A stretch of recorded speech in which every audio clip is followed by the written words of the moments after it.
We are here in August. It is the first big primary night of August. We got Jeffrey Skelly, Decision Desk, DDHQ, Chris Cillizza. Pretty much our biggest primary night, arguably since I guess early June. Yeah, feels like I was going to say early like an June. ice age ago. Yeah, June 2nd, I guess. First Tuesday in June. 5 states going coast to coast. Hey, and this could have been an even bigger night if Virginia's redistricting had happened. If that had happened, oh man, Virginia, we would have been starting at 7. Let me tell you, we'd have already been on the air for a while. Yeah, yes, absolutely. We already have a Senate nominee in Virginia, right, Skelly? Yes, on the Republican side. Yes, Bert Mizusawa is going to be has been projected as the winner in the Republican primary. He will face Mark Warner, the Democratic incumbent, in November. Obviously, we didn't start this at 7 because this is not a race we're expecting that was not one to have we were, matter. Not one that we're this. Did Skelly just Warner freeze? Should win re-election. Oh, there he is. There he is. Yeah, and Warner, by the way, has also said, I believe, that this is his last term. He and Hickenlooper have both in Colorado have both said it. That they're running right now, but this will be their last term in office, which is kind of weird. I mean, you could obviously break that pledge, but I just got 6 years to decide to break it. There'll be a long line of Virginia Democrats. Mark Warner, first time Mark Warner was on the ballot was 1996. Yep. So Warner v. losing to John Warner. Warner versus Warner. And here we are in 2026. Virginia knowledge test. How old is Mark Warner, Skelly? If Skelly knows everything about Virginia. I believe he is about 70. 71. Good job by you. Oh, there we go. I was like, right. I knew he was about 70. So I don't think people are tuning in tonight for great trivia questions about the state of Virginia. Fine. Turnout was not absolute zero, but pretty close. When you have the number, it was at 6:15. I was the 311th voter in my precinct. And they were ecstatic. That's 6:15 p.m., folks. Yeah, p.m., folks, not a.m. there.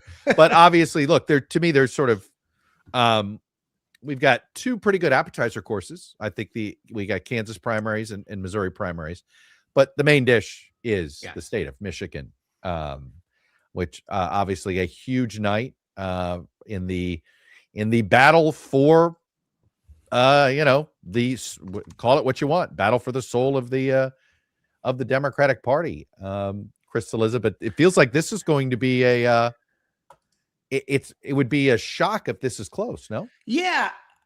That's the thing is like, there's no question this primary is super important, right? I mean, it's like you basically have the 2 sort of every leading voice in the National Democratic Party is in on one side of this race effectively, right? Bernie Sanders, AOC, Elizabeth Warren, Ro Khanna, all for Abdul El-Sayed. And I know I'm leaving people out, and then on the other side, you've got, Gretchen Whitmer, the governor, you've got of Michigan, you've got Chuck Schumer, right? Like for Haley Stevens. So it's like, Jeffrey Skelly, this feels like everybody decided to take a side in this primary almost so they can say in 2028 they took a side in this primary. I mean, I think, it would not be a shock if that was a consideration as people were deciding who to endorse. But I do think, by the way, I should just note, we have gotten a handful of votes in from the Grand Rapids area and Kent County. El-Sayed out to a very early lead, but a lot of votes left. And, with this contest, by the way, before you get to that, Jeffrey, I do think folks want to know, characterize the early tabulations as they come in. What should we see? What's a good night? If things are going quickly Abdul El-Sayed's way, what will we see? And if it looks like Stevens is holding her own, what will we see? Right. So there was a lot of early vote here. Some mail vote. I mean, right now, I think our estimate is just a bit shy of 1.6 million. I mean, that can change as we get more votes in, but roughly right now, a little over 1.5 million, which is a very high turnout for a Democratic primary for Senate in Maine. In 2018, I don't remember what the gubernatorial one was, but this clears it by some distance. So in that in that sense, it's a high turnout thing, which I think is probably helpful for El Sayed in terms of who would help higher turnout more is probably voters who are a little younger. And so that actually is the next part of this, which is to say Stevens is probably going to do okay. In fact, it will be interesting to see if she's leading as we get more of the early vote in, or if it's just an El Sayed sort of swamping that her. I thought was interesting. And I want people to have understood this, that you're expecting, if Stevens is up early, it doesn't mean she's going to win. It just means she has to be up early, right? If she's not up early, this is very this is a quick call. Very quickly. Yeah. Got it. The only way that this is competitive is if we get a lot of early vote in and she is leading and you see a fair amount of purple, which is her color that was randomly assigned tonight, and not a ton of green initially, because the election day of vote, we've seen this time and time again. Progressive candidates tend to do better because who tends to vote on election day? Younger That's right. people. And more progressive voters tend to be younger, and so we've seen this time and time again where even like it could even be in a mostly vote by mail state like Colorado. We were talking about like Milot Kuros and her race against Diana DeGette. Like, oh, well, it looks like it's over for DeGette. And then by the end, Kuros had won by even more because more and more of the vote that was dropped off toward the end was progressive. Well, and it was and that's what we saw.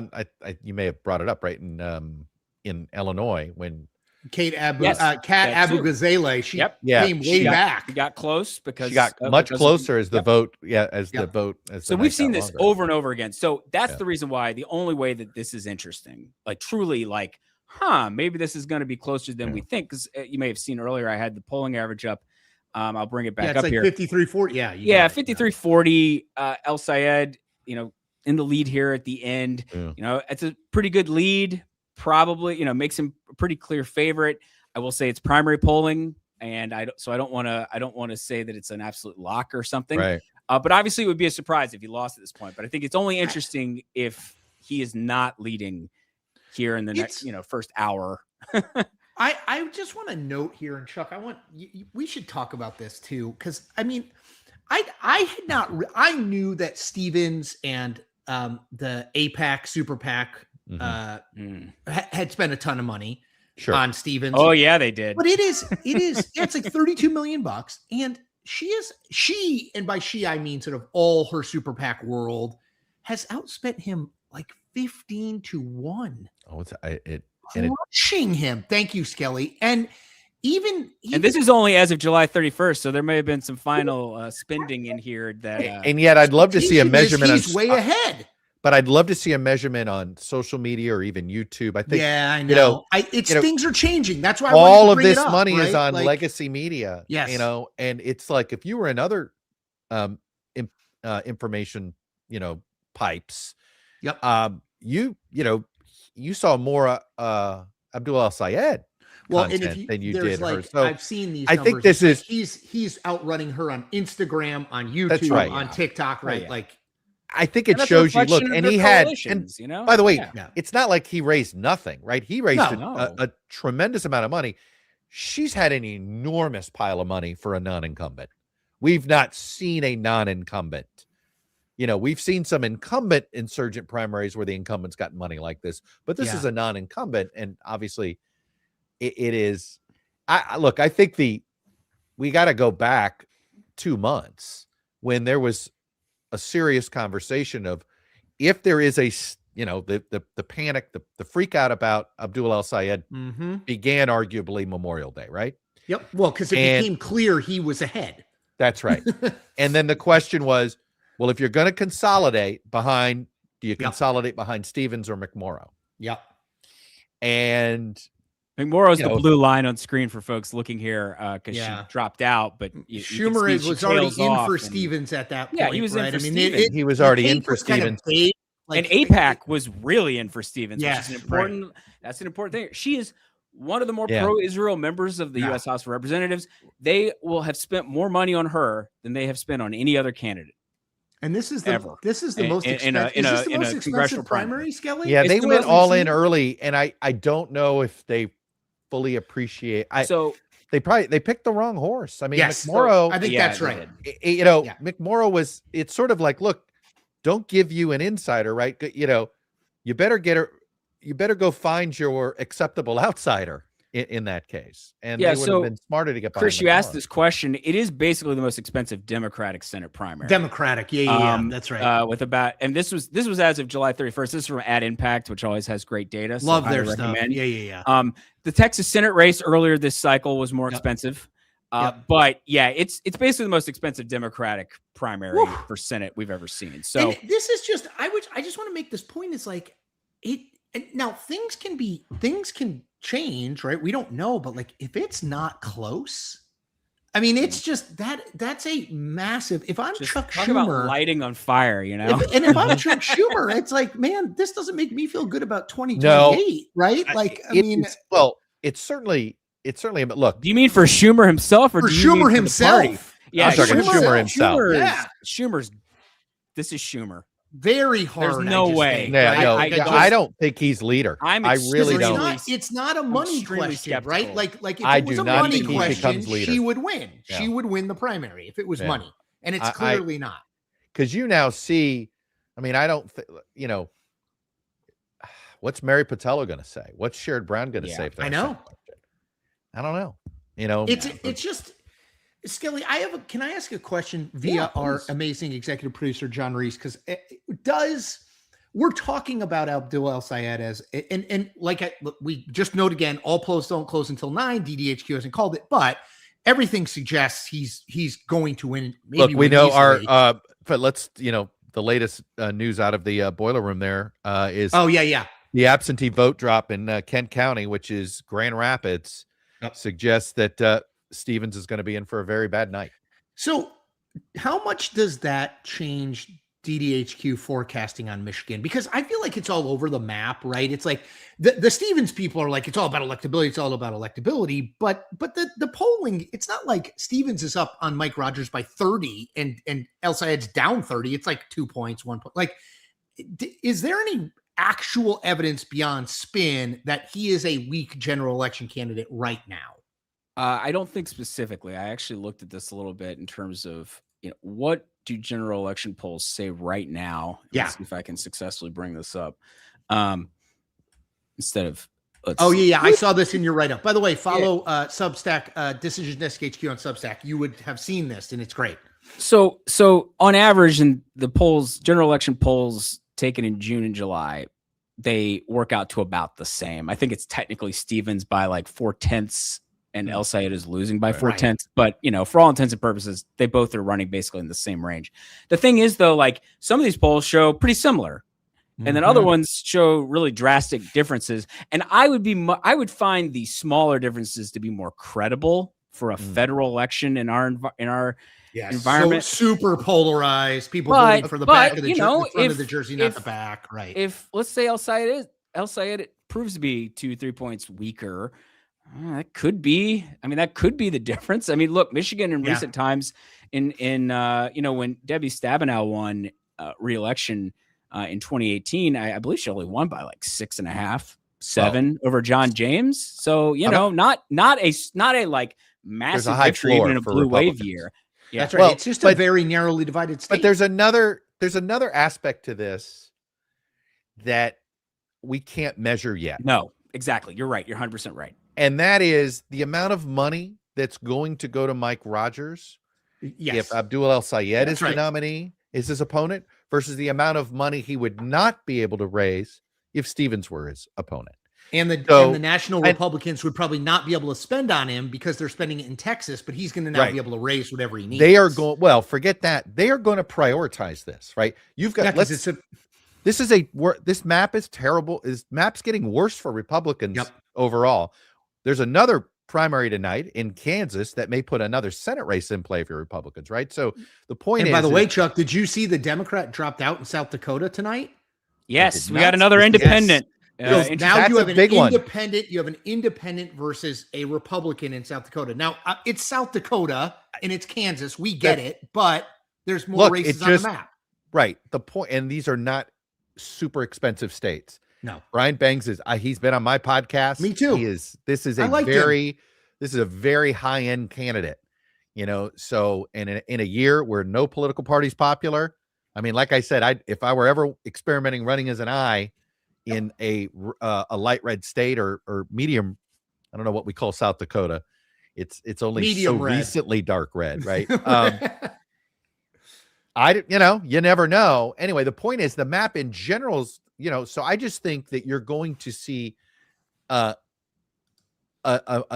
boatload of money in Michigan that you would not see if Stevens is the nominee. And we don't know what that means. May not matter. Look at all the money that's been put up against him in this Democratic primary, and whatever doesn't strike him down makes him stronger. His lead has grown over the last month, right? So with the more money that gets dropped on him, the stronger he gets. I don't know what this looks like after what is going to be a kind of scorched earth kind of campaign up there. Yeah. Oh, I think it's him. Like, and we'll talk he about is not this going next to, week. It ain't going to be beanbag for him. No, and we'll talk about this next week, but it's what does Francesca Hong look like as the Democratic gubernatorial nominee in Wisconsin? You're already seeing some of it. Like, is she Christine O'Donnell? Is she Todd Aiken? I think she's going to win the primary, and we'll talk about it next week. But it's like, don't forget, if you're in a D+7 environment, I know, it might not matter. That we know that's a very polarized state in Wisconsin. Yep. D+7. This is to me, this is not about whether I think both Hong and Abdul El-Sayed can win in this political environment. Okay. The question is, do they become more of a primary face of the Democratic Party? Does it lead the Democratic Party in a direction that is suddenly not the right direction to be in as far as voters are concerned? And I'm going to get hammered in the chat here for being anti-progressive or something like this. I'm just simply stating the fact that we move in different directions here. And if that's where it goes, that sends the Democratic Party primary in a direction that may be not where the country is. 2028 primary is influenced by these things. There's just no question about it. Hey, let's bring in former Chuck Todd student. Do you want to intro him, Chuck? It is Jake Marks. He is, I think, at this point, this isn't Desk HQ. Can we call him senior intern? Hell yeah, why Captain not? Intern? Can we promote him? Of course, yeah. I mean, why not? Right, I love that. Assistant, it's assistant to the regional manager. Look at this. Yeah, this is the honorific that I was giving. Fight on. That's the honorific for you, my friend. Thank you. Thank you. So, Jake, you are here to talk Missouri. Yeah, I love it. I am. Speaking of Democratic primaries, this one might be closer than the one we were just talking about. More in drama. The state of Michigan. Well, you never know. But yeah, today I want to talk about Missouri's first congressional district, right? We have a rematch of Wesley Bell and Corey Bush here, right? I brought another one of these precinct maps for you guys, where we can see on the left, Corey Bush versus Bell's and for their 2024 results. And on the right, we have a racial plurality by precinct map. So for me, I thought this was really interesting because especially now with the 2028 DNC schedule being released, with South Carolina being one of the first states for a 2028 presidential campaign, I think Black voters are going to be the most important voting bloc going forward.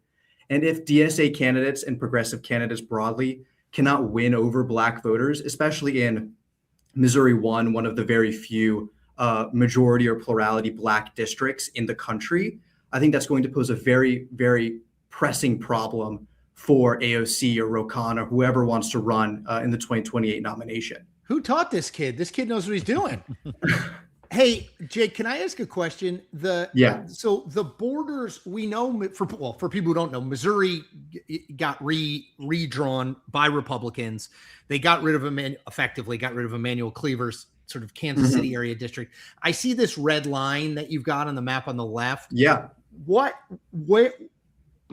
that looks like Wesley Bell territory that got cut out? It does. So on this western portion here, right? This is Bell territory, right? This is the suburbs. This is the whiter areas of the district, right? But in the south here, you're picking up just more Bell support. They obviously didn't vote for Bell in 2024, but these are the white, suburban, wealthy areas of St. Louis County and the suburbs of the city that typically would vote for Bell. So I think net all, I don't think that he is gaining or losing any support with the redistricting aspect of it. In Colorado, and then you did a comparison in I think to the one of the primaries we looked at in Illinois, the one in Evanston, Illinois, I believe. Did you do your age analysis for this one? I did do my age analysis for this one. For this one, interestingly enough, Bush did not perform that well with young voters in 2024. It was very sporadic. She did well amongst young Black voters. She did very poorly amongst young white voters from the suburbs, as well as even young Black voters from like the deep, more rural suburban counties. For Colorado 1, I have another graphic here for it. Here's Melat Quiros versus Diane DeGette's results on the left that happened about a month ago. And on the right, again, I have the racial element of it, where Quiros was able to win a plurality of the African-American, the Black districts throughout the district for Colorado 1. However, if Bush, I don't think is going to be able to perform as well as Quiros did in this district. And obviously Colorado 1 is a much whiter district than Missouri 1 is, right? And in Missouri 1, you have two Black candidates against each other. This one, it's a Black candidate versus a white candidate. But I think this shows that really maybe it's a Bush issue where she just isn't as strong as a candidate as Quiros is. But again, I would be really skeptical. And like if I was a campaign staffer, I would be writing this down that really this is where they need to focus on. Well, just give us the basic racial makeup of that congressional district, Black to white. Colorado 1? No, going back to Missouri. Yeah, Missouri 1, it's 46% Black, 40% white. So, but obviously the Democratic primary electorate. Yeah, I was just going to say overwhelmingly, yes. Right. So the Democratic electorate, though, what percentage of Black to white vote in the Democratic electorate do we expect tonight? I would say it's probably 80-20, somewhere in that realm. So, but to Jake's point, both candidates are Black. They're just positioned well, no, but the point is that differently. That Bell's going to crush Bush among the white Democratic voters. Yeah. Yes. Based on you say that based on this analysis. Well, it depends. I mean, I'm not disagreeing with Jake necessarily. I think if you look at this, it's sort of what I'm interested in is there are some parts in sort of the southern part of the city that are a little whiter, and you did see Bush win in 2024. And so I guess what I'm curious about is whether or not you do have some sort of white progressives in the city proper who will still vote for Bush. But in the suburbs, I absolutely agree that that's probably going to be stronger for Bell, given what we're seeing here. Isn't in this case, though, that Cori Bush has not been a traditional sort of she didn't necessarily have the white progressive vote in her column the first time she won, did she? I would say yes, but you're seeing, I think she did, but you're seeing usually with the DSA candidate that they win overwhelmingly the white progressive vote. Right. With Bush, you're not seeing that. You're seeing that she's still winning, but she's not winning 90-5 or something. And for what it's worth, St. Louis County in this area, in the St. Louis metro area, is just more racially polarized than I think people fully appreciate. Yep. I mean, I think is Ferguson in this district? Yes, it's I thought so. It's up in the upper portion there. I thought so. I mean, this is like St. Louis City, and there is no, I'm not saying there isn't a white progressive vote in St. Louis. It's just not a large. It's not as large. Yeah, correct. It's not like other cities. You could argue. I think that there's more of a white progressive vote in Kansas City. Yeah, I think that's right. And I also think if you look at just sort of population patterns, like St. Louis has not sort of hit a kind of boom post-industrial. You saw some other cities. How many whole? You want to do the Whole Foods check? It would be doing the Whole totally Foods check, right? Yeah, I mean, it's like it's behind not as many Detroit. Whole Foods. It's behind Detroit, not as many. even in that. Yeah, Detroit has moved more in that direction than this has. Yeah. Well, the other thing too, I wonder about is just Bush when she was in office. Like Melat Quiros had never. I mean, I know she'd been, but she's not a member of Congress. Bush has her issues. Was so gigantically controversial, which were just not even ideological. Had nothing to do with ideology. Yeah, exactly. Yeah. These were just straight up character things. That I just wonder whether it's like it's not a. It's I don't not, think it's a my fair point test. Is it's not like in a vacuum test. I told of it. This isn't a. you know, there a lot of these other primaries. Oh, this is establishment progressive. Right. This Just has not got the clean like that. The flavors are familiar, right? Yeah.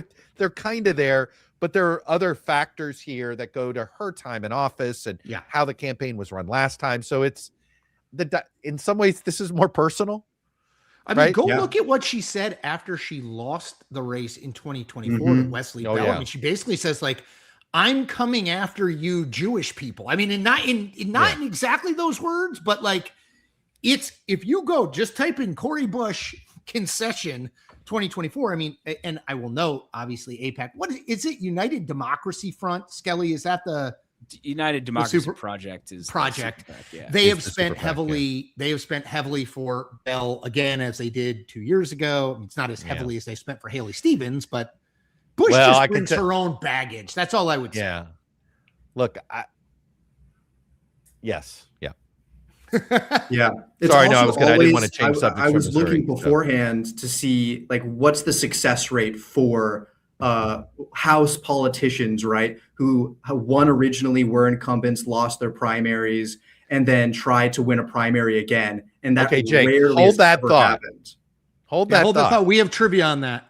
Let's right. make it a trivia question. No. Yeah. So Jeffrey, let's throw it to the commenters here. This is go ahead. We're going to give you about a minute to see if you guys can come up with this answer before we tell it. So when was the last time a member who lost a primary ran in the immediate next election, so 2 years later, against the same person who had just beaten them, who was now the incumbent, and beat them?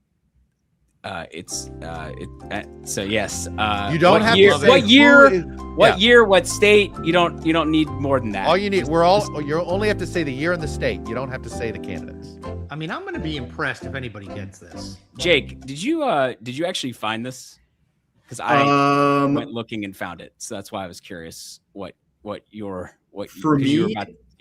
Yeah. yeah, I mean, I found a candidate. I don't think she ran against the same person. See, that was what but I was really curious about.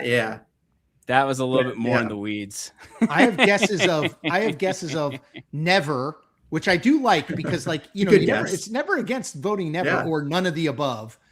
Lisa Murkowski, no, you got to go much further back than that. You got to stay in the House, right, Skelly? Mhm. Yeah, I wasn't counting. Yeah, we're not and giving the answer away Murkowski's- yet. Yeah. Murkowski's tricky in the.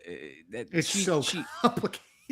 That's actually also Right not. in- She didn't come back and She win never was the out of primary. office. She We're just never, talking never about was out of primaries. office. Yeah, Right. she never left Yeah. office. She never was out of Yeah. office, right? So- She was never out of She office. never left office. She lost a primary. She lost a primary, but went on to win re-election. And, Speaking and of as a which, write-in. where the hell is Joe Miller now? That's a blast from the past. Can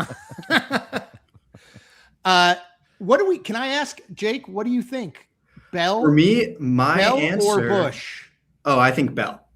You think Bell? I think Wesley Bell is going to. I think this is going to be one of the few races we're going to see this cycle where the progressive loses, and the progressive is like a well-known, like established progressive Right. who has like millions of dollars in funding.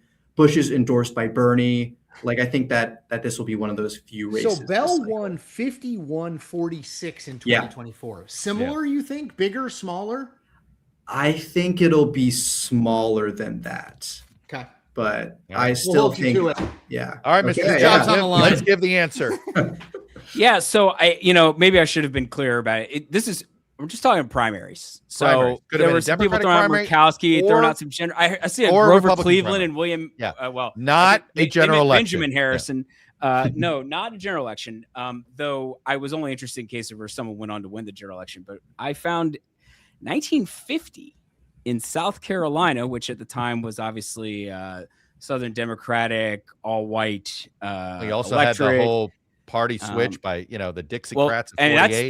that's even coming later. This is before Yeah. even that real. Well, that's Yeah. oh, you're right. It is right around that time. right It was around that Strom time. Thurmond, 48, but he 50. doesn't actually fully switch until No, the but he 60s. was starting to. But This you're is right. the He's divide there- in the Democratic Party. and Yeah. by the 50s you get into massive resistance Right. and what have you. So, but yes, in 1948, John Jacob Riley in the 2nd district lost Sure. renomination in the Democratic primary, because that was the only race that mattered there, to a guy You named said John Hugo- C. Riley. No, I'm kidding. No, I thought no. he said John Jacob John J. Jingleheimer Riley. Smith. And then Hugo Sims Jr. beat him. And then 2 years later, and I didn't have a chance to dig into the reasons for this, by the way. I'd be very curious to know. 2 years later, Riley runs against Sims, who's now the incumbent, and beats him. And so fascinating. Was just like, when has this happened? Because I was like, if Bush were to somehow win, this feels extremely abnormal. And I would say that the last two examples I could come up with where you had in the immediate following election, the person who lost come back and try to beat the new incumbent. In 2006, you had Henry Cuellar in 2004 had defeated Ciro Rodriguez in Texas. And Rodriguez challenged Cuellar and lost to him in the 2006 primary. And then in Indiana's first district back in the 80s, Pete Visklosky had defeated first-term Representative Katie Hall in the northwest corner, Gary, in Indiana. And then 2 years later, she came back and ran against him, but lost in her comeback attempt. So comeback attempts like this are unusual. They almost never work. And so, I think which goes to Jake's point. Yeah. Take Wesley Bell on the points. Right. Yeah. I mean, we've been talking. No, about, he didn't lay the points. It sounded like Jake was. That's true. If the points are his last spread, which were 5, he said take Corey Bush in the points, I guess, just to get the gambling right. Okay, Jake, you're the man. Thank you. All right, thank you guys. Thanks, Jake. See, they get applause when they come in and out, but we never get. Before we go to our, I saw in the chat we had a request for the primary to show the primary results right now in Sam Graves' seat. Missouri 6. Well, first, somebody let me bring up that the early numbers are really good for Bell. Wow. Yep. It's all St. Louis County, and it's all early stuff. So Bush, we would expect to be doing better, and I'm very interested to see how she's doing in the city. Yeah. But yes, obviously a much better start for Bell. Bell. And we still, to be clear, we don't really have very much at all in from. Actually, we have almost nothing in from Missouri 6th. Okay, so that's Sam Graves. We will get to it. There'll be more. There will be more. But do right that. Now there are 870 votes. There's a race you want to see. Not a lot. Yeah, if there's a race you want to see, let us know. Yeah. Let us know if you would like to see us pop it up. If you think, hey, enough already with Michigan Senate, enough, Yeah. Well, and to Chuck's point, there are 5 states voting, right? There's a lot going on. Which, by the way, we should bring in Aaron, Aaron Covey from Cook Political Report, House Editor, because we can talk about. Hi, Aaron. Hi. How's it going? Good. You can tell she's younger than us because she's got the hip wired headphones. That's I guess that's what's cool. That's what my kids now want. I think it's also a cost thing.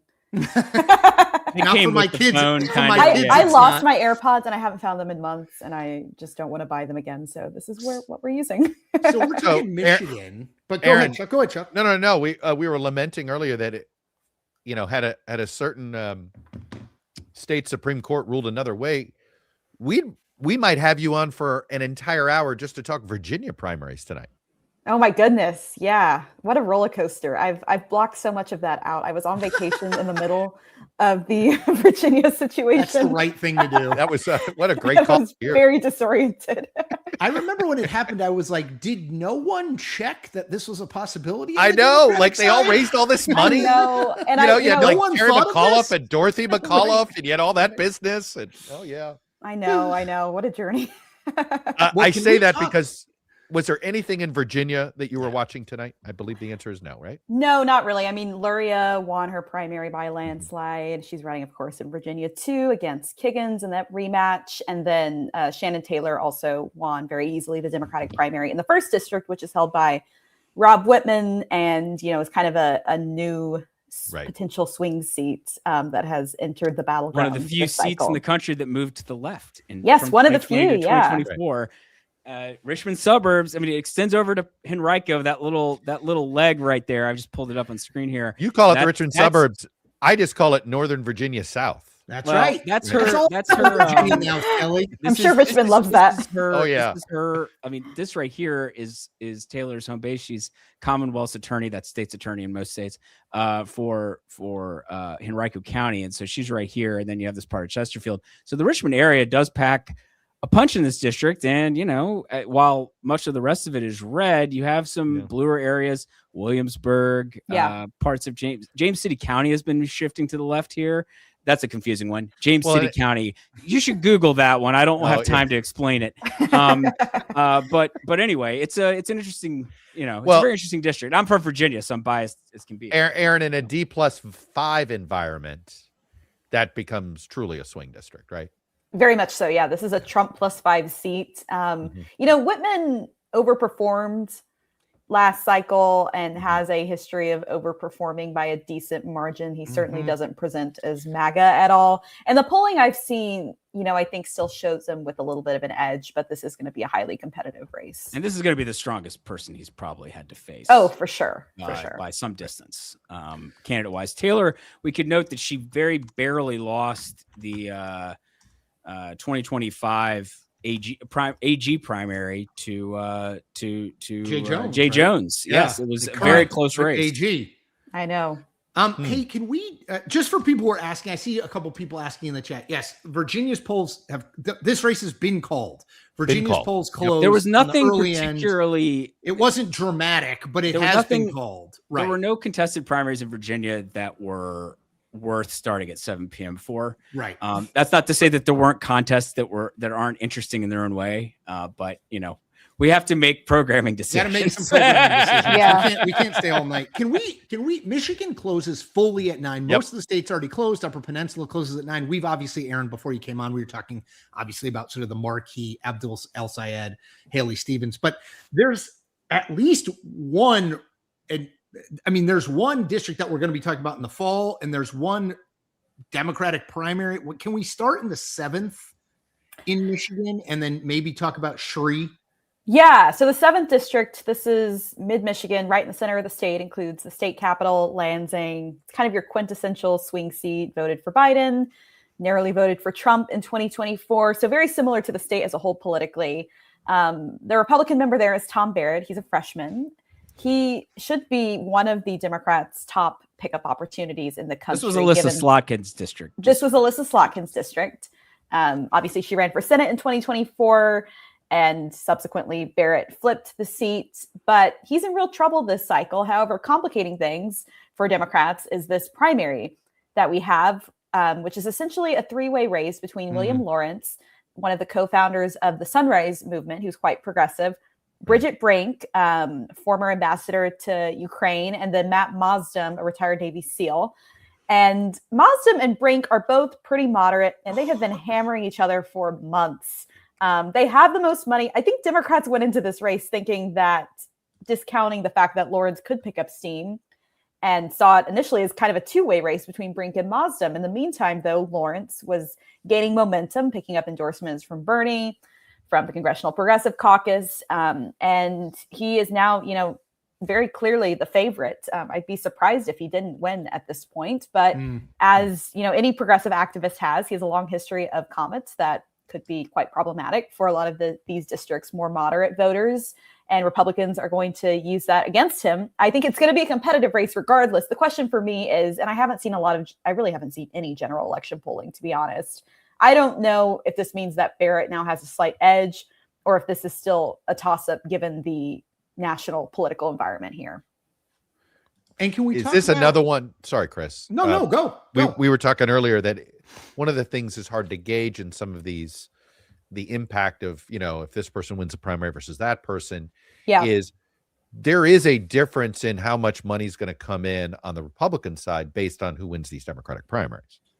That's correct. And look, I could certainly see Republicans spending more in this district than another similar district like Pennsylvania's 7th district, if they feel like they have more ammo to How work about with Virginia 1 that we were just Virginia's talking about? 1st district? Yeah, Yes. I mean, I think, I think Democrats are going to spend a lot of money here regardless. But because they just can't ignore a district as competitive as this one, but they may be less driven to spend money here if Lawrence is the nominee. And Lawrence is endorsed by Bernie, the sort of the lefty coalition, but not a Democratic socialist, correct? Just some people ask. He's quite liberal, right, Aaron? But I don't know if he's I never know. Like Abdul El Sayed identifies with a lot of DSA positions, abolish ICE. But he's not a member of but he is DSA, not right? a DSA member. Whereas next week, Francesca Hong in Wisconsin is a Democratic socialist. Yes. It's Yeah, I don't- Will Lawrence maybe it is doesn't not matter, endorsed. but He was not endorsed by DSA. No, he wasn't. we have not a- endorsed have by a- DSA. We have a Okay. list. I was scrambling to open my spreadsheet. Yeah, I mean, he's kind of like an old school environmentalist. Yeah, I mean, Okay. Sunrise Movement is Yeah. very Mhm. extremely focused on climate change and combating climate change. That's like their, they would Yeah. say that's sort of like that should be the number one public policy. Right. Right, And I think essentially. Lawrence's vulnerability is that he has, as someone who worked in progressive politics for a while, has like taken some super lefty positions on like policing and immigration. Mm. And that's sort of climate change, of course. But I think he also doesn't bring to the table what some of the other more progressive candidates in competitive districts like Randy Villegas bring, which is like having another like a really compelling personal story or being super charismatic. I don't know. So you It think seems like could it'd get, be easier for Republicans to he's- define him. it's just two dimensional. He doesn't have some special sauce that gives him that 3-dimensional.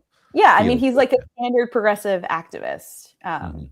And I think, obviously there's a reason that he's done well in this campaign. I think he's done a really good job of activating the Democratic base in this district. But yeah, I mean, he's kind of different than like someone like El But- Sayed in that way.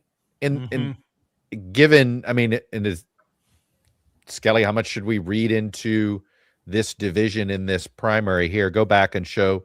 Let's combine second and third here. Yeah, Brink So and Lawrence is at yeah. 45.5. I think if you Yeah. combine Brink, both, let's Oh scroll. no, they'd be more. For I mean, sure. there's a definite question about splitting the vote, especially if this gets closer. If Yeah. Lawrence They're goes at on to win with, 54 there. 40% or something. Then Yeah. yeah. And for weeks they've been saying the other person should drop out. always, Oh, always. always I the You other- drop out. was it- No, You know who? Yeah. You know who drop who the problem was? The other candidate, right? Yeah. It's like you know who the worst driver in the world is? The person in front of you, right? Do you remember know, was so- it Absolutely, yeah. 2016 where it was like everyone trying to stop Trump? It was like Santorum was trying to get Newt to turn. It was one of those times it was the exact No, same it thing. should was be like, no. It was, but don't forget, it was Cruz Rubio. No, it's Rubio Nope. Cruz. No, it's It's- Cruz Rubio. I know. Yeah. Exactly. Can you, Aaron? Can you talk about the primary? And is it the 13th? Yeah. Yes. Shri Thanadar. My favorite quote of the last several weeks was an incumbent member of Congress, Democrat, said, "We don't give a crap about Shri." Now, it was on background, but it made me laugh It because I think was he's just something. kind of an odd duck. I yeah. don't think there's anything wrong with him. He's just kind of a different kind of cat. Well, Go. have you heard about the Beagles? No, but I'm interested immediately. Yeah, you gotta He had- you gotta tell us now. So he's this multimillionaire, and actually Donovan McKinney, who's running against him, aired an ad about this. But he like owned this lab, this testing facility that had tested on a lot of beagles and Oh, boy. monkeys who were What? abandoned. And it was like Eagles? beagles, He yeah, tested on dogs. yeah. Beagles are often they're Christy Nolan situation. Yeah. yeah, it's pretty brutal. you should watch the ad. So I think he kind of like fits the stereotype of like some of these like multimillionaires who's obviously a huge villain Quirky. for the Democratic, I mean not just the Quirky. Democratic base, but voters in general. Like everyone hates the millionaires and the What billionaires. Charlie Cook calls them Totally. exotic, right, Aaron? The Yeah. exotic. Yeah, Exotic Yes. candidates. exotic. Yeah. He's exotic, right? And Is he's that what also you're like ideologically very all over the place. AIPAC had opposed him at one point. They supported him in the last primary. He's gotten a ton of help from the cryptocurrency lobby. And I think, if he's able to, he may still have the edge, but if he wins, I think he can thank the crypto super PAC for spending a lot of money for him. And McKinney is another Bernie Sanders endorsed, right? This Yes. is, I mean, how ideological is this primary? I mean, is Shri a moderate? Kind of. Okay. He I mean, was he's- he's been all over the place. Yeah. That's actually what's a But little That's how interesting. I feel about him. I But didn't this know. was a priority of a lot of African American Democrats in Detroit about this district because there's Yes. no Detroit district Yeah. with a black Democrat in it. Which This is like Detroit Steve has Cohen in Memphis. Yeah. a little like bit. it's Yeah. I mean, yeah. Detroit. No, has but had there's not a black single member. Detroit district, right? Yeah, you're right. Nothing in the. I mean, it's Yeah. just Yeah. And, that's why the last Black member of Congress, Brenda Lawrence, has endorsed Donovan McKinney. McKinney has also gotten a couple of endorsements from CBC members, which is quite notable because usually you don't see folks endorsing against fellow incumbents. And so I think, yes, it is ideological. McKinney is definitely to the left of Tanadar, but it's DSA, also for what it's worth. No. Yes, he McKinney. is. Yeah. And but he's, he's been working in like Detroit politics for a while and has credibility among the local Detroit establishment as well. So on top it's of like important. being There's able only to- one. He's only got one primary challenger, and that's been like he in the right. past That has been the issue. I mean, Yeah. he got like less than 60% of the vote in the 2024 primary, Yep. and he didn't face any serious challengers that cycle. They And tried he to won in run 2022 someone. when the seat was withdrawn and he got in. It was with like 30%. Yeah, so he's multi-candidate always race. So he's always been in a very politically precarious position. I called him the yesterday we were talking about this, and I was like the accidental congressman. Yeah, kind But of. he's been there in a for 2 way. terms. When but you he's get to your rich, second so he just term, funds it. Well, when you get- the guy who was supposed to take him out, who finished second to him in Yeah. 2022, he ended up getting disqualified from the ballot. got in 2024. disqualified, Adam right? Hollier. Classic So, Michigan. yeah, Michigan. I was Getting just- disqualified from the Michigan ballot. and Yeah. its ballot problems. Yeah. Michigan. We're gonna come up with all sorts of convoluted ways to get people off the ballot. Just watch. Crazy. All right, Aaron, you're the best. Thank let you. you go. Good luck. Cook Aaron. Political Yeah. Report with Amy Walter. Go follow it. They are on Substack as well. Check Please 'em do. out. All right. Thank see you. Aaron. Thanks. Can we I think we have Zach from my favorite named Gongwer news service. Great local, although now growing, right, Zach? I thought it was just a Michigan thing, but now bigger. Yeah, we're part of the State Affairs network of publications that are in Reed Wilson 16 Empire. states. Yes. Yes. State I will. Affairs will By the way, very nice Chuck, on just that. one logistics thing. Lauren, I will share my screen Share here your so we screen? can get Okay. Skelly had television commitments. Go ahead, Chuck. while I we do will that. get that up. Quickly tell the audience very quickly about Gongwer, what your sort of beat is in general in Michigan. Yeah, absolutely. So we cover only Michigan government and politics. Think of it probably as like a Cook report for Michigan government and politics, everything that's happening in the legislature, elections, particularly focused on the Michigan legislature, but of course, these Right. big statewide elections and races for Congress tonight.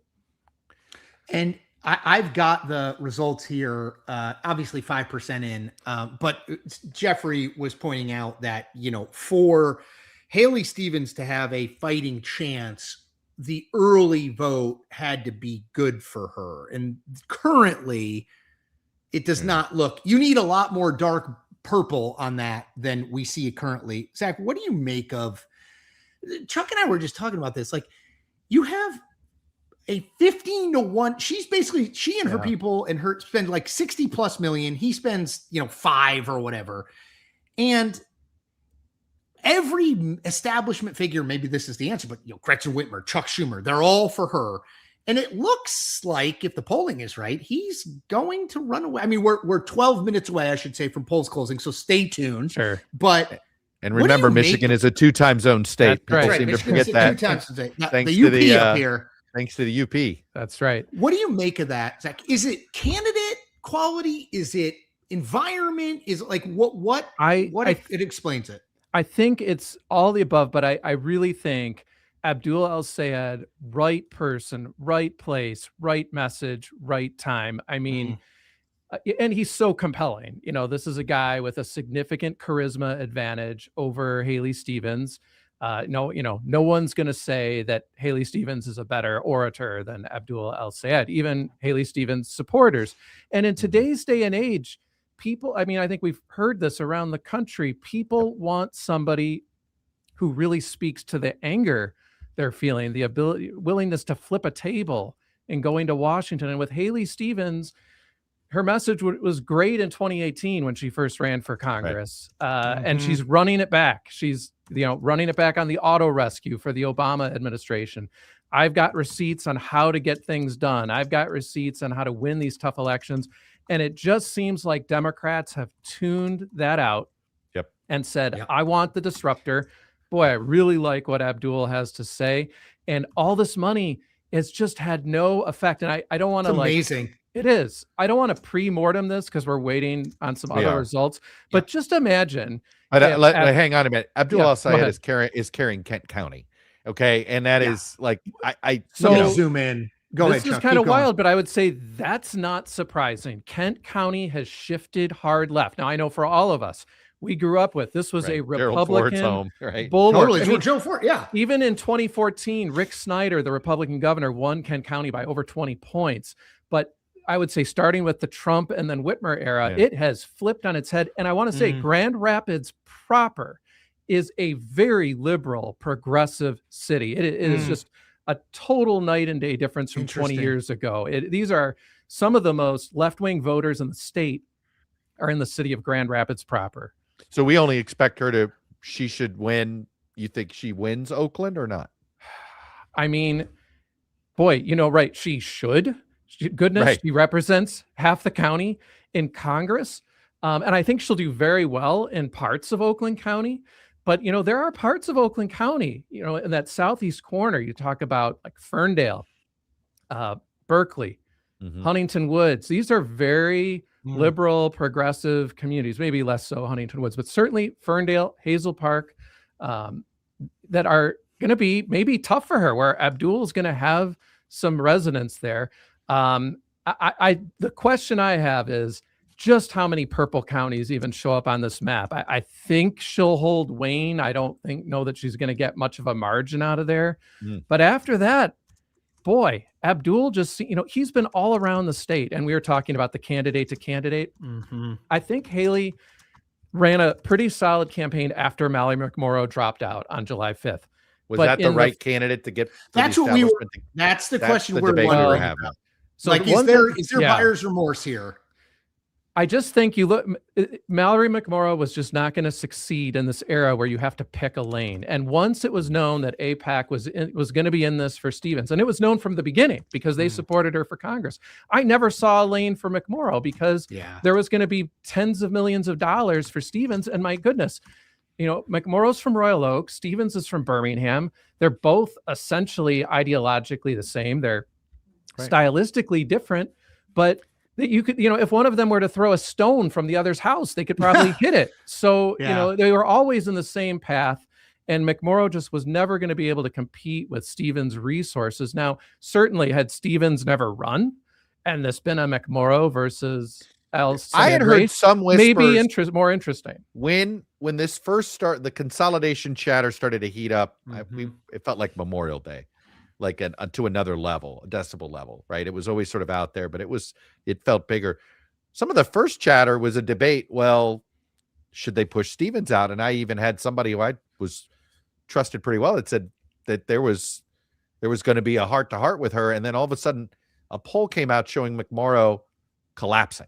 And then, and that poll I think was pretty questionable. I do think there was a brief moment where Haley Stevens could have been pushed out of this race. It was right after the Michigan Democratic Party convention in April. She was booed mercilessly. Right. Oh, I remember. Yes. It was really humiliating. And I mean, I thought at the time, like, Haley Stevens' whole argument is electability. And how are you the most electable candidate when a big chunk of your base hates you and is probably not going to show up to vote for you? And I did think then the McMorrow people really should have gone for the jugular. And I think they missed their opportunity. They had some dark money that came into play too late. I do wonder what would have happened had there been that move then and they tried to go for it. We'll never know though. That's the thing. You needed the personality of McMorrow with the financial backing of Stevens, right? In retrospect, I think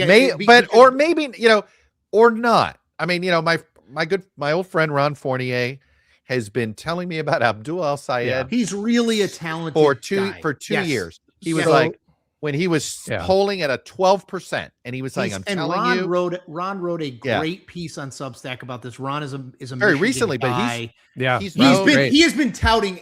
He has been him going back to 2018. Absolutely, give credit where credit is due. And I was going to get to that. A lot of people, they probably know, particularly if they're tuned into this, they know the name Abdul Al Sayed, but what do we need to know, given that nothing's been called, Michigan we're still 5 minutes away. What do people who are watching this who are not from Michigan need to know about this guy? So super charismatic, one of the most gifted speakers we've seen in Michigan politics. He is poised to be the most, the farthest left nominee for a major statewide office, governor, U.S. Senate, in 60 years. People always say Michigan elections are won in the middle.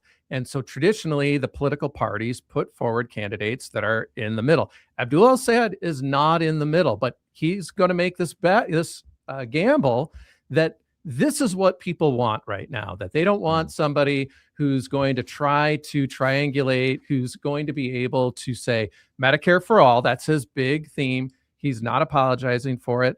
Huge theme for him is ending U.S. aid to foreign governments, especially Israel.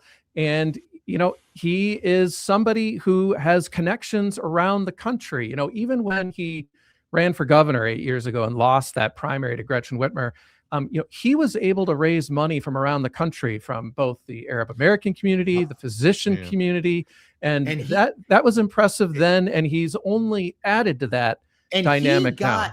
Given, I always point this out to people, given that Whitmer was like overwhelmingly kind of like seen as the nominee, he did pretty damn well for a like he loses to her, right? But I mean, he got either in the high 30s or the low 40s. He got 30%. And right, like he did not get 5% of the vote. Right. I mean, this was a nobody was like at the time. Nobody knew who he was. Like, wait, you were the Detroit Department Health Director.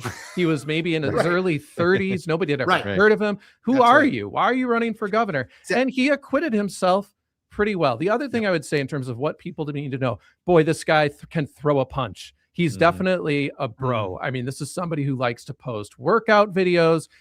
He recently, there's a bit of Trump style in him. And by that, I mean the way he talks about his opponents. He was kind of mocking the Vance family in one interview recently in a way that I thought really did echo Donald Trump. He recently called Haley Stevens the least capable candidate in America. He once said she needed her consultants to be able to string two sentences together.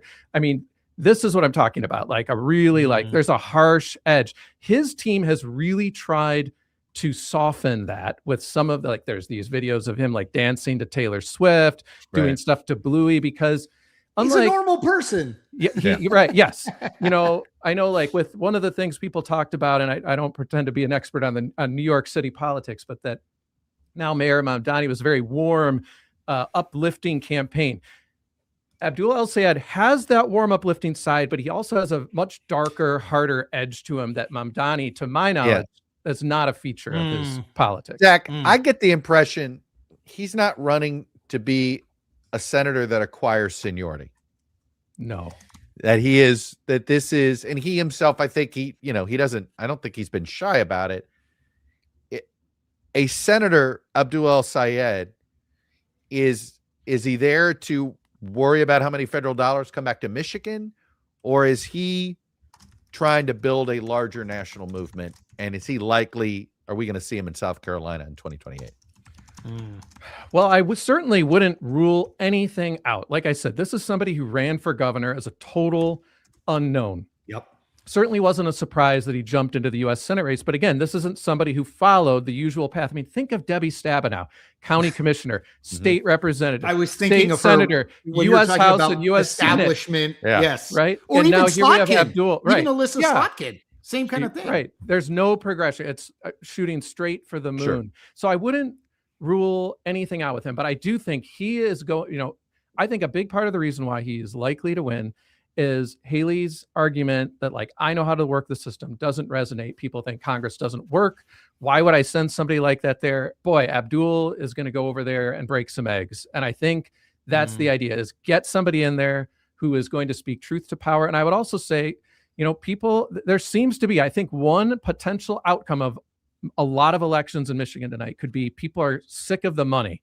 Look at over just briefly in the Republican race for governor. Perry Johnson has spent over $30 million, and he's almost certain to get blown out. I mean, isn't that interesting? And what if Sri Tanadar loses, which he might? Again, massive spending advantage. And, we've seen there are other races. It's an interesting theme that all the big money, the big spending entities could all lose big races tonight. It is Hey, entirely Pat. possible. It will be a big an talking interesting point thought. if that is Yep. how it shakes out. All right, Zach, you are the man. Polls are closed officially in Michigan. Gongwer News. Go GONGWER. Go check it out. Trust Where do me. they find There- you? They can Yeah, where find can you at people State find you? Affairs, right? Yes, You- I yep. would try pro.stateaffairs.com/mi. That's our new platform. It looks Love really it. sweet. Congrats. It's a great site. Great Michigan. we know reporting. we know Thanks, dude. we know some of those boys well. Awesome. Yes. Thanks a lot, All guys. right. Well, Great to be with you. Great to meet you, Zach. See you. All right. So hi Skelly. Do we want to reset? It is 9. Yeah, I let's will just reset. I will quickly note, I checked with the boiler room. Polls are now officially closed. Polls are in now Michigan closed. everywhere. Right. That Okay. little part of the Upper Peninsula this Yes. part up here that is in the Central Time Zone is now closed. The rest of the state's in the Eastern Time Zone. Yep. Right now, the boiler room says not expecting a call at 9, just for people wondering. Haley Stevens absentee vote, which again, where we thought she would, to Jeffrey's point, need to do well, has stabilized. Not amazing, but it's stabilized. But And you that can El see here, Sayed- look at the statewide El vote. Go back Sayed- to the Well, Right, look, it's a little Oakland bit came more- in. This is her home base. That's It her just came district. in. Yeah. Her district's like right here. So she but she's only ahead by 2 points. I in her mean, home I county. was And just- It's that not was- a by the very way, good sign. Jeffrey, you Let me missed it. note I that asked they Zach, I s- said, can she carry Oakland? I Yeah. mean, like, Yeah, We'll see. If And she's just to only be up clear, by 2 before the election day vote, that would be a very bad sign. The- for because her. she's not boiler carrying room Kent, says and he was the telling us boiler- that Yeah, Grand that's Rapids interesting. had become the city of Grand Rapids It's had become very become progressive. very, Yeah. very progressive. Yeah.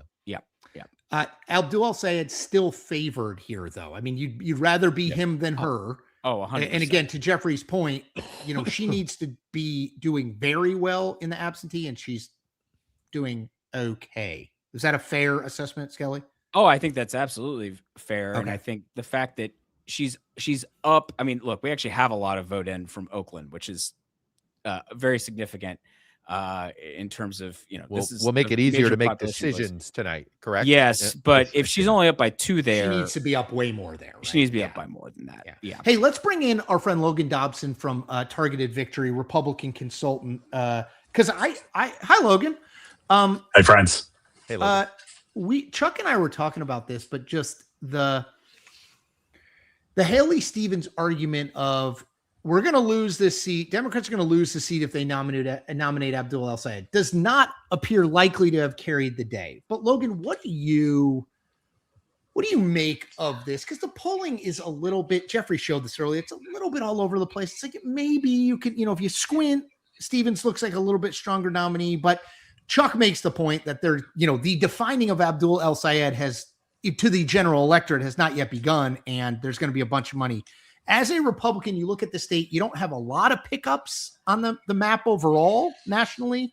What do you think of this one? Yeah, I mean, well, first of all, gents, thanks for having me on the night of contentious Democratic primaries. That's Christmas for any Well, we Republican had consultant. we thought we'd do a switch up, and you I- didn't want to hear I- our Virginia conversation, but that's okay. Yeah, I ignored a couple of the emails that you sent me about, tough Republican races over the past couple of weeks. But Come talk about Cornyn versus Paxton. Yeah. no, thank you. I was sick that month. But look, I mean, I think you're right, and I think the thing to keep in mind for folks is you kind of get caught up in these races, and I know everybody sort of puts on their pundit hats and likes to look at the perspective polling, and certainly my background's in polling, and so I value it as well. And I think Chris, you said that if you look at the preponderance of the survey research, it appears that probably El Sayed does a little worse against Mike Rogers, the Republican nominee, than Stevens does in the general election. But the real number to keep in mind here is, do I have the exact? It's in the hundreds of millions, and that's the amount of money that is in Republican-aligned super PACs and party committees, more than is the equivalent amount I believe it's in the 300 Democrats. plus million, not including MAGA Inc., which has 400 million in hand. Yeah, so we're talking 700 million. And look, I'm not saying all of that's going to come into Michigan, but what I am saying is that, between the NRSC's cash on hand advantage over the DSCC and the Senate Leadership Fund, which is of course the super PAC's cash on hand advantage over what's the Democratic one? Senate Majority PAC, is that it? Yep. The money will be there to define them. And so, Republicans have not yet engaged on either of these Democratic nominees. I think that, somewhere in the halls of SLF and at the NRSC, there was a very good research book on Haley Stevens, I'm certain, and there were many lines of attack that could have been brought out against her. But I don't think it's a stretch to say that the ones against El Sayed are probably stronger, and Republicans will have the money to make sure that every person in Michigan hears those arguments. Now, you guys all know, you guys were just talking about it a minute ago, money isn't everything. It is not, it can't It's been really necessarily buy you an election. surprising. It's been surprising how ineffective money's been. We were talking about even the Sri Tander primary, which right now he's trailing. He's losing. Lawrence is winning. There may be the biggest spending candidates may all go down tonight. Although to be the only person in history to stand up for big money in politics, I think, isn't Wesley Bell up on Cory Bush right now? So he is. Yeah, you're right. So there we go. Money might get one. And it's not Missouri one is going right? to be the caveat on Totally, every other everything. trend line. But all trend lines are going one way except for Missouri one. Yeah, there it is. We've seen Rick Jackson. Bell Rick is Jackson very spent good. God knows how much money, in it Georgia, and it worked. Yeah. Mhm. So That's right. So the point I'm trying to get at is not that, Syed's going to lose because Republicans have more money. What I'm trying to say is Republicans will not lose the Michigan Senate race because people don't know everything we want them to know about Abdul El Sayed. We will have the resources, and that is not always the case. There are some races you lose because you just don't have the resources to tell the electorate everything that you want to tell them about your opponent. That will not be a problem here. That will not really be a problem, I think, for Republicans in most races across the country. As to whether that means that we'll be able to win them, you point out this is one of the best, if not the only, Senate pickup opportunity. So, Logan, look, when you're dealing in a midterm year and you're on defense, right? Your dream is to, it's already a referendum in your party. In this case, referendum maybe on Trump and your party. Mm-hmm. And yet you get an opponent where, wait, can I make it about my opponent? Can I make the great, it's like, right? Call that the Graham Flatner in the biz. Exactly. It's like and we've seen this in other wave years where there's a couple of survivors, and usually the survivors somehow created the choice or created, however you want to call it. They created a choice environment, or they were able to at least level out the referenda voters, who are maybe, everybody's coming against you. Can you make it at all a referendum on your opponent? And I think that's the question here. This is a campaign of, at the end of the day, is this an electorate, a referendum on Trump, or will Michigan be a referendum about Abdul El Sayed? No, you're totally right. And I have an unfortunate amount of experience with this because I was at the NRSC in the 2018 cycle. And oft forgotten, I'll stand up for all my colleagues there, who I'm sure dozens of them are watching. Well, you tonight. won too. We actually on the Senate side, we actually picked up seats that cycle, which was crazy. And like I said, not often remembered because for the most part, terrible night for Republicans. But what I will say about the difference between this year and 2018, it goes back to that kind of cash on hand advantage. 2018. All of the Republican candidates for Senate were getting crushed. And that's on the hard dollar, like candidate level fundraising. They were getting outraised 2x, 3x. And then also the Democratic outside groups were outraising us. The Democratic Party committees were outraising us by just tons and tons. We were totally drowning in money that cycle coming out against us. And so, to have that flipped is, if nothing else, it's an interesting political science experiment. If you can't, if there aren't going to be a few races that you can pull through with, hundreds of millions of dollars in cash on hand advantage, maybe you need, a little bit of a reconsideration of either your strategy or just the overall impact of money in politics. And I wonder about that. Look, you always have to be careful not to make one night or a series of races definitive, right? Like, we still see big spenders and people who raise a bunch of money. But I was talking to somebody today, unrelated, about Texas and Tallarico, and he said it gives him Jamie Harrison vibes against Lindsey, because remember, I was like, I don't totally buy that. Like, I think Lindsey is a much stronger candidate than Paxton was, et cetera, et cetera. It's a black candidate, a white candidate, but I still remember that race because it was like, well, Harrison has raised so much and he's so drastically outspending Lindsey, and obviously Lindsey won by 10. Yeah, the great political philosopher Kanye West once said, "Having money is not everything, but not having it is." So you can certainly lose races by not having money. By the way, not to get derailed by Texas here, but Ken Paxton put out an economic plan that that Sherrod Brown might have endorsed, which told me something that they see in their numbers. They had a child care tax credit that looked like the Senate Democratic child care tax credit. He was throwing out money left and right, all in tax credits. So you have to speak, you got to still sound, you can't be, talking about it in other ways, but it was fascinating because I was like, wow, what are you guys seeing in your numbers that you need to have some substance here? It was interesting. Logan, what would that tell you? I mean, I think that it's pretty clear that in a lot of senses, this is going to be an economy election, and a lot is going to hinge on the state of the economy. I mean, look, there are no doubt a large chunk of the electorate that just doesn't like Donald Trump, doesn't like anything about him. That's going to provide a lot of energy for Democratic candidates across the country, and I think you see it reflected in some of the national numbers. But to win over that kind of middle 10% of the people who will decide some of these close races, not all. I mean, in a way, some people will get swept away even if they had the world's best economic messaging and have the right plan and everything that all of this polls at 80%. How could I not win? But if you're talking about these kind of marginal races, and crazy to think, but based on the polling, Texas might be a competitive race and might be one of these marginal races. Like if you're a Republican candidate, you've got to have something to run on. Well, we want to go to Michigan here. It is fascinating to me, though, that Texas, for the longest time, they sort of, even when the rest of the country was sort of grumpy about the economy, Texas was still a growing state. People were still feeling like good. Crazy. If you're seeing, if they're feeling slow down, right? Texas feels like it's been on a growth trajectory for the entire century.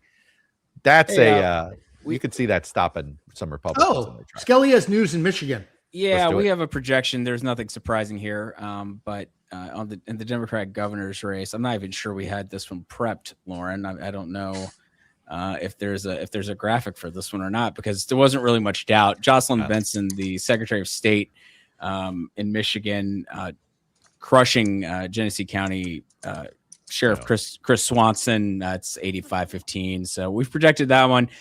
She will face. We don't have a projection yet. Can we go to the Republican one? Because I want to ask. By the way, this is. I want to.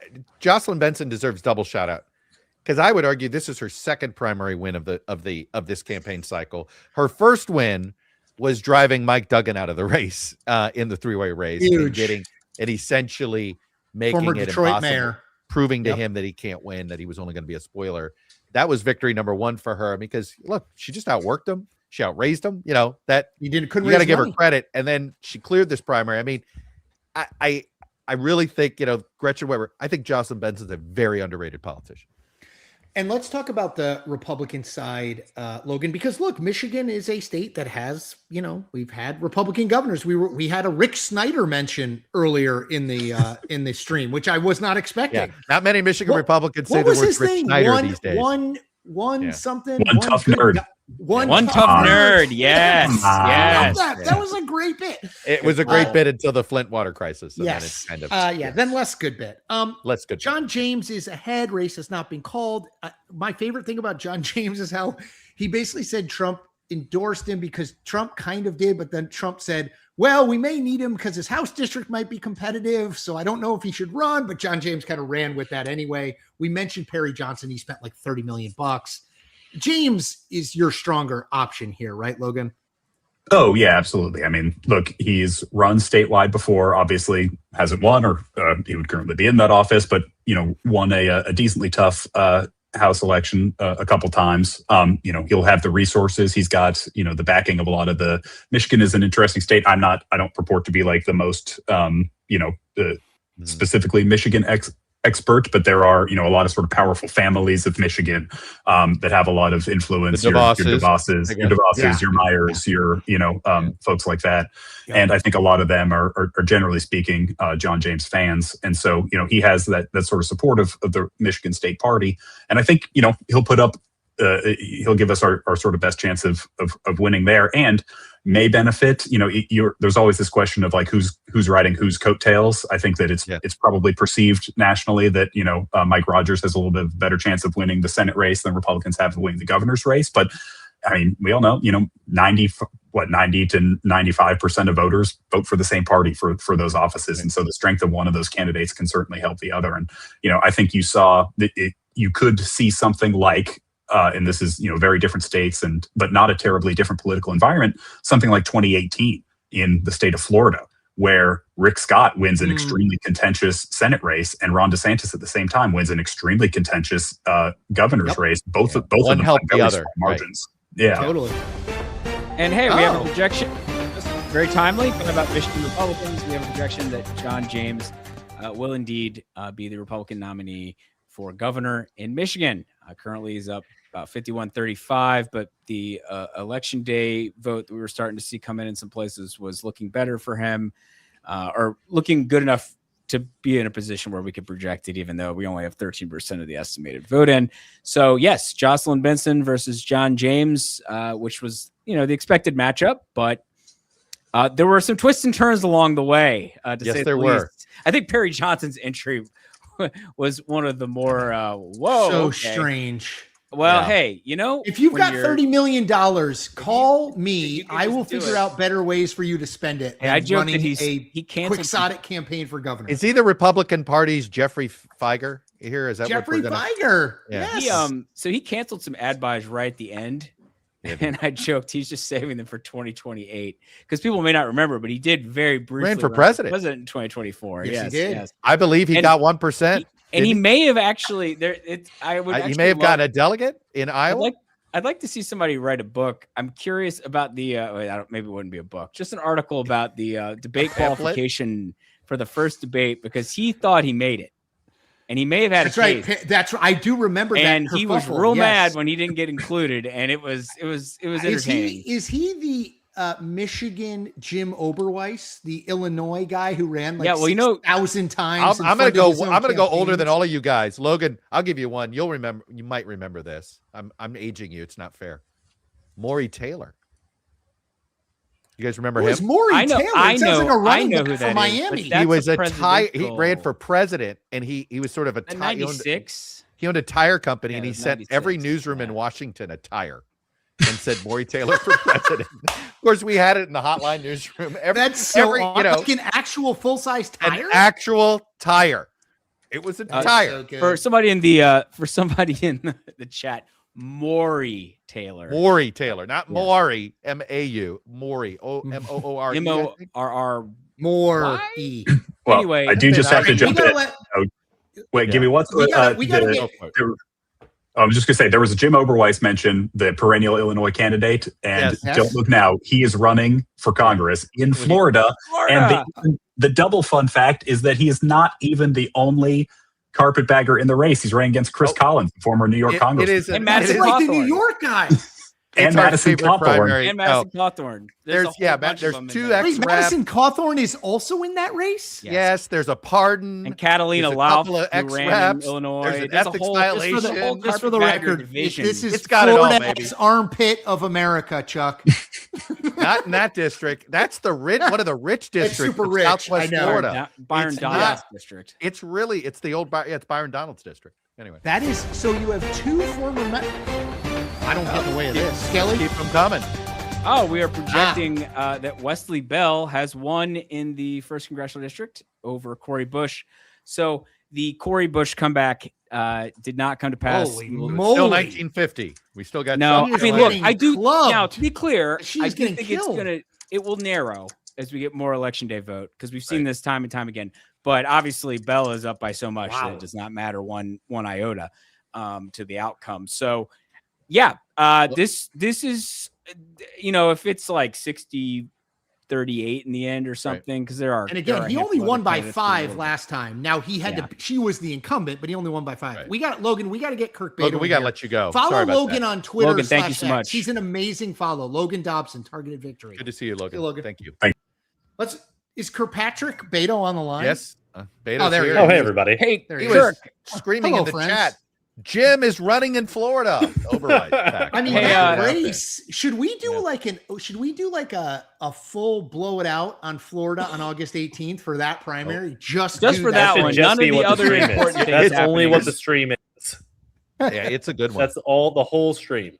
It might be if you just what we ought to do is you have Chris Collins might just he might go live for us for the last 48 hours of the campaign. I mean, that is That's not a 0% chance he would. So you have 3, 4. Did Oberweis ever get into Congress? No, he never got into He Congress. never got Lost into. So you have repeatedly. multi-candidate against 2 former members. Yeah, well, all running in different states. Chris, you may have missed this, but Catalina Lauf, who was briefly a Trump administration official and also lost an Illinois congressional race, he's also running there. So everybody goes to Florida eventually. Well, and the district itself, I think it's Cape Coral, right? I think is the county. Southwest Florida. Yeah, it's all Southwest Florida. It's it's it's like parts of Collier County. Maybe there's some Charlotte in it. I'm not 100% sure in the way they just remapped it again.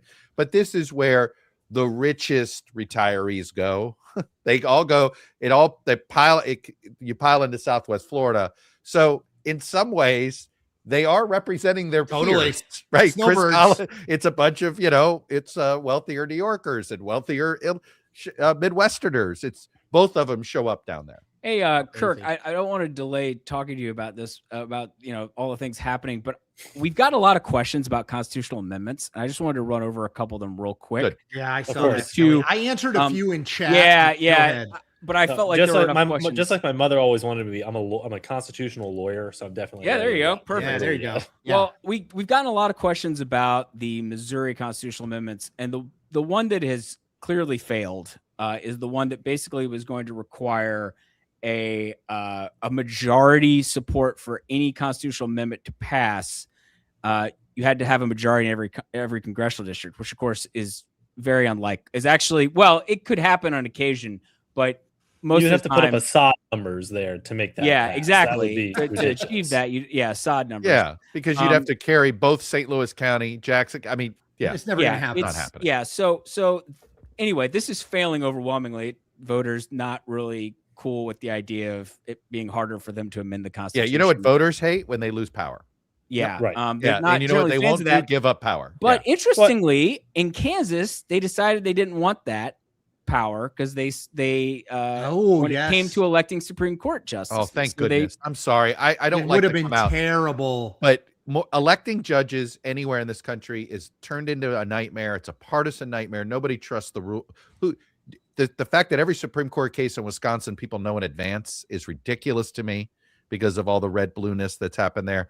Good for Kansas voters that they didn't go down. Yeah, so they shot down the idea of having elections here. And now, this is all coming with a Republican legislature to pass the constitutional amendment to put it on the ballot.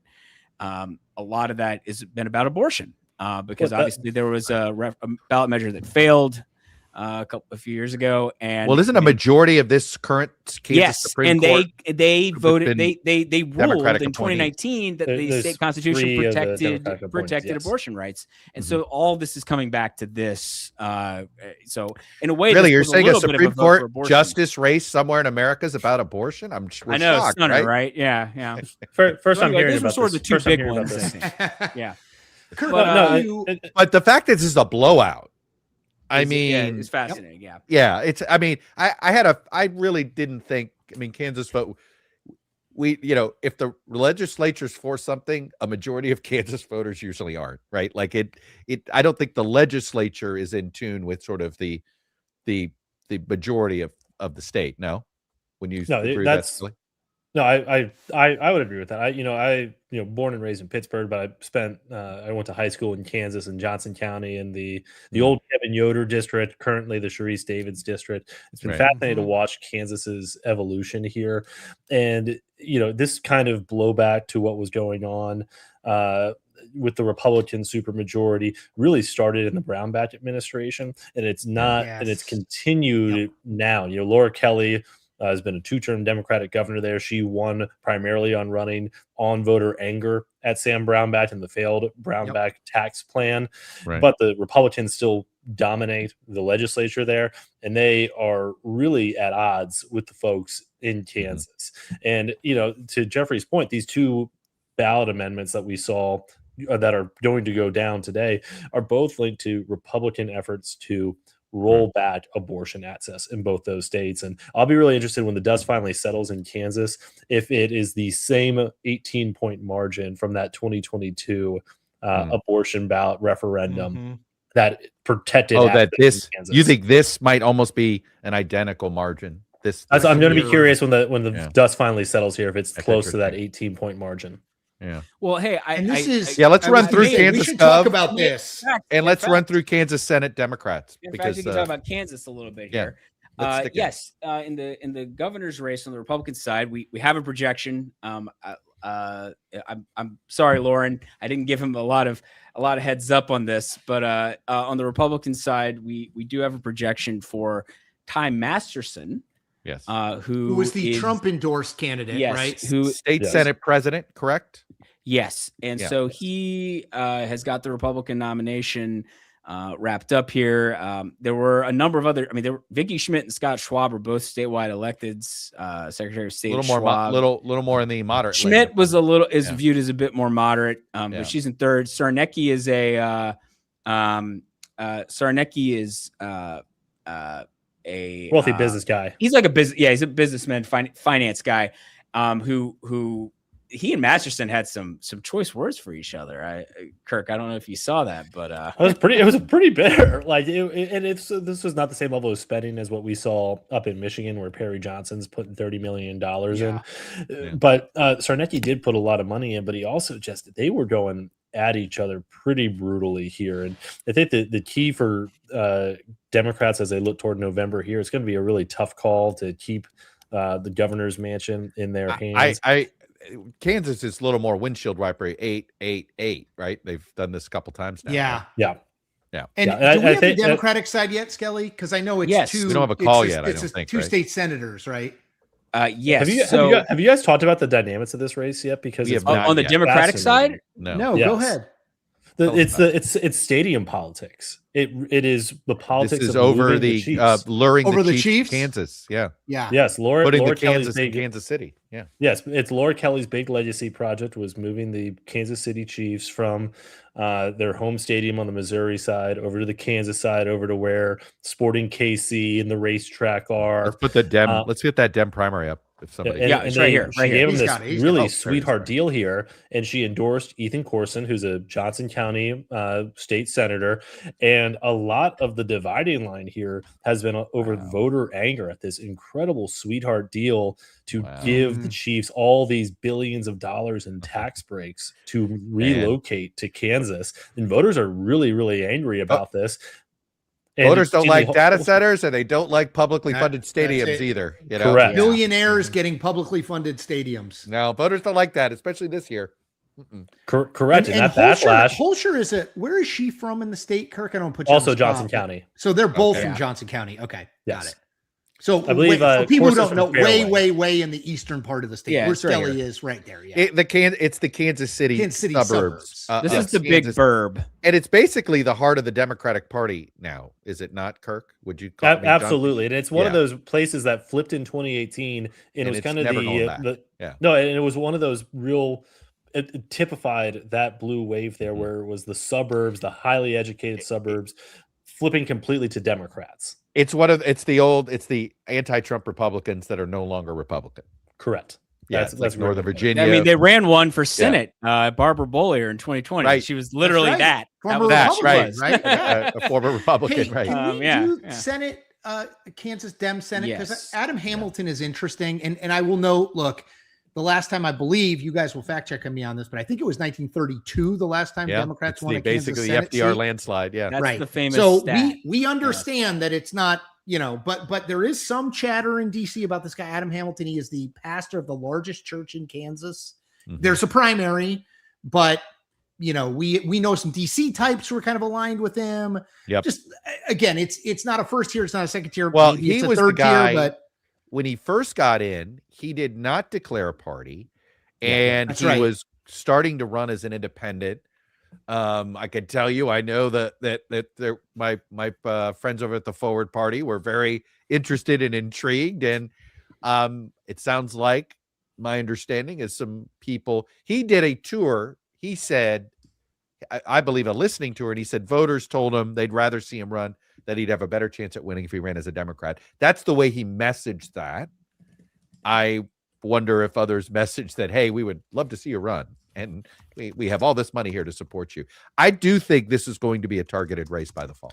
I absolutely do as well. Look at Adam Hamilton raised $3 million more than Roger Marshall in the first 3 months of the campaign that he was Say running that here. again. He's already outraised $3 Marshall for a quarter. million. Wow. In a contested Democratic primary. It's not like he was the only candidate in the primary either, right? Like, I mean, there's a million people in there, right? Thank you, Jeffrey.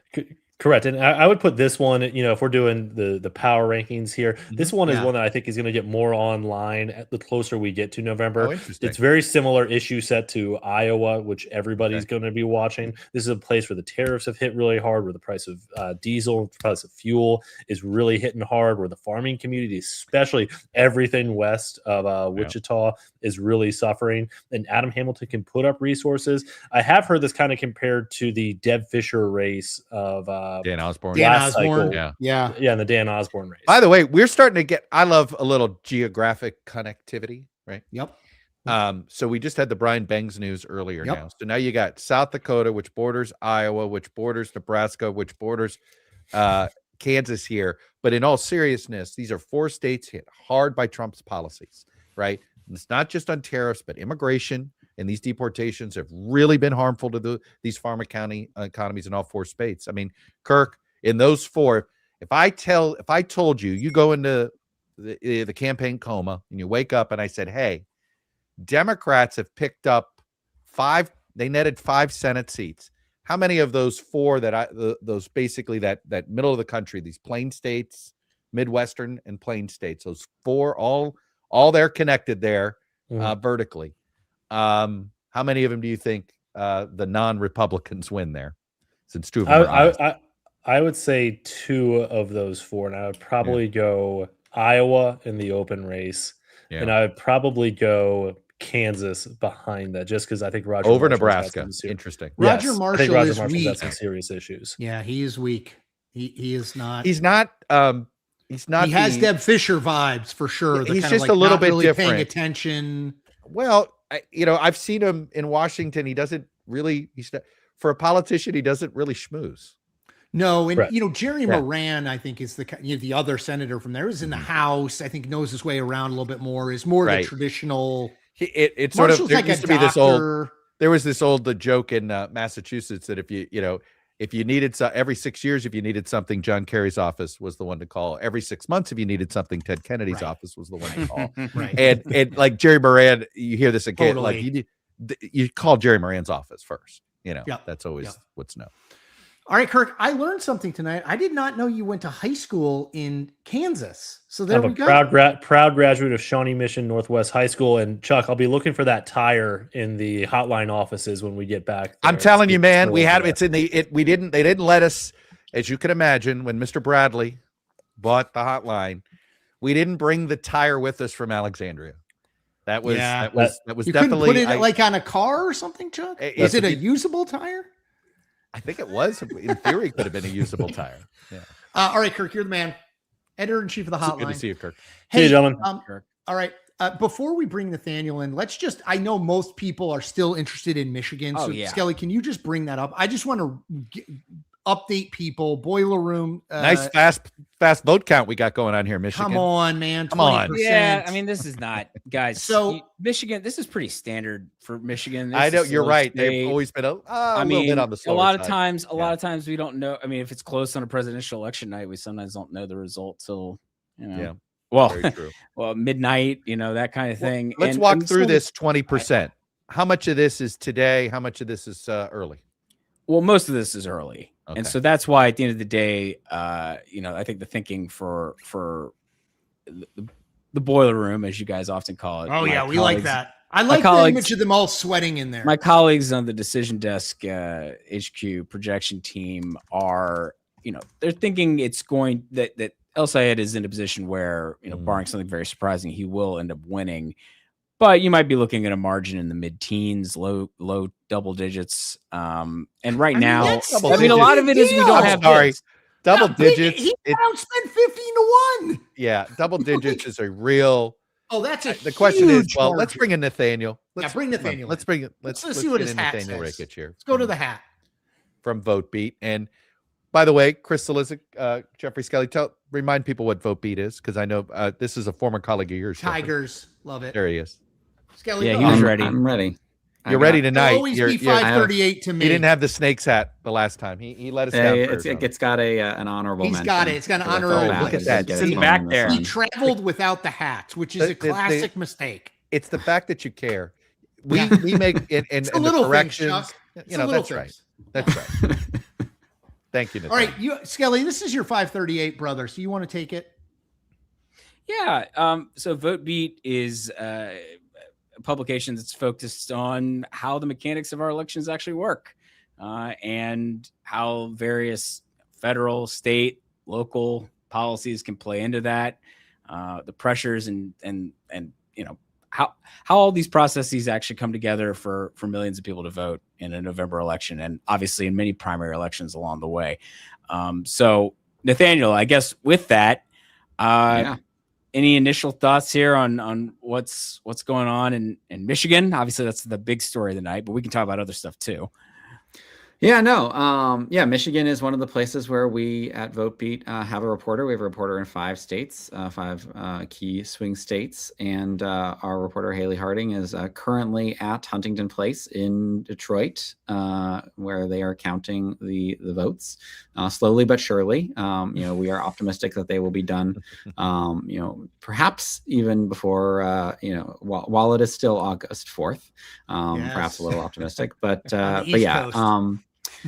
Things are definitely happening in Michigan. I think that, so Michigan is a tricky state because, right, the counting is different from county to county, right? Certain states are predictable in that, like, they always count absentee votes first, or they'll always count election day votes first. With Michigan, it does vary, but I think that it is right that most of these votes are absentee votes, which are generally thought they're going to be better for Stevens. So, while it looks relatively close right now, like Stevens is within shouting distance, I do feel like that's going to kind of shift away from her, but we will see. This is why we count the votes. Hey, Nathaniel, let's have a little 2028 fun, because okay. Michigan's an early primary state. I mean, this is going to single be wins.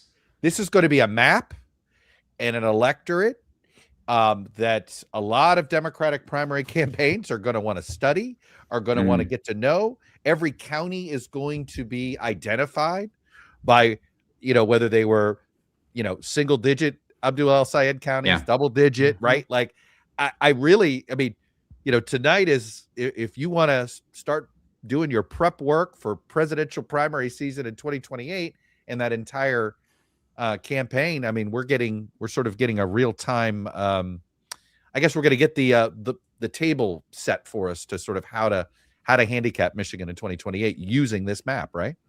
Yeah, no, I think that's absolutely right. And I think that, one thing that political analysts, don't think about as often is that, just as, every county has like a partisan lean between Democrats and Republicans, I think that there are consistently, right, counties that are more progressive in Democratic primaries or are more establishment leaning in Democratic primaries.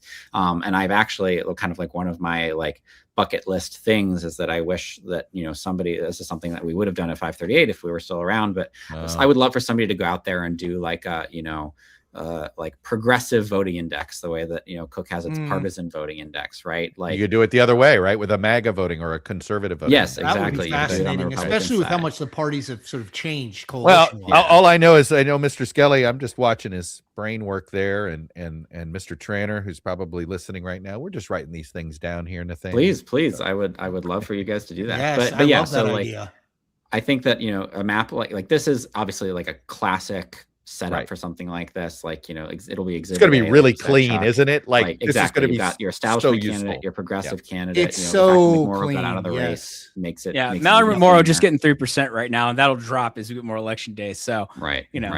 And this is, I think, going to be a closely studied a map. I think before, you had the 2020 primary in Michigan between Biden and Sanders, which was also relatively clean, which Biden won fairly handily. And then, of course, back in 2016, Sanders biggest polling error of modern times by winning Michigan. 2016. But yeah, Michigan's had some great history. One of my first Great memories. races.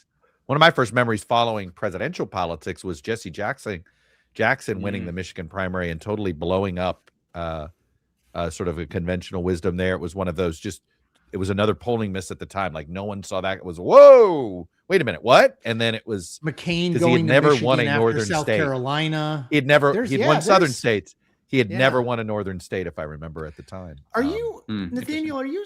Are you surprised? Skelly was saying, probably, high single digit, low double digit win, likely, not called, but likely for Abdul El-Sayed. Like, if you said that to me at the start of the race and you said, okay, here are the three candidates. It's Abdul El-Sayed, Haley Stevens, Mallory McMorrow. Sayed's going to win by 12. I mean, I feel like that would have been, if you said one of these three will win by 11, he would have been my third ranked to win, most likely to win by 11 or 12 points. The storyline, it seems to me, coming out of this is going to be, well, certainly Republicans will see some of this. DSA takes over Democratic Party. Like, this is, though, a swing state. Although he is careful to note that he is not. He is not a Democratic socialist. That is correct. He shares many of their not. positions, but he is not. But Right. He is a progressive, like, but he's not a socialist. this is not New York City. This is not Denver. We've had you on for these races. This is, this is not those places. And we think in a week we're going to see an actual Democratic socialist be the Democratic nominee for governor of Wisconsin in another critical Midwestern swing state. Should we draw conclusions? Will be drawn, obviously, but should those conclusions, like, what do you take from Abdul El-Sayed maybe winning by, let's call it a comfortable margin? Yeah.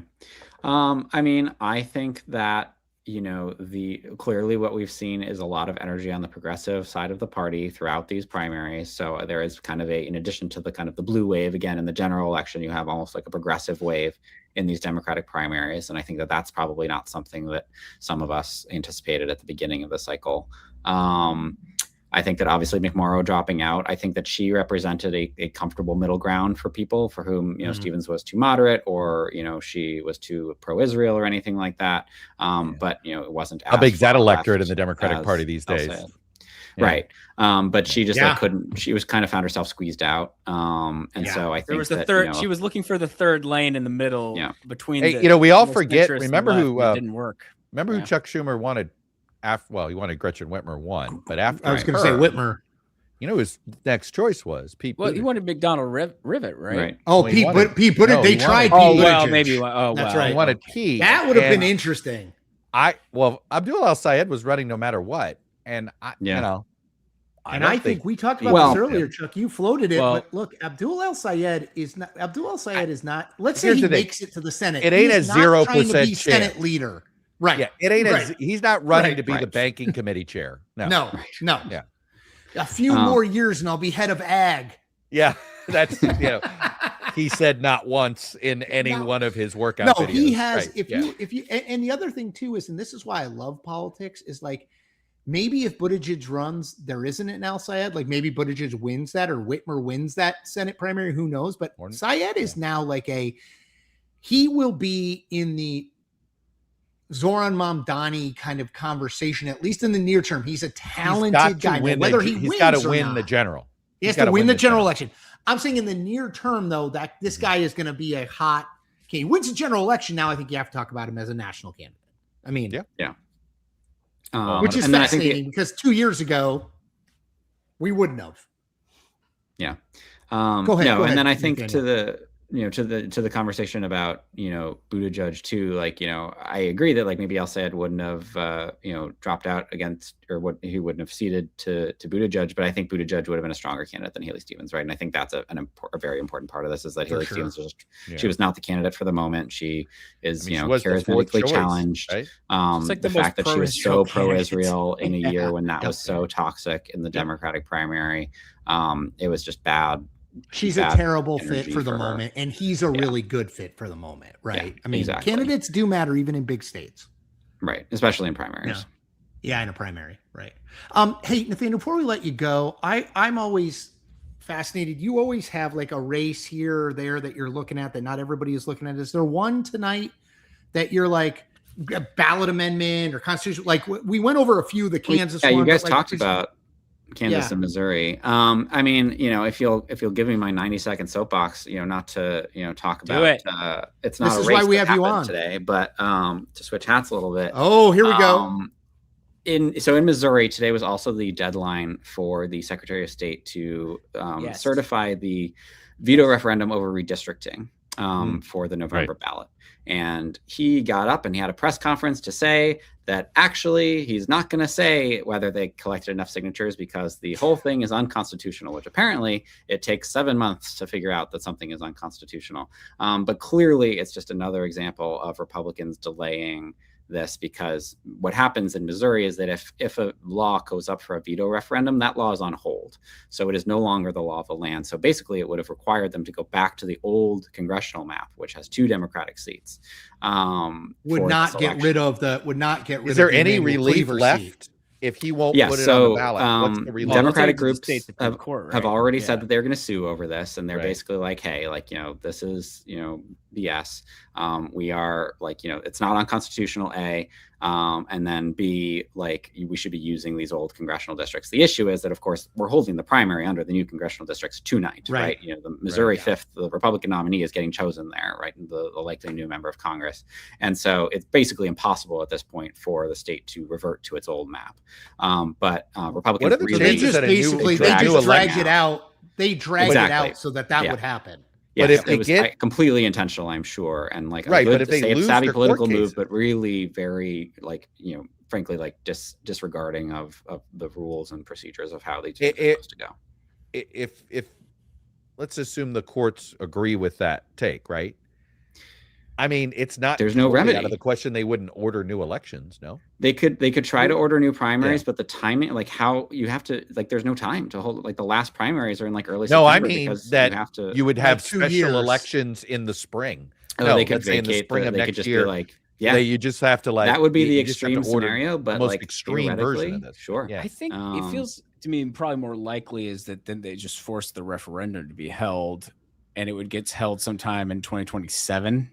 On a weird date when it's the only election to decide Missouri whether or not Republicans have tried to do this so many. It has blown up in their face in the past. And then, well, you know what they then could do immediately, right? Is actually they may have already thought this out. Is that if the veto referendum succeeded, they could just then turn around and pass the legislation again, and then try to avoid ever having this current map put back in. And this time they might break up Missouri 1. Because they can do that now because it's right. Yep. That's right. So, all right, Nathaniel. Anyway. Two. He made up for a 0 hat performance with a 3 hat. Actually, though, he's got the third in the background. And he brought that. I mean, it's a. Oh, look at this. I mean, that's just a cherry on the top. Yeah. Shout out to Bobby Witt Jr. Yeah. Do you have your Mariners hat out? I mean, do you want to go all the way? I don't, because I knew that one was not coming yet. But no, we're not getting to that one. Didn't think I could. Chuck and I are too old to stay up that late. Nathaniel Rakich, go check out VoteBeat. It is excellent stuff. Thank you, Nathaniel, and follow him on Twitter/X at Base Ballot. Best handle on the. Thanks, internet. guys. Thank you, my friend. Our next guest. This is cool because our next person, Grace Panetta, has just concluded I want to know if she drove, but like a long trip through Michigan and Wisconsin. So, Grace, I'm going to pull up the results because Skelly had to go do TV. Chuck, you take it. Well, look, there's the pile on Haley Stevens is going to get quite brutal, I think, in the next 24 hours by people that are, just going to start lashing out. Sort of what matters more here? Was it Haley Stevens or was it Abdul El Sayed? I mean, is it going to be a bit unfair to say Haley Stevens lost this race? Oh, that's such a good question. It's almost like you ask really good questions, Chuck. I think they feel like this race is not as much about either of them as it is really about the voters of the Democratic base in this moment.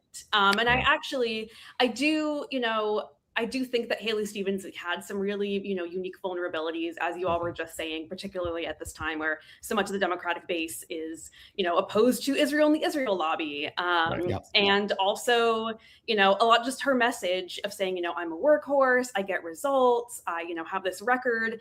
That is not necessarily the most compelling for an electorate that is really, wanting to burn it all down. And by the way, Grace, in 2018, that's exactly the type of Democratic candidate the Democrats wanted and who won because they were running them remember Kendra Horn, and they were running them in these sort of suburban. It was sort of the first chance to try to win over the anti-Trump Republican. Yep. It's a different, angry anti-Trump electorate right now. It is. And we're seeing this also play out at the House level. I also went to Lansing, where there's this really interesting kind of three-way Democratic civil war going on. Really, everything's just happening in Lansing. In the 7th Congressional District, which is a swing race held by Tom Barrett, where you have these kind of two moderate, very accomplished Democrats with national security backgrounds, but then this kind of third progressive Bernie Sanders endorsed candidate kind of really surprised everyone involved and surged to the front of the pack. And it's kind of reflecting the same thing of in 2018, a former Navy SEAL or former U.S. ambassador like Matt Masdam or Bridget Brink might have been a much easier sell. But in this environment, it's much easier. You can break through a lot easier if you're someone like Will Lawrence, who is like, I hate the establishment. I also hate data centers. And look at that, though. Look at that split, though, Grace. They got 61 combined. Remember when at the first drop, it was closer to 50-50. Now we're still barely a third. We're not even at a third of the right. So Right. And also a big story in that race too is kind of the failure of the center to consolidate and coalesce behind one candidate, which is an interesting story in and of itself too. Yeah. So I feel like with Michigan, we inevitably leads us to Wisconsin, and next week when we will be back, obviously Wisconsin primary. This is the kind of, it seems to me, a big breakthrough for the if not Democratic Socialists, this is Democratic DSA. Socialist, like there's no Wisconsin is like DSA. This is not about progressive. This is a DSA candidate, right? Yeah. And like in El Sayed in Michigan, I mean, these are two big wins from the left. Certainly, I mean, obviously El Sayed's not called yet. We expect him to win. I think Francesca Hong is clearly ahead in the Wisconsin race next week.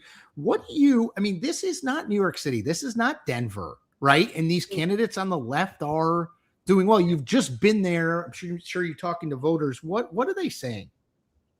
Yeah, I do think there are some really interesting differences between the two, having, spent time with El Sayed and with Francesca Hong. One being, I do think El Sayed, is not a Democratic Socialist. The politician he reminds me most of is actually Elizabeth Warren, which might seem like a weird comparison. They're both these. No, but he's kind of a policy. I had him on my podcast. That guy can go deep on a lot of issues. It's not just one or two issues. Just like Elizabeth Warren, like he's one well-read, well-studied candidate. Yes, he's a smart dude. Whether you like him or you don't like his policies, he's not dumb and he's good on his feet. He's a very enjoyable conversation when you just want to talk substance, whether you agree or not. Yeah, I very impressive there. Yeah, and I do think that going through this kind of really contentious, bruising primary, yes, it might divide the party, but it also, iron sharpens iron.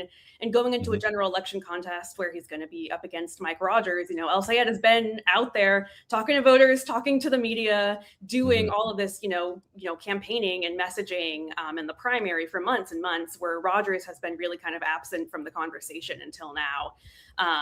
And Francesca Hong too, having spent some time with her in Wisconsin, she, is also a big policy wonk, very, very thoughtful, but is not as polished of a communicator as El Sayed. That's right. Kind of seen that. Watch her interview with Caitlin Collins on CNN. That will tell you all you need to do. She is. I've watched quite a few of them actually. I watched her on Fox. I watched her with Dana Perino. I watched her with Caitlin. I watched her with a couple.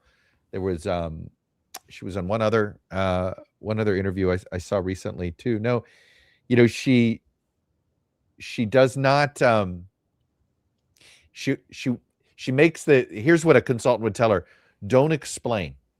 Stop explaining. She explains her previous statements. You said that we should cancel Thanksgiving. Talk for 5 minutes about that. Right. Rather than saying, yeah, look, I know a lot of people bring that up. Here's the Thanksgiving I love, and here's how I celebrate it. Right. Like, that goes to your polish point, Grace, right? There isn't that, learn how to a little performative. You hate to say it, but welcome to 2026.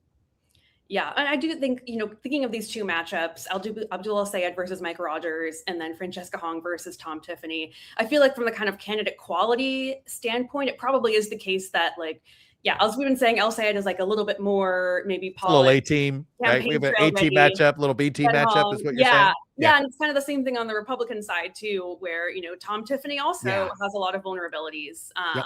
In a purple state like Wisconsin. He's pretty where- right. I mean, Yeah, he's pretty he's pretty right. far to the right. I'm and she's amazed pretty that there far to was the not left. a Like more. Yeah. this is, but Yeah. this is Wisconsin in a nutshell. Yeah. There's Yep. no swing counties. Ultra polarized. Yes. Yeah, Yeah. actually, Portage County was a swing county in 2024. It drove through there Oh, a nice. couple times. Good. But yeah, it is a very polarized state. And I actually spent some time with Francesca Hong up in northern Wisconsin in areas that don't necessarily get a lot of attention from the media. Went with her to the Native American reservation, the Menominee reservation, and then also to Wausau. And yeah, these are, very rural Republican leaning areas in Tom Tiffany's district, where she will have to, really pivot to the center. And make that case for herself. And she's What is her message? Why does she want to be governor? Like, because she's, to me, her challenge is going to be, how do you not get caught up in the national conversation about the direction of the country or the party?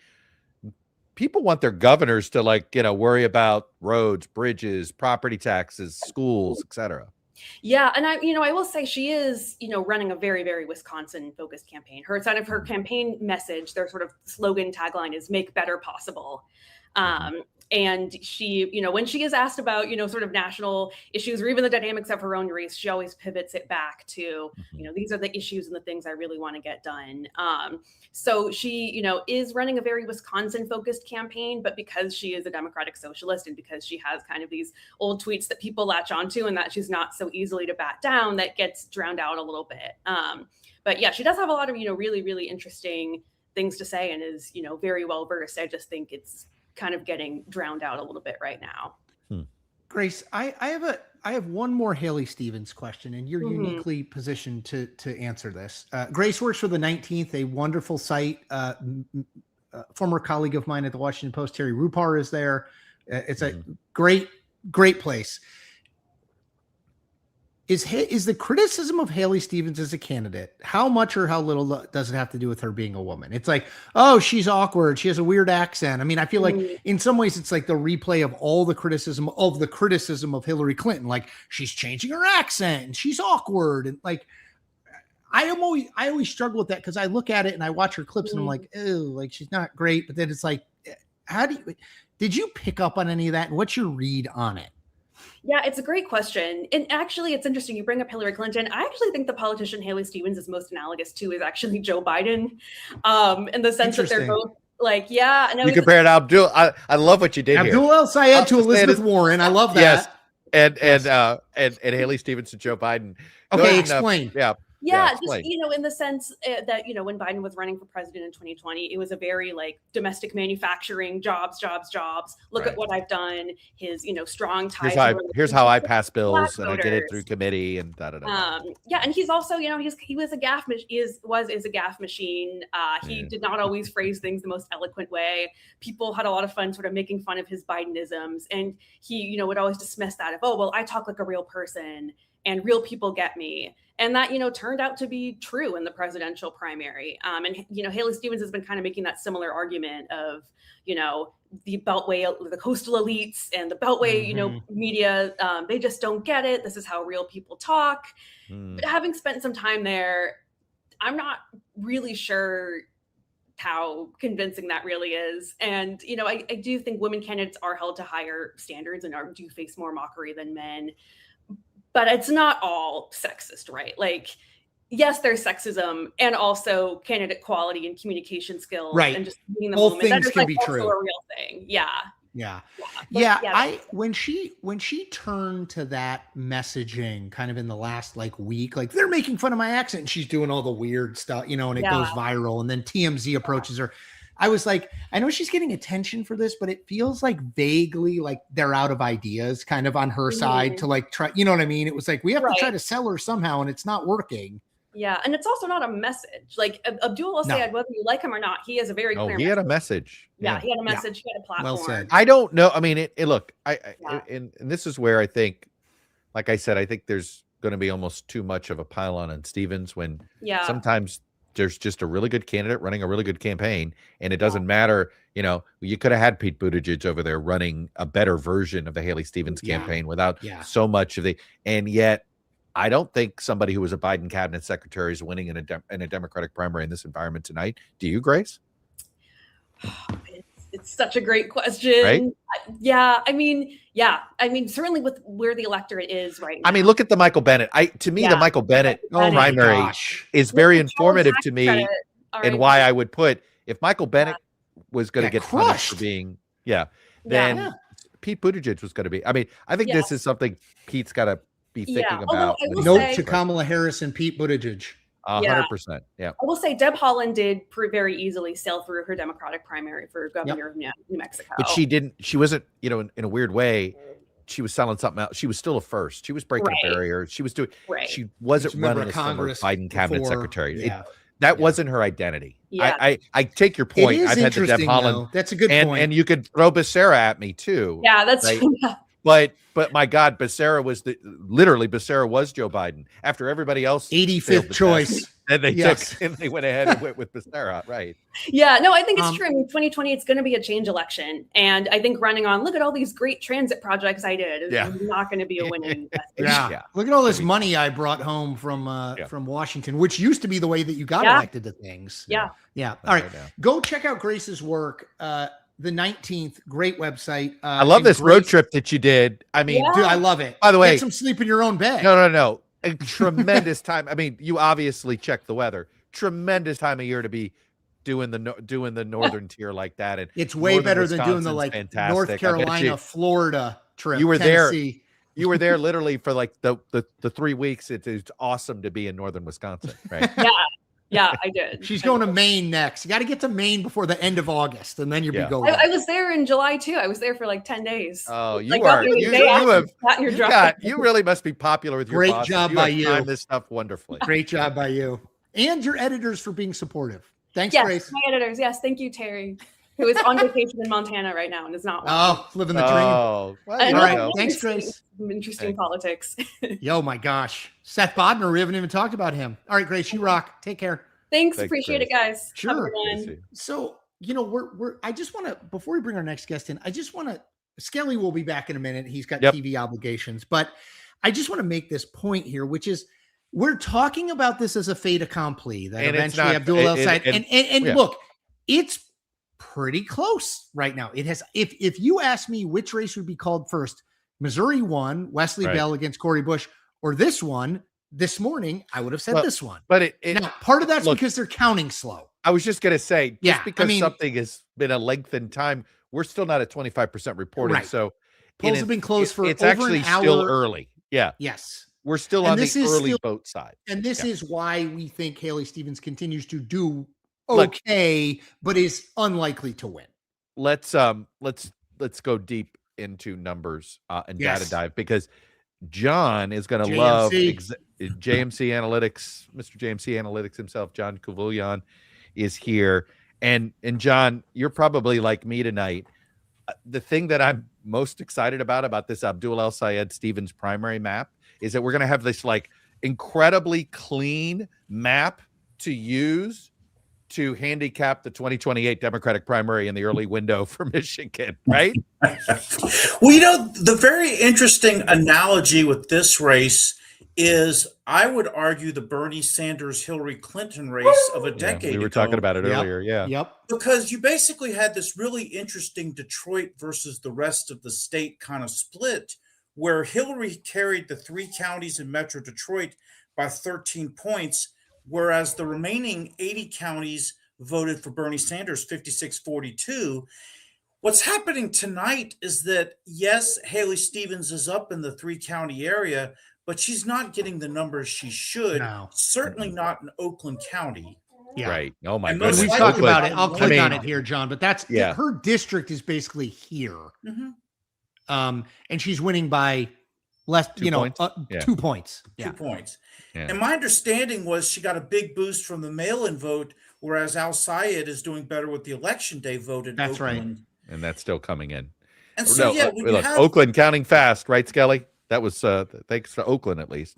Yes, they're the one place. Everybody else is else. Well, maybe not everybody else, but most people are not counting very fast. Yeah.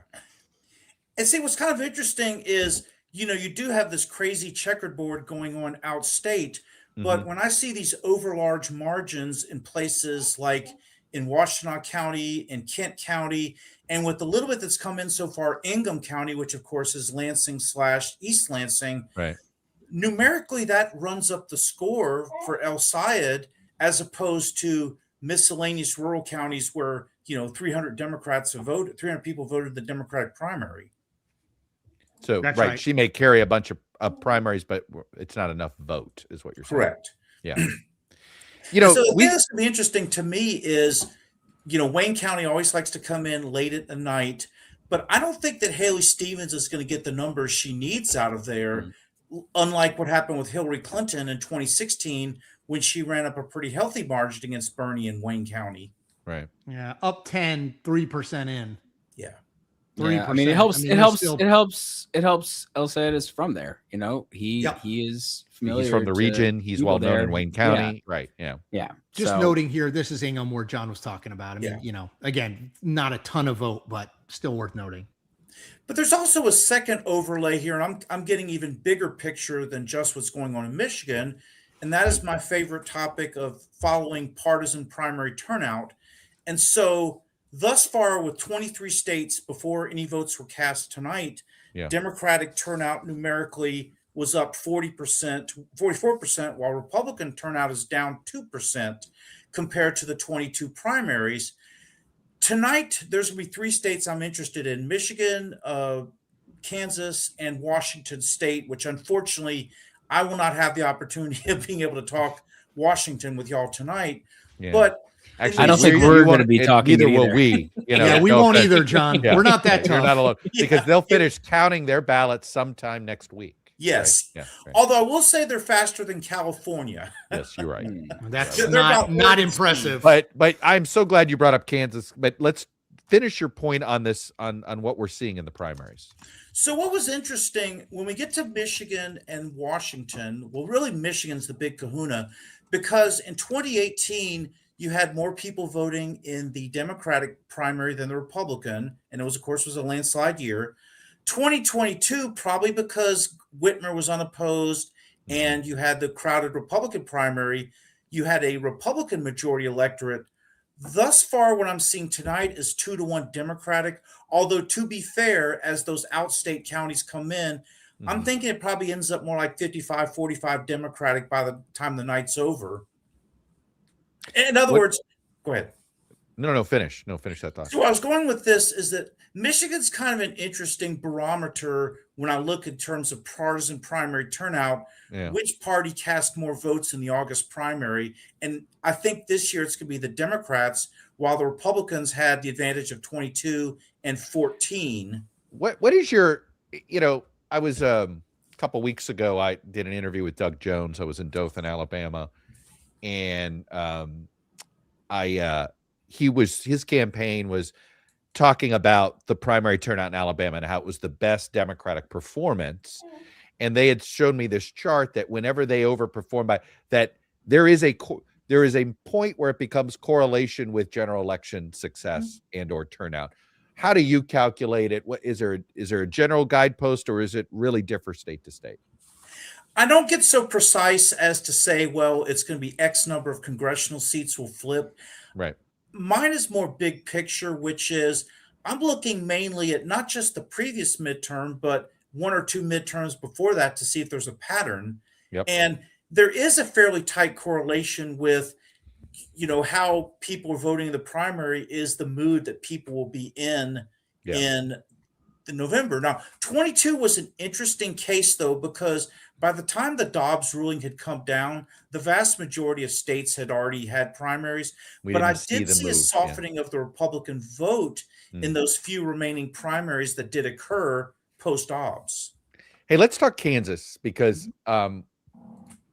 this is the Kansas Republican primary for governor is probably, for somebody like you who loves to just sort of dig into numbers and try to understand what are the different lanes, right, inside the Republican Party and the Kansas Republican coalition is at one point a huge tent, and then some of that tent moved to the other tent, right? That we've seen. And tonight we saw the more conservative candidate won. There were two, a bit more, some might call them establishment, others might call it moderate, sort of splitting the vote. What did you see in Kansas tonight? And where would you say that Republicans are moving more to the right or shifting further, shifting away from Trump? What did you see based on the turnout and the different results? In this case, I would say the Trump endorsement kind of overpowered everything else, because you've always had that tension between the quote unquote moderate wing of the Republican Party in Kansas and the conservative wing. And while the conservatives usually win, there's always the problem of, if the conservative candidate is too far to the right, those moderate Republicans run off into the Democratic side in November. Because, as you so well know, Democrats have overperformed in gubernatorial elections there relative to their registration numbers. Well, here's the thing. I'm and it's my own pet obsession, but I think Kansas is moving into the battleground. Now the question is 2032 president? I was going to say, at what pace? No, I get it. I get it. But you sort of start to see, I mean, I think it's sort of, for people our age, right? It's funny to watch Missouri and Kansas slowly trade places, right? Yeah. When I first started in politics, Missouri, the ultimate swing state, Kansas, this, Mr. Republican, Bob Dole. Now you're moving and you're like, Democrats talk up Kansas now all the time. They're not talking Missouri races anymore. Yeah. What do you see there? And how fast do you think Kansas is moving? I would say at a moderate pace, because in Kansas, Republicans have the same problem there that they have in Nebraska, which is a very inefficient distribution of its votes. In other words, the Republican base is in these smaller counties out west in both Kansas and Nebraska, whereas in the places like Sarpy County, Nebraska, and Johnson County, Kansas, Republicans simply aren't getting the votes they used to. And then Democrats could also count on a vote out of Wyandotte County and the county containing both the universities. And then Topeka could swing Democratic as well. But Johnson County historically was the linchpin of Republican strength, and it's not there anymore. I'll just note very quickly, I just was checking my email when I went to go get a quesadilla that my wife and clearly eating too. Yeah. And I'm eating it on camera. The Cook Political Report, we're going to talk to Jess Taylor after John, just moved Kansas Senate from solid Republican to likely Republican because of Adam Hamilton emerging as a nominee. Kind of interesting. I might argue that there maybe we'll keep moving. I was going to say, you think it should be lean. I would probably already have it in lean, but I'm probably a little more, I sort of have Kansas moving a little bit faster perhaps than John, but I trust John's numbers here. Where would you be putting it? I would say lean to likely Republican. In other words, Kansas right now is about at the 55% Republican level. And what the key is can the Democrats run up a large number in Johnson County?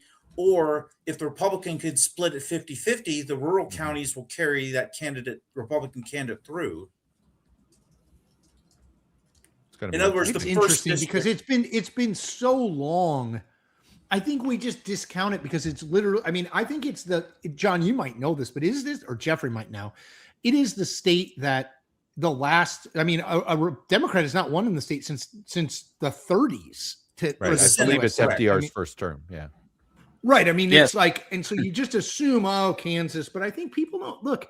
Demographics. It's the home of Alf Landon, right? Wasn't it? Yes. But the coalition. He got the nomination in 36 because he was basically the only guy. He was basically about one of the only Republican governors left.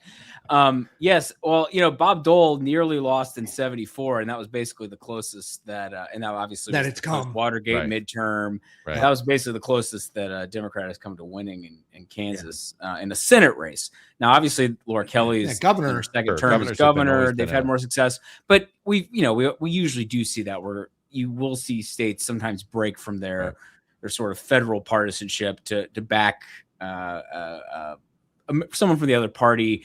And again, we talked about it earlier. It's sort of like it was sort of Sam Brown back, right? Yes, maybe. It goes to John's point earlier, to the right, and Kelly was a response to that. And they nominated Chris Kobach, who would have been a very conservative candidate. Go ahead, John. another key point too, when we're talking about Kansas, is if you numerically look at voter registration, Republicans have been stuck at about 45% for some time. Independents are actually the second party, believe it or not, and Democrats are technically the third party. But if you have a candidate who is anathema to just enough Republicans, like saying a Johnson or a Sedgwick or counties, those 5 to 10% plus independents plus Democrats can theoretically flip the state in a statewide election. And correct me if I'm wrong, John, but Kansas, the assumption, it's a lily white state, but it's got a very growing Latino population. I think it's in the 14 to 15%. Because of the meat packing industry, kind of like in Nebraska. So it's an interesting state that people don't think is an interesting state politically. John, before we let you go, we've had 2 races in the Midwest/Plains/ whatever you want to call Idaho. How many points is being an I instead of a D worth in South Dakota and in Idaho? I'm thinking a 5 to 10% bonus. In other words, rather than getting absolutely shut out, it does put those candidates in contention nowadays, because Democrats are starting to learn in those states that, hey, if we substitute one of our own for an independent, that person could get in at least a little more of a favorable hearing amongst Republican voters. It's an interesting gambit. Look, you have Idaho, well, not Montana, I guess, which may have the best candidate. I wonder if the pressure. I wonder if the fact that Idaho moved last week, South Dakota today, right? Does the peer Nebraska's already happened, right? Yep. Do you start to see some of that? And although the candidate in Montana has said basically, like, I know she's pretty been. It was the Biden, no way in hell, an iceberg will, only. Of course, Biden dropped out eventually, so maybe that's not a good. Right. Yeah, I was just going to say he was never getting out. Right? Nobody gets out until they get out. Right. Of course, it's not over till it's over. Chuck, JMC, you're the man. Good to see you, John. Thanks, John. Thanks. So Skelly, before we bring Jessica Taylor in, can you give us the state of play in Michigan? I'm still seeing a lot of people being like, why is it so slow? When are we going to get a call? And the answer is we'll get a call when the DDHQ people see the race as callable. But can you just talk about where we are and maybe where we're going? Yeah, the big problem is that we just don't have hardly anything from Wayne. Right. And that's where Detroit is. And we expect Stevens to do better among black voters. But how well is she going to do in Wayne as a whole? We need some more vote there to sort of be in a position where sort of our expectations about El Sayed doing better as more of the vote comes in. Basically, we need that before we can follow this logical conclusion. Wayne, if she rolls it up in Wayne, then that it upsets the apple cart everywhere else, and so you guys can't exactly right. Yeah, okay. and for instance, we do expect there are also for example in Macomb County, which fun fact is sort of like the home of the Reagan Democrats. Always was the line about Macomb. But Macomb is also home to a very large Arab American population too, right? Yes, but right now El Sayed is winning there, but we actually expect Stevens to maybe gain based on some of the places that have reported or not reported. So it's again, it's a bit just like the map looks like. It's a bit of a patchwork right now, which makes it harder to be in a position where we're comfortable making a projection. I think this is certainly still El Sayed's race to lose. He is favored, but Stevens keeps inching. She's hanging around enough, right? Yes, yeah, exactly. She did not get blown out in absentee. Well, let's bring in Jessica Taylor, to the governor and Senate editor of the Cook Political Report.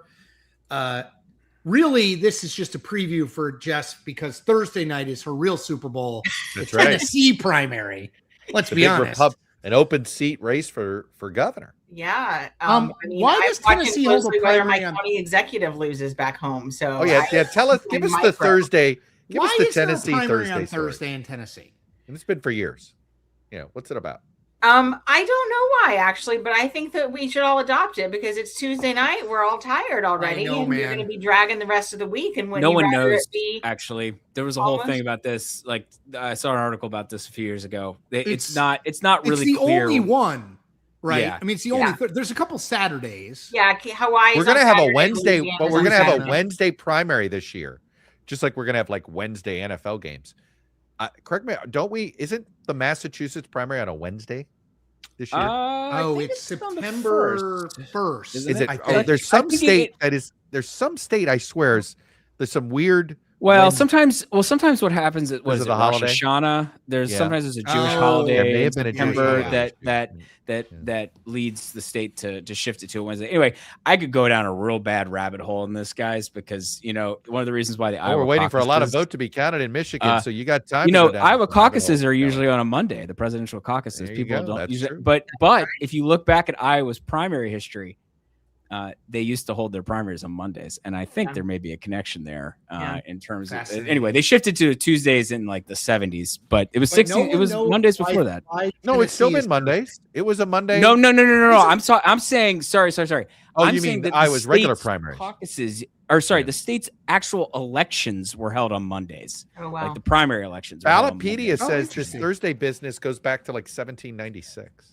Okay. Scott Tranter in the house. Scott saying hello. As long as I have been alive, it was on a Monday in it was on a Thursday in Tennessee. on a so, Thursday. Okay. yeah. So All right. Yeah. Well, let's talk Michigan first, and then we And want to talk Kansas. Kansas I because saw you I saw saw our you guys Kansas. just made we mentioned that you guys moved Kansas. Well, actually, let's do that first. Let's do Kansas. We'll talk Michigan after. Talk about Kansas. You've moved it.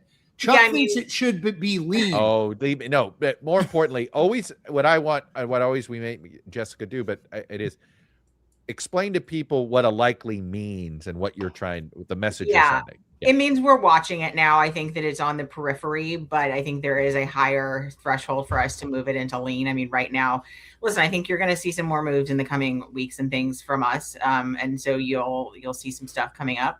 But this was one that we were waiting on for the primary. Largely, I wanted to make sure Got that it. Adam Hamilton won the primary. Right. So we long intended to move it.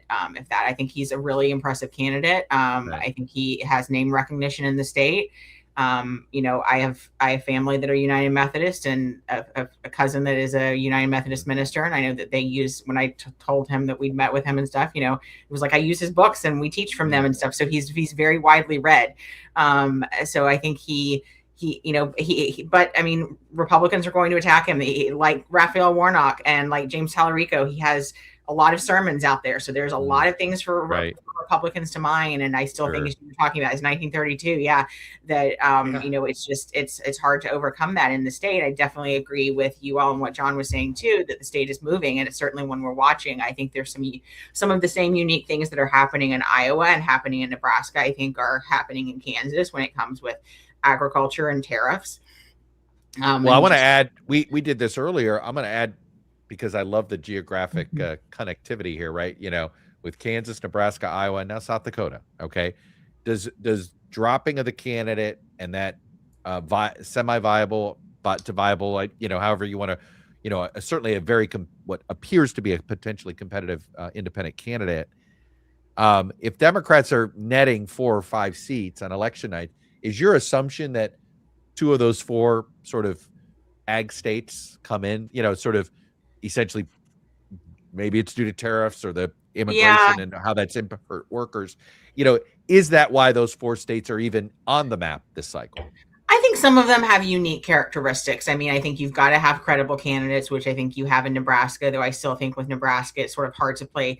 The same sneak play is hard to, the trick play is hard to Not a play. sneak this time, right? Yeah. Well, it's not a sneak. That's it. It was last time. And, and I don't No think that Philly Pete special this time for right. Yeah. Pete Ricketts knows what's coming. Yes. Yeah. And Deb Fisher did not. I mean, the thing I hear from like, no one wants to be the Deb Fisher of this cycle. They do not want them to be caught sleeping. Yet we've been hearing people say, was Roger Marshall the Deb Fisher of the cycle? Right. That was brought up earlier. Yeah, I mean, his fundraising is not impressive this past quarter, certainly, but I mean, he still has more cash on hand. So I think that's one thing that would have By the way, Deb Fisher did win.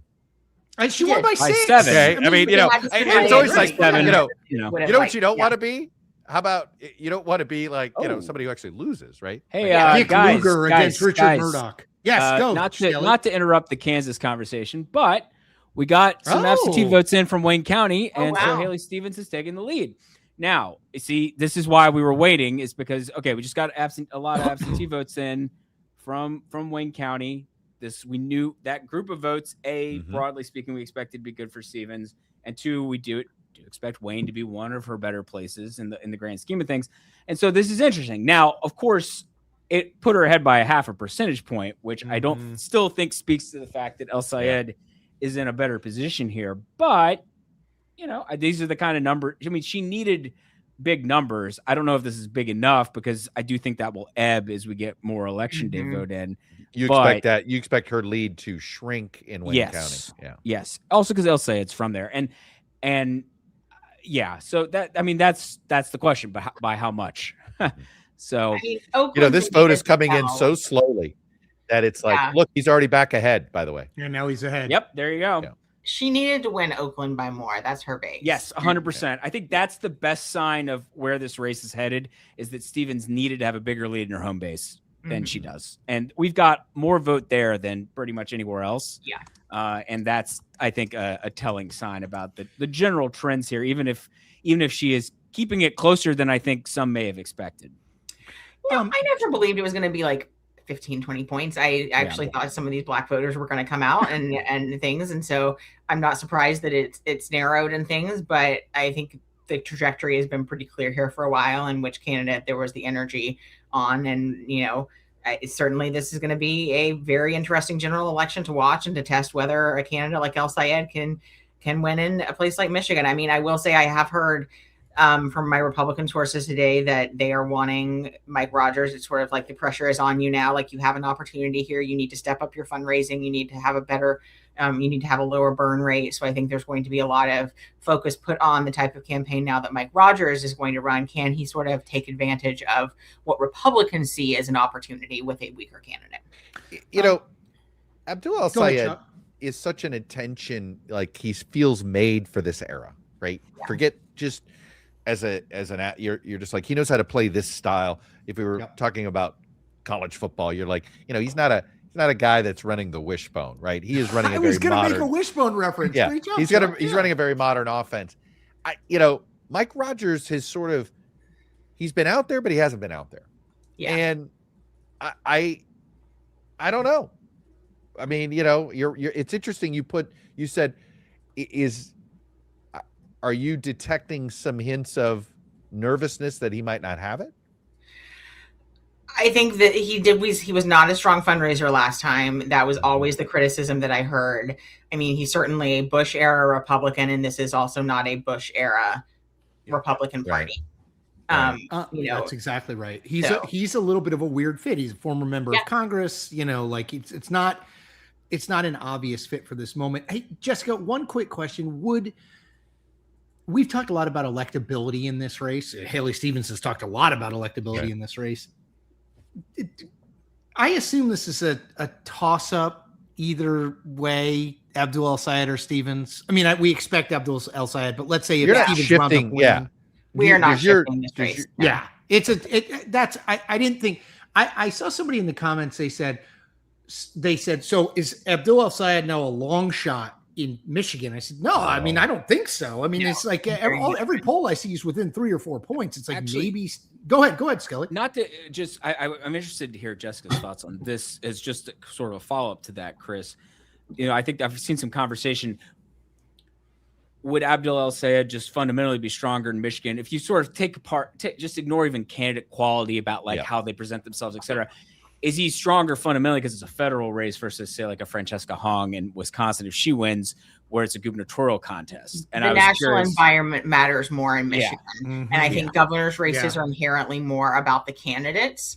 And I will say, I feel differently about the Wisconsin governor's race today than I did last week. In fact, I think Francesca Hong needs to stop doing media, and we were talking about or do something different with said media, or maybe be pro Thanksgiving. I want to cancel immediately. Thanksgiving. Yeah. You know, Yeah. it was right there on a platter for her to not say that. Basically, quite literally, her on a platter. Yes.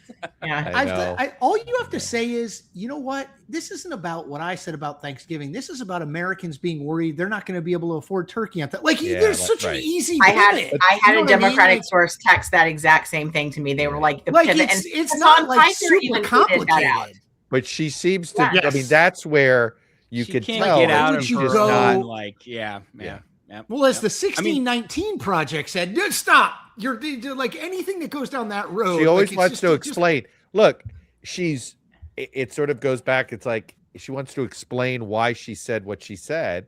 And just frankly, some of the explanations are quite thoughtful, or that's fine. I see where you're coming from, but these aren't intellectual exercises, right? No. And that's, that's people the problem. just want their candidates to be normal, and normal is Thanksgiving. Total 100%. Yeah, you got to be pro Thanksgiving. Yeah, I'm going to say Thanksgiving polls pretty well. Well, because what really I'll tell you what it bothered me about it, because the beauty of Thanksgiving is how this is a holiday we all celebrate that everybody chooses to do it their own way. Yeah. And that's the better answer here, Ms. Hong, is that nobody's telling you to celebrate Thanksgiving a certain way, and nobody does that in this country. I mean, that's what really frustrated me. It was like, you got to think of us as one country once in a while. Yeah. You know? I mean, if she'd have gone into, Thanksgiving's hard for me since both my parents passed away, but I found different ways to celebrate it. I think people kind of view it different ways. And if she'd have talked maybe about that or something, but it's what makes it to me such a great holiday, because you can do it any way you want to do it. It's sort of like I celebrate. Government's not telling you how to celebrate it, Yeah. And she just, anyway, she can't get out of her own way. And it's impressive because it does remind you that, like, at the end of the day, like, regardless of sort of what you think about the ideological positions of any of these candidates, the ability to sort of stay on a certain kind of message and to avoid getting tripped up by things like that. Even if you've said things of a certain way in the past, if maybe your opinion's changed. I don't know. You tweeted something in 2021 about something like that, or how you present yourself and how you present your opinion on it is like, this is like kind of politics 101. And if you're struggling with that, doesn't really seem terribly good. That's a difference too. Wisconsin, like Ron Johnson, it has conservatives, and it is a very evenly. Well, where would you put Tom Tiffany? Where would you put him on that ideology? Because I keep bringing up Ron Johnson to people too. It's like, look, this is, Wisconsin's the swing state that has no moderates, right? Like it is just, that is. Yep. It is a very Russ Feingold and Ron Johnson, truly Paul Wellstone and Rod Grams. It's like Minnesota. Tammy Baldwin and Russ Tammy Baldwin and Ron Johnson. No odder pair in the Senate than Tammy Baldwin and Ron Johnson. Yep. I mean, Tony Evers is the outlier. Yeah, Tony Evers is not. Even though he is this middle of the road candidate that normally Wisconsin doesn't gravitate to. I mean, listen, Democrats are absolutely going to point out, and they're right too, that he is against abortion and he voted to overturn the election results. That's what they're going to narrow down. On Tiffany. Is he further to the right than Johnson? I don't know. I mean, I don't think being from Washington helps you this cycle either. So I do think his first name is a problem. That's a very good point. Great But point. here's the thing. I actually think Tiffany's ads have been very good. They've been this like folksy, like, here's breakfast with the Tiffany's. And like he has his mother quilting and being like, I'm a girl dad and I'm a dam tender. And like they're really good ads. And like if he comes across as just wholesome and folksy, and you have Francesca Hong out there being like, we shouldn't celebrate Thanksgiving. Like, again, just people want normal candidates. Yeah, the Tiffany campaign has been, the Tom Tiffany campaign has just been like retweeting old Hong tweets, and like having like a field day with it, and it's not, and obviously like let's not overstate what that means for social media, but it's sort of like, okay, well, you're gonna have a lot of money behind you in the fall. I know he's outraised her by a pretty large margin, and if she does win the Democratic nomination, which looks very, very likely at this point, right? Yep. He can sell that message to the broader electorate. Though I will say, our friends over at State Navigate have a poll coming out that they've teased that maybe there's a little change in the race. So I'm anticipating that. I mean, think he's got she's really trying to trip up Yeah, here. she At really the end. is. Well, and that's the question: My is gosh, that does this primary get competitive all of a sudden? Right? Yeah. Did she do this media tour 1 week too soon?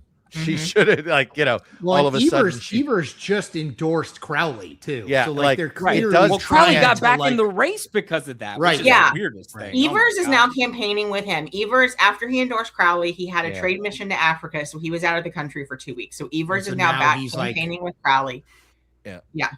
Jessica, let's talk. I want to. We're seeing here, and by the way, as we've been talking, El Sayed's lead expanded back. He's Mhm. up over 4 percentage points right now. Let's.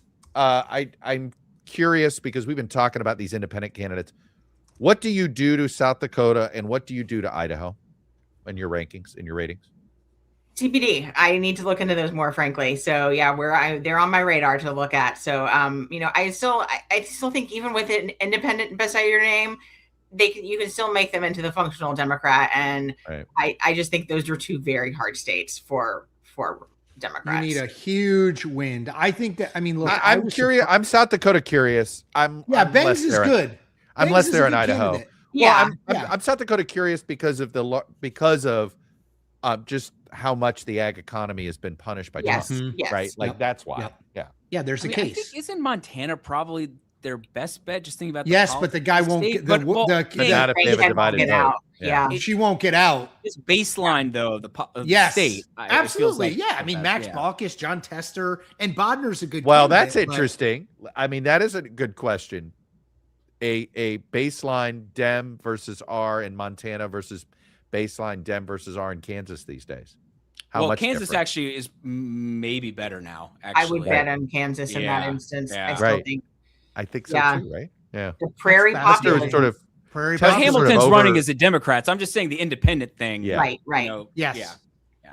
No, that's a place where it would probably work the best of these independent tests. Which he right? almost did run, but there was going to be a Dem there probably too, so he ran as a Dem, but he did flirt with running as an Right. independent. Hamilton So, did, right? Yeah. Adam I do Hamilton. think Yeah.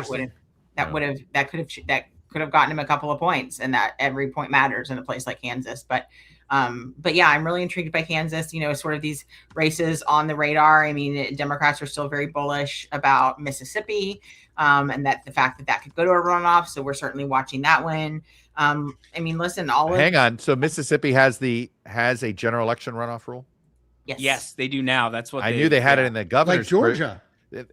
Mississippi was one of those states where it could go to the legislature under weird Yeah, they circumstances adopted in the this governor's That was as the a governor, yeah. basically Yeah. what they landed on when they got rid of that, the old legislative rule. If Right. no one had a majority, was they did what Georgia did, which is they have this majority rule or it goes to a runoff if no one has a majority in the general.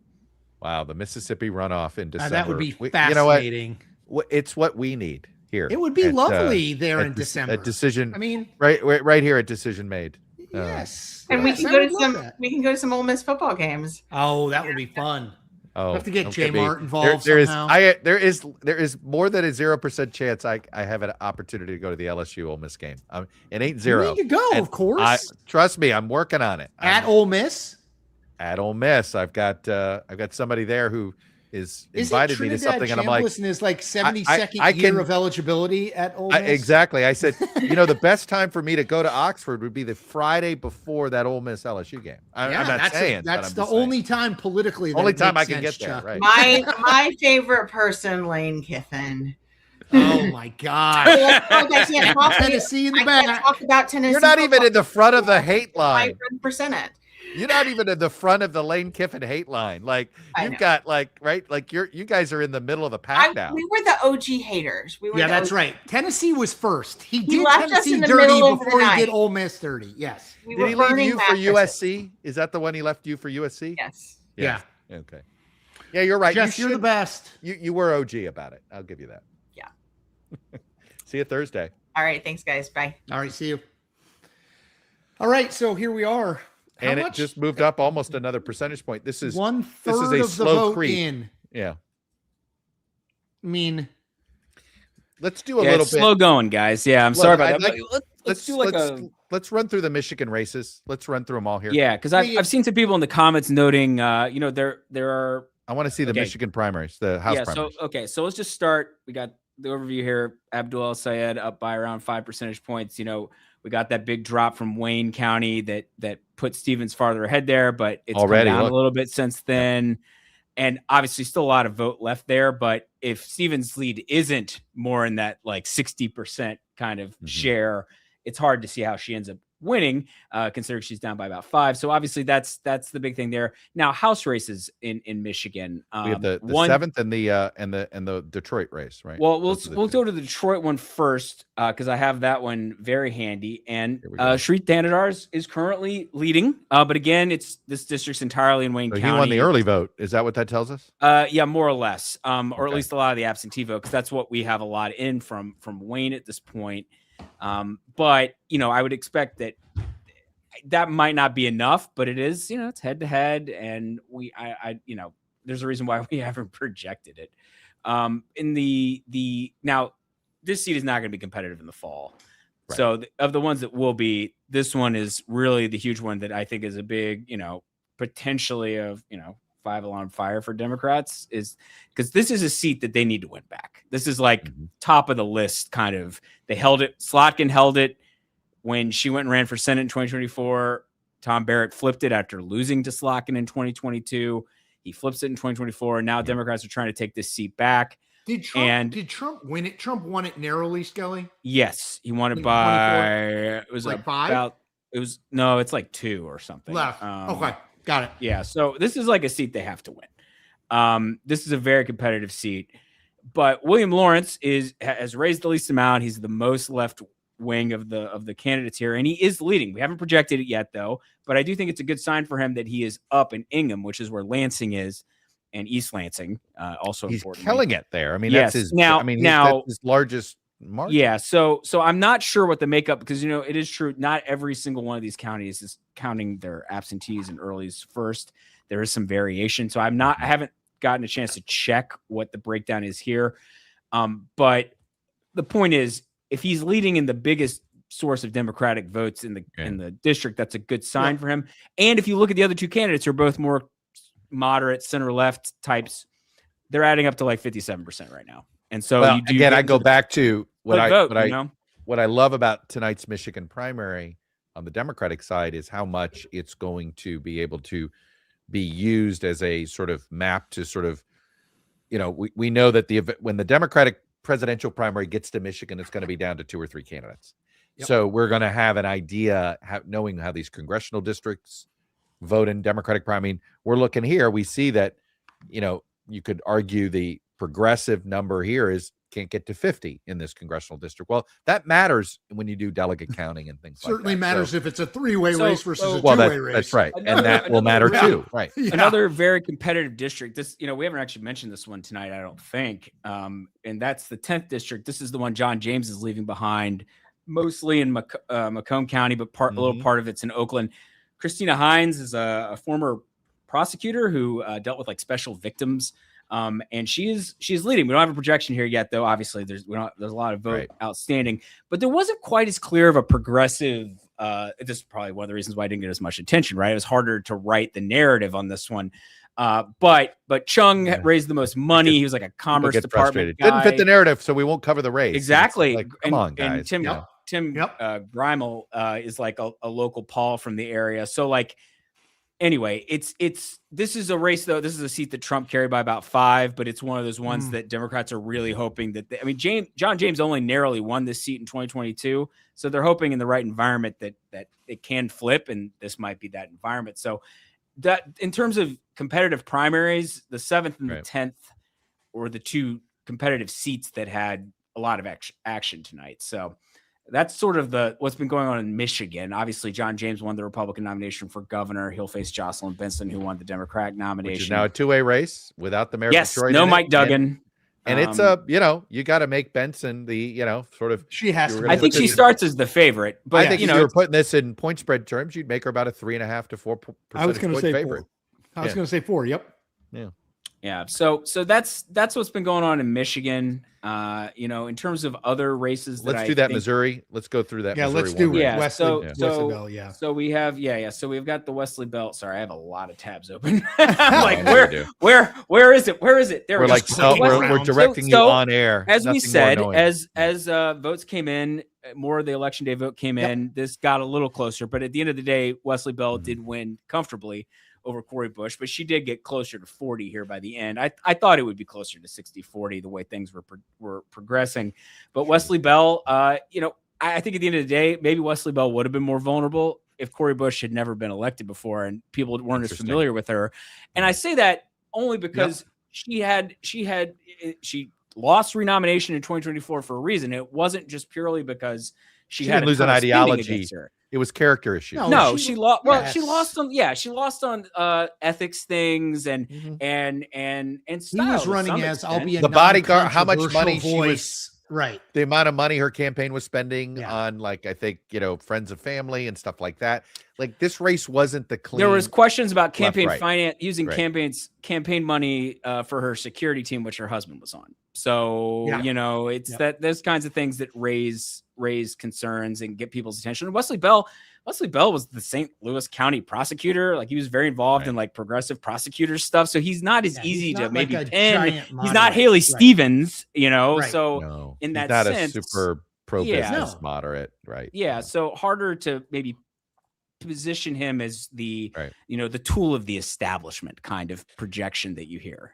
Let's do these. Let's do that constant. Let's go to Kansas. We got actually good stuff in Kansas. Let's do the gov races, that Senate race, and that constitutional amendment. Yeah. So in the governor's race, which I have handy here first, Ty Masterson, Trump's endorsed candidate, state Senate president, won the Republican nomination.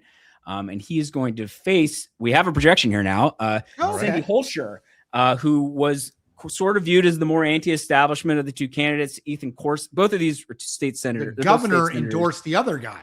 Yes. So Laura Kelly, who's won, 2 terms in a Democrat winning 2 terms in Kansas, had endorsed Ethan Corson, but Holscher ended up beating Corson here. So, look at her strength. And, Kirk Beto, you were, I think, doing your Hill hit, Jeffrey, at one point, I think when Kirk came on talking about how the Chiefs Stadium, the money, stadium issue. Yeah. That the money, huge, and it's all, that's where she did well. And she was able to differentiate herself. They're both Johnson County Democrats, but the fact there's a lot more green in that media market in Eastern Kansas. Color there.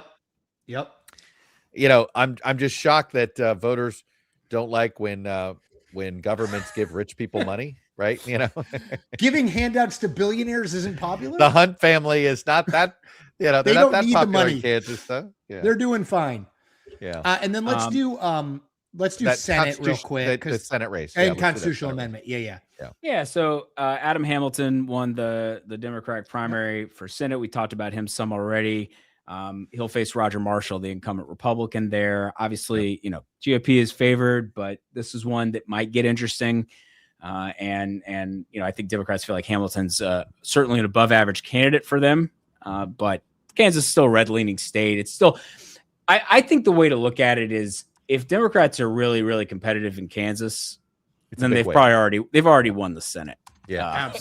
Kansas is seat 5 or 6. It's not the 50th seat. Yeah. Exactly. No, it's seat 5 or 6 if they somehow pick up. A lot of times in these things, it isn't 4. It'll be, you and I have had this conversation. Often Chris. happens. What's more likely, Democrats pick up 2 seats or 6 seats, right? That's the thing when people are like, what if it's 50-50? What if it's 50-50? I'm like, I think it's much more likely that Democrats don't pick up. I think 3 is like a weird number, actually. Yeah. I would see it'd be like 5 to 6 or 2. Like because it almost always goes one way or the other. They all not move every in the same time, direction. but most. And just to finish Kansas, the this constitutional amendment to try to establish elections for the state Supreme Court failed, and it failed badly. Interesting. I think that's an interesting result. It is. And it is going. I forget who we were talking to. I think it was did Nathaniel say this to us? I think we may have talked to Nathaniel about it. Yeah, who thought that it would end up looking, or somebody was saying it would align. They thought it would almost look identical to the abortion rights amendment. Which was the first big vote after Dobbs. Yeah. Yep. Right, one like after the Todd. first big, and it was in Kansas. And It's it, like, and oh it, gosh, as even you know, and in some Kansas. ways, this is Right. about abortion. Dear Lord. This is kind of about abortion too, Yes. right? Yeah. It's not. Exactly. It is, but it And, isn't. you know? dude. And the Democratic Party should send a giant fruit basket to Sam Brownback, because I mean he began this, this march back. You mean like what toward- Pete Wilson did to the Yes. Republican Party in California? I mean, right? we Yeah. pay more attention to Pete Wilson because it's California, obviously, but like Sam Brownback there's a reason that Laura Kelly is a Democratic governor and that we're even talking about Democrats in Kansas. And Yeah. Sam Brownback's a big reason why. Him and Chris Kobach. Hey, Yep. Jeffrey, I forgot we've got some, we've had such great guests and we've been doing a whole bunch of stuff. Let's go back to Michigan. And, we did pull some of them, a couple of ads, Oh yeah. both pro and con and the Senate Yeah. races. And there's some pretty good stuff. So let's roll some of the, let's roll some of the, first, let's roll some of the pro Stevens, anti, Abdul Sayed, and then we'll go the other way. Haley Stevens, Chief of Staff for President Obama's auto rescue, saving over 200,000 Michigan jobs. And Haley Stevens, by the way, she was there. She was a critical part of my team that helped the American auto industry come roaring back. In Congress, Haley successfully fought to cap the price of insulin at $35 a month. Now she's fighting back against Trump's Medicare cuts. Haley Stevens, a proven fighter for Michigan. UDP's responsible for the content of this ad. Michigan, this is your moment to stand against the millions the powerful spend on attacks, to stand against hate, and for a government that works for the people. To vote for Abdul El-Sayed, a doctor and son of Michigan who has spent his career trying to do better for the people here. Abdul El-Sayed is what Michigan needs in this moment. The power to send him to change Washington is yours. Vote. I'm Abdul El-Sayed. I approve this message to change Washington. You know what I love about both of those ads is they tell you exactly who they were. Yep. Right. One is a movement candidate. One is saying, hey, I'm going to, one is saying, I'm a movement candidate. The other one is saying, I'm going to get seniority. Right. It's And we so know interesting what type of because politician the voters want right now. They're looking for fighters. it reminds me of when people ask me about Josh Shapiro, the governor of Pennsylvania in 2028. Right, for president. I always say, and he may go well beyond this, but I always say he's like the perfect resume for someone to run for the Democratic nomination in about 2004. Like, state attorney general, and then he's the governor, and he worked in Congress, and he has like Haley Stevens has the perfect resume. To your point, Chuck, if this was a Senate race in 2018, if this was a Senate race in 2024. Alyssa Slotkin's background. I don't know if Alyssa Slotkin wins a competitive primary against Abdul El-Sayed in 2026. It's just a uniquely bad moment to be a candidate like I worked on the auto deal. It's like, yeah, okay, I guess. Kind of old news. Doesn't. Yeah, and whereas you have Alexandria Ocasio-Cortez, the kind of new face of the Democratic Party, doing the voice, being the major figure in that Abdul El-Sayed ad. It's interesting. No, look, it's there's no, it's interesting to watch this cycle more than any other. There's no feeling among progressive candidates that they have to round the edges or anything. It's a full embrace of Bernie, full embrace of AOC. And it's look, so far in these primaries, it's working.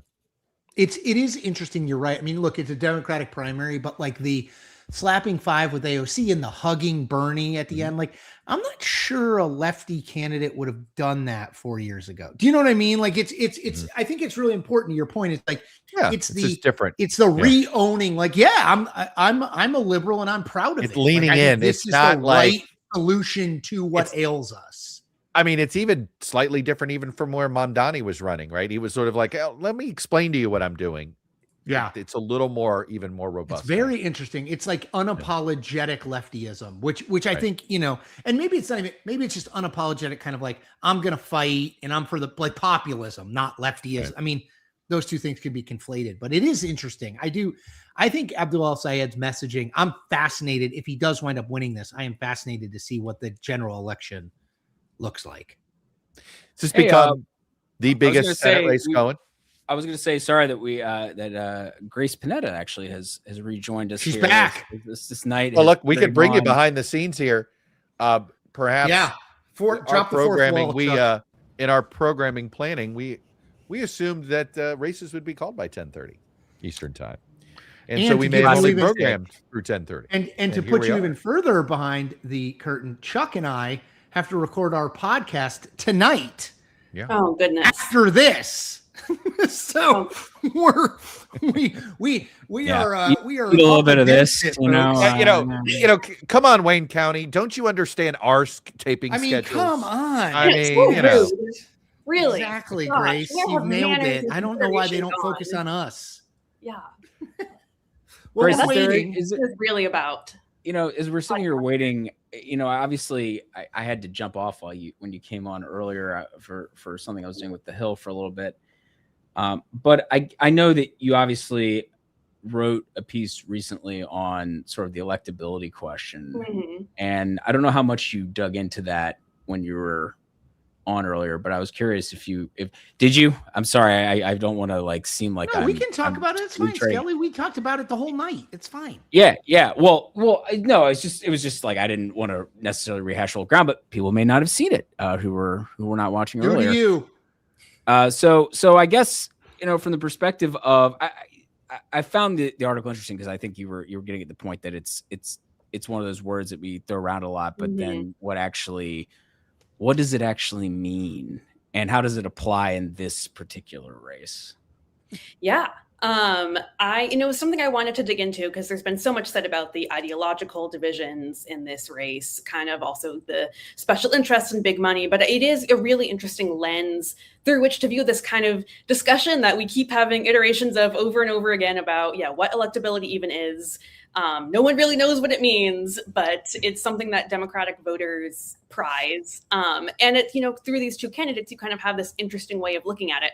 Both of them, Democrats have largely moved away from making explicit appeals to identity politics in the wake of, Trump's win in 2024. But in this race, you had both Haley Stevens saying and her allies saying, this criticism of me is sexist.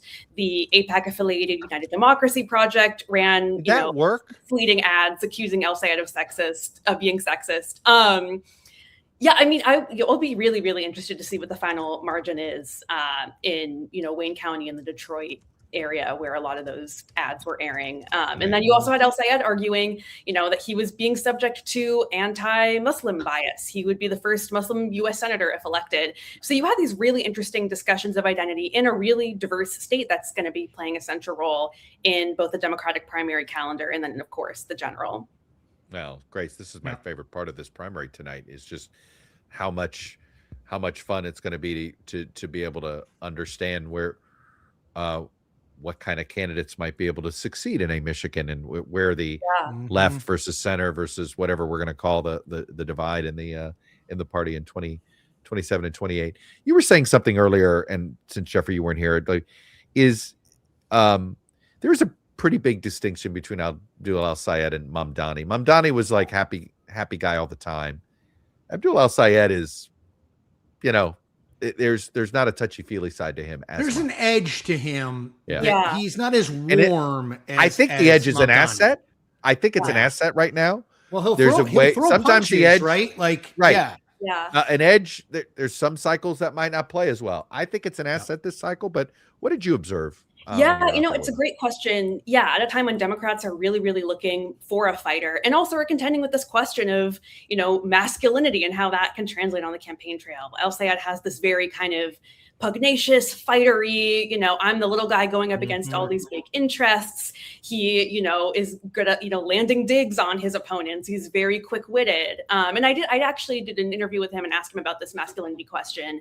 And, he said, if we're serious about winning back young men, we have to be showing a different way of, what it means. He said, I think we need to be able to show that being strong, going to the gym isn't about being an asshole.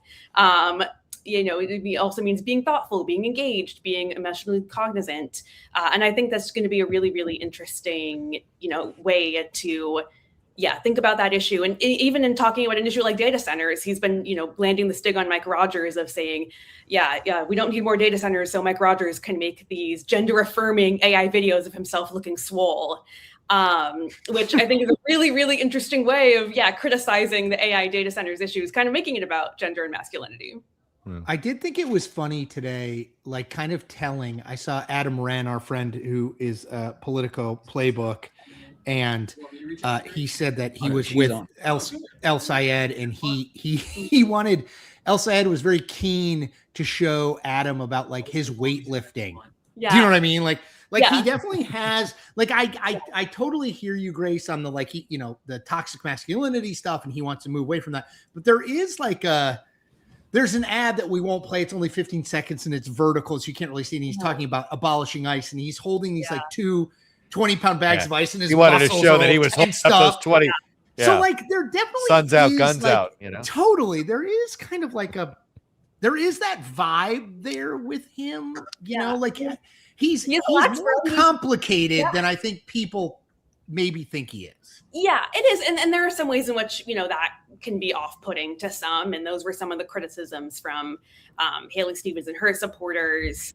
But yeah, I think, from his standpoint, he has said, he wants to take the fight to Mike Rogers and really kind of be relentless and go after him politically in the general election. And in a state, Michigan hasn't elected a Republican statewide for quite some time, but this is going to be a very competitive year. And in Michigan, was Spence Abraham the last senator who won? Republican senator, senator, yeah. And I guess Rick Snyder, the last Republican. Grace, the avatar, it's interesting. I was thinking about this. The 2018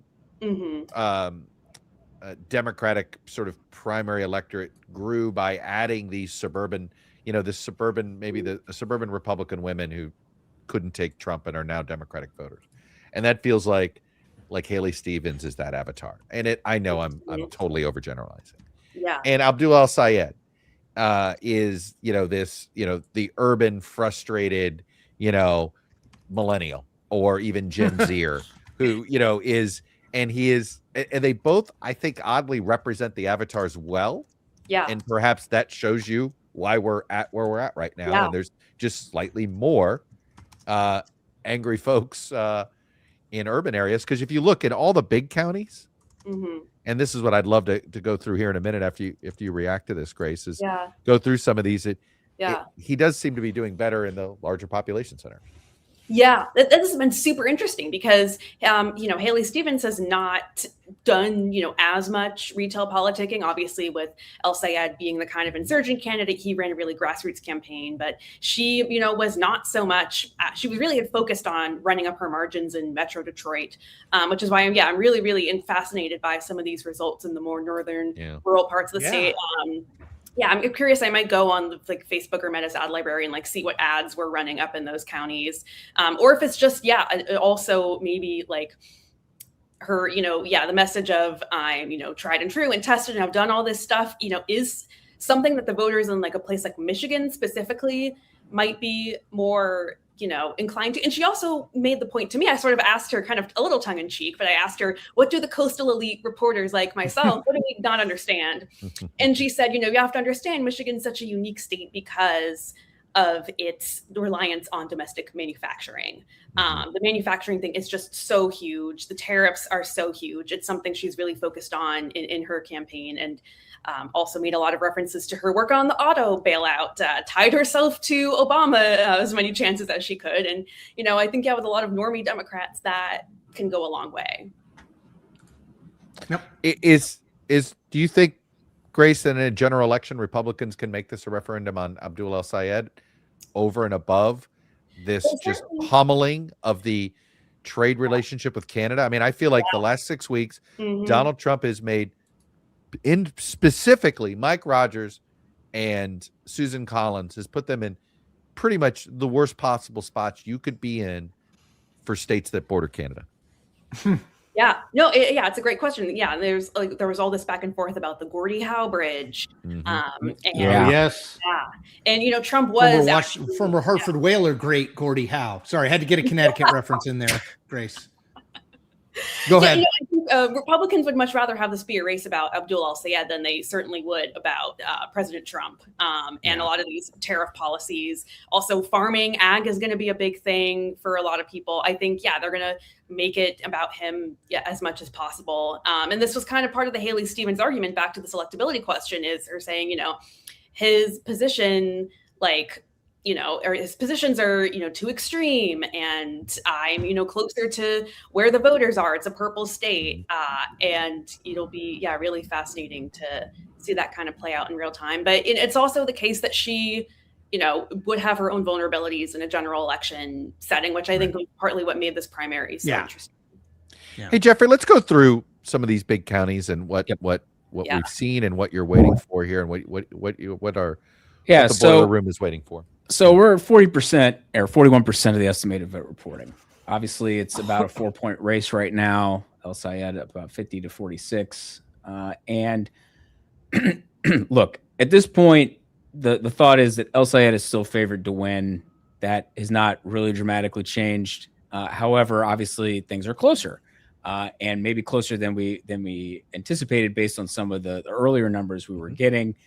And so at this point, what I think we're all waiting for is, okay, when is another big drop of votes coming out of Wayne? Because if let's say Stevens' lead increased again based on another big dump of votes in Wayne, where, more votes have been tabulated and have tallied and actually added to the count and released from there. That would, I think, raise more doubts about the outcome. But if her lead is more or less staying in this zone, stays like that, it's it's really hard to see where she finds enough votes to overtake El Sayed, who she's now behind again. We saw her overtake him briefly when we got a big drop in votes. So in that sense, that's really, I think, the really big question here. Also, for instance, I think we are expecting also Macomb. I think the actually they did it in a different order here, where they haven't actually reported a lot of the absentee vote, and so we are expecting her to gain a bit here. And there are a lot of voters there, not as many as in Wayne. So Macomb decided to do it the other way around. So it's a county by county thing. Nathaniel was talking about that earlier tonight. That Nathaniel Rakish, that some states have a prescribed order or just how they all generally do it. In Michigan, it's been mostly absentee first, but not everywhere. So at the end of the day, it's still El Sayed's race to lose. But we're still here. There's a few counties I'm curious about, and I'm just looking at places where maybe it looks like El Sayed's winning, but it's actually been a small reporting, and maybe Stevens can gain and vice versa. So Kalamazoo, right? That's a mid-sized county, couple 100,000 votes. Right now, Abdul El Sayed's up huge, but there's very little turnout. Is this one of those where this is going to be this big of an edge for him? I don't know what the breakdown is in terms of what exactly has been reported, but I would suspect that this is going to get closer. I don't associate with Kalamazoo with a progressive hotbed. I mean, right now it's and that would tell me similar to Ann Arbor, right? So, and that doesn't strike me as I know they've got there's certainly Michigan's got a lot of colleges and a lot of counties, so kids say there's plenty of quote unquote college, but none bigger than University of Michigan. Well, for what it's worth, I guess Western Michigan is in Kalamazoo, so let me not understate that it's possible that you could have that. But at the same time, I would not think it would be quite on Ann Arbor. Not as much. That's my Washtenaw, Yeah. No, there's just a few spots here, and that's why I was curious what another one would be in Berrien County, where he's up double digits, but there's only 18% reporting, and there's this is another 100,000 type of place too. So they're definitely a few spots where you're just sitting there going, okay, where are we headed here? How much? Well, interestingly, this is another one. Muskegon is a Democratic leaning county on the West Coast that we don't actually have anything. Now that doesn't necessarily mean there's a ton of votes, but if this race were to actually be, close, really close, you're interested in what's happening there, to be sure. So, and there are still some votes left in Oakland, and Stevens' lead there. She needs it to be bigger, and we've been saying that all night. It grew a little bit. It did It's grow. basically the opposite of where the state is right now. Right. It's 50. Yeah. Yeah, but that's if you look back, that may be it, right? Is it possible Oakland- that Stevens carries Macomb, Oakland, and Wayne, but and loses? Yes, because I think in that situation, it's because the margins are just too narrow for her, and Right. she gets swamped. That actually seems like a plausible outcome here, doesn't it? Yeah, Like, which you would might be a very interesting map to see that occur in a Democratic primary. Narrowly carry those three and yet lose the statewide race. Yeah. So this is obviously, I mean, look, El Sayed was favored coming in. It's still the most likely outcome is that he wins. But this is obviously carried on a bit longer than I think we all expected. And let's look, and not just because the vote count feels slow, Right. also because it's closer than we this is thought. going to be closer than I think the polls had indicated. It was a reminder. He's not going to win by 15 with this margin. Michigan has a history of really crappy public polling. I'm sorry. Yes, it I'm going to does. say it. It has just no party registration. It's Right. hard to do. poll. That's right. It's harder. That's right. It is a tough state to poll, but I am curious, Grace, and Chris and I are going to leave in this. Yeah, and we got to it in your leave. two hands. They have But, your capable hands, Grace. So, Keep if Abdul- you're okay, Grace, if you're okay continuing, we're gonna just keep talking about. Yeah, I guess I leave with this question: does Abdul El Sayed know he's got to win over these Stevens voters, or does he expect these Stevens voters to just suck it up and support him? Well, if he didn't before, he certainly does now. I think this shows he has his work cut out for him. I think he would have preferred a much bigger margin going into the general, especially, given all the electability arguments that have been made. But I think he'll especially with definitely black have some work voters to do. black voters and their They already have scheduled They already scheduled the Unity event, right? Yes, on the 7th. That's going to be Yes, Mallory McMorrow is being like she's the liaison. She's the- to bring she's like already been Hey, orchestrated. she's like, well, I got pinched by you guys. I couldn't find my own lane, Exactly. so I'm gonna just bring you together. We're gonna. That's true. She will run. She will run for something else statewide at some point. I mean, all right, we got to go. Bye, y'all. Bye. Yes. We'll be Keep it watching, going. guys. Thank you. Thank you. So Grace, thinking about just other races on the docket, we've talked about Michigan a lot. If we jumped back over, I don't know how much you've looked into it, but in Kansas, it does look like Democrats are going to nominate another woman. Cindy Holscher, state senator.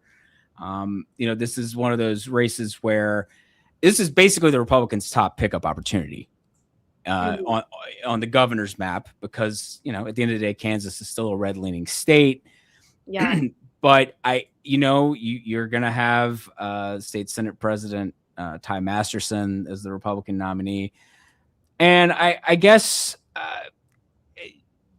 Holscher. What's interesting about her is that she's sort of the more anti-establishment candidate. So is this sort of sticking with a pattern we've seen? But in this case, knowing that you do obviously spend a lot of time covering women candidates in particular, that benefited her in this particular case. Yeah, I think very possibly. This is what I have to confess. I have not followed as closely, but it's obviously going to be really, really interesting to watch in the general, given Kansas does have this outgoing Democratic governor, Laura Kelly, but also a Republican-controlled legislature and a history of very, very contentious partisan politics in the state. And then you have this Senate race that, looks like it might be a real race. So yeah, that'll be a really, really fascinating one to watch, especially now that, she has this nomination, and it'd be interesting to see how much, she, continues to try to separate herself from Laura Kelly and the quote unquote establishment. In hopes of having a chance of keeping that seat in Democratic hands. Well, hey, we managed to stay up long enough here that we can even talk a little bit about Washington, whose polls closed at 11, and we actually have some initial votes from the 3rd district, which is Marie Gluesenkamp-Perez's seat. And now there's not much doubt about who is going to face off in this in the end. Republican John Braun is the main candidate here, and so you have Perez. This might be a little confusing coloring wise for people who are still watching, but this is because it's top 2 primary. So in terms of the colors that we assign, it's not necessarily quite as obvious in terms of partisanship. But one of the big questions in this race was actually whether or not Brent Henrich running a little bit to her left would end up maybe getting more of the Democratic vote. I think she was even running some ads at the end, sort of that suggested she was a little concerned about this. But I know, Glusenkamp Perez is an incredibly fascinating figure in terms of, I feel like the left really is angry at her all the time now, but she's managed to win a seat that has continued to have a slight Republican lean. I don't know what you've sort of gleaned from her and her political stances, because a lot of times she ends up talking about some very curious things on the floor of the House committee. Yeah, she's interesting. She's really interesting. I remember when she was first elected, there were all these big national outlets that did these profiles of her, being like, she's the new working class rural whisperer. And she's definitely broken with her party in certain stances. She voted to advance the SAVE Act, very controversial Republican voting and election bills. There have definitely been others. She was one of the first to call on Chuy Garcia to be censured for his maneuverings and machinations of getting his chief of staff on the Democratic primary ballot. This is getting very inside baseball. Oh, it's pointing. It's 11:15. On the East Coast, this is time to be time for that. Yeah, blame Michigan. But yeah. She's been this really interesting figure, taking some unorthodox, heterodox stances on some points, and also, kind of taking on some of these issues that are very kind of niche and nonpartisan. She, by trade is a mechanic. She's talked a lot, I think, about right to repair, or something involving the auto industry, car repair stuff. She's talked a lot about fisheries. Yeah, these kind of like niche, non-super partisan things that she argues, regular people really care about. Cool. Well, I think we're going to try to bring on one of our Decision Desk HQ interns, Tommy Carpinelli, who, and Grace, I think this is a good segue with you as well, to talk a little bit about Missouri's first. We're going to go back to this contest and talk about it a little bit. So we've got, we projected this race, Wesley Bell up by about 21 percentage points over Cori Bush here. Maybe not as close as I thought it might be a little closer than this, though I did think Bell was going to probably win. But Bush, obviously, maybe Tommy, maybe we can start with you. I know you looked at this race sort of ahead of time. What I don't know, what strikes you knowing what you've looked at, thinking about this district and the makeup of it and how that might have gone into why we saw this result? Yeah, this is definitely an interesting race coming in. And we can see that Bell has definitely come away with it with a good bit of a margin, about 21 points. And this pretty much was expected, I believe, looking at the markets prior. So it was definitely going as expected. And Grace, obviously Cori Bush lost in 2024. What do you make of her? I mean, obviously her comeback attempt failed, but I do think it's interesting that we all kind of thought she would maybe do better than this, or at least that it would be tighter than this. Yeah, I thought so too. Something I do think is it's earlier in the cycle when we've seen Democratic incumbents go down. It's in a lot of cases been ones who have been in office forever. Diana DeGette in Colorado and Adriano Espaillat. And there have kind of had these insurgent challengers who have been able to say this person's out of touch. They've been in here forever. I think voters are, not happy with the gerontocracy and the establishment. But Wesley Bell, has only been in office for a couple of terms. And he, in fact, primaried Cori Bush to get there. So it's a little bit harder to make that argument that, with a guy who was pretty recently elected. I think she is definitely kind of, it becomes a little bit harder to make in a cycle where a lot of these incumbent challenges are not as much ideological as they are generational. Right. I mean, that's the thing. Bell's, not old. Right. And I think I mentioned this earlier, but he, in the aftermath of Ferguson, he in the events there, he got elected as the county prosecutor in St. Louis County. He was part of the progressive prosecutors movement. So maybe he's a little harder to pin in term, or well, pin down as some sort of, I don't know, centrist traitor to progressives or something, you know, in terms of like the kind of line of attack that you might hear, or insufficiently progressive. I think the other problem for Bush is that she's not a new face. People are already familiar with her, and they'd already chosen to cast her out once. Whereas if you think about some of these other challengers, they were newer faces who hadn't already maybe wore out their welcome a little bit with the electorate. Yeah, and I just pulled up the independent expenditure, the outside spending for this race, of which there was quite a lot. And yeah, it's interesting. This is another one. Obviously, we've been talking a lot about AIPAC in Michigan. Their affiliated super PAC also spent a ton of money boosting Wesley Bell and opposing Cori Bush in this race. And it looks like that's going to be a win for them. They've had a very mixed track record this cycle, given, you know, how many voters are not happy with them specifically and with Israel altogether. But it looks like it's going to be a win for them in this case. Yeah, and sorry, just to sort of stick, we're just gonna be jumping around at this point. I want to jump over to a race that is back in Michigan, and we're just sort of sitting here waiting because it involves Wayne County, but it's a fascinating race because it involves the guy who I called an accidental congressman when we were talking about this yesterday with Tommy and some others, Sri Tanadar, who is currently up 54-46. Now, we know that a fair amount of this is absentee vote that helped Stevens get into a bigger lead earlier in Wayne County. This district is entirely within Wayne County. But it is Tommy, I know you did take a look at this seat. In terms of where we are right now, obviously we don't have like a beautiful precinct setup to tell you more about sort of where things came from, but knowing what we roughly know right now, that a fair amount of this vote does look like it's probably absentee vote, and Tanadar is up by about 8. What do you make of that? Knowing McKinney, in fact, you can lay it out for folks again, sort of who these candidates are.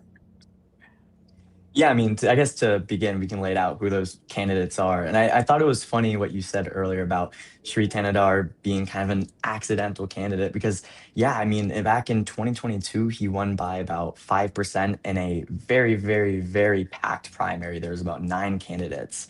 And so, it's definitely, he's been riding that seat for a bit since there. He got like a third of the vote basically in that primary. So yeah, 28%. And there's even less. No, there's no runoff rule in Michigan. So no, yeah, and he's being challenged by the left by Donovan McKinney, and Donovan McKinney is affiliated with the DSA, just like Sri actually used to be, and we did expect that Sri would have some better early drops due to a lot of the voter base being the same idea that we had with Haley Stevens.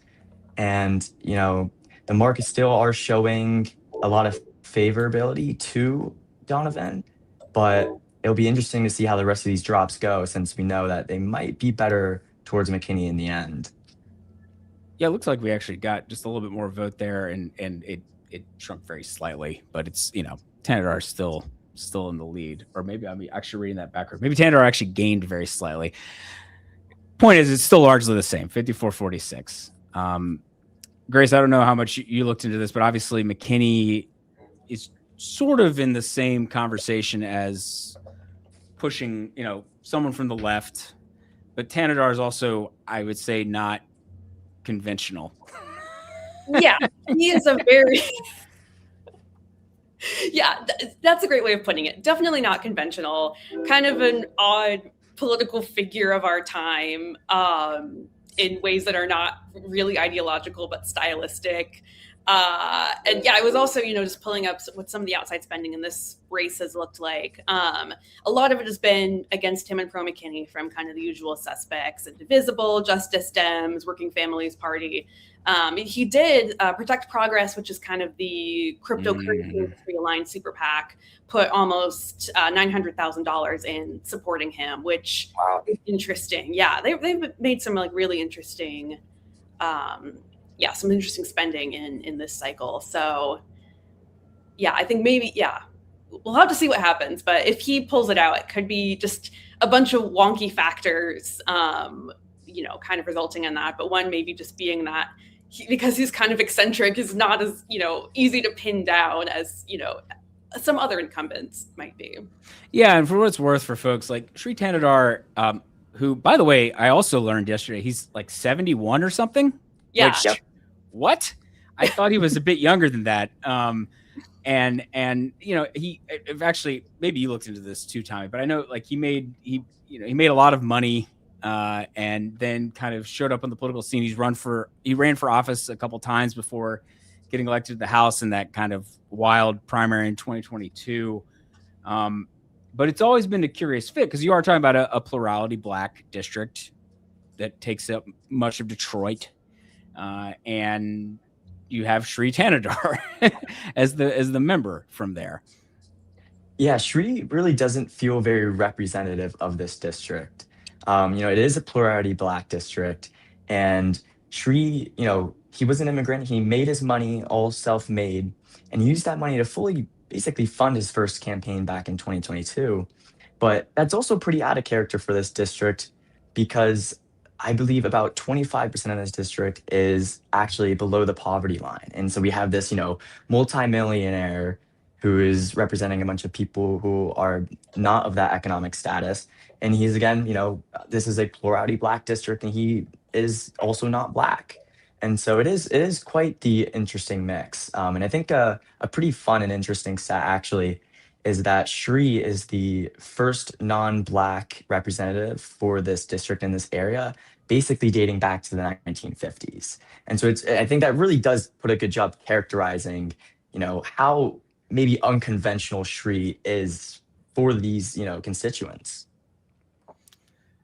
No, that's a really good point about the time. In fact, that was a real concern among Black leaders in Detroit was the during redistricting in 2022, Brenda Lawrence had held the seat that was roughly the previous version of this seat, but her home base was not included in it. And I think she also may have had some health problems. She's a little older. She decided not to run for re-election. And so you ended up with this crowded primary with a large number of Black candidates, including, I think at the time he was a state representative, Adam Hollier. He's the one who finished second to Tanadar. And so Tanadar, when he ran for re-election in 2024, the expectation was that Hollier would run against him again. Well, Hollier got disqualified from the ballot. He basically, he failed to make the signature count after they went through and reviewed the legitimacy of the signatures. This is the thing that happens repeatedly in Michigan politics, by the way. So he was far from the first to deal with this.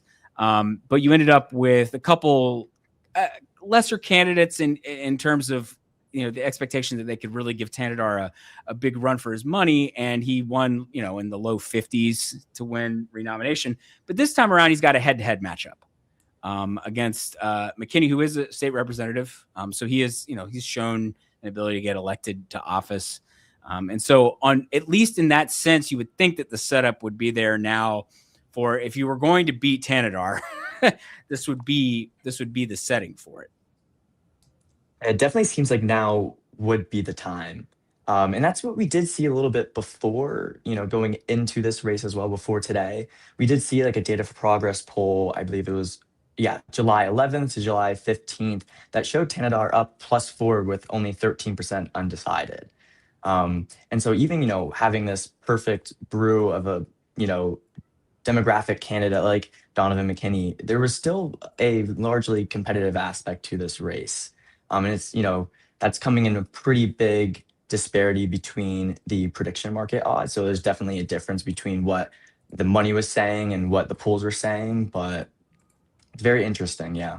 I'd be actually interested to hear why you think there was such a large difference between the polling beforehand and the prediction markets.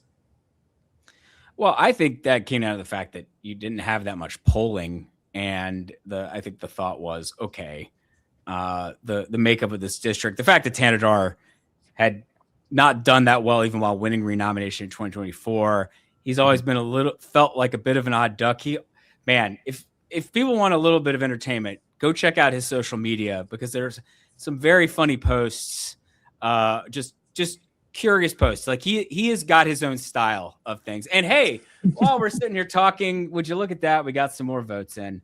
And McKinney has taken the lead. Now, this, of course, does not mean that Tanadar is going to lose, but McKinney now leads by about 53% to 47%. So, again, we're not in a position to project this race by any means, but it does speak to the fact that some more votes have come in from Wayne. So maybe actually this is an opportunity to shift back to what the race that everybody's really most interested in, which is the Senate race. And hey, El Sayed is up by 2 points. This race continues to be closer than I think we expected. We don't have still don't have a lot of vote from Wayne. At the end of the day, that is going to be such an important part of this the puzzle here, is to get a bit more of the vote from Wayne County before we can, I think, be in a position where we could project, or where we say, okay, maybe the early read was a little too favorable for El Sayed based on the polling and based on what we saw in terms of sort of initial vote counts. And yeah, so we're still in a position, but we got half the vote now. So that's an accomplishment, right? Good job. There you go, Michigan.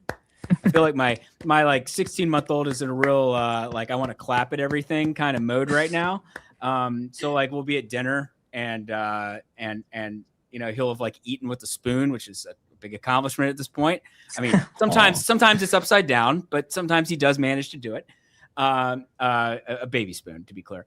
And then we'll clap, be like, yay. And then he'll put his spoon down, and then he'll just start basically seeing how long he can have us clap.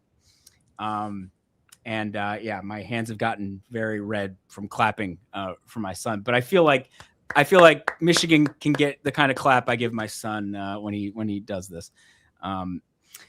So yeah, obviously this race continues to be eminently fascinating. Grace, I don't know if sort of looking at what. Actually, wait a second. Oh, sorry. Getting messages from people being like, "Hey, it's tightening." Yes, it is tightening. I guess let's think about Haley Stevens. One of the things that came up in this campaign, we were talking about electability earlier, but there was certainly a narrative that she was sort of awkward, sort of, she sort of eventually sort of embraced it as well, I'm Michigan, and her very Michigan accent. I guess, thinking about the sort of reporting that you do, particularly looking at women candidates, I guess, where did that sort of fit into all this? Because you were just talking earlier about El Sayed and sort of masculinity, going to the gym, making it not look like too bro-y or something, but coming across, I'm just curious, your read of things based on that. Well, it's really interesting. I'm going to go look back in my notebook at some of the things. Got my notebook out here. About some of the things that came up when I talked to her supporters. She does.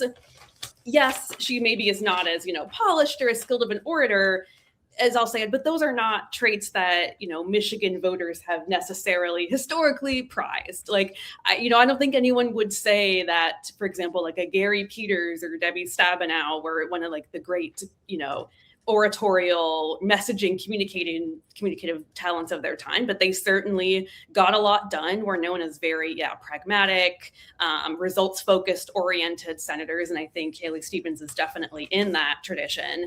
I talked to at the event she did with Richard Whitmer and Jim Clyburn there in Detroit, who, a lot of, Black women local electeds I talked to said, we've really strong relationships with her. We've known her forever. We have kind of this direct line with her. And, one really instance that one of them cited was at the state convention. They said, she was booed. She was getting all this negative, feedback from the crowd, but she stood up there and kind of took it all in stride and, was a fighter. And she's had sort of this a little happy warrior-esque approach, which is, I'm just going to roll up my sleeves and get things done. I think earlier today she was gaggling with reporters and said she would be a whippersnapper, which is a word.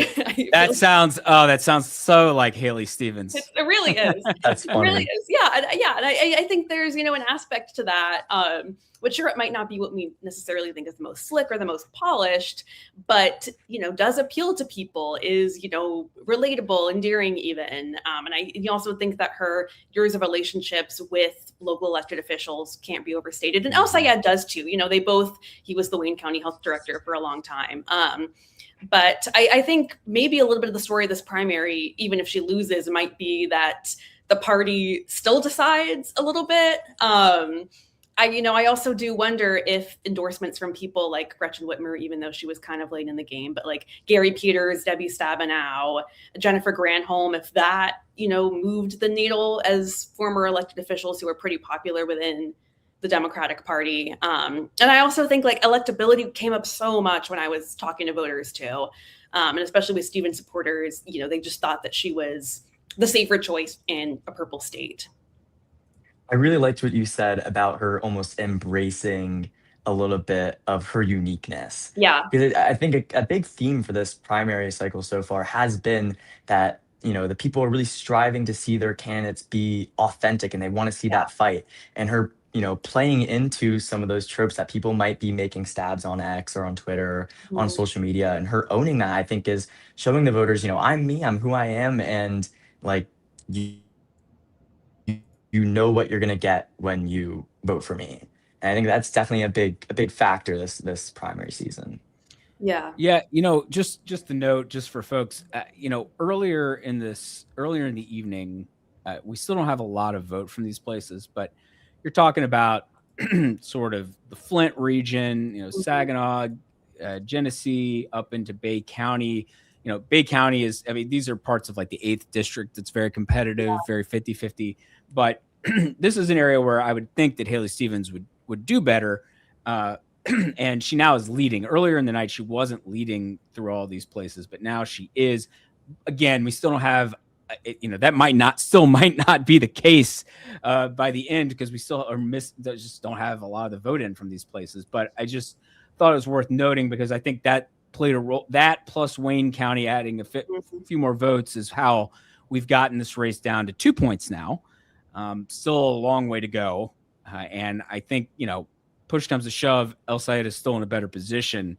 But it is, I think this is proven to be more interesting than I think a lot of us thought it might be. And either way, it's going to be very interesting to dig into after the fact. But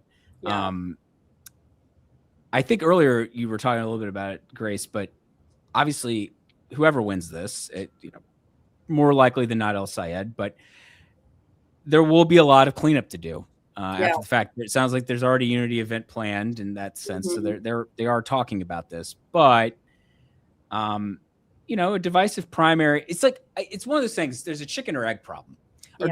Or divisive primaries in and of themselves are seemingly divisive. This one, I think we can say qualitatively, has been divisive at many moments.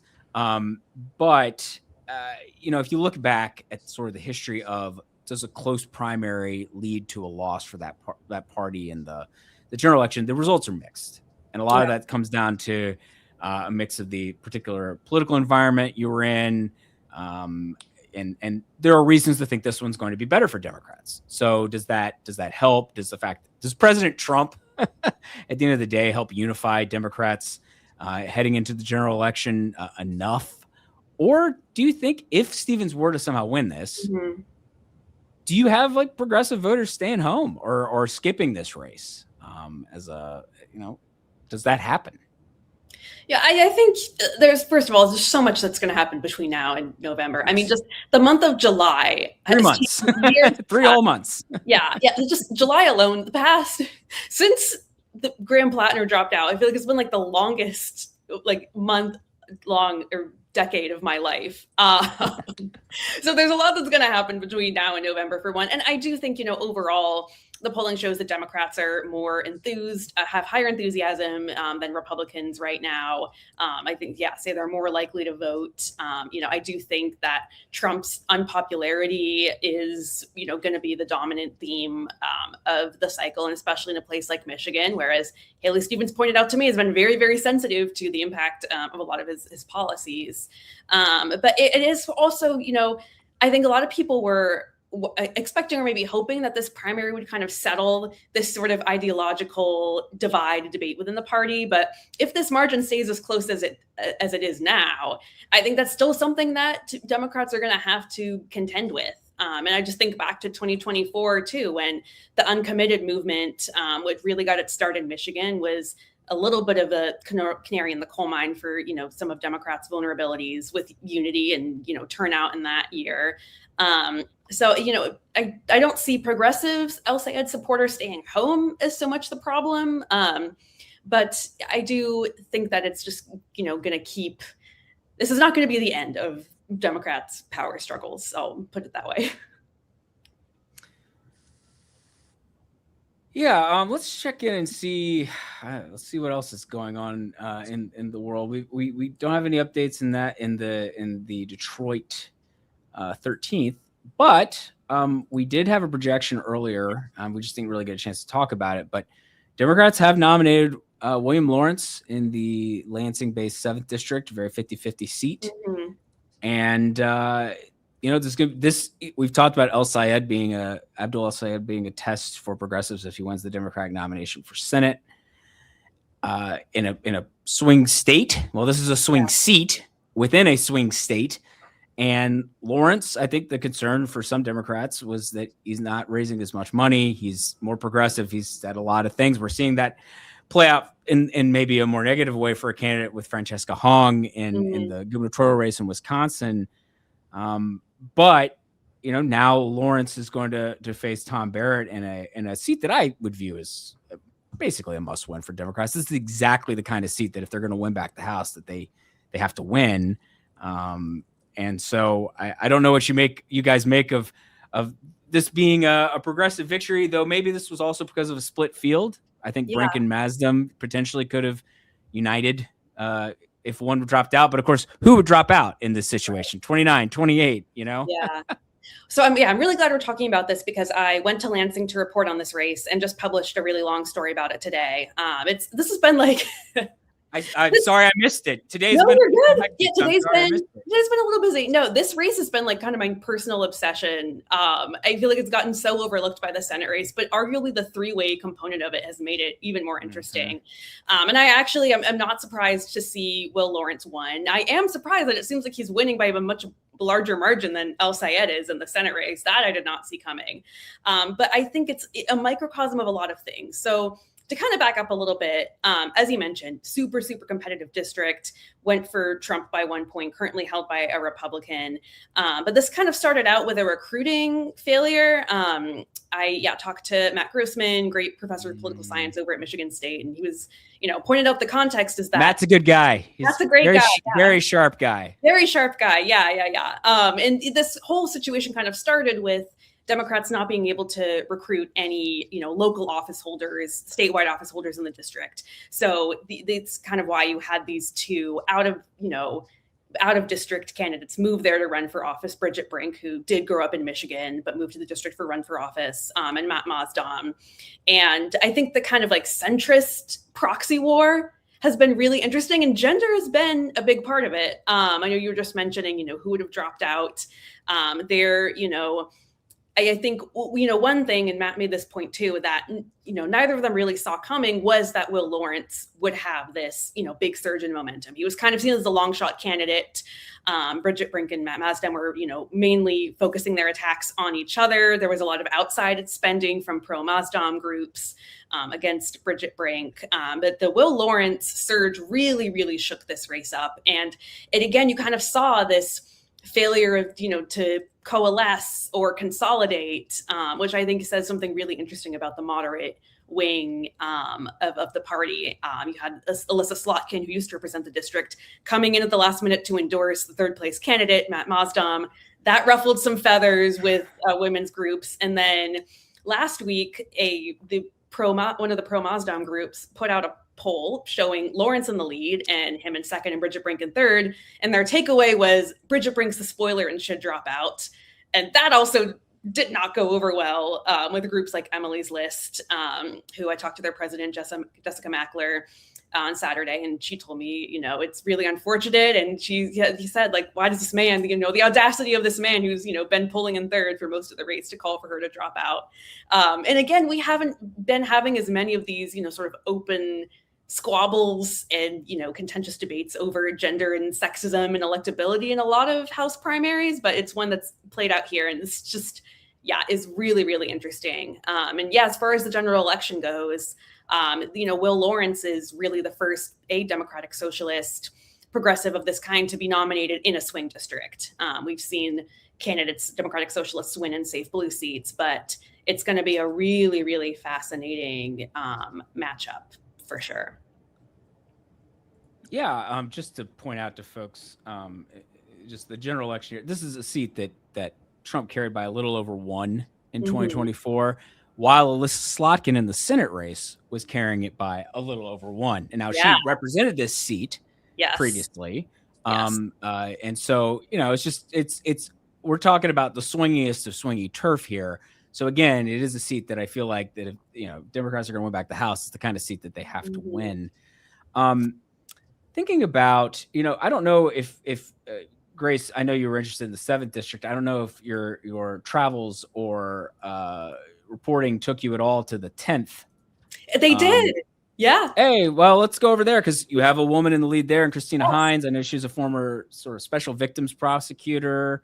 But you had a couple other notable candidates in the race. And I feel like one of the reasons this race didn't get talked about as much is because I don't know if the sort of progressive, moderate establishment lines were as clear.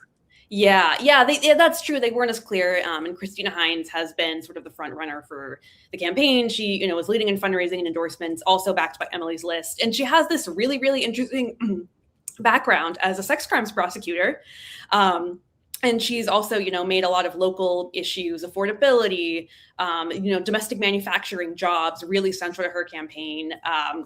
But, also, that background she has as a prosecutor is interesting, given, how much we've seen, sexual misconduct scandals in Congress, really, really roiling the chamber, including up until this week. And she, when I interviewed her, she said, I feel like Congress could use a sex crimes prosecutor right now. It hasn't gotten as much attention, but there's also, I think, a prime pickup opportunity that Democrats will really be targeting this seat. And sort of in the same vein, I don't know if you got a chance to look at the 11th at all. This is the seat that Stevens is leaving behind. This is not going to be competitive in the fall. Yeah. But Jeremy Moss, who's a state senator, he won here. But I found it interesting because I thought that Don Uford, the guy in 4th, was going to do a bit better than this. But in the end, it's actually Aisha Faruqi who's in 2nd.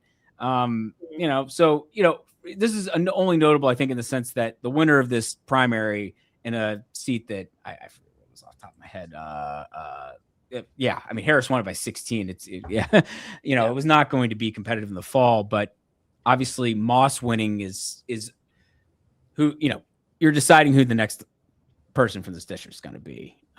But I don't know if that one may not have been on the radar as much. But I thought might as well mention, you know what I'm talking about here. I didn't even actually bring it up on screen. Brilliant hosting at 11:45 p.m. But yes, I'm now bringing it up. There we go. Jeremy Moss, Aisha Faruqi. Jeremy Moss will be headed to Congress. So that's notable, and that we do have a projection there. We could go back to Washington. We could talk about a referendum. We could talk about Virginia. I don't know. Did you actually look at the 1st or 2nd districts at all in Virginia? The 1st a little bit. Yeah, I've sort of been keeping an eye on that. That the 1st district is also one where there's a woman prosecutor who's going to be the Democratic nominee. Shannon Taylor. This is one that Democratic strategists have been bringing up to me for a few months now. It's like, this is one to watch that's under the radar, but is kind of a little bit more of a reach than some others for Democrats. But I think in a good environment, one that they could flip. She's former prosecutor, also has made running against corruption really central to her campaign, as Christina Hines, running against Rob Whitman. Yes, and just for folks who are at home, Whitman did much better than Trump did in this seat. Trump carried by about 5, even while Whitman was winning by double digits. Yeah. So very notable in that sense. I did notice somebody in the comments point out that we did not say anything more about the 13th. Maybe they had looked away for a minute in Michigan. Basically, we don't have an update. We were here a little while ago, 53-47. McKinney's in the lead, but we are still waiting on a lot of vote here, obviously. So nothing's been projected here at this point. But that's, at this point, I think you'd probably rather be McKinney, but we're a ways from knowing the outcome there. And just to bounce way back to Virginia again, which is my home state, so I get to have a little fun here, because it would have been a lot more interesting electorally if the redistricting referendum had stuck and had not been overturned by the state Supreme Court. We would have been on here for another hour because we would have started at 7 instead of 8. But I'll note that Elaine Luria won the Democratic primary, which was not a shock, in the second district. She will face Jen Kiggins, Republican incumbent. This is another one of those, if Democrats don't win this, are they actually winning back the House kind of seats? Yeah. This was at one point almost the median seat, but after redistricting has fallen a little bit away from that mark. But nonetheless, Luria held the seat previously. Kiggins beat her in 2022, and now Luria is trying to get the seat back. Definitely, it's one of those ones. This will be one of the first, I think, just worth noting to folks watching. Virginia's polls close at 7 p.m. Eastern. This will probably won't be one of the early competitive seats that we have a lot of results in November. And it's a seat that if Democrats win it, they have around, based on our forecast, and we don't know anything else, in the House. If Democrats win it, they have about a 3 and 4 shot of winning the House, which is a little bit higher than their overall numbers in our forecast right now. So it's like one of those seats that they kind of need to win if they're going to find, if they're going to be in a situation where they're getting the majority. So just for folks following things at home, that was I thought it was probably worth mentioning what was going on there. And you know what? Got some more votes in Michigan Senate. So let's head back there. Tommy, I'm not trying to cut you out of the conversation. What is there anything else you looked at Wayne County a lot, I know, for the 13th, and obviously that's a place where we're still waiting for a lot of votes. I will say that the margin has narrowed a bit there. Yeah. Looks like Stevens is now up by 10 instead of closer to 20, and that probably reflects why El Sayed is up by about 3.5 now. Looking at Wayne County and thinking about El Sayed's appeal, or maybe it's. Did you look at age much when you were looking at that? Because obviously that's a component in this primary. Yeah, that's a good question. Age wasn't something I know too deep about, to be honest. But if we do look, with who Haley Stevens and El Sayed might appeal to most, it is interesting to note that Haley Stevens does appeal more to the Black population more than Abdul El Sayed might. And so that is why we might be seeing this initial, vote drop early on from Haley Stevens really boosting up in Wayne County. Because of that northern section in Detroit, where it's a bit more urban, we might be seeing more results a little bit more quickly. That's definitely going to be showing Haley Stevens up, a lot more than Abdul El Sayed in the beginning. But this is, something that we do expect to go more in favor for Haley Stevens, even though initially we did think that, the more progressive candidate of, McKinney would be favored there. Yeah, and it goes back to the 13th. Yeah. Yeah, sure. Which is, is a little more than half of the county. So the fact that McKinney's doing well there at the same time that Stevens is carrying county as a whole, it would be interesting to see the breakdown in the 13th if we had the congressional district level, but that'll have to come after the election. I have to do some breakdowns, the congressional district vote. And I do got to break away here real quick. So I just want to, thank you so much for having me on. I really appreciate it. Thanks for jumping on. Grace, I mentioned Wisconsin earlier. Yeah.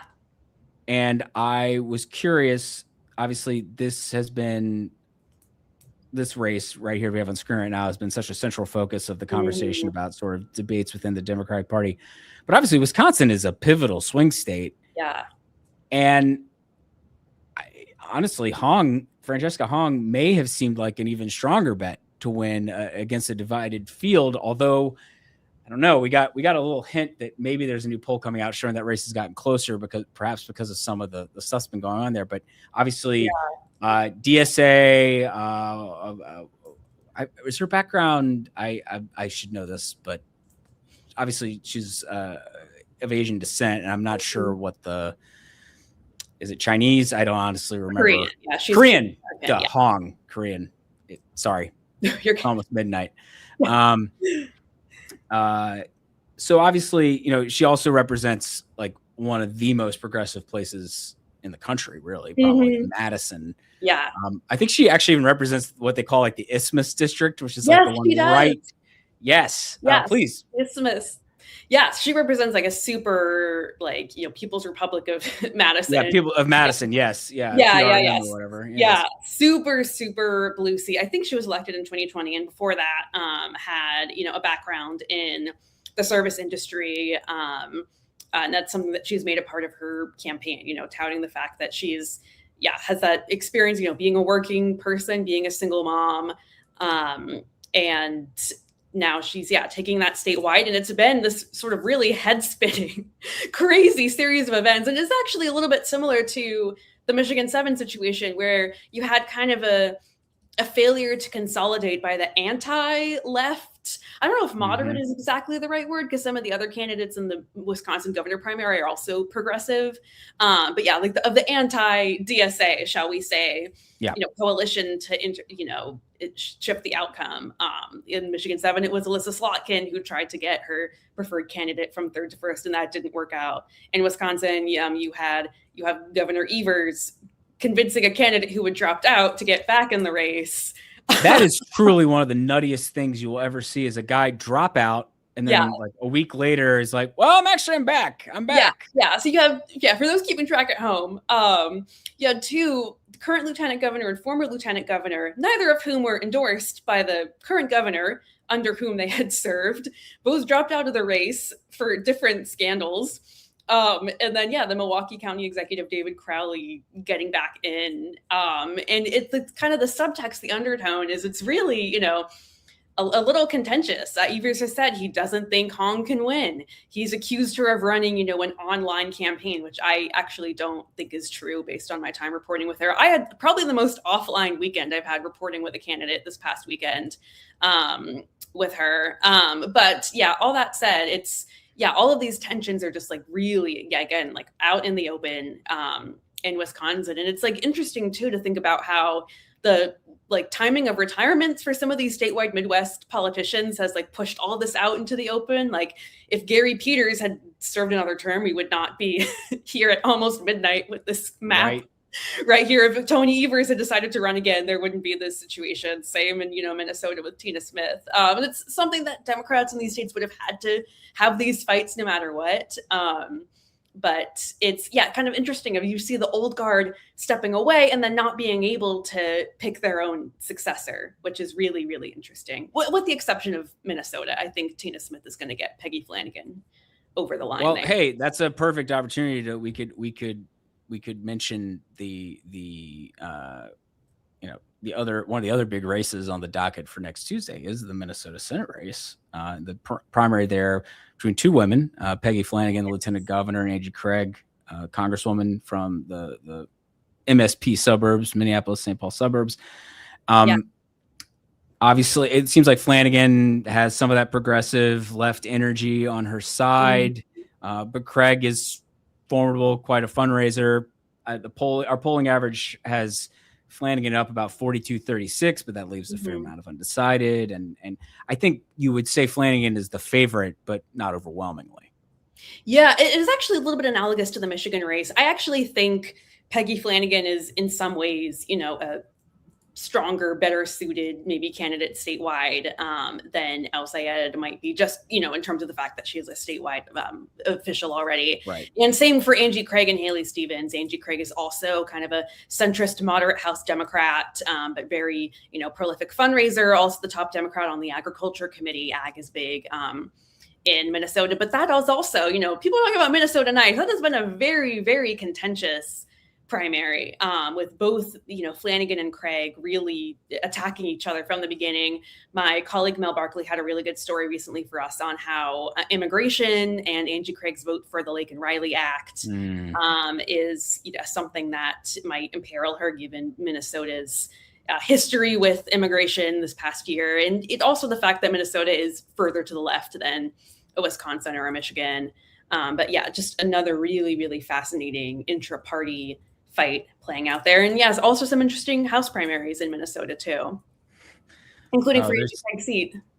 Yeah, there's interesting stuff. I mean, we are getting to the let's dig into, you know, any interesting thing. I mean, yeah. Did you look at the Vermont governor's primary? I live in Vermont now. I'm in DC right now, but I live in Vermont. And, oh, no way. I didn't know that. Yeah. Two women are battling for the Democratic nomination. They will almost certainly lose. The winner will almost certainly lose to Phil Scott, who's kind of a Teflon Republican in a very blue state, who fits it well and is also a check on the very, very progressive legislature, which I know is part of how he's done well. Yeah.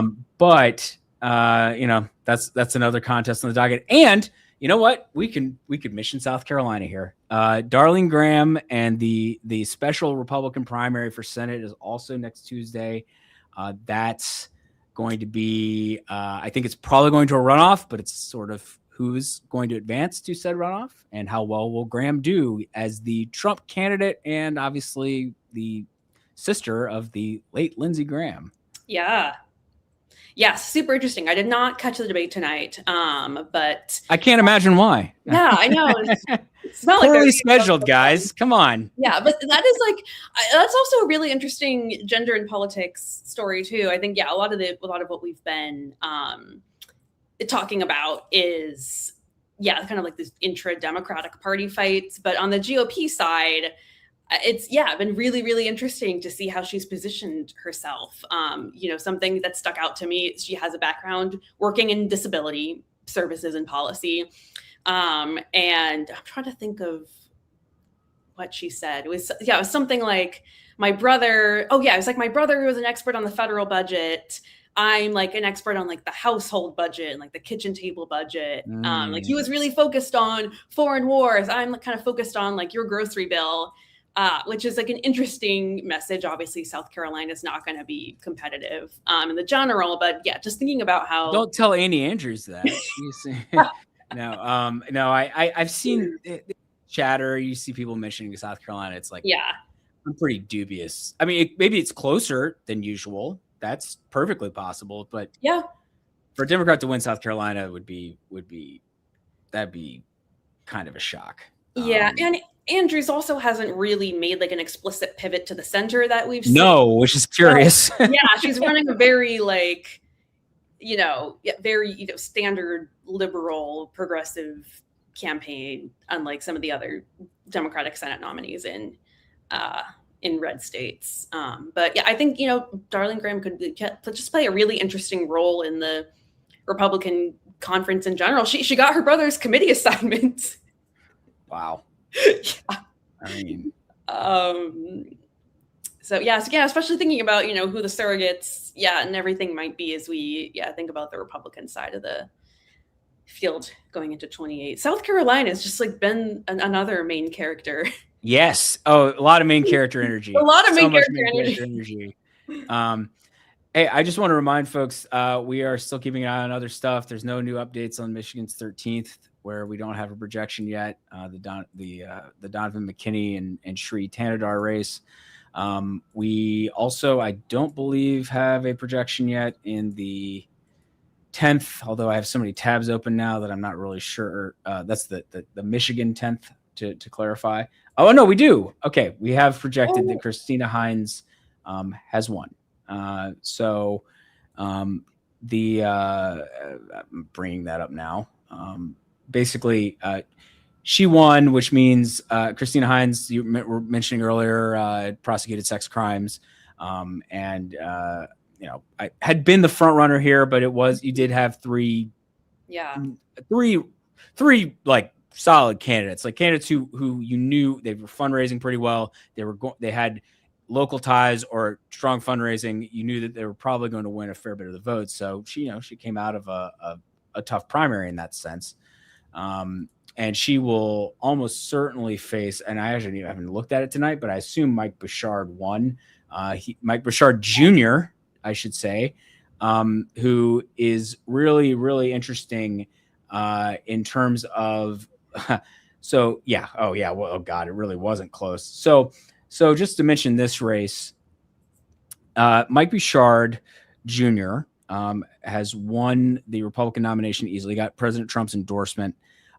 Earlier in the race, earlier in this cycle, this looked like it was going to be kind of a competitive race between Bouchard and Robert Luglaraj, I believe is how he pronounces it. That is the most that's a fun name. That's the most very fun. I believe county last name. I believe he is of Albanian descent. Yeah, but he's a lawyer and he was in the mix. Did you do anything on this race? Not really so much on the Republican side. Yeah.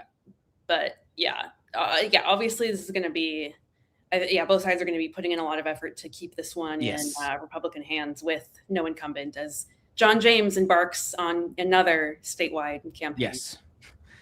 Bouchard, I should mention. So he's basically Mike Bouchard Jr. His father has been sheriff of Oakland County for which is in this district. I should note only this little part here on the left, top left corners in Oakland. The rest of it's in Macomb County. But his father has been the Oakland County sheriff for, I think, almost 30 years now. He's run statewide at least once, maybe twice, lost in some Republican primaries. But he's a very well-known figure. And as Oakland County has become bluer over the years, and now is a pretty safely blue-leaning county, suburban, affluent, the kind of markers that we've seen counties shift in the Trump era, in particular, from 50-50 to much more clearly a blue-leaning place. He has held on to that office, and he has continued to win as a Republican sheriff. And so his son here, who's an Army veteran, I believe, has won the Republican nomination. So he will face Christina Hines in a very, I think, a much-watched race that may have gotten a little less notice because of everything that's been going on in the Senate contest. And also the 7th, which I think was getting a lot of attention. But those two seats, the 7th and 10th, are going to be extremely competitive in the fall and ones to watch. And the 4th district to some extent, too. I know that was one that... Oh, the 8th? No, the 4th. The 4th. Oh, yes. God, I haven't even talked about the 4th. It was because there wasn't a primary. There wasn't any primary action really there. But we can, we should go over there. Yeah, check it out. So this is Bill Huizenga's district, and the Republican incumbent there, I don't think he had an opponent. Or no, he did. Okay. Well, I mean, more or less, he technically had an opponent. But this is another one of the seats that, this is a seat President Trump carried by about 5.5. Huizenga, I believe, won it by more than that. He won it by 12. And he is going to face Sean McCann, who is a member of the state legislature, who won the primary there. That was expected. I'll pull the results up, though. So this is a race that is very much on the Democrats' minds as a target in Michigan. Thank you for reminding me. It's like this in the 8th, but neither had a lot of primary action. Right. So But so Michigan, kind of like Pennsylvania, it's going to have a lot of House seats that in a key swing state that is going to be really pivotal to sort of the overall House picture. Just a lot going there. Actually, I am curious if given your reporting and what the kinds of things you focus on, I know that just to kind of bring it to the full circle here, to mention Kristen McDonald-Rivet, who had no primary opposition. So but she's in a seat that's very 50-50, and it's this like we don't keep tallies for the unopposed races, which is why you're not seeing anything here. But she, in terms of, it's interesting. There was a special election earlier this year in the state Senate district that she previously held that went very blue and was also very 50-50 in terms of its presidential vote. And so I think the thought has been that this is going to be not a layup, but that she's a pretty clear favorite to win re-election. I think actually some ratings outlets have even moved it to likely Democratic, even though, again, it is a seat that is, what was the actual? It was Trump carried it by 2. Interesting. So, the fact that it seems like it's off the board is perhaps striking.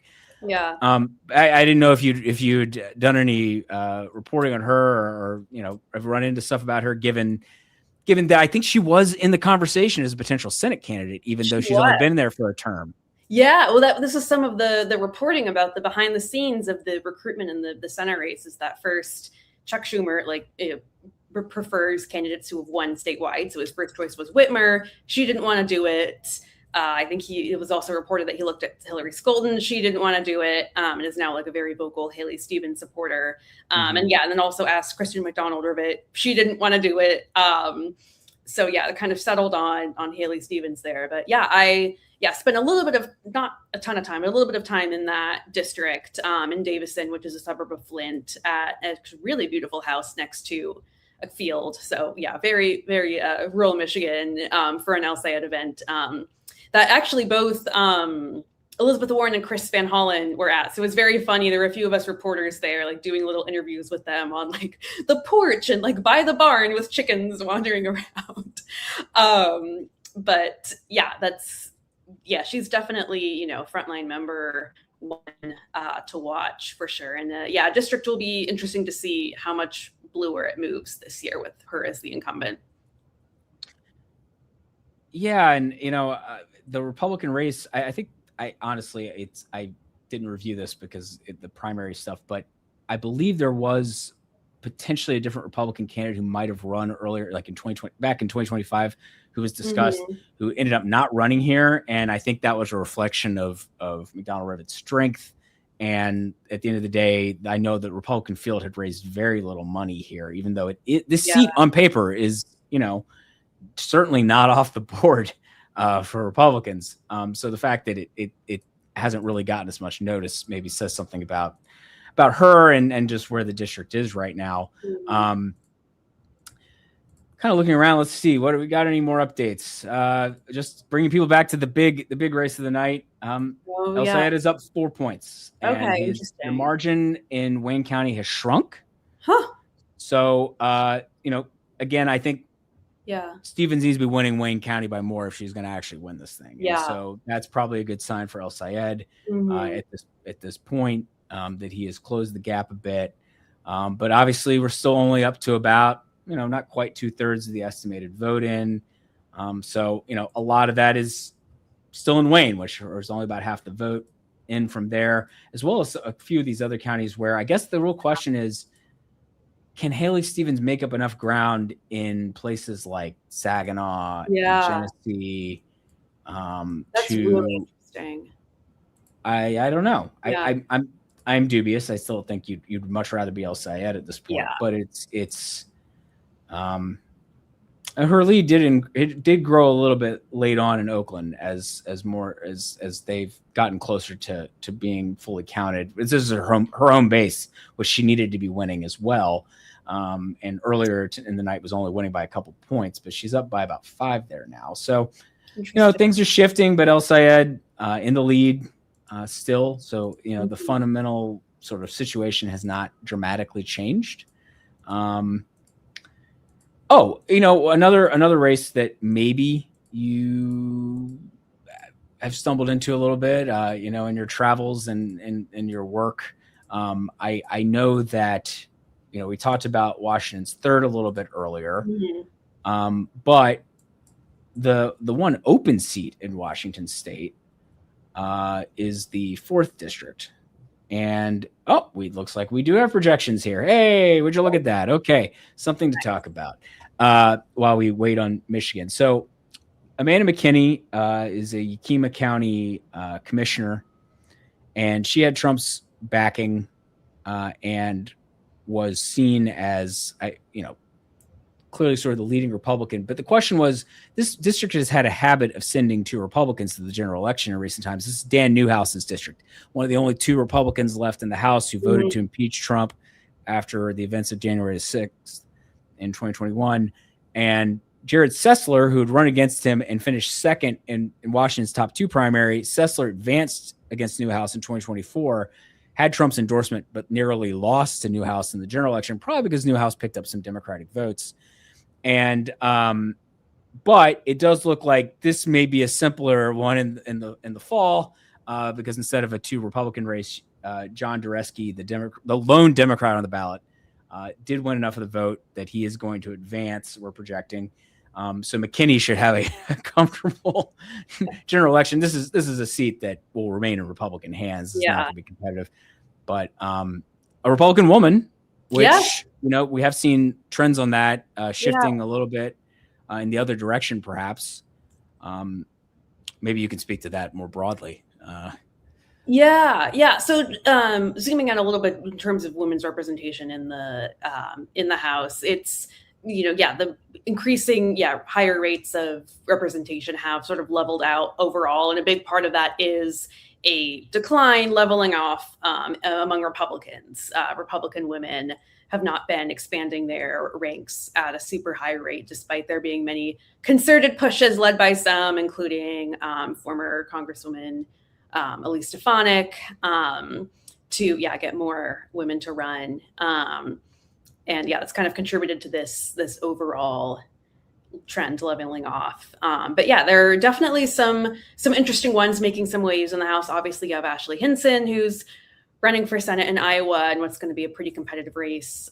Julia Letlow running for Senate in Louisiana and what's going to be a safer race. And then back in Michigan, Lisa McClain is in House Republican leadership. So there are a few House Republican women doing some interesting things right now. So thanks. That's I wonder if there actually might be any other little tidbits to peel back from Washington State at this point. It's oh, you know what? Here we got an update from the boiler room, as Chris and Chuck like to call it. But the folks, DDHQ, the projection team, essentially where things stand right now is that a majority of the vote remaining is absentees, which is actually more likely than not to favor Stevens. But El Sayed remains a favorite to win because his current 40,000 vote margin, that will be difficult for Stevens to overcome, even if the absentee vote does favor her.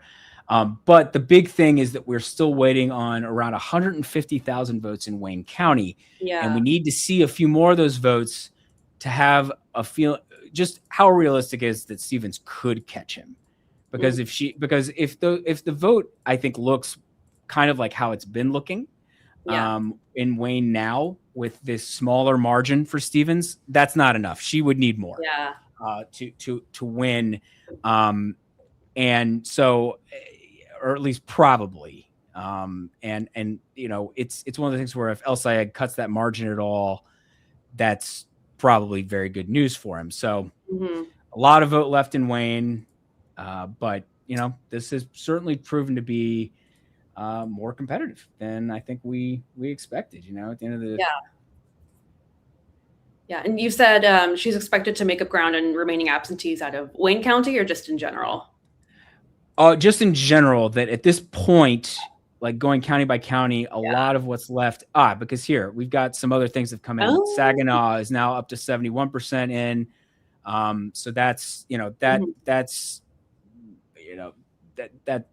that's north of Flint, which is Genesee, to the south there. Still only have about half the vote in from there. Still waiting on Muskegon, which I find curious. Anyway, that I have no idea where that'll go, but it is actually a light blue county, so I am curious to see what happens maybe there. it broke off and floated into Lake Michigan, and that's why we don't. Yes. Oh, yeah. Exactly. It's like, oh no. Yeah. I also learned that there's a Muskegon to Milwaukee ferry. Which hey. I did not take. Yeah, I just flew there, but yeah, that's fun. Fun transportation facts. It's the segment. Yeah, you mentioned. Well, no, it's okay. You mentioned Scholten. Scholten running, or the conversation about her potentially running.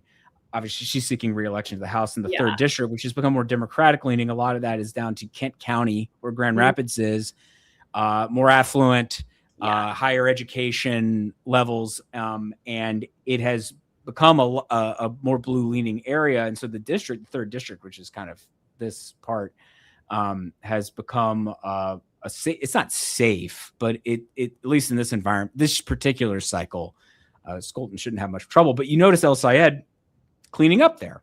He's going to win it handily.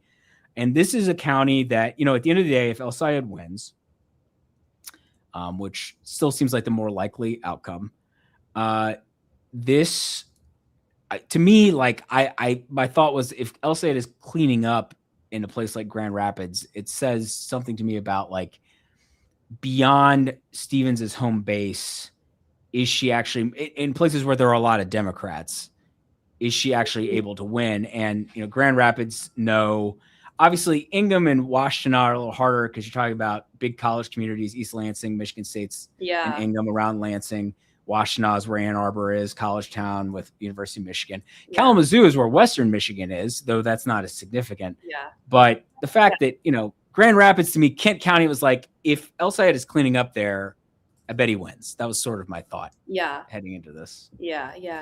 Well, and actually, the Ingham County result is interesting. That actually, if you don't mind pulling that up again, and this is getting way back into the weeds again. But the pro Matt Mazdum super PAC that put out that internal last week had him up in it also pulled the Senate race in the district.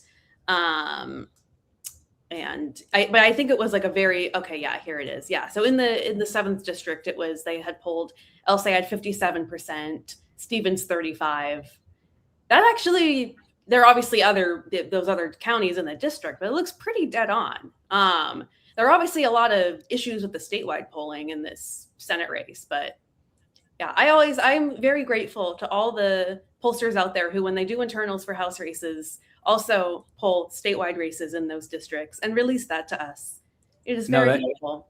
I'd like to second that. I always enjoy a county poll. For instance, it's like, what's going on in this county? Just because it is, it can be a useful indicator. It's more information. For sure. So that's much appreciated. Yeah. But we're here. We've hit the 2/3 mark on the estimated vote, but that still means there's 500,000 votes left, and around 150,000 of those are here. In Wayne County, 160,000, but 150 roughly. And whenever we get another batch of those, that might be pretty telling, or it might just be more of the same. We have some votes now in from Muskegon, though, and El Sayed, as he has over here in Ottawa and Kent in particular, is leading there. So that's a net 1,000 vote gain for him out of there. So again, if you're thinking about like paths to victory, right now El Sayed is up by about 38,000 votes, it looks like. And so that's why Wayne County is so important, as some of the folks on the projection team were talking about. But holding, and we got some more votes, but still kind of stayed the same, 38,000 votes. And at some point, if that doesn't shrink more for Stevens, you're going to run out of votes, and it's not going to be possible. Doesn't look like that latest little batch that we got was from Wayne, which of course is what we're all very interested in. We're basically at about the final tally in Oakland, her home base. She won by about 6. That's a little better than she was doing earlier in the night, but very interesting. The fact that she didn't win it by more is perhaps also a sign that if El Sayed wins at the end of the night, we're going to look at that as another little marker. Like she needed to be up by 10 at home or something. Right. And that is actually very interesting to me that she's, it actually makes sense. Her given her district in Oakland County is that kind of more suburban, college-educated type of base that's maybe more likely to be in Al-Sayed's camp. But yeah, that is like very interesting to me that she's not doing better in her home area. The thing with this race in general is that the county level, the county level vote is fascinating. But after the post analysis, when we have more like precinct level voting and we can go into like town by town, that's going to be really fascinating for a place like Oakland, where I would expect what is like Southfield. I think is right here. It's like a majority Black community. Like, how did Stevens do there versus some other communities, north of there that are a lot whiter? Like, I would just be very curious. And then like how education versus sort of affluence breakdown in some places. Like, there's just, I mean, there are a million threads to pull on these kinds of things. But it is not over. We are not projecting yet. But, let me just check real quick. Nope, no new votes in the 13th district. So still waiting on more there in the Donovan McKinney, Sheree Tanadar race.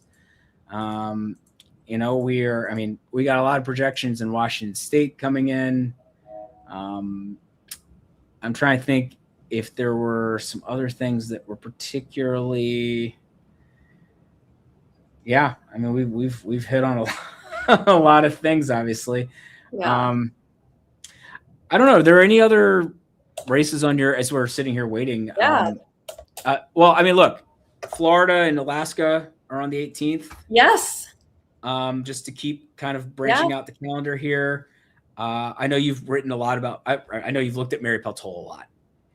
And obviously at this point, I should mention in our the Decision Desk H2 forecast, that is essentially after the North Carolina and Maine category, Alaska is basically the next best bet for Democrats in our forecast. Not overwhelmingly, it's very much a toss up, but I am curious.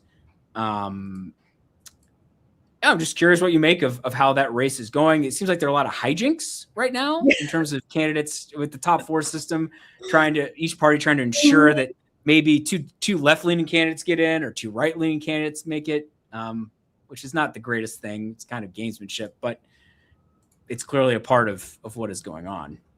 Yeah, Alaska is another one of my personal obsessions. I am hoping, God willing, knock on wood, I'm trying to get out there. Oh, cool. I'm just like, we're running out of time on the calendar. I'm trying to get up there because. Well, the good news is you do know that it's Peltola and Sullivan are definitely advancing. So you do know that it's going to be a woman candidate. But this is, really a toss-up race.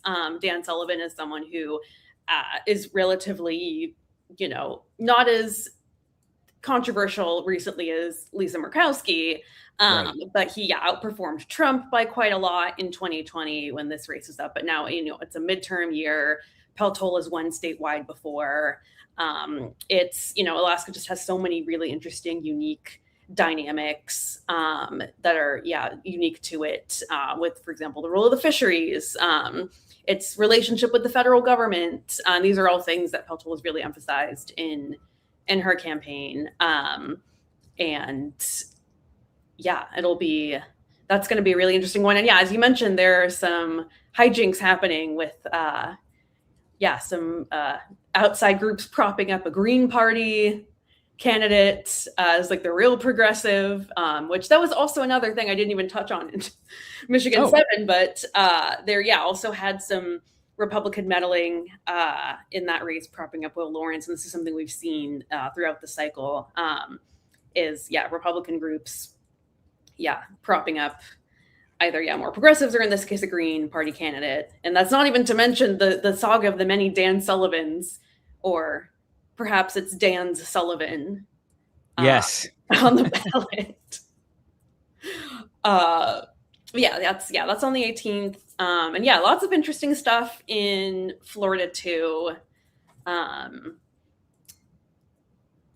trying to think on the House. Yeah, what do you think about with Florida? I mean, what do you think about Ashley Moody? I saw a Politico article the other day about is she running kind of too low key of a campaign, and at the same time, she now leads by like 7 or 8 in our polling average, which means she's that of the sort of group of seats that President Trump won those states by 11 to 14 points. So Alaska, Iowa, Ohio, that Texas, and then Florida. Florida's kind of the odd man out or odd woman out in that one doesn't seem as feasible. Or well, I mean, Democrats have a shot, but it's not nearly in the same category of competitiveness.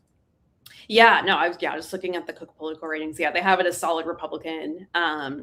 Alexander Vindman, the twin brother of Eugene Vindman, who is a member of the House, is running in that race, and he's gotten a lot of attention and fundraising buzz. But Florida just continues to be the state that breaks Democrats' hearts. It's just I spent a lot of time there in 2024 actually reporting on the statewide abortion rights ballot measure.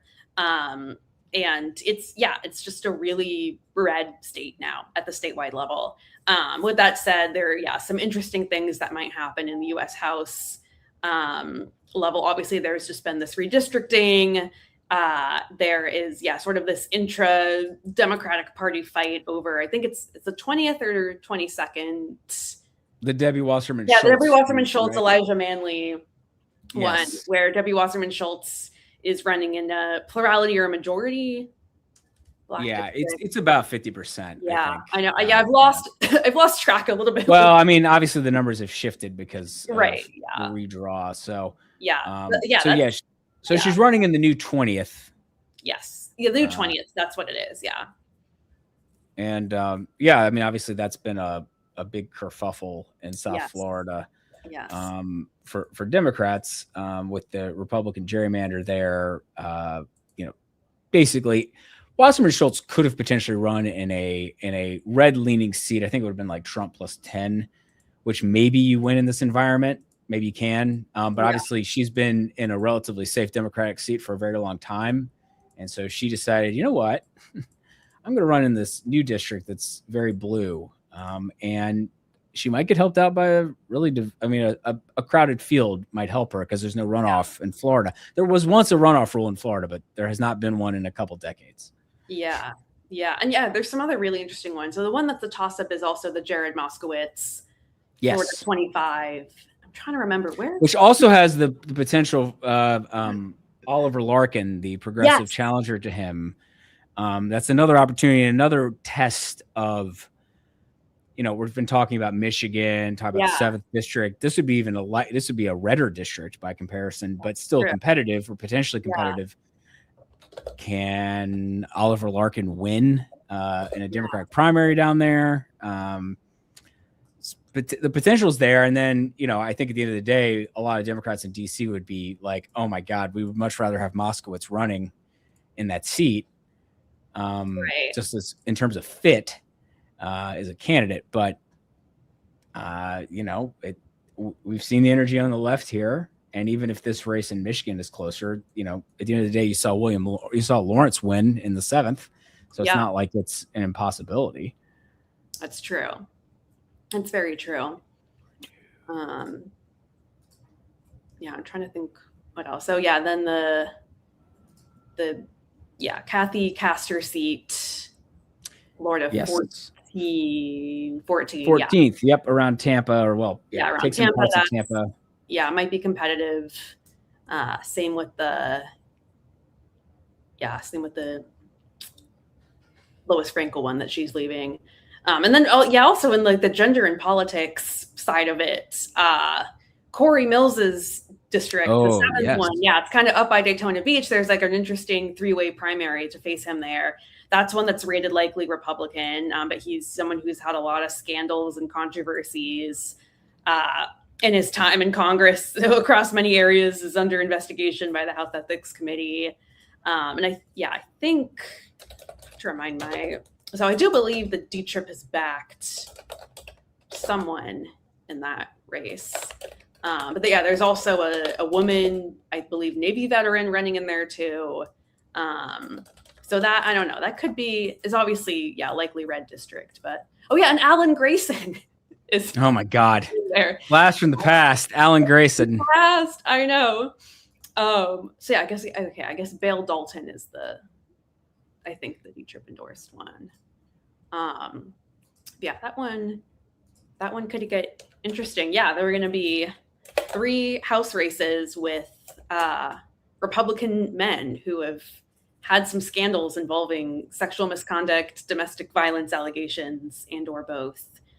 Yeah, obviously Max Miller's Yes. seat in the 7th in Ohio has gotten certainly more interesting, and not for good reasons. Yeah. Thinking about the Michigan race, I thought it'd be worth just mentioning what major places are there some votes left. Yeah. We've talked about Wayne a lot. Okay, well, what does that actually mean in terms of the amount of vote that is left out? Well, we've got about 160,000 votes or so that we project or estimated out in Wayne County, out of roughly 500,000. Yeah. Well, we're now at 473,000. So you're getting up into, it's about a third of the vote that is left out. And right now, El Sayed is up by 42,000 votes. So his lead's actually grown a tad bit in raw numbers as well, from what we were talking about earlier.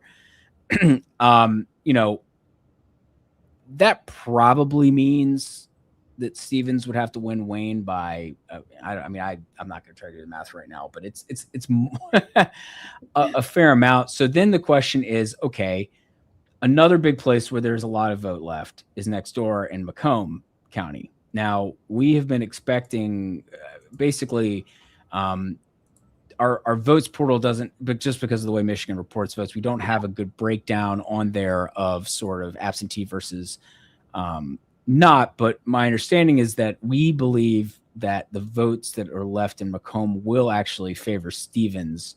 But by how much is the question. And so again, it's sort of like, how do you find a net 40,000, well, now more than that, right? Net 43 or 44,000. That would be, I think it speaks to the challenge for her, is that these places are set to possibly help her, but will they help her enough is the question. Because at the end of the day, if you look at the sort of broad picture in a lot of these places where Stevens is leading or is very competitive, at the end of the day, she's not blowing El Sayed out anywhere. Right. Where the counterpoint is that in places like Washtenaw, where Ann Arbor is, he is blowing her out. So she doesn't have any places that are quite like that, where there are a lot of votes. There's definitely some dark purple on the map, but not in places where there's really a ton of votes. And, for El Sayed, there are still, for instance, there's like 25,000 votes left in Ingham, where Lansing is, and that's been a very good county for him. 15,000 in Kalamazoo, another good county for him. So, there are places where he is also going to gain. And so that's where I think at the end of the day, look, you'd still rather be El Sayed at this point based on what is left. And, what Stevens is going to need is something that is a little bit better than what the trend broadly is saying. Yeah. I think that's a really important point. It's definitely interesting, to see how much better she's doing in those more rural areas, but it does mean that she has less room to pick up the votes that she would need. And as far as Wayne goes, now you can see with this margin here why both of them really, really spent much of the last couple of weeks, really trying to maximize the votes there. And I know something that's also been kind of an under through line in the race is kind of like the generational divide among Black voters.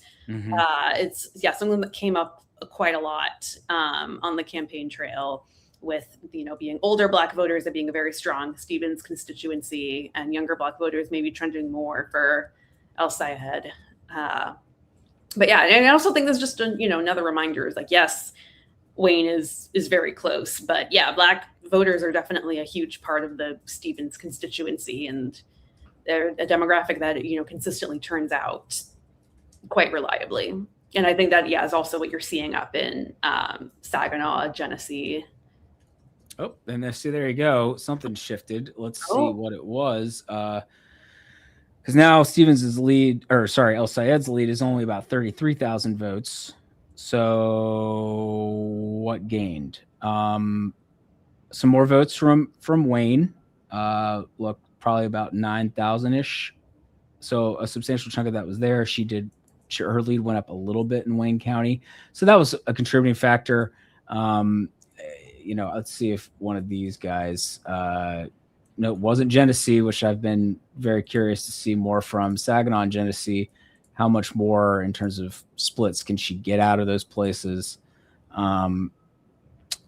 May have gotten no, that's the same amount as was earlier. Okay, so point is a little bit more from Wayne seems to be the main contributor there, and it helped Stevens' margins a little bit. But El Sayed's still up by 33,000 votes in terms of the raw total, and remains in the lead. Let's see. Since we got some more votes in Wayne, here's an opportunity to talk about the 13th. We got some more votes there. Oh gosh. And Sri Tanadar remains in the hunt. He's in the fight. Yeah, I jokingly called him the accidental congressman, but he's hanging around. And at the end of the day, we still only have a little more than half the estimated vote in here. But McKinney up by 4. Donovan McKinney, just to remind folks, state representative, certainly considered the more left-leaning candidate of these two. He is a DSA member, but he's got some background. He's been in Detroit as an elected official, his district is in the area, and so Tanadar kind of won in the first place because of a very divided field in 2022. He has a lot of personal wealth that he's thrown into his races, and he managed to hold on in 2024 in part because the strongest candidate to face him actually failed to make the ballot because there's always weird ballot things happening in Detroit, Michigan, I should say. In the sense of getting on the ballot, there's always these signature fights. There've also been a number of instances where candidates, and this like Perry Johnson, who lost in the gubernatorial race on the Republican side in 2022. He wanted to run for governor and failed to make the ballot because it was like something about the firm that he contracted with. It essentially just perpetrated a fraud against him with fake signatures, and then they were found, and then he didn't make the ballot. And this is a thing that keeps happening in Michigan. It's quite a mess. So yeah, certainly Tanadar is not out of it. So striking. It's a weird night. Wait, also, sorry, this is a sidebar. Have we talked about this Republican primary in the 8th district and about how a guy who dropped out beat the Trump endorsed candidate? Okay. Did Trump actually endorse that guy? Because I was trying, because no one super serious ended up running in this seat. I had not dug into it as much. Yeah. Okay. Well, give me 2 seconds. I'm going to pull that up. So I saw something about this guy. I saw something and I wasn't sure if it was a joke. Something about Al Limo, the guy who won, was holding was seen on Facebook with a picture of him holding the sign of the guy who's in third. So I'm sharing this now. Okay, so Tom Smith won. Yeah, he's the guy who dropped out. He dropped out. Yeah. Al Limo was apparently the preferred candidate. Yeah. Okay. Wait. Sorry. No, we definitely want to. Trump. Yeah, Trump did endorse Amir Hassan. Okay, so in the end, Smith beat the Trump endorsed candidate. That is a fascinating. And so Smith dropped out, but is now going to be the nominee. This creates interesting circumstances where, it's possible he could still be like, I'm not running. And then the party would just, I believe in that case that local party, the district party committee would pick a replacement in Michigan. I don't think there's a replacement primary provision or anything like that. But obviously different state rules apply. That we've been dealing with that with the Ohio situation with Max Miller. If he dropped out by a certain point, the state party they would actually have a special primary to replace him. But if he didn't drop out by then, he dropped out a few days later, it'd be on the local party committee. And if he didn't drop out by a certain point in mid-August, he's on the ballot and they got to live with him. So Did you find anything else about the Smith limo and Hassan race here? Well, just Trump endorsed Hassan and apparently got a lot of on Truth Social and got a lot of supporters on there upset that he endorsed a Muslim candidate named Amir Hassan. Gotcha. Yeah, that's just so bizarre. But yeah, what a break for Kristen McDonald Rivet. Man, that's pretty wild. Okay, let's see. Well, still 3-point race, 34,000 votes roughly. So more or less where it was when we last checked in on the Senate race. It's it remains not over, which is, and as we're discussing like what sort of where we're at in the projection process, and it's close enough. And knowing that Wayne County is still home to a third of the vote that is left, that's the reason why this race is not projected. And I see somebody asking, what percentage of counted votes do you need to call it? There's not a precise percentage you need. What you need is enough information from places where there are a lot of votes that could matter to the actual outcome. If we had all the vote in, if we had like 3/4 of the vote in from Wayne County, and Abdul El-Sayed led by 3 points by this margin, and we knew that there were like 30,000 votes left in Wayne or something, instead of 150,000 or something like that, I think we'd be in a much better place we'd be much more likely to be able to project it, obviously, depending on what else was out there. But Wayne County being a third of the vote, knowing that it's one of Stevens' sources of strength, is a problem. Oh, hey, it appears just got some more, and it was better for El-Sayed. So there you go. We just looks like we got about 25,000 more votes in from Wayne County there. And yes, Stevens' lead fell a bit there. And so overall now, El-Sayed is now leading back. His lead is back up to just a bit over 40,000, 41. It's like almost 42,000 votes statewide. See, that's the kind of numbers that Stevens can't afford, and why El-Sayed is favored to hold on here and win. So, yep, there you go. That's striking. Every one of these little drops is big. When you get to this point, and when it's a place that is as blue. I mean, look, Wayne County is very blue. It's home to a very large set of Democratic primary voters, and it's the place that we are most waiting on at this point. But you have to think that those numbers out of Wayne that just came in were good for El-Sayed in terms of breaking down. If Stevens isn't gaining there, that's a win for him, and he gained. So that's I think putting you in a stronger position. Again, still plenty of vote left. So we haven't projected it yet, but that's the situation at this point. So it's about 40,000 votes now. I was trying to figure out where more of the vote had come in, but it's a lot more obvious when it's Wayne County from this view. But possibly Macomb? Yes. Okay. A little bit more in Macomb. That was part of it. And yes, Stevens not down by as much here. El-Sayed had a larger lead here earlier. So that's notable.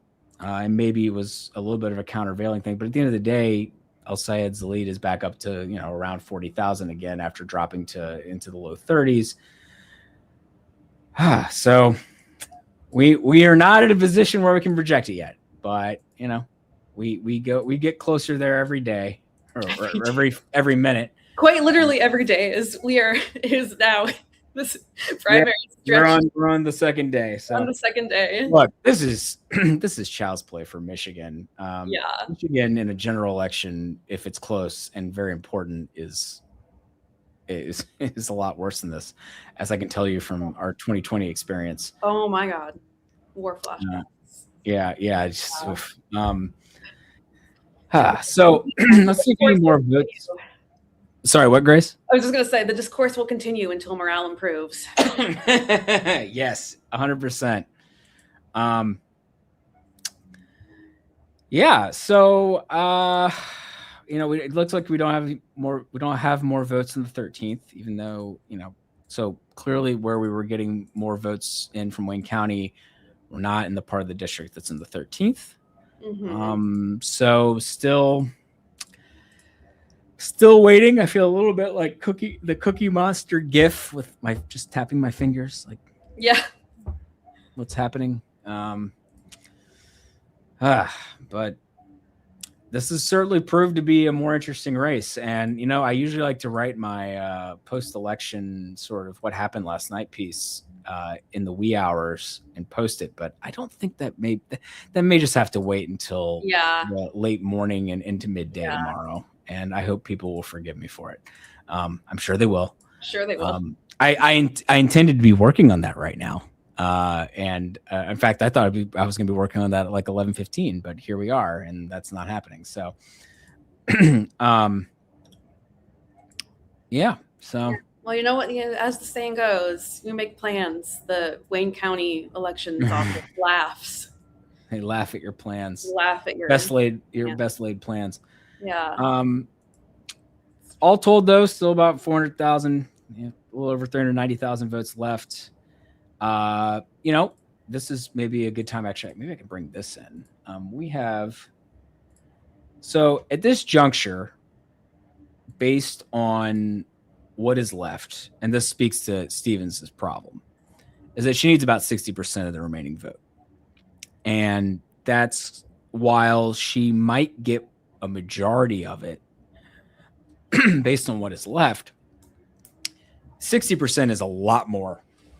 In the fact that El Sayed has done well enough in places like Wayne County that it seems very unlikely that she is going to get 60% of it now. But it's not an impossibility, which is again why we haven't projected this race yet. But I am going to be very interested to do a review of the polling in this race. Yeah, because down the stretch there, it certainly was more favorable. Now this might get at something that was it Bill Scheer wrote about it, I think. Yes, I was just going to bring that up. Thank you. Yes, please have at it. I've been talking too much. Oh, yeah, no, just that this has been like a real issue since 2024. But yeah, really the cycle is the dearth of high quality independent polling in a lot of cases, and the proliferation is not as high quality partisan polls. And in a lot of cases, in both independent and partisan polls, just a lot of modeling issues. Obviously some like really prominent examples, it being the New York City mayoral primary, where in the case that the electorate that was modeled in the polls was much older than the one that turned out.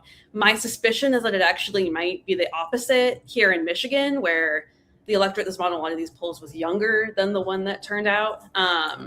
But yeah, Bill Scheer in Washington Monthly had this really, really good story about the he was writing about how actually sort of similar. The headline is "The Grand Plattner Collapse is a cautionary tale about polling. A dearth of high quality publicly available polling means campaigns and their allies can release lesser surveys to shape their raves." I think that's definitely somewhat the case probably here. There have been a few good well, if you look at sort of some of the final polls of the race for let's see who they were for. So we have so on the one hand, we had certainly an unaligned poll, Emerson College, with some local TV stations up there in Michigan that found him up 15, El Sayed up 15. So 50, it was basically 54-39. And then you had Mitchell Research and Communications, also not an aligned. They poll Michigan all the time. They had El Sayed up 52-38. But you did have a Zenith Research poll, which was for Fighting for Michigan, which was done on behalf of Fighting for Michigan, which is pro El Sayed, that had him up 53-34. You had a Tavern Research poll for El Sayed's campaign that had him up 11. Certainly an overshooting here. in the late July, right at the end of July series of polls that we saw, and in terms of, okay, what is actually the picture. And I do think, look, Michigan has no party registration. Right. And so people could choose to vote in this primary. It's a high turnout primary. Maybe counterintuitively, that wasn't as good for El Sayed as I thought it might be, because I thought, okay, well, that's a sign that like some lower propensity voters, or maybe more younger voters, are showing up. But maybe actually it's so high that you actually have some more, a few more potentially middle of the road voters who were engaged by this primary, and they showed up and they decided to vote for Stevens. And this is how you get a closer race. But it does speak to the difficulties. Much easier to get a read, or not much. Primary polling is inherently more difficult because people might like more than one candidate. And that, at the end of the day, most of these primary voters are going to vote for the Democratic nominee. Right. They chose to vote in a Democratic primary, which usually says something about their partisan leanings. People will talk about, Operation Chaos kind of stuff. Mm-hmm. Not many Republicans were voting in this primary. At the end of the day, like we won't be able to have exact stats on that, but it's that storyline often gets overplayed. Because it's really only people who are super in the weeds on politics would actually go out of their way to vote in a party primary for a party that they don't feel at least some attachment or interest in. That's the thing at the end of the day. That's not to say that there won't be some Mike Rogers voters among these folks who voted in the Democratic primary if Stevens loses, for instance. But at the same time, there also might be, if Stevens were to actually win this thing, some El Sayed voters who might stay home, frustrated with the outcome. But most of them are going to vote for the Democratic nominee. And so, like, I think that's, again, where competitive primaries being I see somebody asking in here, where are the next chunk of votes? And will that inform the outcome of the race in a meaningful way? Yes. I'll note that I got word there while Grace was talking that we are basically in a position where we are debating a potential projection for El Sayed based on what's left. But we still just kind of need to see more from Wayne, because it is possible, depending on what is left in Wayne County, if, for instance, we had a lot of vote from parts of Detroit, you might see Stevens winning by a larger margin there. However, if it's from, say, a part outside of Detroit, or even particularly if it's a place from like Dearborn or Dearborn Heights, where there's a larger Arab American population, you might expect El Sayed to do better there. That was like there is a precinct that Jill Stein carried in Dearborn Heights. It's the only one it was the only one with a sizable number of votes that I've really found. There's like a handful around the country, but it's the one that was like, there was actually a lot of votes there, and she carried it. And so that's to point out that it was the center of it was a major part of like the uncommitted movement. And so thinking about that as like an epicenter of that in the Democratic primary, and then, it votes for Jill Stein. What does that say? Right. So interested to see what, that's the problem, is that there are a lot of gradations and variations in terms of the communities within this blob that is Wayne County. And so where exactly that vote is going to come from next is, for instance, I see here that a lot of votes from Dearborn, Livonia, and Dearborn Heights have been factored in. Livonia is a more conservative, it's actually pretty 50-50 even conservative leaning now, like slightly right leaning, much wider part, probably was better for Stevens. Obviously Dearborn Heights are better for El Sayed. So again, it's sort of like, well, okay, where's the next 120,000 votes coming from? So that's the big question, because if it's a lot of Detroit vote, that would be really good for Stevens, but that's not guaranteed by any means. Yeah. Just looking around here, What else is outstanding, since that is obviously a pivotal question at this point? Wayne is the big story. About a third of the vote. We just got a little bit more in there. Let's see. Oh yeah, I was gonna say it's kind of similar to Cook County, how it it's Yes. just a giant county that includes all of these municipalities. Yeah. And they're not all like separately reported out, and it's like sometimes a little bit of a black box. So at this point, El Sayed is up 37,000 votes. That seems like, and just to update folks, that means at this point, Stevens needs almost 62% of the remaining vote. And so that's where, if we could just get a little bit more from Wayne, and it didn't move that number dramatically, that's when I think you would be at the point where we would be projecting it, because it's the share of the vote she needs from what we're estimating is outstanding has gone up slightly. And that is exactly the opposite of what she wants. So again, this is why at this point, El Sayed is favored to win. But it's just, is there something notably different and like more is it a more pro-Stevens tranche of votes that are being tallied here in the next batch from Wayne? Because if that's the case, then this does get more interesting. But if it's not, or not appreciably different, then, she's running out of time and votes. We're all running out of time, that's for sure. But in terms of votes, you'd much rather be El Sayed at this point. Yeah. So, people in the comments who are, I can tell, there's been a lot of back and forth in the comments tonight across the ideological spectrum, I'll say. But for folks who are cheering on El Sayed, which there are certainly many in our comments, you would rather be him right now. And that doesn't mean this is at all comfortable, though, for people supporting him. So it's more votes from Wayne, just another tranche. Let's get another tranche.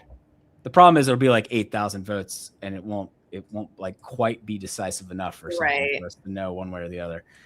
I said I wanted some drama tonight, but I'm not really sure that this was what I really wanted. Yeah, I'm not sure you had in mind. Oh well, here maybe you have some thoughts on this. I see someone asking in the comments. What does this mean for the Wisconsin governor primary? Ooh, which another open primary state. I should mention there's no party registration in Wisconsin. So. Yes. Yeah, I mean, so El Sayed and Hong are often like sort of looped together, and it is true that they are progressives, both running in these big, important statewide races. I think there are some on the broad left of the left spectrum here. Right. Yeah. Obviously, Hong is a DSA member, self-described Democratic Socialist. El Sayed is not. And the dynamics of their races have been a little bit different. I will be very, very curious, as to whether, we might see a similar dynamic where it's hard to say, because like her main opponent, David Crowley, like just got back in. I'm just thinking about like whether or not we could see a similar polling miss. But I mean, I think Francesca Hong is like still definitely favored to win the Wisconsin gubernatorial primary. Does this give some Wisconsin Democrats a little bit of pause about her candidacy and her frontrunner status and what that means for November? Very possibly. I think obviously that this is, a little bit of a warning sign for definitely the El Sayed aligned left, aligned camp that even in a Democratic primary, and with having run, a very strong campaign, that type of candidate is not as palatable even to a Democratic primary electorate. I do think Francesca Hong will win her primary by definitely a wider margin. But it definitely does raise the possibility that David Crowley could get a bigger share of the vote than one might think. It's just, the whole thing's just so bizarre. I really don't know what to make of it. It is a little bit of an apples to oranges comparison, but to the extent that Wisconsin does have implications for Michigan, I think it's showing that this kind of like left progressive wing does not maybe have as big of a mandate as they were hoping going into Wisconsin. Sorry, I'm looking over Chaz Nuttycombe, friend of the pod at State Navigate, because they released a primary poll, and now they're going to do another one. And oh goodness, they're going to release it on Friday, it looks like. So I'm curious to see what that shows, if there has been any movement. You know what the question there, I think, is then getting back to this question about weighting and understanding like the makeup of primary electorates. So Corwin Smith, who is a political science professor at Michigan State and a very, very sharp guy who I've interviewed. Yeah, he's great. He put this together, and I missed this, but he posted this a few days ago. Essentially what this is showing, he had the Emerson, basically that Emerson poll that had El Sayed up by 15. Mm-hmm. He showed the age breakdowns versus the actual observed, based on the voting record, voter file, the percentage of participants by age in the presidential primaries in 2020 and 2024 for Democrats. And you'll notice the 70+ mark, that even if the 2024, because it was a lower turnout primary, was particularly high, you'll notice the Emerson poll, and this is not to take a shot at Emerson, I just think it speaks to the difficulties of doing this. They may have underestimated, and this may have shown up in other polls where they exaggerated the younger vote as a share of the overall primary vote. And so it would not, we were just talking about this, but this is just to sort of add more to that point of conversation. Mm-hmm. Let's just see, I since we're at a point where this is, so it's 30, let's just go back to the results, because I know that's what people are most interested in. 35,000 votes now. Again, that means that Stevens she's kind of just slowly running out of runway. Yeah. She's at the point where she needs a hair over 62%. Mm-hmm. And so, it's, you'd still rather be El Sayed. But the question is, are we going to get, we got like 3,000 or 4,000 more votes from Detroit, or Wayne County. Let me not say Detroit, because Detroit's only part of Wayne County. So still just, we got to count the votes. The early vote trends, I mean, the trends at this point are just not clear enough to be able to make a projection, even after all this time. And that's just not usually the case these days, or at least in a lot of contests. But this is it's turned into a genuinely close election. And I think the question, just to get back to the Wisconsin conversation, I wonder if Hong, I just wonder if here's just two things that one thing that does stick out to me is that Haley Stevens had so much outside support. Yeah. So much messaging on her behalf by outside groups, not just AIPAC, though obviously that gets the most attention because the United Democracy Project was accounted for about half the outside spending on her behalf. But you also had actually, I think New Democrats were running ads on her behalf. Yes. So basically, so it's like there was clearly a concerted effort by a lot of outside groups to help her, and you don't really see that in the same way in the governor's race. Yeah, in Wisconsin.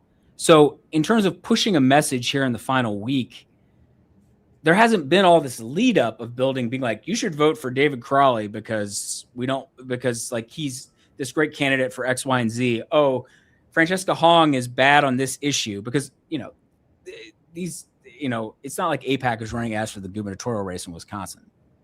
Or at least I'm not aware that they are. So that's, so that is, that seems to me like that could be in the end a very critical difference in terms of if you're looking for reasons why the Wisconsin race could be closer, but maybe not this close. Right. That would make sense to me. Right. Yeah. Yep. Still 35,000. Running out running out of runway for Stevens. So just looking around. What do we got? What do we got? We got nope. Still no more in Macomb. Again, it's a lot. It's Wayne. So much is Wayne. This is to be clear for folks who may not remember this. This feels a lot like the 2016 Democratic presidential primary, which Bernie Sanders won by like 1.5 points or so, if I recall correctly. It was about 1.5 points after trailing by as many as like 20 points in polls ahead. So this is kind of the reverse, where pollsters exaggerated Hillary Clinton's position, and part of that was that it was hard to poll or model the state because the last time it had a presidential primary was 2008, and Barack Obama wasn't on the ballot because Michigan had disobeyed the party's rules for the primary date, and so it didn't count, at least. And so Clinton's name was still on it. She didn't withdraw it, but Obama withdrew his name. And so pollsters were kind of operating in the dark a little bit for a high turnout primary in Michigan. Again, no party registration to rely on. Yeah. And they missed Sanders' rise. Oh, hey, we just got some more votes in Macomb. And Stevens took the lead there, as was the suspicion of the Decision Desk HQ projection team. To be clear, though, that has reduced the margin to just under 30,000. Mm-hmm. Now, there's still a fair number of votes left in Macomb. And so really, and at this point, 160,000, about half the vote is left in Wayne and Macomb. And so this is I mean, you can see why we haven't projected it yet. Yeah. On a 2.4. But there are still 40-ish thousand votes in Ingham and Washtenaw, which are both much stronger for El Sayed. He's winning both by about 30. And so you would have to think that the votes there, even if his margins came down slightly, he would be netting out votes overall from what is left there.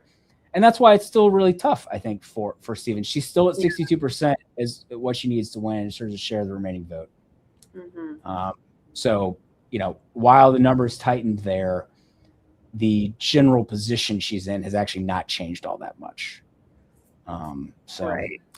Well, and actually, since you just mentioned the presidential primary calendar, I think actually the result. If I would skip ahead to 2028, no. Actually, I think this result was going to have some really interesting implications for what the presidential primary kind of looks like in the state. Michigan, it looks like it's going to be the 5th to go, and is obviously going to be a big state in the general election as well.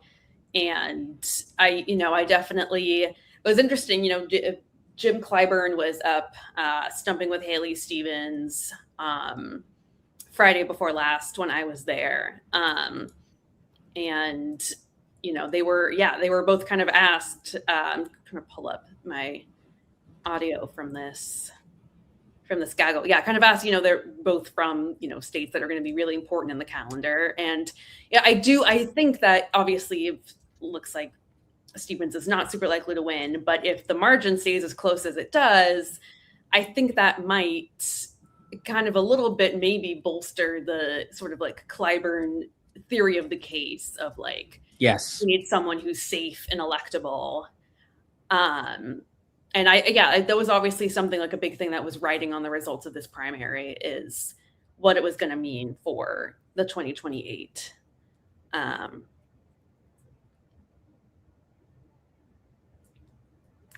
debate. Yeah, sorry, I was making sure. One of my earbuds died. This is why I only do one.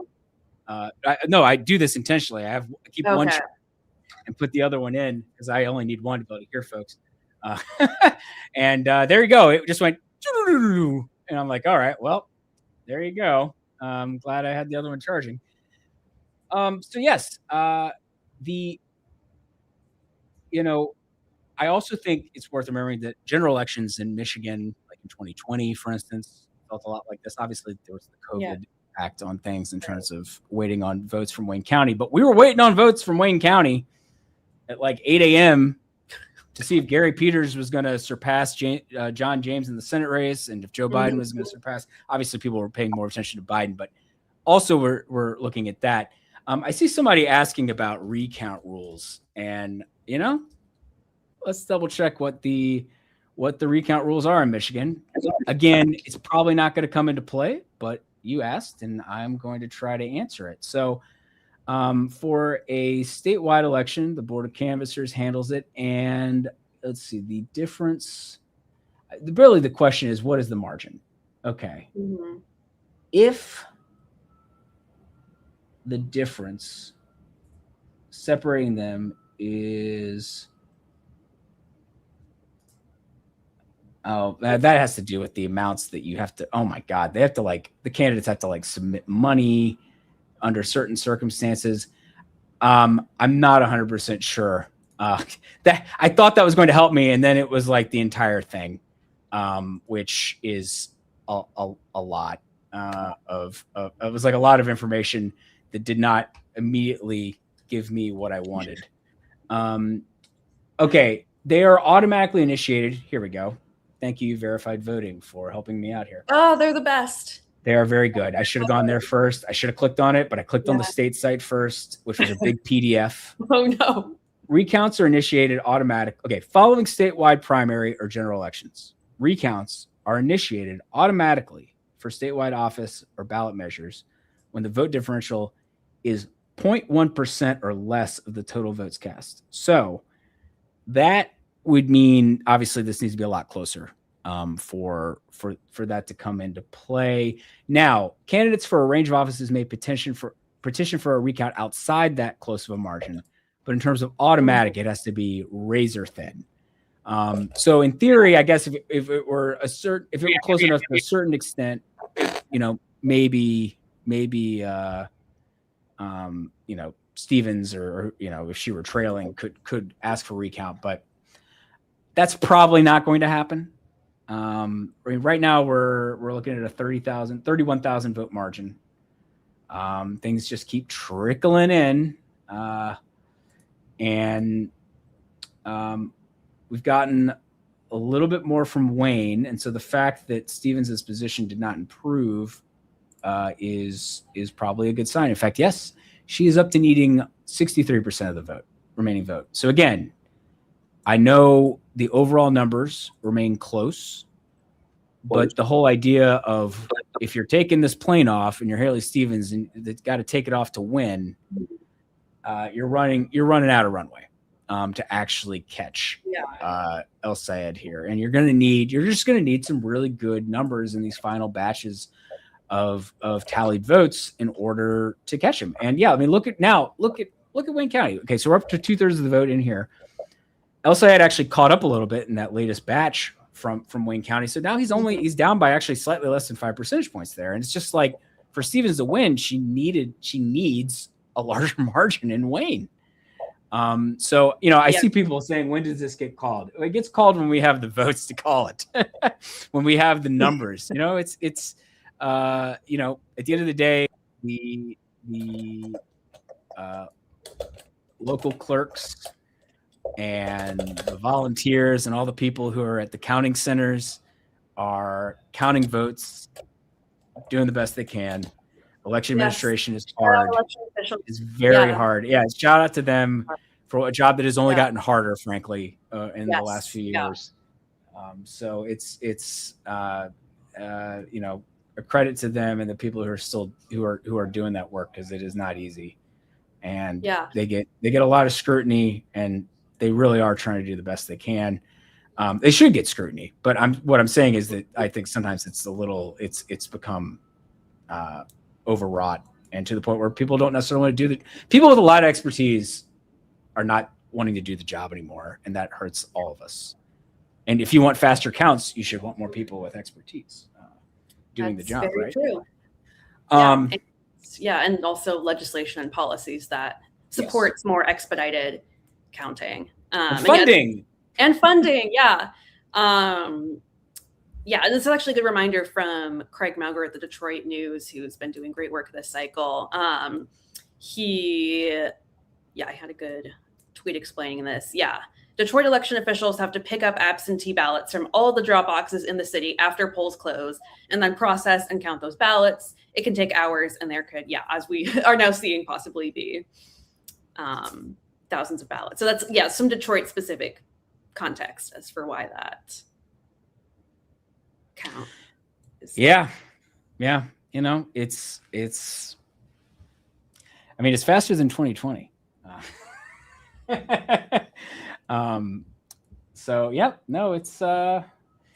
was going to mention, I think we did get a little bit more from Macomb there, which was helped Stevens a little bit, just a little bit, not too appreciably.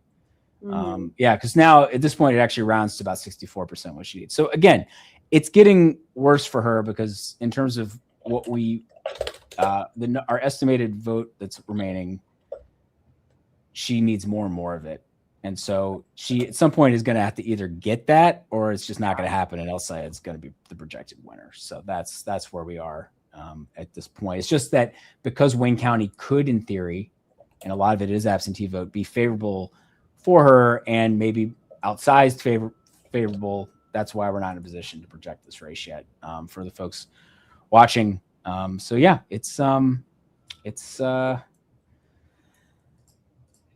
This is, it's quite the race.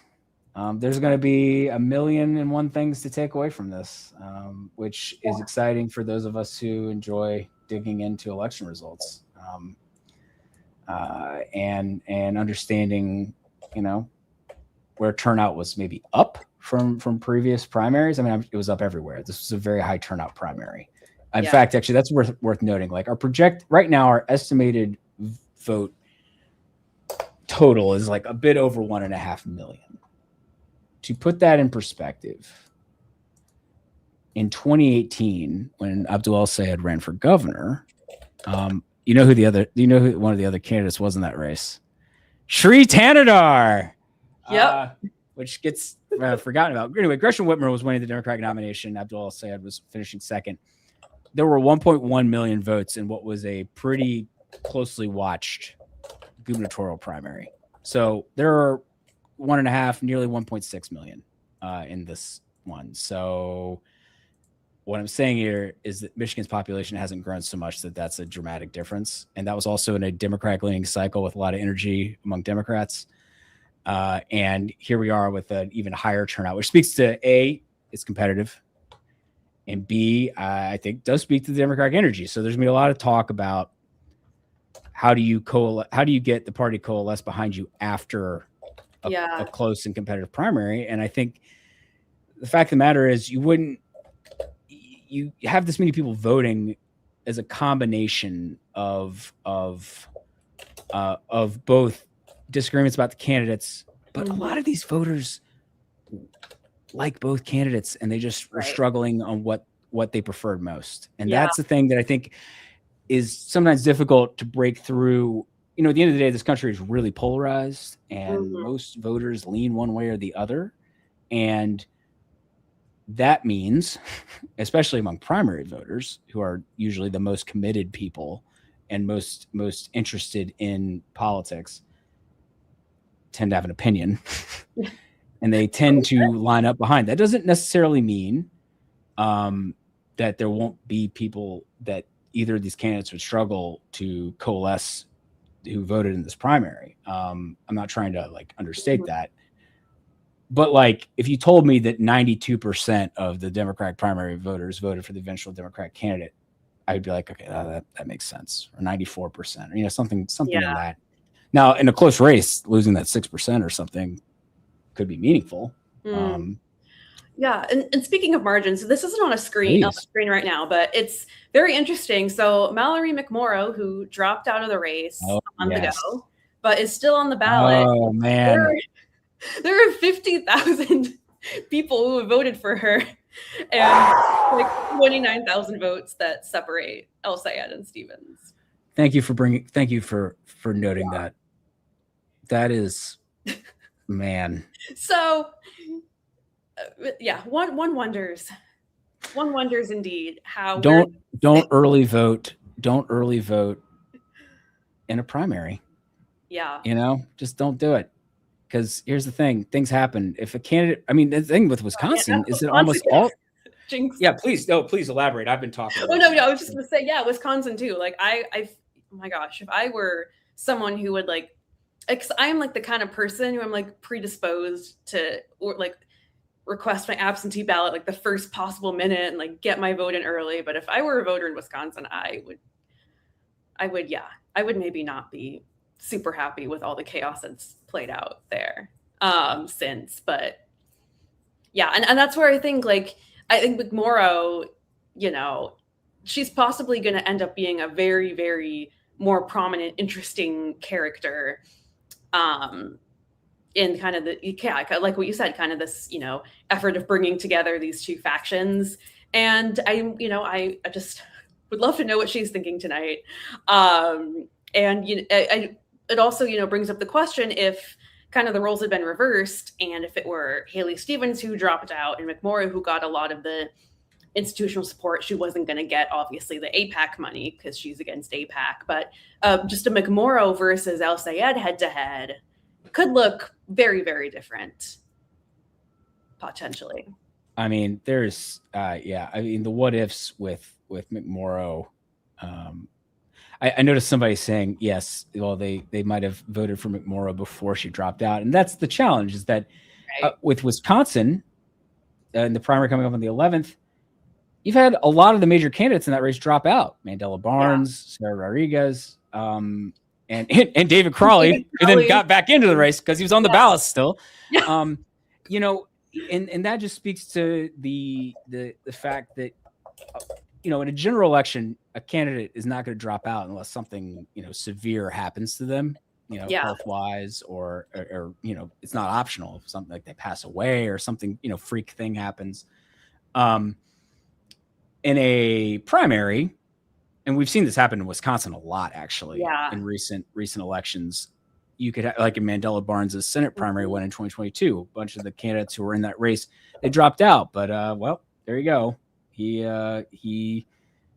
going to win, but you know, all these candidates were still on the ballot because they had missed like the withdrawal deadline to get off the ballot. And so there are all these rules that have to do with election administration, because you have to have the list of candidates set so you can send the ballots out, or so you can print the ballots and have them readied by election day or for absentee voters. So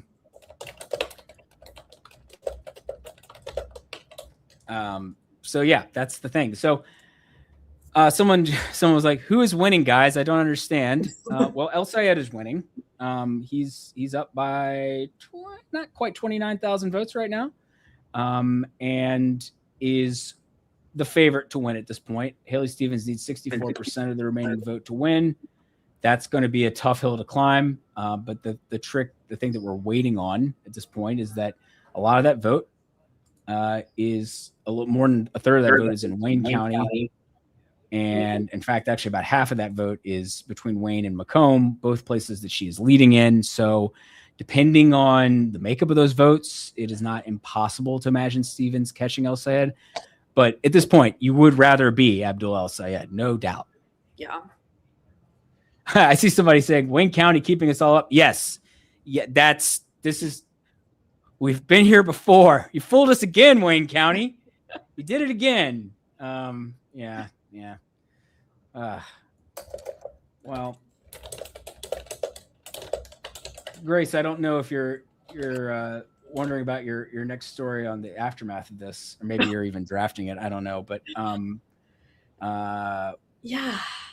If Stevens loses by 2 or something, yeah, I don't know. Do you have any sort of thoughts? Thoughts on where that leaves? Yeah.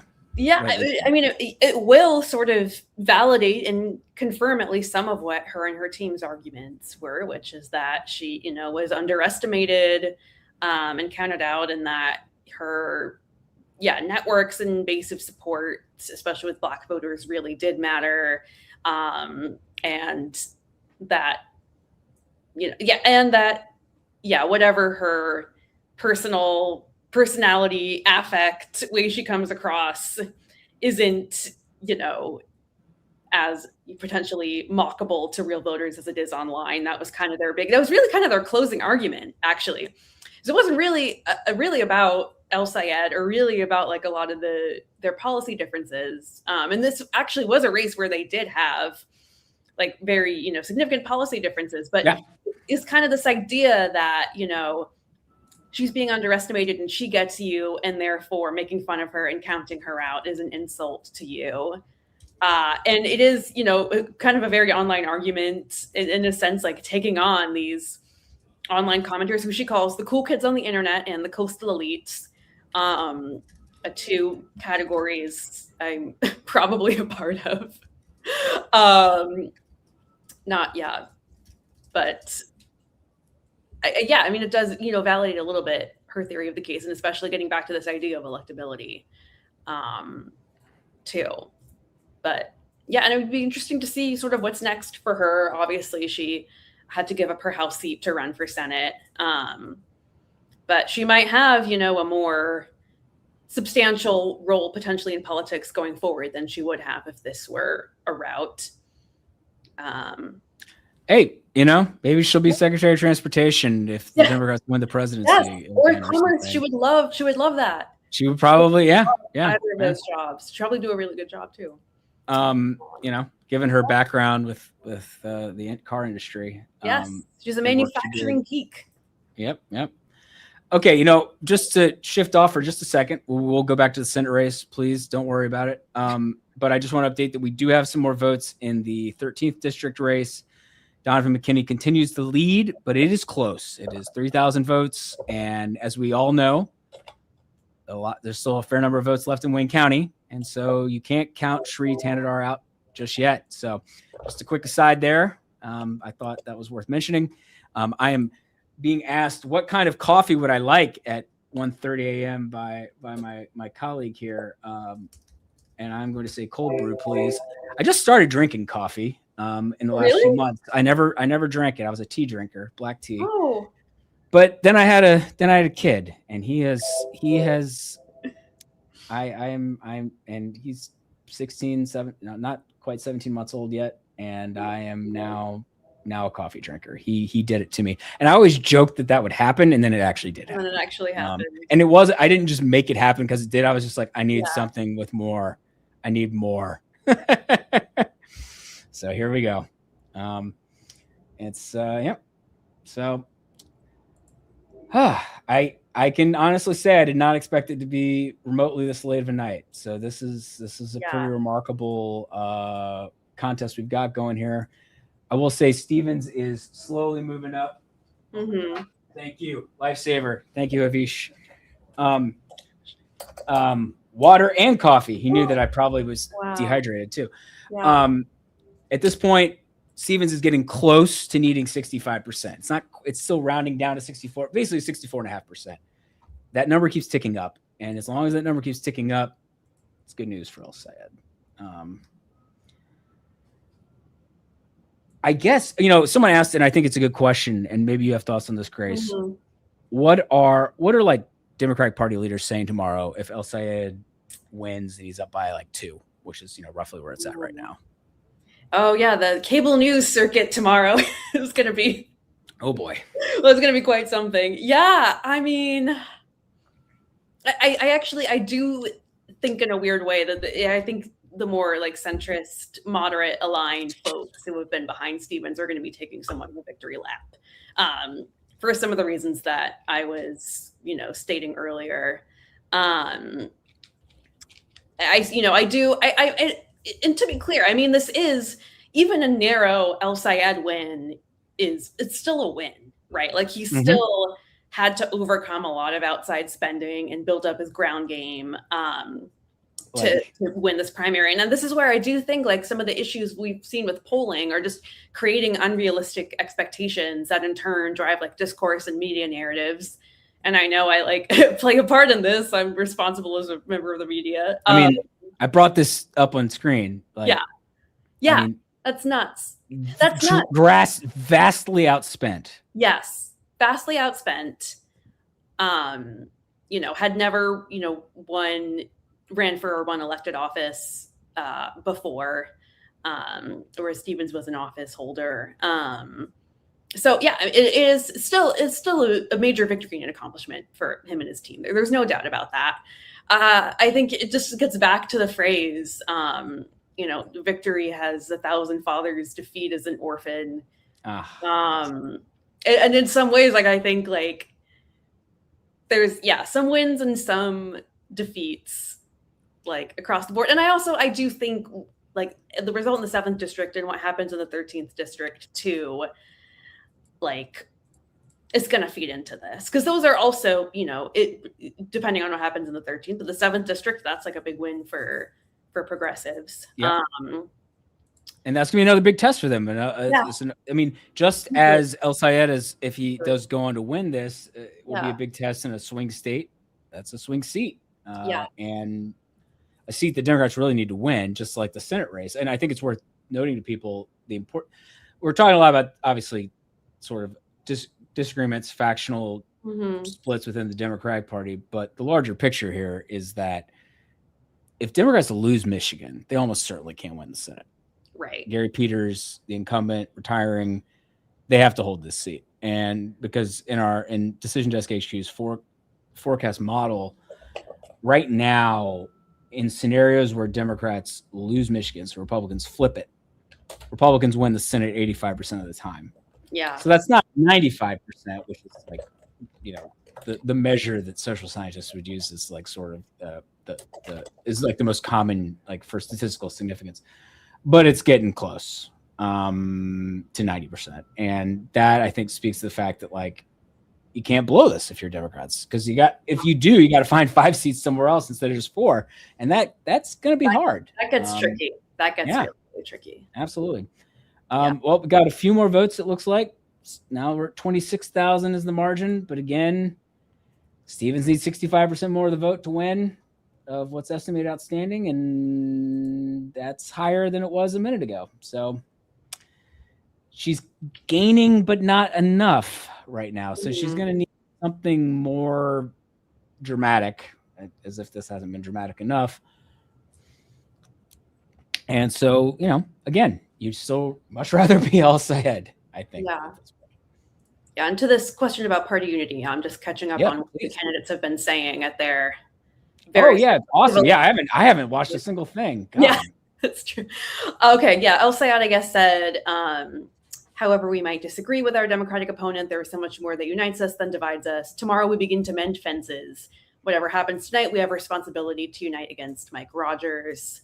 Was this Haley Stevens or no? That was El Sayed. Yeah, that was El Sayed. Okay, cool. Yeah. Sorry, I missed. Oh, you're good. Let's see what Haley Stevens has said. They've both spoken to their. Oh, you mean they didn't want to keep their people at their party till like 1:30 a.m.? Actually, what they're worried about is they wanted to make the nightly news. So, either online or. Yeah. Okay, Haley Stevens. She looks like she's in a feeling good. Yeah, she said feeling good about this race.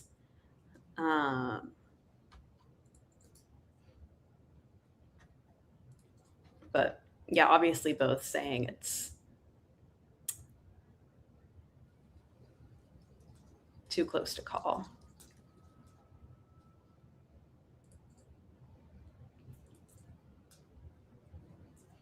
Yeah, and another factor I do wonder about, and this is like somewhat in both of the outside ads, but also in like a lot of Stevens's messaging, both in paid advertising and when she was out on the campaign trail, is like talking about Barack Obama as much as possible. On talking about how she worked with Barack Obama, and specifically, putting out there's a lot of paid communication that one could take away that he had endorsed her. He did not endorse her.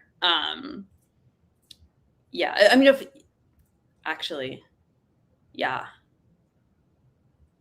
that were a factor, I do wonder about. Oh, I think it's certainly no. I think there were a number of. I mean, this is anecdotal evidence, but there were certainly a number of interviews I saw with voters in like the Detroit area who said, "Oh, I saw that ad with Obama and Haley together, it's good enough for me. At the end of the day, people who identify with the party are sometimes looking for a reason to vote for a candidate, and so there you go. And obviously, Barack Obama, even if I think there are probably some of the left who are pretty critical of him, at the end of the day, he's a very popular Democrat. Yeah. And remains kind of the guy in the party. That's why you've got, what was it? All the Democrats in those tough red leaning seats that they've got to be competitive in, like in Iowa or Texas.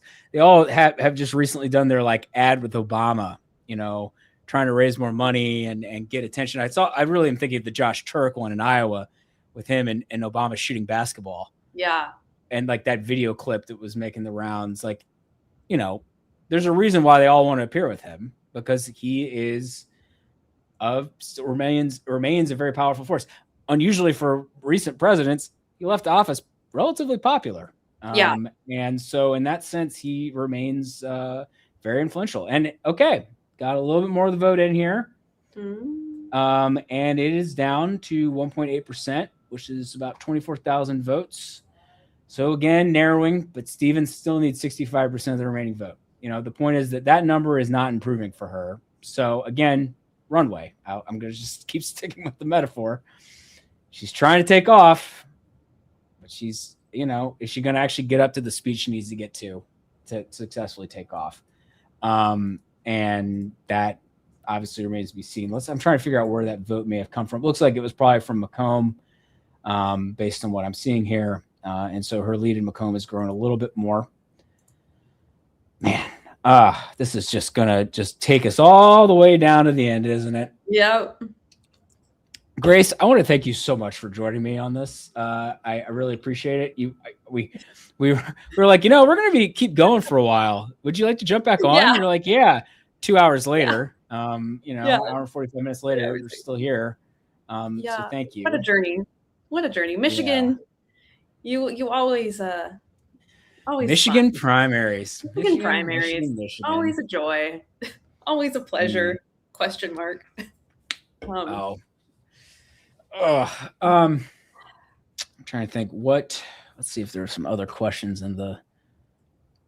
obviously there's a lot of conversation about general election strength and a lot of people going back and forth about why the left is better or the right is better. That isn't really not a question. Essentially, I do think it's worth noting, and I don't want to spend much time on this because I want to keep the results on screen, but I want to just briefly mention that we did talk about it much earlier in the night. There basically is the question of who would be strong in the general election. And I think the polling on this question really doesn't tell you very much. Right. And there could be a number of reasons for that. Yeah. But this is all the general election polling since early June. And it's a mix of pollsters. You got some that are clearly unaligned. One like Zenith Research that was polling for the pro El Sayed common defense. On average, they were tied with Rogers. Yeah. Choose your own adventure. It really is. Yeah. And so now some of these polls showed, I think realistically, small differences between the two candidates. Sometimes in Stevens's favor, sometimes in El Sayed's favor. This one, the Glengarriff group poll here, Glengarriff, the fact that they had that big a difference strikes me as unrealistic. But the question is the Zenith Research poll that had El Sayed doing a little better, closer to the reality, or is like the SoCal Strategies and Mitchell Research poll that had Stevens doing SoCal Strategies poll doing slightly better. El Sayed was doing slightly better than Mitchell Research. Sorry, I'm just misreading that there. The point being is, which of these is actually true? And it's unknowable, of course. But for people, thinking about how do you hold this critical seat if you're a Democrat, this was a big part of the question marks going into this race. So I'll bring the results back up. Don't have to go away too long from there, but I just wanted to bring that up because I'd seen some back and forth in the comments about the extent of who is stronger. And I think that the general election polling is not conclusive at all in that question. That runs counter, I think, to the narrative that El Sayed would be automatically a weaker general election candidate that I think is certainly out there, especially among sort of Democratic strategists, insider types. And that may be a misreading of things because, again, we could get back to the fact of what are the coalitions that elect either of these candidates. Does Stevens win a few more suburban moderate types while some progressives stay home or just skip that race if they turn out? Does El Sayed turn out some voters and win over some voters who Stevens would not get the votes of, but loses some voters that Stevens might be able to win? Again, at the end of the day, most voters already know which way they're leaning, regardless of who candidates win. But if the race is really competitive in the general election, the extent that there is, shifts from what I was just talking about, in what direction and how much matters, obviously. So, right, yeah, and as I was saying earlier too, I think El Sayed goes into the general election with a lot of this sort of groundwork laid, this infrastructure ground game set up from his primary win. He also has the benefit of months and months and months of, just literally getting reps in, being out, doing events, talking to voters, talking to the press, doing interviews, like really hammering home his message, making adjustments. Whereas, Mike Rogers has kind of been a non-factor in the discussion of the race so far. And he did do an interview with Nick Wu from Semaphore, where the lead was, when asked about all these consequential things, he just basically said, I don't know. And yeah, I think obviously Mike Rogers, he ran statewide in 2024, narrowly lost that race, which I think has kind of fed this, idea that and I think he is a formidable general election candidate for sure. But there is really something to be said. Iron sharpens iron. As we've seen, candidates matter. And, I also think from El Sayed's standpoint, he made the point a lot. Big part of his argument was, what the electability question is, how electable are you really if you need all this outside spending propping you up? Yes. And he also made the argument that, and this is something we touched on a little bit earlier. He basically argued, well, AIPAC's not going to come in the general election because they don't care if Stevens wins the nomination. They don't care which of the two wins because they know they'll have somebody who is generally pretty pro-Israel. Right. And does she, have the same sort of grassroots infrastructure, ground game, ability to fundraise? Maybe not so much. So I think, it's the kind of thing we almost have to be cautious. We don't know the hypothetical alternative. It'd be really fun if we did. But yeah, I do think that, and back to this question about the polling of head-to-heads, trying to test that out with candidates who are still running in a primary, it has limited utility. And I do think that gets over-indexed on, especially with some of the problems that we've been talking about with the statewide polling. Especially on social media. Yeah, especially on social media, yeah. Because obviously the most vocal supporters are going to have real strong opinions. I will say we're estimating that there's about 237,000 votes left, and now we think that Stevens needs about 67%. So the numbers, that percentage does keep ticking up, and so again, that's good for El Sayed and speaks to sort of the runway thing. It looks like one of the reasons El Sayed's numbers actually went up slightly there in terms of his margin. He's now up by about 2 percentage points instead of, it was 1.8 or whatever. 1.8 or 1.9. It was that Ingham County, where Lansing is, East Lansing, Michigan State college community, in one of his strongest counties. It reported about half of the votes we estimated were left, so it was 11,000, and so he gained some from that, and so that I think speaks to again, it's like a lot of this is about Wayne County, where Detroit is, and Macomb County next door in the Detroit metro.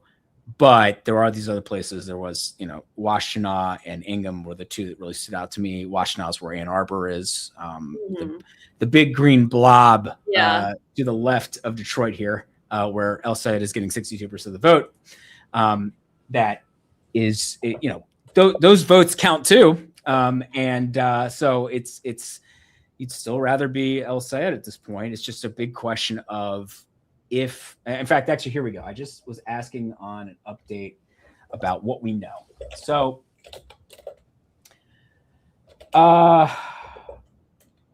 overall, there's some election day vote left in Wayne, but it's mostly absentee. Probably like 70% or so of it is absentee. And of that, maybe 10,000 is from Detroit proper, which might be Stevens's best zone. Although I'm going to caution that I don't have a Detroit breakdown in front of me, so I can't say 100%, but the expectation is that she'd be strongest there. Yeah. Now, I don't know how much the election day vote that's left in Wayne is from Detroit. And then you still have a couple 100,000 votes across the state. So again, I think that speaks to why El Sayed is still in, the pole position to hold on here. Stevens is going to need pretty much everything to go right down the stretch here as we get to the final votes tallied in. Now, a lot of that scattered vote might be absentee. I think, the vote that we saw coming in from Ingham, which is, one of, right here where Lansing is, one of El Sayed's, one of his better ones. That batch of votes was good for him, but it was not as good for him as that overall county vote. And I think that's because it was absentee vote, which has tended to be better for Stevens. So again, it's like the type of vote, where it's from, all these things, making this a nail biter. So it's fun for those of us who do this for a living. Haven't had one of these. I haven't had a good one of these in this cycle. I needed one. Right? You needed one. Yeah. Needed to be. Yeah. Welcome back.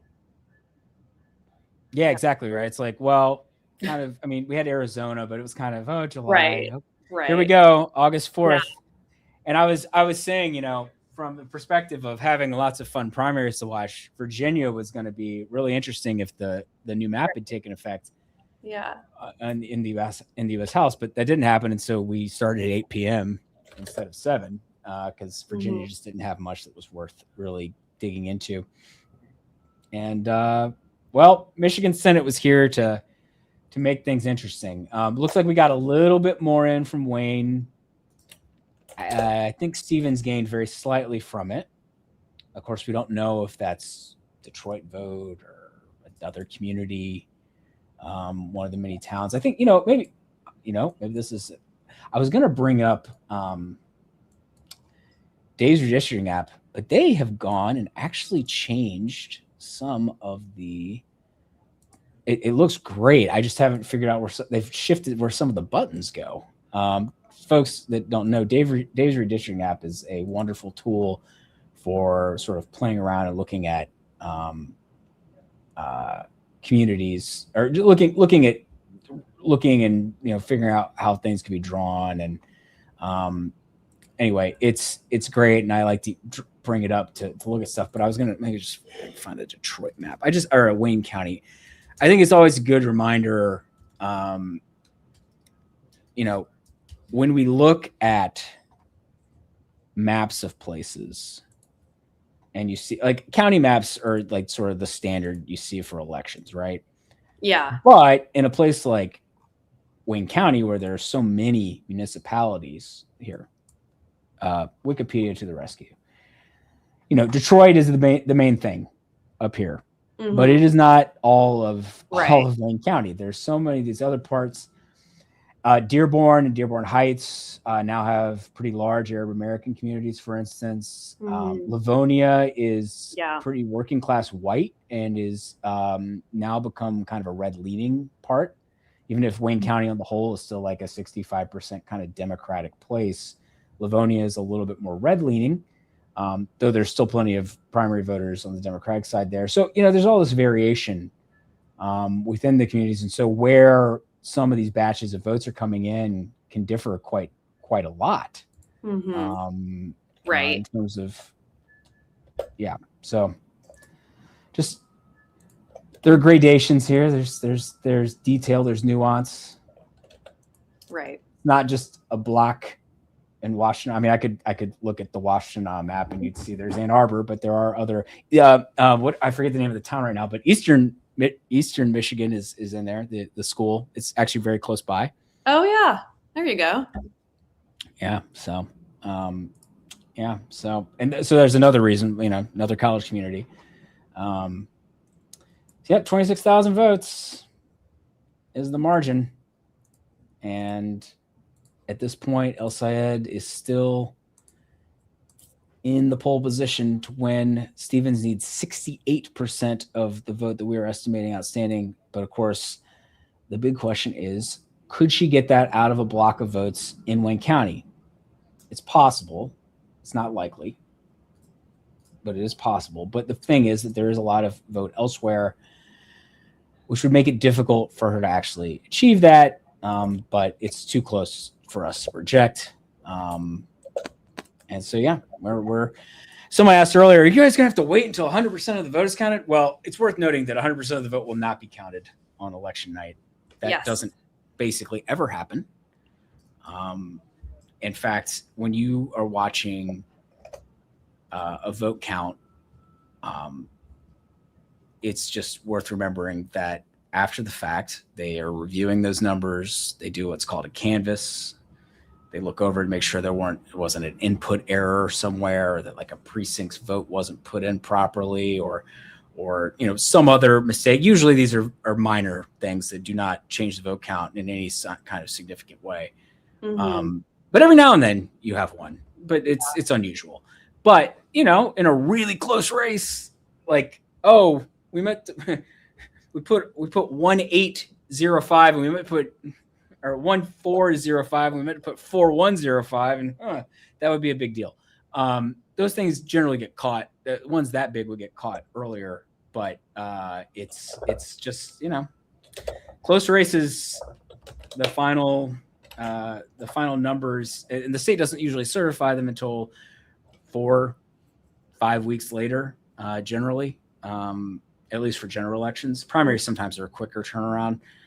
And so the votes you're looking at are not the official counts. Yeah. They are unofficial counts until the state certifies them. So that's I think that's always worth reminding people that when they're like, well, how have you not projected it yet? Well, it's close and we're not in a position to project it. And in theory, if it were so tight that it were, a couple tenths of a percentage point or something, we would not be projecting it. Almost certainly we'd be waiting for to make sure everything was sort of accounted for before doing that. So that's a rough outline of how this all works. And it's easy, I think. Here, why don't we give another little update on this on the 13th district race, also Wayne County. Still waiting, but Donovan McKinney holding a 3-point lead, but his lead is now under 3,000 votes against Sri Tanadar, the two-term incumbent there. For folks who may not have heard us talking about this earlier, Donovan McKinney is state rep. This is a state representative. Sri Tanadar has been in there 2 terms. This is a seat that historically has had a Black representative. It is a plurality Black seat. But Sri Tanadar is not Black, but Donovan McKinney is. And so there is this dimension, sort of the history and demographic makeup of the district that is a part of the story. It's not the whole story, certainly, but it is part of the story. And Tanadar has avoided a one-on-one race like this in his time. And so now he has one. And it may end poorly for him, though he is certainly not out of it.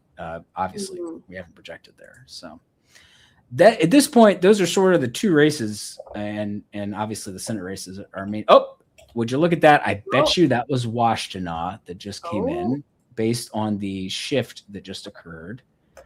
And yes, it was another 10,000 votes from Washtenaw. It was very good for El Sayed because his lead is now up to two flat and about 28,000. So he gained net like 3,000 or so out of that. So we have more votes in from the Ann Arbor area, and they were good for El Sayed, increasing his lead just a little bit. But at this point, when you're talking about a little under 30,000 votes, 3,000 vote net is significant. So yeah, at this point, Stevens, per our calculations, needs to win 70% of the vote. So again, that number keeps creeping up. But until we get more vote from Wayne confirming that is not feasible, that's why we haven't projected it for El Sayed at this point, because that's the 100. Wait, how many $1 million were spent on this? The at least, probably like $100 million question, roughly 95 million, however many millions were spent on this race question. The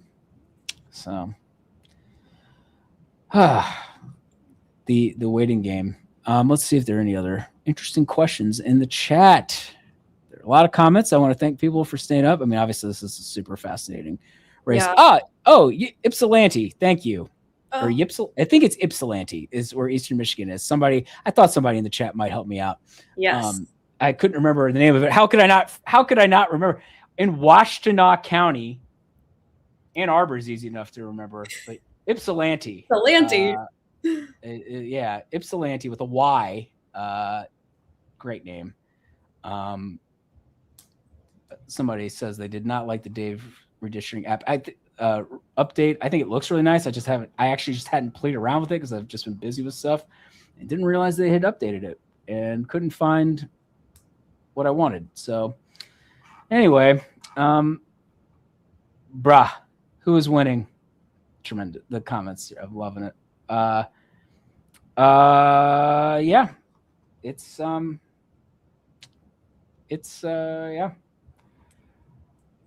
seeing that some other media outlets may be starting to project it for El Sayed. That is, they're looking at the same numbers we are. Well, actually, that may not be true. We may have better numbers than they do. In terms of figuring out just what exactly is left, we're pretty good at figuring that out. A lot of it's just through blood, sweat, and tears of calling and finding out, but also having people on the ground.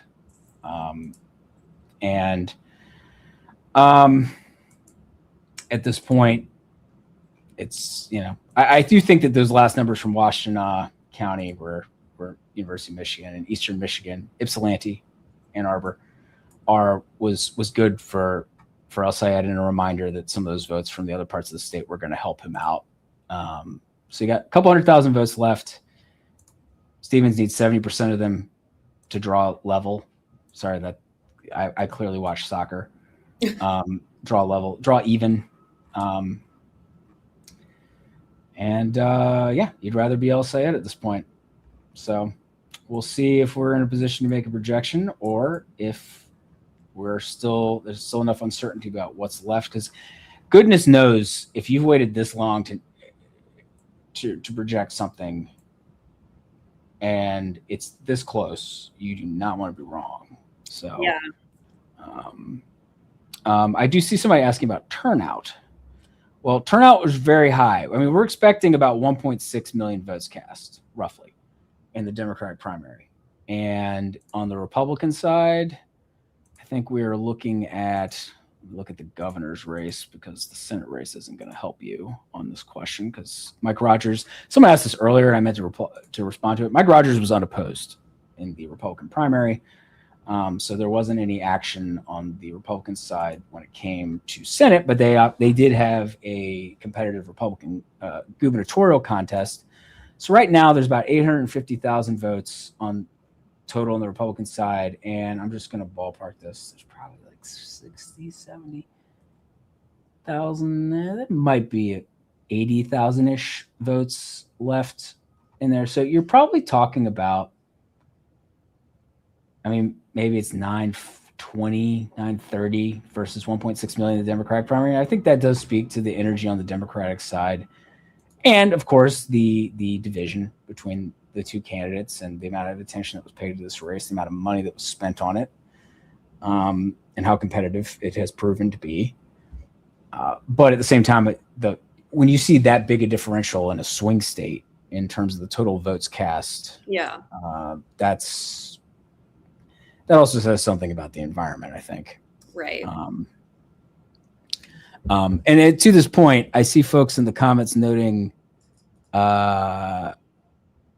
it's over because so-and-so projected. Again, results are not it's over when the results are certified and someone's been declared the winner. It is true that we usually know that question. We usually know that without any doubt.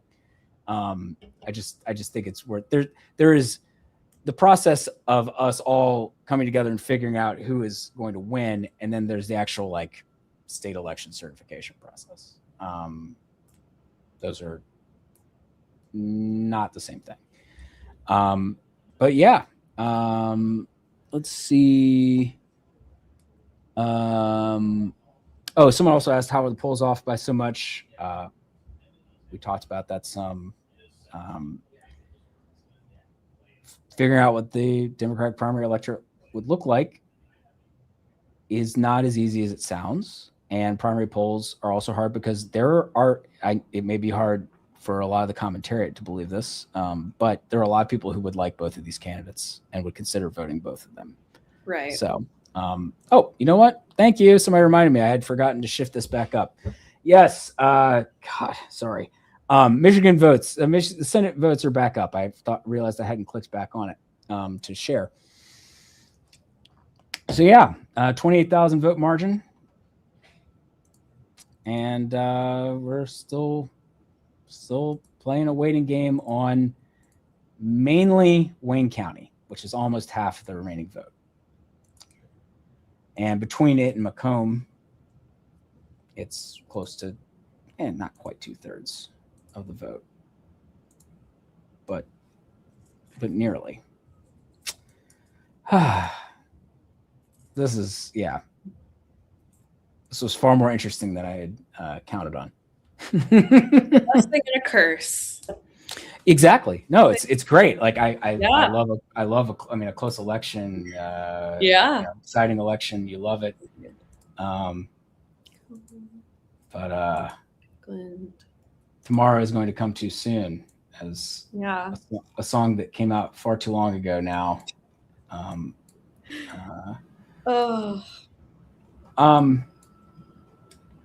Yeah, so I'm seeing a little bit more of the vote came in. I think maybe a tiny bit. I'm not really sure. Oh, okay. Looks like it was like another 10,000 votes from Macomb. Was a little better for Stevens, as you'd expect, given the general trend there. A little bit more. And El Sayed's lead just grew to about 30,000. I'm not sure where that came from, but let's see. It might have been Kalamazoo, which is now entirely in. It might have been Kent, which is now basically entirely in. Muskegon ended up going for Stevens narrowly. Yeah. So that's probably really good for El Sayed. That just made Stevens now has to win 73% of the remaining vote. And that I have to think is going to be really, really tough to do. Also some more vote from Wayne. And this was also critical. It was better for El Sayed than it was for Stevens, even though it was from Wayne. Interesting. Because her margin went down slightly there. Yeah. And that's a very good sign for El Sayed. So I'm not on the projection team, but it would not shock me if this new information plays into some choices. So we'll see.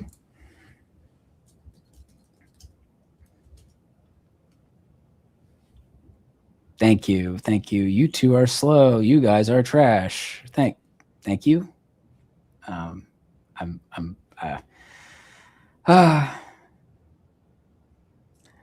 Let's see. Yeah. I am absolutely seeing your comments. Thank you, person who said you're great. Oh. Yeah, we're just trying to cover this. It's fun. Just 2.2 points margin. El Sayed up by about 30,000, 29.4. I mean, yep, 70. Yeah, she actually almost needs. Stevens almost needs 74% of the vote now. It's going to be tough. For her to actually pull that off. So, you would rather be El Sayed, no doubt about it. Yeah, she would need this Wayne County vote to really break, and it's hard. I mean, obviously it's not impossible, but it's hard to imagine that happening. To that extent.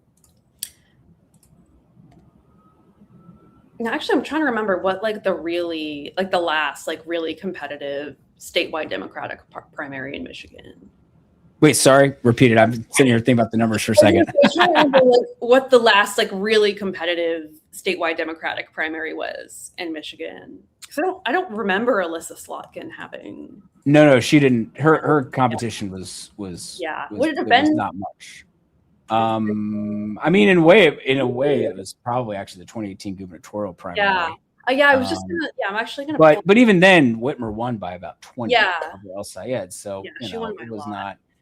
not the same. Going farther back, I mean, the presidential primary in 2016 on the Democratic side. Yeah.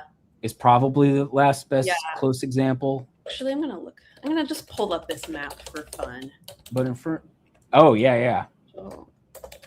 In fact, I mean, I could pull it up as well, but I don't want to. Yeah. No. Give people what they want. I know. Yeah, I'm running out of ways to. Again, somebody is asking again what the recount margin is.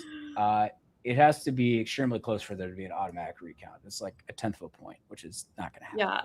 So actually, and I know, we were talking about this earlier. So the margin in 2016, it was Bernie 49.68 and Hillary 48.2. Yeah. Even closer than where we are right now. Even closer than where we're at now. Yeah. Which is really interesting. It was a wild one. I can tell you, I was covering it. And that was a situation where Clinton was up by, I think it was like 16, 17. It's like one of the biggest polling misses that we've ever seen. And so a bigger, in fact, it might have been as much as 20. It was a bigger miss than whatever this ends up being. So just to put that in context, and that's primary polling's hard. Mm-hmm. Michigan's proven to be difficult to poll before. So there you go. Man. It's like you feel like we're right on the cusp of being able of projecting it. I know other outlets have, but we have our own independent process. So trust me when I say that the decision team has been wondering about if they could project this for like 3 hours. And it just kept being close enough that they did not feel they could. And I am not a part of that. I don't, we'll reach a decision when we reach a decision. We are a decision desk. Many people are saying. Many people are saying. We're the desk where decisions are indeed reached.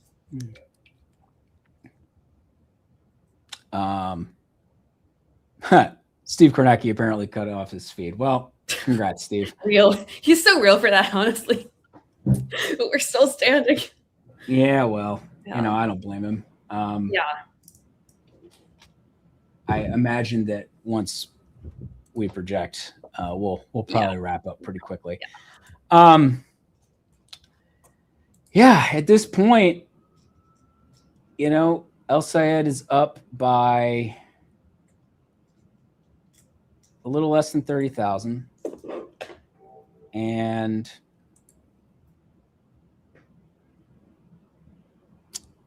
Stevens needs about 74% of the remaining vote, which, again, that would be. I mean, now her lead went back up a little bit in Wayne as we got a bit more of the vote in there. It's just not enough, though. She's going to need a higher rate. And it's like one of those things.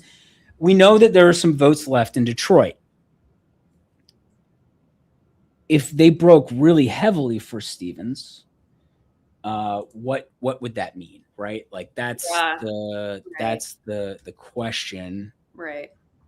You know, I'm going to a little since I actually, you know, we're sitting here and I'm waiting. Let me back out actually though, so folks see the full screen. See, now it's 26,000. See, we're getting where did that come in from? No, it wasn't Oakland. I'm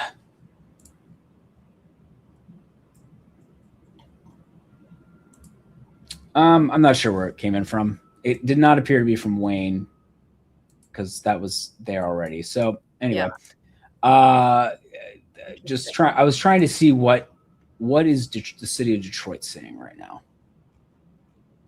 now. Stevens is winning in Detroit 62% to 34%. However, critically, I assume that these are the absentee precincts. Is that what's left? Let's see. There are a lot of precincts in Detroit. I'm scrolling down. Yeah. So, you know, I probably, you know, act like I've ever been on an election page before in my life. You know, Command F, search the precincts you're interested in. Absentee? They're like, oh, we'll make it easier for you. But I'm not, okay. So I'm not 100% sure. We have scrapers that are doing all this work, so I don't have to. But it says that there are 2 precincts that have not reported. So I'm trying to, it does say, you know what? It does say a lot of them are partially reported, which is probably an indication of the fact that they assign the absentee precinct votes to the precinct that the person lives in as a part of this process so that you can actually look at like the precinct level data with the absentee votes included. So, you know, we know that there were like 10,000 absentees left in Detroit, and I'm not sure if those have been counted yet. If they were counted, then Stevens would be in a lot of trouble. If they haven't been counted yet, then, well, and speaking of, it looks like we did just get some more votes in, and they were good for Stevens. So down to 20,000, a little bit of that was from Detroit. Where was that from? Apologies as I try to figure out where. Oh, you know what? It might have been final batches from like Saginaw. Yeah, that makes sense. I hadn't checked up there in a bit. That's probably what it was. Okay. Yeah. And that's been favorable to her. So, you know, she cut it down to 21,000, but she still needs 74% of the remaining vote. So, and yes, for the folks saying in the chat that it's been called, those are projections. And NBC and some other outlets may have projected it, but we have our own process for projecting it. And our decision team is going over. They've been looking at this all night. Trust me. And they want to be sure. And so better right than wrong. Oh, well, I did. Mallory McMorrow watch just in my inbox. She's endorsed Al Sayed. There you go. Well, the Mallory McMorrow bringing people together tour really gets going. Yeah, the Mallory McMorrow Unity Queenmaker tour. Maybe she'll make those giant head signs. Both of them. Someone was asking, what are the education credentials of you two? Well, I've been covering this for 15 years now. 15 years doing this. I used to work at 538. Grace here has been going since like college. Did you start while you were in college? I did, yeah. So I started as a politics intern on the Business Insider politics desk, RIP. while I was a student at Barnard. And supposed to be a 6-month internship, became 4.5 years. Became your life? Here I am in this industry 8 years later. Yeah. I worked very closely with another great 538 alum, Walt Hickey. Taught me a lot about data. And I also have an advanced degree in election administration from the University of Minnesota. Hubert Humphrey School. Yeah, the Humphrey School. Hubert Humphrey School. Triple H. Triple H. Yeah, so I started at Sabados Crystal Ball in 2011 and went to 538 in 2018. Was there until that folded, and I've been with Decision Desk since 2025. So there you go. That's my my background. And no, I do not have any preferences on these two candidates. My preference is to know who's going to win. Yeah. At this point, we've reached that hour. I'm this was fun. I'm good. Let's get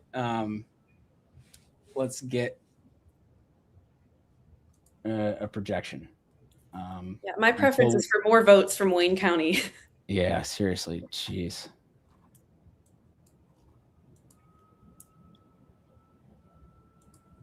It's funny. It is possible to not have a preference. Millions of people do it every day. Some of us are just loyal to the love of the game. Yeah. I work here at 2:17 a.m. Yeah. Do you have any advice for how I could stop getting cooked in Fortnite? You know, I used to play Fortnite some, but I don't play it anymore. But I do remember that you probably just have to get decent at building. That was really critical to me being able to play and hang out at all, hang on in a game at all. Though I think they have build free modes now, which I feel like takes something away from what Fortnite was, but that's by the by.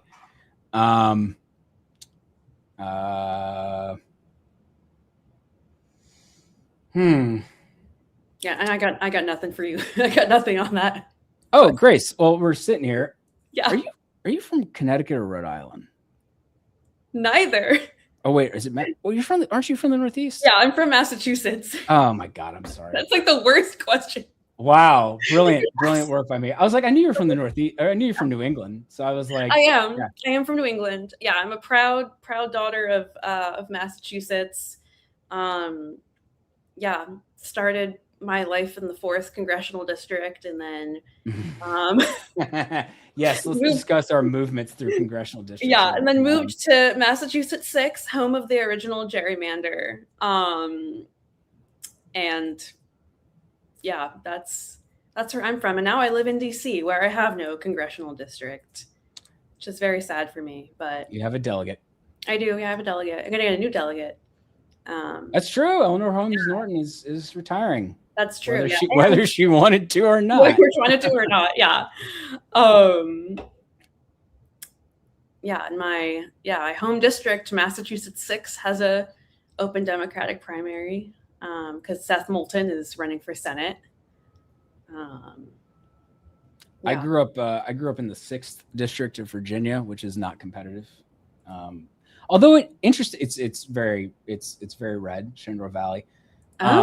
Interestingly, it did have a like kind of a moderate conservative Democrat representing it when I was born, named Jim Olin. But then Bob Goodlatte was there for a very long time. Yeah. Okay, so I'm being told basically we know it's going to be within 2 points based on everything we know that's left. Yeah. It's not really a shocker, but and that's part of the reason why we haven't projected it yet. It's just discomfort with the number of votes left and the what we know and what we don't know, which is probably the bigger question. The known knowns and the known unknowns.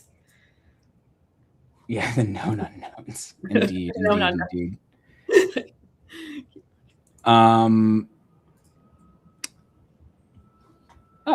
Someone notes that more of Ingham came in, which Oh. is good for El Sayed. So, yep, only most of the vote is now in from there. And his lead is back up to 26 and change, 26,000 and a bit. Somebody was asking, and maybe they noticed it earlier, or maybe they weren't here earlier. We talked about it a little bit, but how are these candidates polling against Mike Rogers, the Republican nominee? I entitled this chart or this table "Choose Your Own Adventure" because it really varies from poll to poll.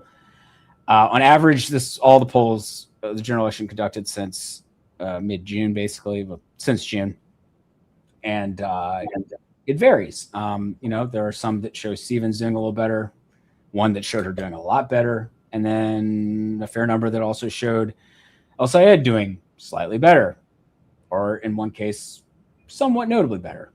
So it really is tough to say. I think that speaks to potentially some differences in their coalitions in a general election. It also could say something about the primary affecting what respondents were sort of saying in the heat of the primary. What will they say once the primary is over? What are people saying? Yeah. What are Democrats saying in September? And Democratic leaning independents, what are they saying? That's the big question. So yeah, I noticed someone saying you can't trust any Michigan polls. They had Abdul winning easy. I will say that primary polling is harder than general election polling, because in general election polling, most voters are defaulting to one party or the other. Generally, there aren't a lot of swing voters. So whereas in a primary, as hard as it might be to believe for some of the folks in the commentariat, there were a lot of primary voters who probably like both of these candidates because they're both Democrats. Now they're different kinds of Democrats in terms of where they sort of sit on a number of important issues, but on a lot of policy issues they would have broad agreement. And so with that in mind, most Democrats are going to vote for either of these candidates. And so there is a chance that a fair number of them were like, yeah, I could see myself voting for El Sayed, or I could see myself voting for Stevens. And they may have actually had a difficult time making a choice. So with that in mind, they might have told a pollster Stevens a month ago, but they got really tired of all the AIPAC spending. And then they said El Sayed in the end when they went to actually vote. That's the sort of decisions that can come.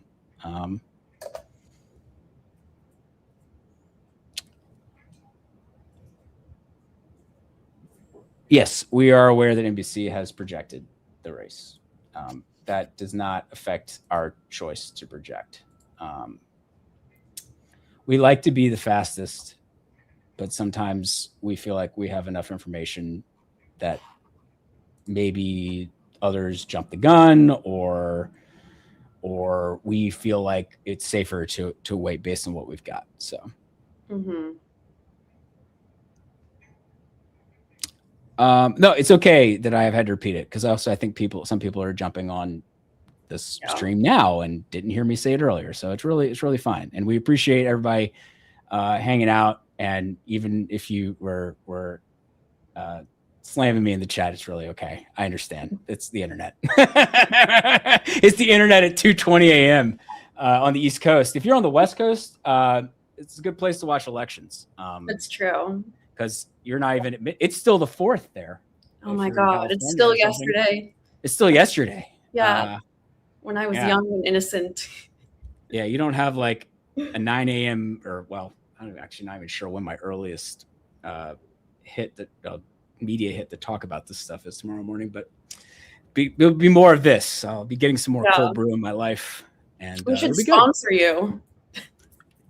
Oh, that's funny. Someone says it's 7 a.m. in Europe. Hey, you're waking up and you're catching the end. Nice. Yeah. That's nicely done.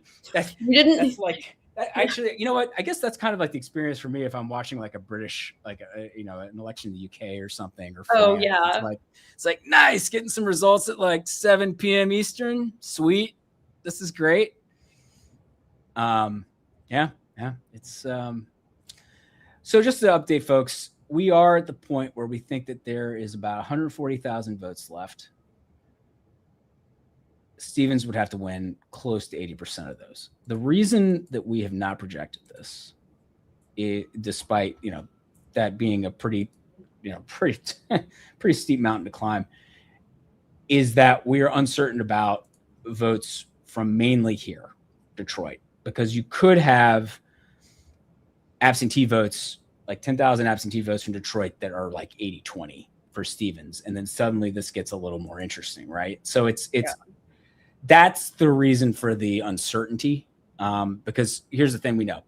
Looking at the Detroit breakdown, which I looked at a little while ago, it was like Stevens like 63-34 or something like that in Detroit proper. But we know that there were like 10,000 more absentee votes and some election day votes. We know that absentee votes have been better for Stevens.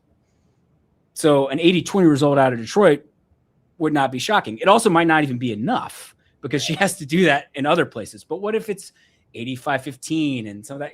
This is why, also, to be clear, sometimes figuring out the estimated vote remaining is not an exact science. Like, we have called registrars, we have asked, how many, we've been finding out this information to the best of our ability.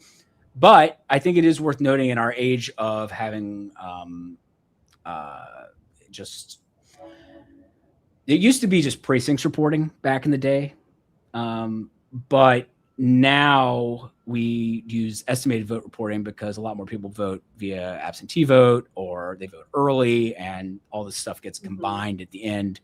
And so with the different voting methods, that now it's a state to state, county to county thing. Some are better than others at giving you exact numbers and being able to report that. Some are just not responsive. There's some states that just don't want to tell you anything.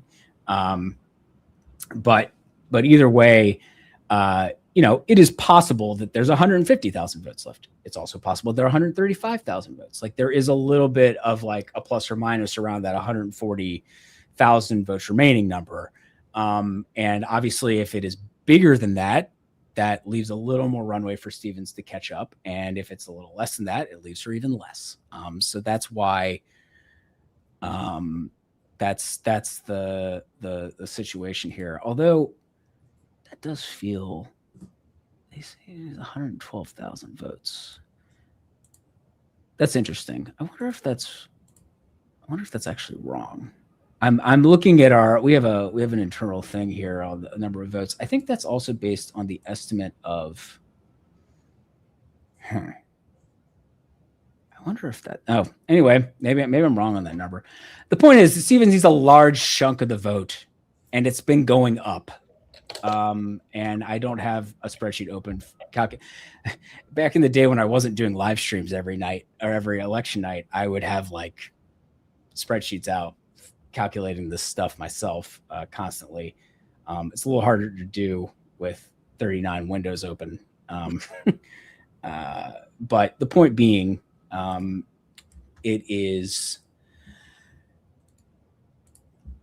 she keeps needing more of the vote in terms of the share of what's left. And that is, that's why El-Sayed is favored to win this thing, and why some outlets have projected him as the winner, and why we're still figuring things out here in terms of what is left and what is going to be necessary. Oh God, you know what? I apologize. It happened again. I thought I'd clicked back to it. Here, folks, the numbers are back. I apologize. I'm sorry. Again, sharing and yeah, knowing which tab I have open, and I've got click to share. It's like, oh, I forgot to click back on share it. So, oh,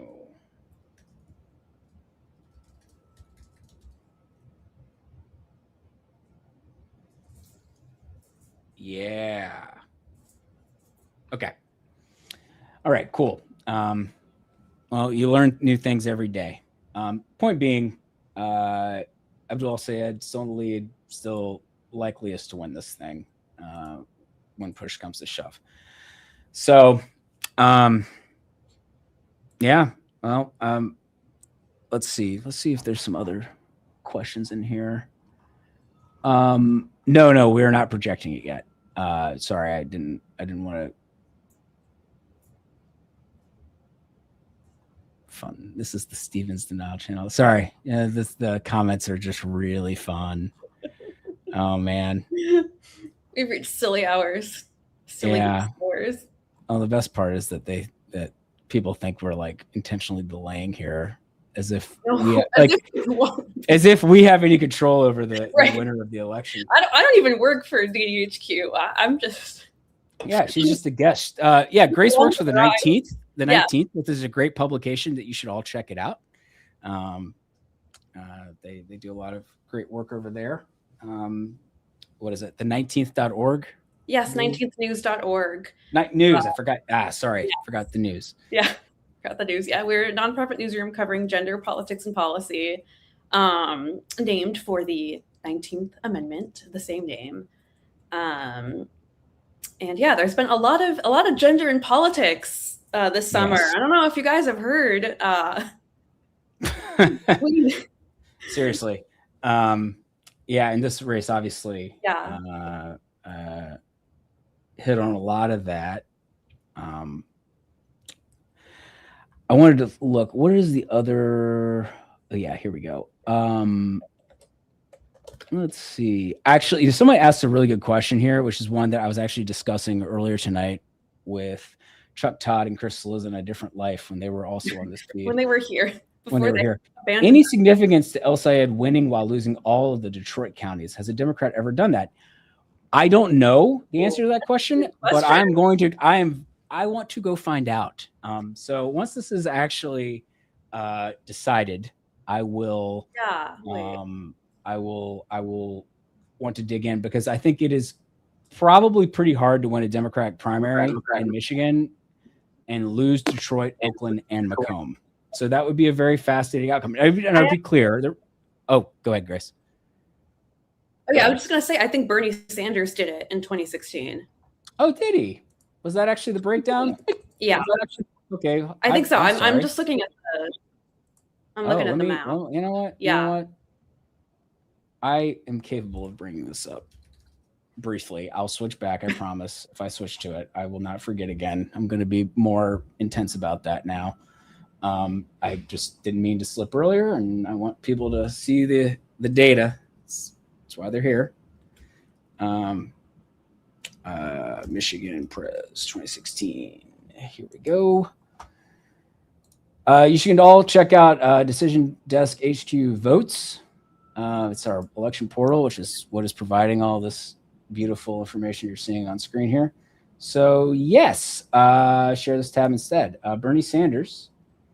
I think his image is attached to the name Bernard Sanders in our system, and I think that's why there's not a name. His picture isn't showing up there. But yes, Hillary Clinton won Wayne, Oakland, and Macomb, and Genesee and Saginaw, but lost. And if you look at this, she got crushed in Grand Rapids. She actually didn't lose Ann Arbor as badly as I would have thought. Yeah. Or Lansing, it looks like. Yeah, but interesting. But all that added up to a narrow Bernie Sanders victory. And so, but I'll go back to the race we're actually all here for now. And yes, we're aware that, actually, I see somebody pointing out Bernard. Very fun. If you go back and look at old Vermont election results, I actually live in Vermont now. I'm in DC for our coverage of this, but I live in Vermont. If you look at Vermont's election results, and historically when Bernie Sanders was running as the Liberty Union candidate for governor and Senate back in the 70s, he is always listed as Bernard Sanders. He didn't really become known as Bernie Sanders politically until he got elected mayor of Burlington in the early, 81, I think. But it's just funny to look back and see Bernard Sanders. Obviously, I think people who knew him as Bernie, but to the public, he was just the guy winning 4% as the Liberty Union candidate. And look where he is now. Now. It's wild.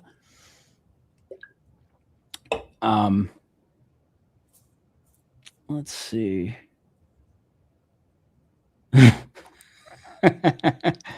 Oh man. I like the movie Dune as well. Someone wrote Lisan Al Gaib in the comments. It's a good movie. The second one's good too. I'm excited for the third one. We're still sitting here waiting on the last few votes. Let me do a quick run through of what's left. We know it's mostly Wayne and Macomb and Genesee. Worth noting, that's also a place where Stevens is leading. This is an audio test. Oh. Please remain silent for the best results. Okay. This test is designed. Oh gosh. Okay, well, I guess I'm in charge here while that's happening. I have no idea why this thing that's in front of me where we're doing this just cut on its Zoom, but it did. So fun with live television or live, whatever we are, TV, live streaming, live television. Anyway, that was strange. Maybe it had some sort of audio thing and I said something that magically started it. Like you accidentally call up Siri on your phone or something. But anyway, yeah, most of the vote is in Wayne, Macomb, and Genesee. And then there is still like 10-ish thousand votes in Washtenaw where Ann Arbor is. And that latter one is good for El Sayed. But I think it's those first three is the reason why, yes, we have not projected the race. No, we don't care if someone else has projected it. We're seeing, the same general trend here, which is that Abdul El Sayed is probably going to win this thing, but we're not quite ready to project it yet. No, not because we're Haley Stevens stands. It's because we have a process. Usually that process is faster, but sometimes it's not. And this is one of those nights. Someone notes Hong will win Wisconsin and you'll like it. I mean, she very well might win. In fact. Oh, did I say Nikki Haley by accident there? I think I meant, maybe I said it while I was trying to say Haley Stevens. Yeah. Fun times. Oh boy. Yeah, Abdul El Sayed. I think I said it correctly. Sorry if being from the Shenandoah Valley came out briefly and I said Al Sayed. I know it's Abdul El Sayed. So let's see.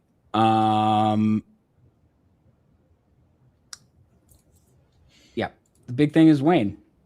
I mean, I can hear it. Look, where I'm at, the projection team is in the room next door, and I can just hear them talking. And I've been hearing them talking all night. I can't hear precisely what they're saying because I have a number of wooden doors between me and them. But I just hear the constant flow of like, because they're just constantly discussing where the numbers are and what is what's going. Okay, someone says that Wayne dropped.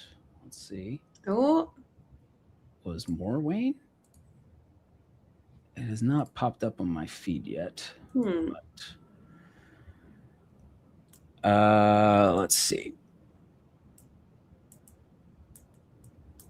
Why are they less? Well, usually they're more, but someone was asking about like why our vote totals slightly different from AP, NBC, because we collect them. Each NBC probably uses AP, although they might use Edison. I'm not actually sure who they're using now for their vote totals. But basically, different organizations that gather election results have sort of different methods. We do a lot of scraping. I would say more than most of our counterparts. But we also do put people on the ground, especially in states that are not as accessible via scraping. That's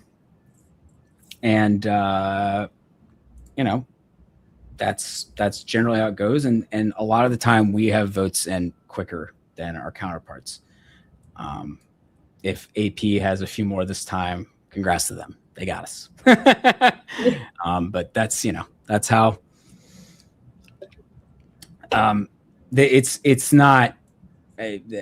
There is the thing that's worth remembering is that all of this is an unofficial count, and the state of Michigan and the Secretary of State of Michigan will have the official count certified in a few weeks after they have finished going through all the processes that every state does when they take an election. And that's when really an election is truly formally declared in any official capacity.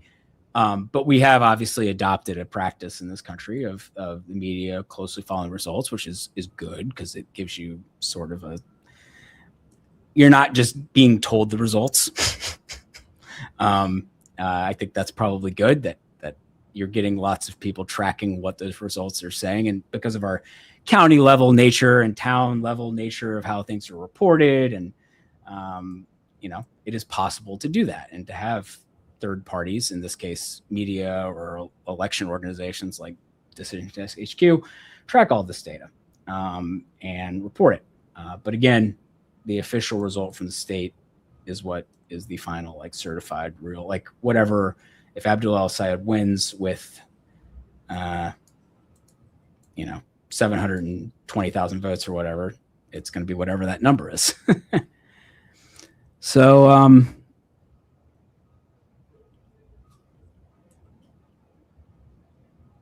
and we just got a little bit more. Not clear where it came from.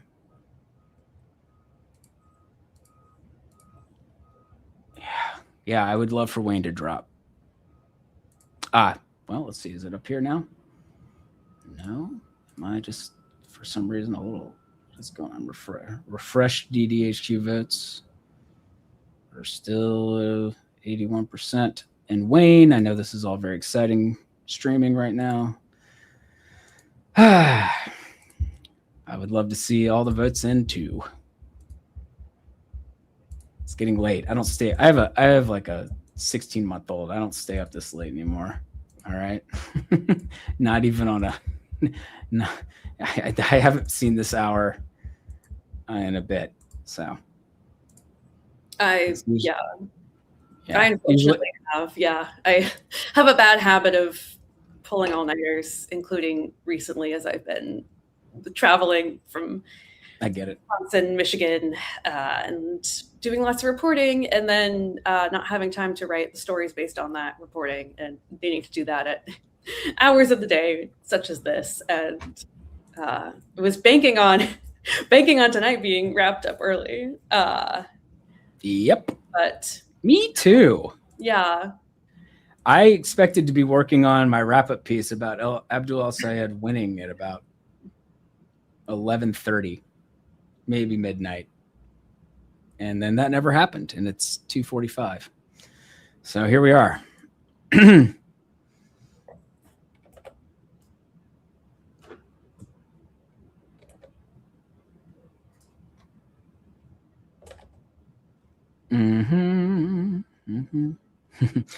I see someone ask, why is it 81% for the Senate race, but only 70% for the House race? And that's because actually, so this is for the entirety of Wayne County for the Senate race. But the congressional district that they're talking about is this one over in the 13th. But this is actually only contains part of Wayne County. Right. It is not all of Wayne County in the congressional district. Wayne County has the Rashida Tlaib's district right here. So this is just part of it, and this part is it has Detroit, and that's probably what the holdup is, if I had to guess, based on what we know at this point. And so we have around 80% of the estimated vote in for Wayne County as a whole, but only about 70% in this congressional district because of the constituent parts of Wayne County that are in that congressional district. So that is the difference at the end of the day, and why they're not aligned. So it's a good question for sure. Someone says there's more Ingham. Thank you, chat. Yep, Ingham is almost. He's basically in. I mean, we say there's around 500 votes left, so a little bit more for al-Sayed. Let's see, where does that bring us to? He's up by 26,000 votes. Again, that is going to be mighty difficult for Stevens to overcome.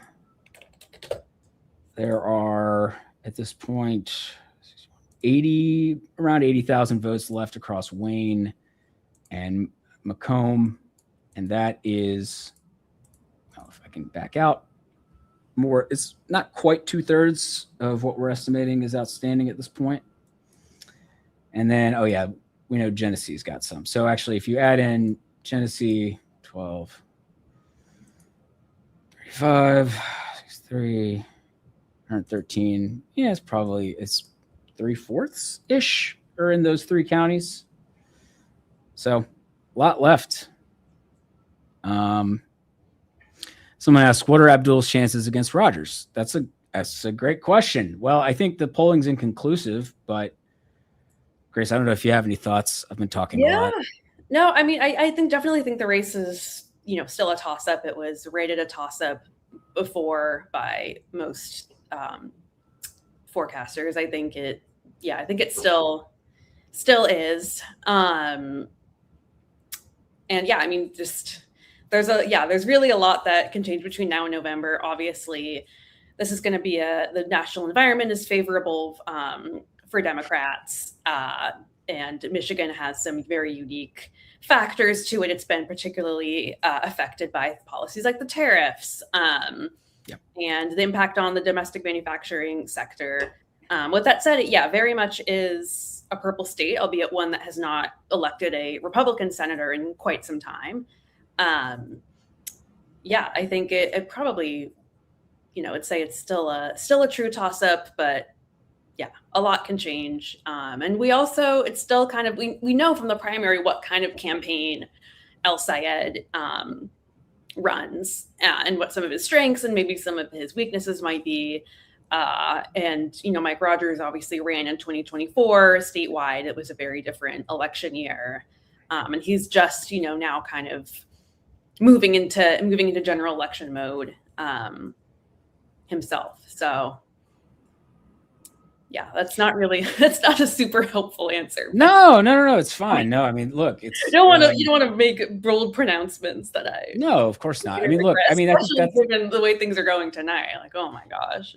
Yeah, I mean, the polling is regarding like who would be stronger against Rogers was, as I've said a couple times, was inconclusive. It was, some polls suggested Stevens doing a little better, some El-Sayed a little better, a couple had more dramatic differences, which I think is less realistic. I think in this day and age, a world where one of those candidates is 2 or 3 points stronger in margin makes sense to me, but I wouldn't imagine it's much more than that, just because just how polarized things are. Now, at the same time, it is possible that look, El-Sayed is a more progressive candidate, and obviously Republicans are going to very much try to paint him as extreme, and if they were to succeed on that front, that could potentially make him weaker. We've seen Republicans get penalized for nominating candidates who ended up being viewed as more extreme. But El-Sayed as the nominee, assuming he does hold on here, would be a big test of that in a swing state. I mean, it would be it would be really the truest test of that question, like, can a progressive win in a pivotal state like this? And I think, if El-Sayed wins, that's a big feather in the cap of the progressive movement. If he were to lose, assuming, holds on, wins the nomination here, that would obviously not be a feather in the cap. So that's the sort of the crux of things. And it's a really pivotal seat in Decision Desk HQ's forecast. If Democrats lose Michigan, a seat they currently hold, Republicans win a majority in 85% of the scenarios in which that happens. And so, that's very bad for Democrats, obviously. So that's why this seat is so critical to sort of the overall political situation and who can get a majority in the Senate. I do think, just thinking, broadly right now, our forecast gives Democrats a slight edge in Michigan. A lot of that's based on sort of the fundamental situation. It's a Democratic leaning political environment. So there are a lot of things that should be going right for Democrats. Once we have a nominee here, we'll add in the general election polling. And, I imagine because both candidates were polling more evenly with Rogers, that might help the Republicans a little bit at the margins in our forecast. At the same time, we also take in prediction market data, which may not move all that much. And so it may not move actually that much. So there are a lot of inputs. So this we'll see, but that's sort of my take on where this is. Why am I in my mom's basement? I'm not. I'm in like an office room. I'm not in my house. I'm not in Vermont. I'm in Washington, D.C. The whole team gathered. It was a big primary day, and so it was a chance to get what is not entirely, but a lot of remote people together. So lots of fun. That is fun. Oh yeah. I mean, look, I like the people I work with. It's fun to see them in person. Yeah. I like being able to work remote. That's very good for me in this situation. My wife has a job in Vermont, so I can live in Vermont. Yeah. And take a short flight to DC. Still haven't seen Bernie on that flight. Oh, really? That's surprising. No, I have run into him. Yeah. On Church Street in Burlington. Oh, nice. But he was like walking down the street with an aide and just taking pictures with people and sounds about right. Yep, exactly. Yeah.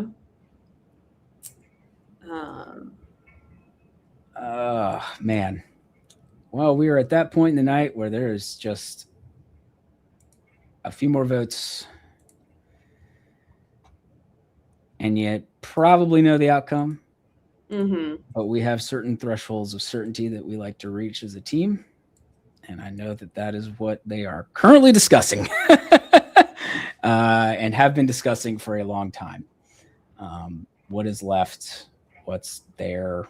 Where is it coming from? What is the range of possibilities and of what those numbers could look like? And is there a way that this isn't an El Sayed win?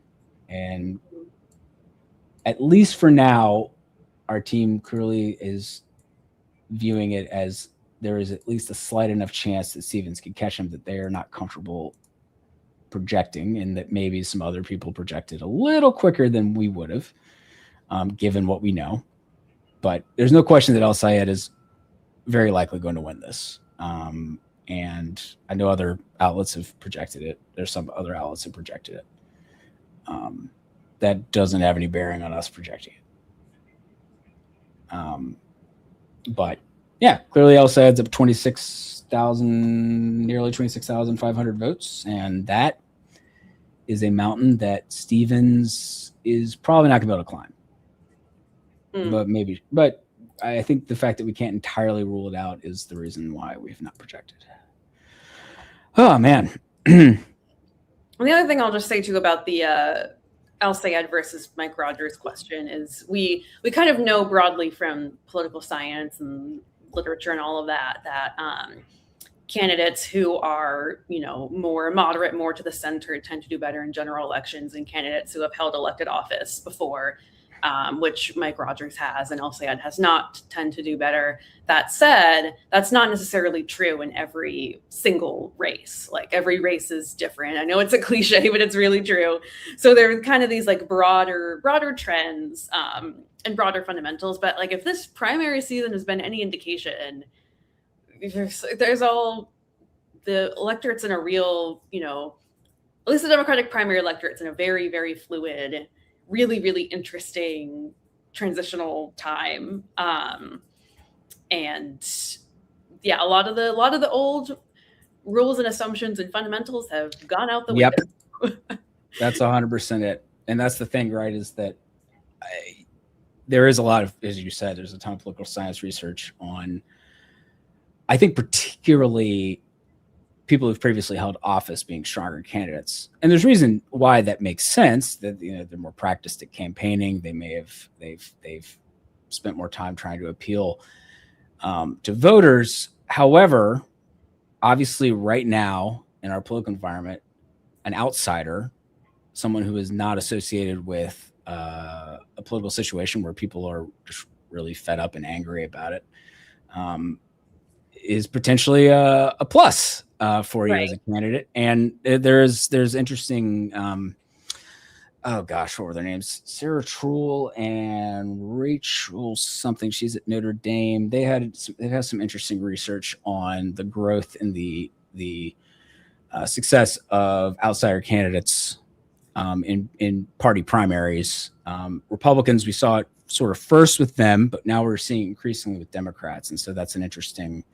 It's just interesting to see that and maybe that reflects also what we're seeing right in this election cycle, where the Democratic Party's leadership and sort of the establishment, as it often gets, for shorthand, gets quoted as, has tended to hold more sway than the Republicans have. Obviously, the 2016 presidential nomination process saw President Trump kind of nearly engaged in a hostile takeover of the GOP. And the Democrats, their party leadership has held more sway, but in the aftermath of the loss in 2024 and President Trump's return to office, obviously there are a lot of Democrats who are fed up with the leadership, and perhaps even if they aren't, DSA or out and out staunch progressives, who is presenting the change and anti-establishment message more than anyone else right now? It's the left of the Democratic Party. And so in terms of thinking about why candidates are appealing, it's a combination of things, right? And the context in which they are presenting this alternative is important. And this is the context where an anti-establishment message, one about shaking things up and not just fighting Trump, which obviously we heard Haley Stevens say a lot, but that sounds a lot more like a 2018 message. And it's like there's an extra something to that now that is more reflected in what you're hearing from progressives and even DSA type candidates. And clearly that has had an appeal. And we saw the Republican Party leadership and establishment sort of lose control of things, and that may be happening on the Democratic side now. Not necessarily in the same way, but Chuck Schumer isn't necessarily a happy camper these days. Right. Well, he did. Yeah, he has, landed some of his preferred recruits in some states, like Ohio, Sherrod Brown in Ohio, Roy Cooper in North Carolina, Mary Peltola in Alaska. But I think that's true. True. That's true. But at the same time, I do think Maine and Michigan are really kind of blemishes on his otherwise very successful track record in recruiting good statewide candidates. And I think it does speak to the political moment that we're in. And I know a lot of the narrative coming out of tonight is oh, this is so much closer than we expected. And they'll say I'm not winning as much as people expected, but it still is a big deal that the preferred candidate of the Democratic Party leadership establishment, even though Schumer and Gillibrand, who runs the DSEC, didn't explicitly endorse Stevens, they made it known that she was their preferred candidate, and also the candidate endorsed by Michigan's most senior current and former statewide Democratic elected officials who had been the beneficiary of some 30 million plus in outside spending. The fact that a candidate like that still lost, albeit maybe by less than she was expected to, but that, that does, it does still say something about, the potency of a candidate like El Sayed. So I think, it's kind of important to, there's so many different ways you can look at it. Yes, I do. I definitely, agree that tonight in particular, I imagine it's maybe not going the way that Schumer would have wanted, for sure. And I think it also too, speaks to a little bit of a misreading of the electorate. By some of these folks. 100%. Yeah. And that's happening on both sides too. Both within kind of the more establishment aligned Democrats are maybe underestimating the, yeah, the anti-leadership, anti-establishment, mad at Washington, mad at, you know, corporate money and APAC sentiment. But at the same time, you know, the people on the left and the El Sayed camp may have been, you know, overestimating or over-indexing on all the indicators that were in his favor.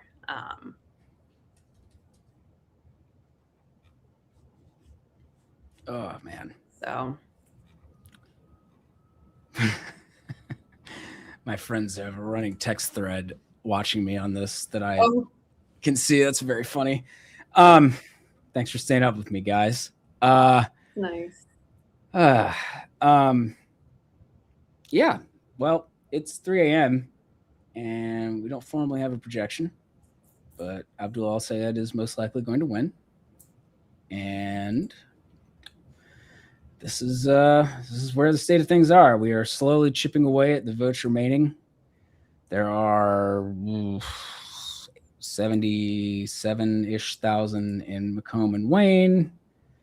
Still another 12 in Genesee. So that's like 3/4 of what's left, or 2/3, one or the other. And yeah. And people were asking in the chat. So we've got, yes, but at this point, most of what we're waiting on is absentee vote. There is some same day vote potentially in Detroit. Might be some provisional votes, which sometimes there can be a fair number. But it's mostly about absentee votes at this point, just the last final batches here. Obviously, Wayne County is now at about 82% of the estimated vote reporting. And that's sort of the situation in those two places. You know, there's a scattering of votes in other around. I mean, there are 120,000 votes left, so you do have, you know, actually we think we've got everything from Kent, for instance, Kent County, which is where Grand Rapids is. We have almost everything from Ingham County, which is where Lansing is. We have not quite everything from Washtenaw, which is where Ann Arbor is. That is a very good thing for Abdul El-Sayed, obviously, because he has won about 62% of the vote in Washtenaw. So that's a place where he will probably pick up votes on net once it reports more. And yeah, that's kind of the broad situation. Is there are a few counties that are better for Stevens, but it also depends on what exactly and where those votes are coming from. If it's from Detroit proper, that's probably the best thing for Stevens. If it's from some other parts of Wayne County, that might actually be net equal or even work out to El-Sayed's favor based on sort of the town-by-town splits there. Washtenaw is a net positive for El-Sayed, and then Macomb and Genesee are probably net positives for Stevens. So you can see how Stevens gains, but being able to actually gain what she needs to overtake El-Sayed is going to be tough. Obviously, we haven't totally ruled it out because we haven't projected the race yet. But it's certainly El-Sayed's race to lose at this point, no doubt. And we just got some more votes from Wayne, it looks like. And the gap closed a little bit. It's back to about a little under 25,000 with 112,000 left. So we got a little bit more Wayne vote just ticking up. We're up to 85% of the estimated vote in Wayne reporting. And I'm really enjoying let's see. Yes, we're aware NBC projected the race. Chuck is not here to say that he didn't win. Chuck has hopefully gone to bed. It's real fascinating. 3 a.m. Comment section is real fun. Oh, somebody asked, there were a couple questions I saw on this. Somebody was wondering why the estimated vote on, I think it was CNN or something, why it went from 91 to 90%, the estimated total reporting, even as the number of votes counted went up. And that's because other outlets, including ourselves, are trying to figure out how many votes are left. and we don't necessarily have that number 100%, in pen. It's in pencil. And we're updating it based on information that we're gathering from counties and towns about how many votes are outstanding. And so in some cases, turns out, there were a few more election day votes than we thought there were going to be based on what we knew at 4:00 or something. And so we'll update that. We'll update with that information, and that might expand the total number of votes, not necessarily by a lot, but a little bit, that we expect to come in at the end of the day. And so you might have the denominator growing by enough that suddenly that even if the numerator expanded a little bit or grew a little bit, it's 90% instead of 91%. And also I do see someone asking, why did Mike Rogers get 4,700 votes from one county and nowhere else? That probably had something to do with the scraper. Mike Rogers got a lot more than 4,700 votes. Michigan is a state where people can do appear on the primary ballot, even if they're unopposed. So there will be a figure, 800,000 or whatever votes that Mike Rogers gets at the end of the day. But we don't count unopposed races, or we don't do the tallies for them. The state will have an official count, like the Secretary of State will have an official count for that race. But the fact that one county is showing up for him is probably just some sort of scraper thing with our process that popped in a result for that. Because we have the primary there as a race, like in our system. It's just he has no opponent, so we weren't bothering with trying to count all the votes in that race. So that's where like we're tallying what's going on, but there's an official count that the state has, that the state will certify here in a few weeks after they've gone through all the formal aspects of the vote counting process. It's just, we like to know the results faster. And sometimes they're clear and sometimes they are more competitive, like tonight. Am I jobless? Just be honest. No, I work for Decision Desk HQ. That's why I'm sitting here talking to you at 3 a.m. In fact, and getting hoarse. That's for sure. So about just shy of 25,000 votes in margin. And yeah, it's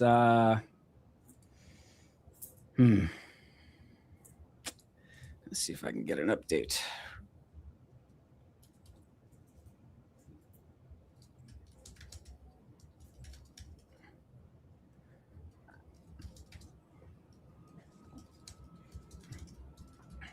Oh yeah, let's talk about something else for a minute.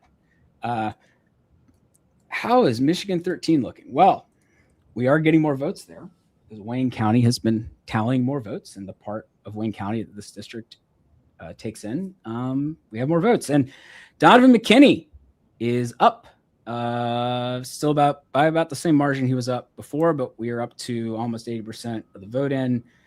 Again, because of the votes outstanding in Wayne, same reason we haven't called, the Senate race.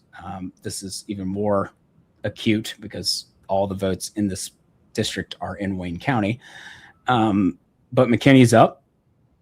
He's up by about 3,400 votes, and not quite 3,400 votes, and is better to be ahead than not. It's just could Sri Tanadar do better in some absentee votes down the stretch? Maybe, based on sort of the breakdowns we've been seeing so far in like the Senate race, types of candidates doing better among election day voters versus absentee voters. But that's just sort of where things stand there. And we've got some more votes in the Senate race. I'm back over here to the Senate contest. So no worries, folks. Still about 25,000 vote margin. I think we got a few more votes from Wayne. All right. Grace, can you handle the for 2 minutes? Because Yeah. I for everyone to know, I really have to go to the bathroom. So I'll be back. I'll be right back. Oh gosh. All right. Well, hi everyone. Good to be with you all. Yeah. What a night, or I guess morning. What a night / morning. All right, let me see. I don't have like the chat functionality on my end. Let me see if I can pull it up.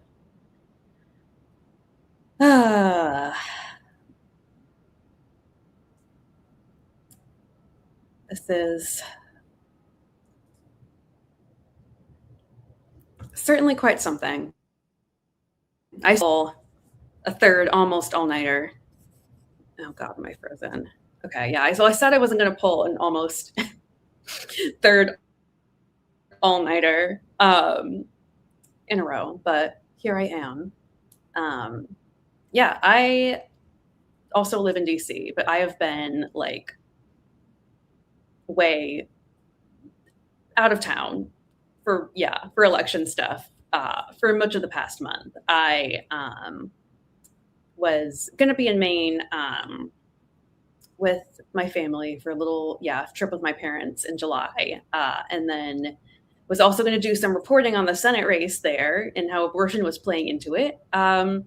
And I arrived there the day after Graham Plattner dropped out. So I happened to be there while all of that was playing out. One of my friends joked that I'm like the Grim Reaper for candidates.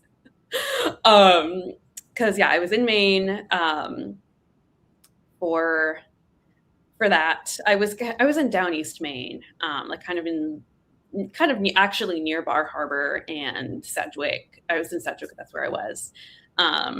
So I did like a little bit of on the ground reporting on the very last minute convention process to replace him, and then was gonna try to fly straight to Michigan from there. That went terribly.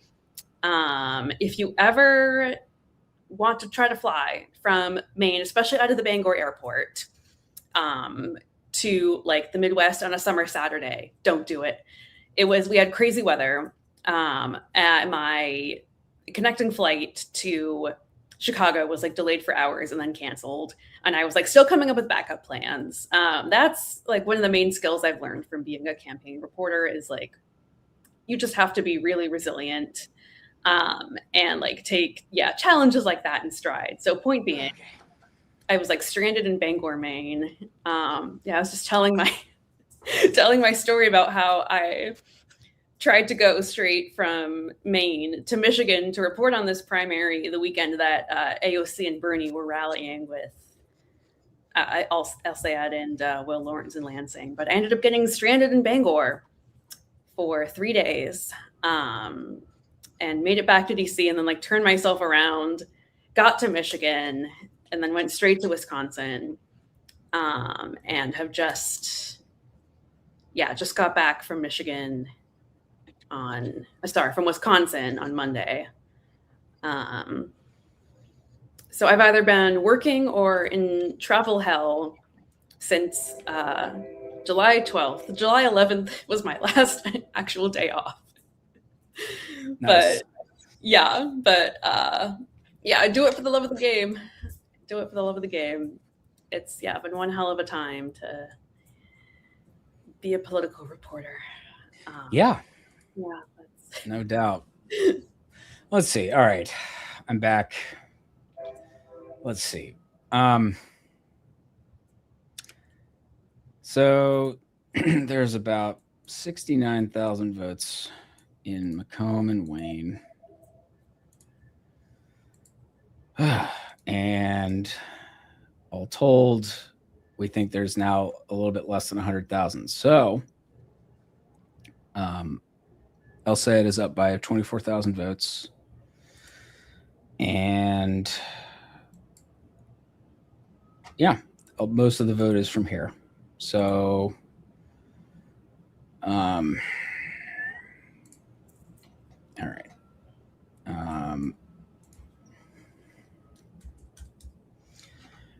Yeah. So it's. I mean, look, it's really just that I think it's Detroit. It's just the fact that Detroit could come in big enough for Stevens that we can't entirely rule out. I mean, that's the only reason we haven't projected it. Because obviously El Sayed is in a very good position to hold on here. And it's 3:15 in the morning. So, yeah. It is. Someone says Grace should be asked to defend the drivers in Massachusetts. Oh God, that I can't do. That I'm not gonna take that one on. No. But you know what? What I will say about Massachusetts is at least we're self-aware about our shortcomings in life. And you know what? We're not the only ones who are bad drivers. Maryland drivers notorious in the DMV area. Yes, they're not good. No, they are bad. They're good. very bad indeed. That's funny. Yeah, they sorry, I'm just laughing because they're just so notorious. It's yeah. All right. Well, I was trying to take the time to just calculate this because I have a moment. So why don't we figure it out? If there are 96,000 votes left.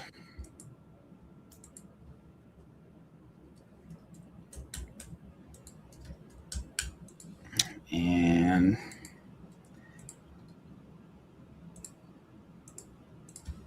I'm sure it's very exciting television here, or whatever we're on, streaming. Yeah. Yeah, basically, yeah, it looks like Stevens needs about 63% of the remaining vote. And that's a little fuzzy because McMorrow is still getting some votes. But she basically needs to win the last bit of votes by, what is that? God, I can't do math at this hour. 25. So that's part of the reason why we have not projected this, is that that's not entirely out of the realm of possibility. Earlier, when I was saying some numbers, I misread. We were using a 50% mark number for that calculation and not just this situation where no one's going to have a majority as things look to be. It's going to be a plurality win because McMorrow's got 4% down here. So I thought Stevens needed a little bit more.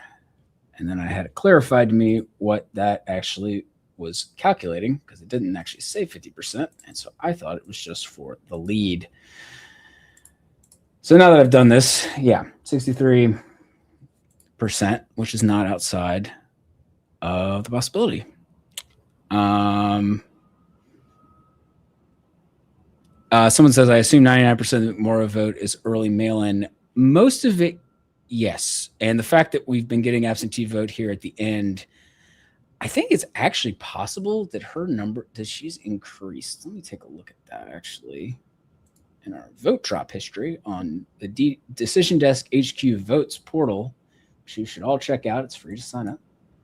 I am curious if she's been slowly gaining actually. And it's because the absentee vote in most places, and especially some of the more populous places, was counted or, was reported last.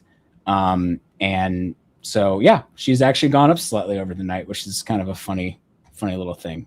Yeah. Interesting. All right. Well, I can see. Oh, man. Yeah, something I'm curious about too with this, the climbing also number of McMorrow votes is how many of that. I'm thinking probably not a lot of them are people who would have cast their ballots before she dropped out, because that was a month ago. I mean, I do. Yeah, I think Michigan people can request absentee ballots pretty early, but I'm very so intrigued by this idea of We know there are tens of thousands of McMorrow protest voters. The McMorrow middle. And it's like it's a sizable chunk of the No, 4%. I mean, yeah, it's real. The people, the same day or the election day vote, folks who voted for Morrow, I will be interested to see. Oh yeah, actually, yeah. Because that's like, in fact, hold on a sec. Can I find this information out? Let me see. At least for Detroit, because I had that open earlier. Let's see. It has, I think they had vote type, vote method. No, I don't want to see vote method for the individual precincts. I wanted to see it for the whole city, but okay, I don't have time. I can't figure that out right now. It's 3:20 in the morning. Yeah. No, don't.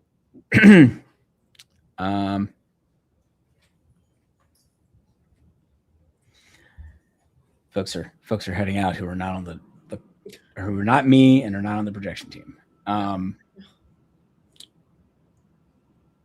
Yeah, well, now it's closer to 25,000. Maybe some more from Washtenaw. Yeah, some more from Washtenaw, where Ann Arbor came in, and so that would make sense because Abdul Sayed is doing very well there. So that gave him a little bit more of a buffer. And I should just do the math over here. What are we at? 17,690.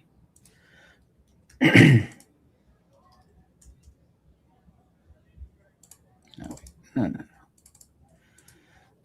Live calculations on a live stream. Very exciting. So exciting. It didn't really change the top line, what needs to happen from here. Not dramatically so, at least.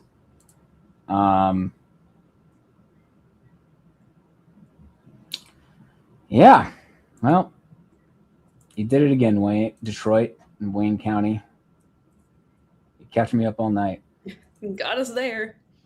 Yeah, actually, well, it's funny in 2020 because that obviously was the like. Okay, someone's asking, is Wayne got enough left or not? I mean, Wayne, we believe, has about 46,000 votes left. And currently in Wayne,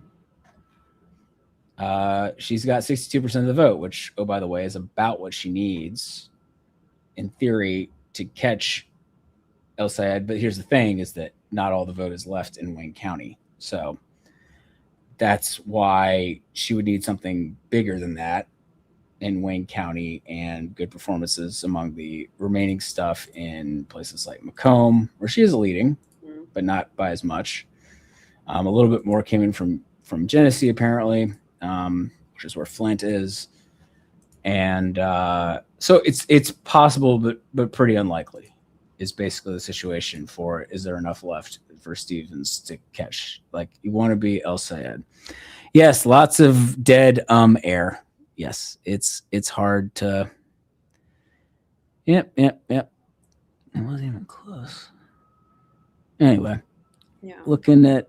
If you're wondering why we're doing anything strange at this hour, it's because it's 3:24 in the morning, and we're all in disbelief that this is still going on. I thought this was not going to be like this.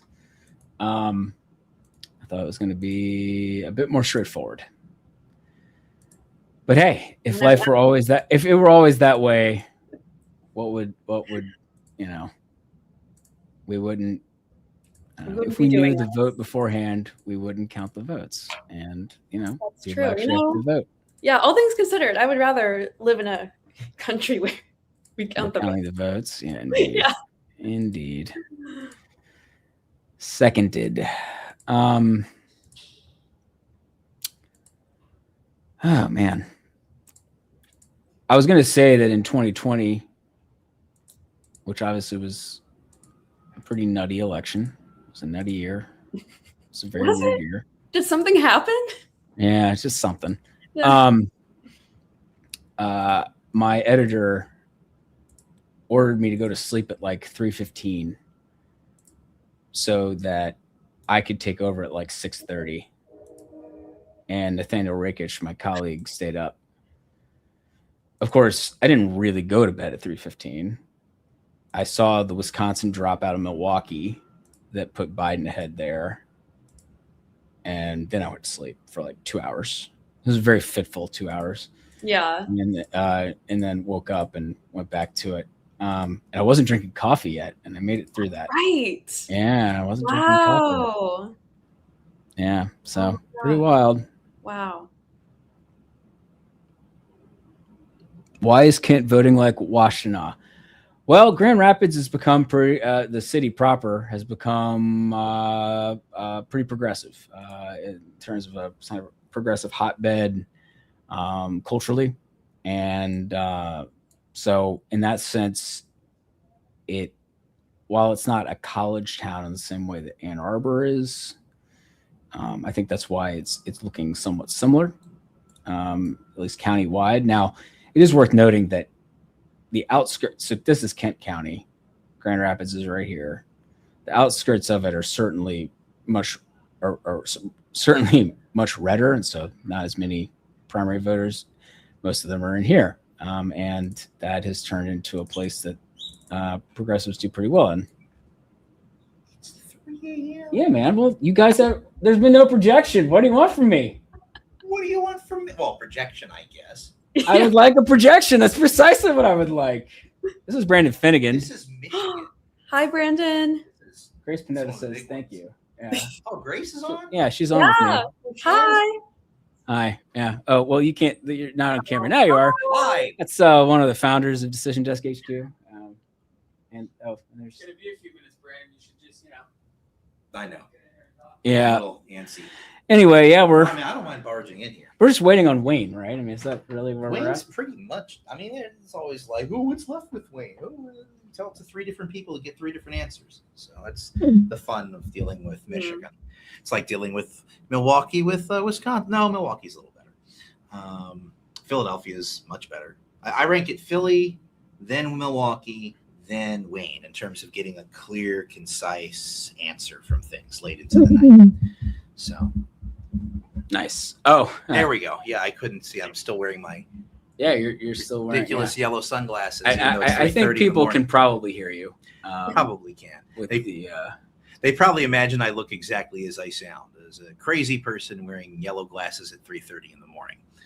So, but yeah, we're just Detroit. I mean, there's always outlying areas that we're still waiting for, like random precincts from rural, but there's no real big pockets of votes left out there. So really, the math is quite simple. If there's some magical, mysterious pile of votes for Haley Stevens, or what most people are considering is that there isn't, and this is over, but it's kind of just, you need that finality. You need to kind of know what's actually left there. So, but very interesting map, the way it kind of broke down. Oh, absolutely. What was the final polling average? El Sayed was up 53-40 in our final polling average of the race. So, slightly closer than that. Yeah, as it has proven to be. Which I'm sure, since you've been on microphone for the last 7.5 hours. How are you on here for that long? Well, we started at 8. 8? Oh my God, crazy. Well, then again, I'm going. We started at 8. There were a lot of things projected. I know, doing a lot of things back then. It makes you kind of wonder, and I'm sure you've already talked about this, so there's probably going to be somebody commenting saying, we already talked about that. It makes you really wonder what's going to happen with next week with Wisconsin. Oh, yeah. That's been a big topic. What's the and it could go either way, right? Like, what if she decides, okay, well, this could become a Francesca Hahn, yeah, and, she's going to push harder, and so she still gets her margin, or does she come up short on her margin the way this happened? Yeah, maybe. What was the final margin out of Washtenaw, out of Ann Arbor County, Washtenaw County? What were we looking at? It's pretty about much 20, almost 25. Or sorry, almost 25. My big question for people that's been for like the last week or so is who gets a bigger margin. I'll say it out of, Ann Arbor, out of Washtenaw County, or Hong out of Dane. Which is the I more think lopsided and Hong. goofy. I think Hong she's bigger out of I think Dane. she's heading to Dane a is where big Madison. Dane County is where Madison is. If you look at a map of an electoral map of Wisconsin, Dane and Milwaukee are sort of the two You big. got all kinds of cool tools. They big- don't let me play with any of this stuff. Well, they're like, Barry, work, get the numbers.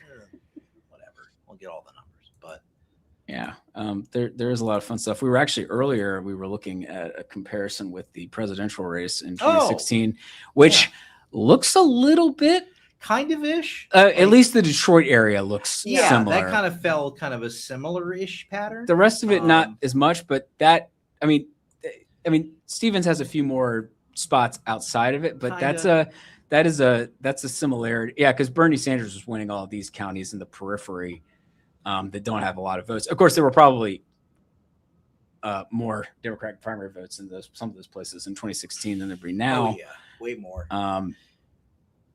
So yeah, and then there is also the other race that has not been projected is the did I accidentally close it? No. McKinney and Tanadar. Okay. That ends up being It's hanging out. Pretty tight. Yeah, it's hanging out. We've got no projection yet in that race, but it's because it's also down to. I have not look to give you a sense of all the work that I do every night. I have not even come up for air. What was the breakdown with things in Missouri? I'm just curious. How did things go in the congressional primary in District? Oh yeah, Wesley Bell won rather easily. Oh hey, while we're sitting here waiting, I'll actually I am going to put this back up on screen, but I will because I want people to be able to see the. I've forgotten a couple times to put it back up, and people were very unhappy. Imagine that. Are there still people watching? Apparently. Which thank you, all the people. Well, some of them's like it's 7 a.m. here in Europe. Why are you even watching this? You're in Europe. Enjoy like Europe. It's the same reason why I could imagine myself watching like a stream of UK. I mean, waiting up for like UK election results at something an hour. I mean, I guess you know. There's the benefit of watching, waiting for them to all return with their goofy, funny sounding. And actually, it is only 12:30 in California, so that is true. It is 12:30. The West Coasters are here. They're yep. We have Hawaii coming up too on election nerds. Yeah, people. Yeah, these people. They, we got some real ones in the chat. I'm sure you do. True real sickos. They're the ones that are going to be the real sickos. Oh yeah, the real like patriots. Stay up in the middle of the night and watch Hawaii because I have no life and I have no family and I am going to stay up until 4:00 in the morning to wait for a PDF to load. So, damn, excited into our world, but got me there. Yeah, Hawaii. I'm not just barge in and invade the whole conversation, did I? No, you're good. You're good. We needed some other energy. Yeah, we needed some. Yeah, she's right there. I am. Hi. She says, "Hey." Hi. Hi. Hey, what's up, buddy? Hi. Yes. Hello, dude. Grace can see me. No, I don't think Grace can see you, dude. I think it's all good. You can probably push your face up into the glass here and probably get seen. But I can sort of see you. Where what guy?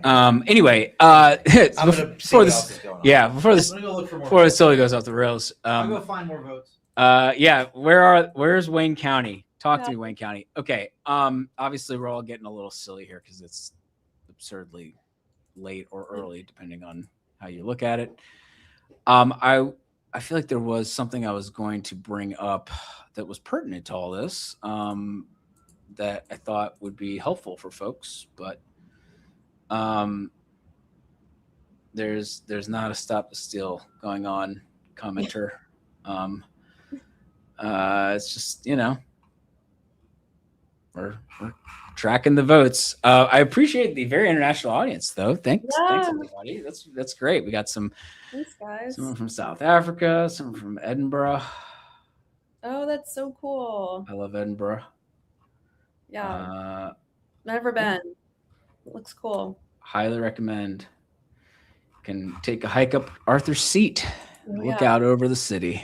Or go to the Fringe. It's actually about Fringe time, Fringe Festival. The Right. big arts and arts festival is in Edinburgh. It's about that time of year. So whoever is from Edinburgh is probably enjoying the random shout outs there. I once performed at the Fringe. No way. Yeah, and when I was 18, Oh my gosh. my high school troupe did Godspell, and I went over and performed at the Fringe Festival. It's very cool. Wow. Yeah. Good times. Yeah. It's hard to believe that was Fun fact. like 20 years ago, but here we are. Let's see. Yeah, Pakistan, India. Wow. Cool. Yeah, it's great. Oh my gosh. Oh, And someone watching from Massachusetts, another East Coast sicko. Yay. Yeah, Virginia. Oh yeah, the Old Oh, Dominion, best state. It's a Commonwealth. The best Commonwealth. state. Yeah. Yes, one of 4 Commonwealths. Mm. Ooh, Kuala Lumpur. It's nice. It's a nice 3:36 in the afternoon there. Nice. Yeah. Oh Yeah, yeah. we So are. the Ingham Ooh, County clerk, Barb Bynum, posted a photo, I guess, of City Hall with the caption "Good night." So I guess if she's done, I guess Ingham is done. I guess Lansing. Yeah, I guess Lansing. the Lansing, Ingham County, where Lansing is finished. So right now, I'll say it is up 24,000 votes. We believe there are about 80,000 votes remaining. So just some quick back of the envelope math here.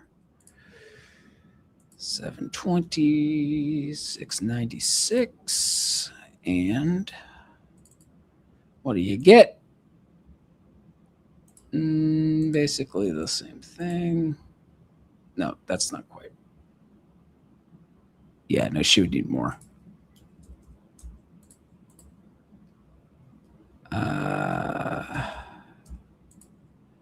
Yeah, I mean, at this point, Stevens would need about 65% of the remaining vote to tie. So, unlikely. So, could happen though, but it's unlikely. But it is true that, actually, it just ticked down to 21,000. Was that some more vote from Wayne? Probably. Or was it from Macomb? Might have been from Macomb. So it's narrowed a little bit more, but it's still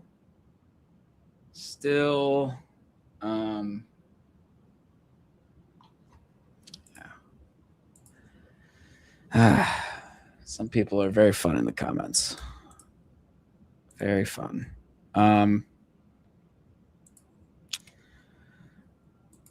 Look. Let's see. What's the final? What does she need?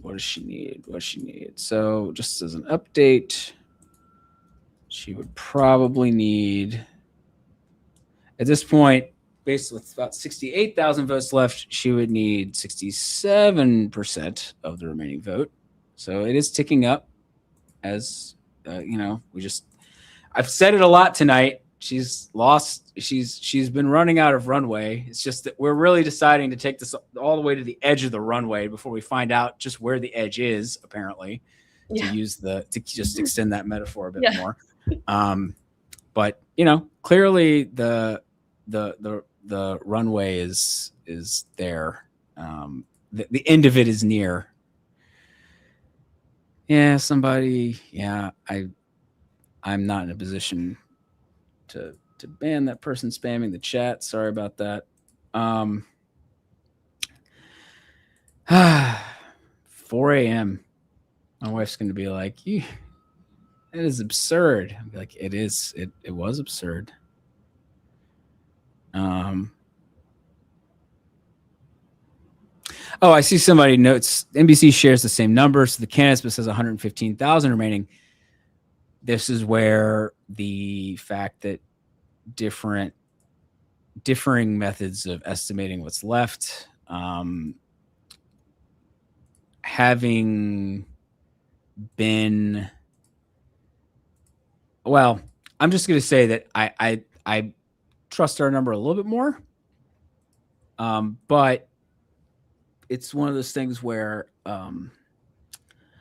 you're working off of the data that you can get from the county registrars, from people on the ground, and it's a little bit of a guessing game in terms of the estimated vote remaining. So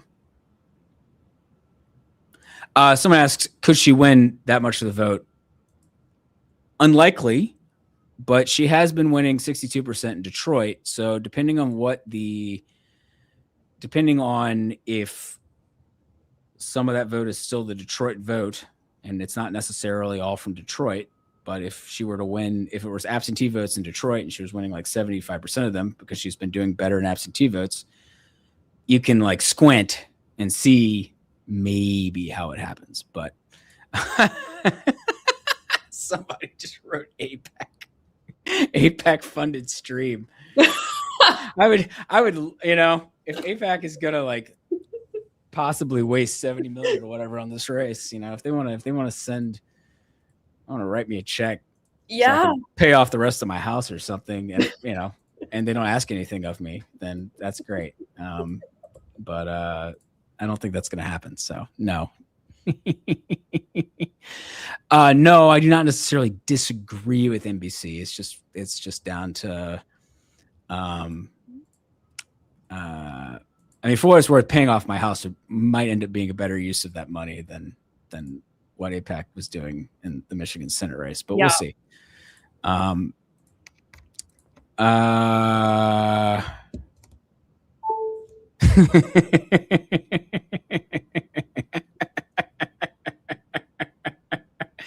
Oh man, there's some very funny. Oh man, the chat is as loopy as you'd expect. Update on the 13th. Some people were asking about that.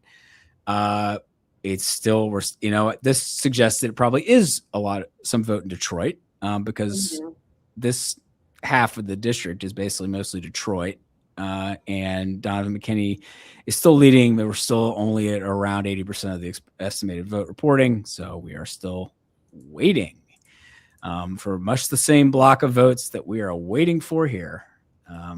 That's where we are. Yeah. Oh, somebody says, come on, Detroit, you can do better than this. I don't know if that's true. Based on my my experiences with Detroit and some weird hours for late nights for elections, it's if you have to wait up for Michigan, it is a while. And this could this is not entirely out of the realm of possibility in the general election, right? So that's true. Yeah, that's true. Yeah, I was also going to say that, just to sort of keep the bigger Senate picture in mind, there is a small chance. It's not big, thankfully, but there is a small chance that there's a real nightmare situation from the perspective of wanting clarity in the outcome of the election, which is that the Senate majority all comes down to Alaska. Oh my gosh, I hadn't even thought of that. Yeah, I mean, maybe I'm just putting it into the. You're just manifesting some wild stuff. Yeah, well, I've already put it out into the really ether. Yeah, already jumped the shark. Probably doomed everybody. Yeah, yeah, because look, Alaska will be, because of the time zone situation, one of the last states to report, basically last state to report. And it will also be relatively slow to report because large chunks of the state are pretty remote. And they have a pretty forgiving absentee ballot deadline, at least in the sense of I think you have like a week, or as long as it's postmarked by election day, I think they can be accepted up to about a week after election day. And then you have a situation where someone might not have a majority of first choice votes and they have ranked choice voting. So if it came down to ranked choice voting, it would take even longer. And so it is possible, not likely, and not even somewhat likely, but it is not impossible that you could have a situation where Democrats have won 50 seats, Republicans have won 49, and everything comes down to Alaska. And if that happens, it'll be wild. That's for sure. Wow, I had not even considered that.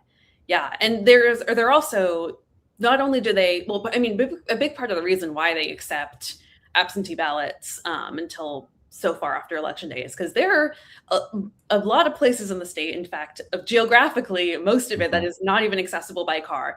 So you don't have mail trucks, you have mail planes. Yeah. You literally, there are a lot of places in the state that you can only get to by a boat or a plane. You can only deliver or pick things up via plane.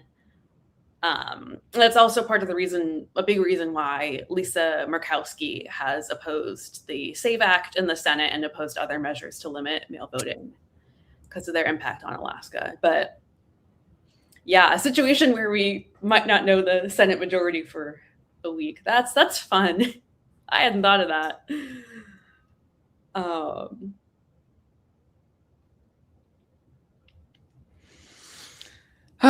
Well, we really are mainly waiting on Wayne now.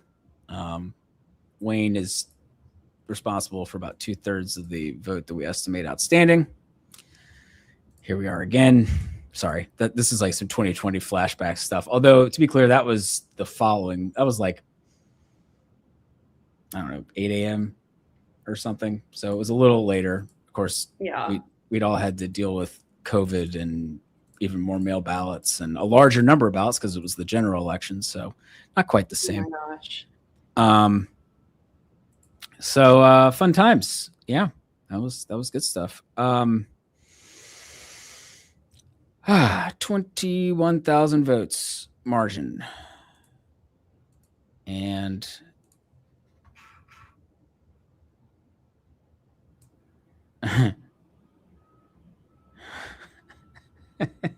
my friend who lives in California reports that CNN is using people streaming from the United Kingdom commenting on this race. It's 8:37 a.m. there. Well rested. Soft.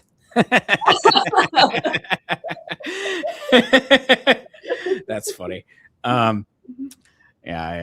Anyway. Nope, we're still going. Yes. Someone is like, give it to me straight. Mallory's got a chance. Only if Mike Pence has the courage. Only if Mike Pence. Actually, it comes down to the state legislature. Oh my God. Geez.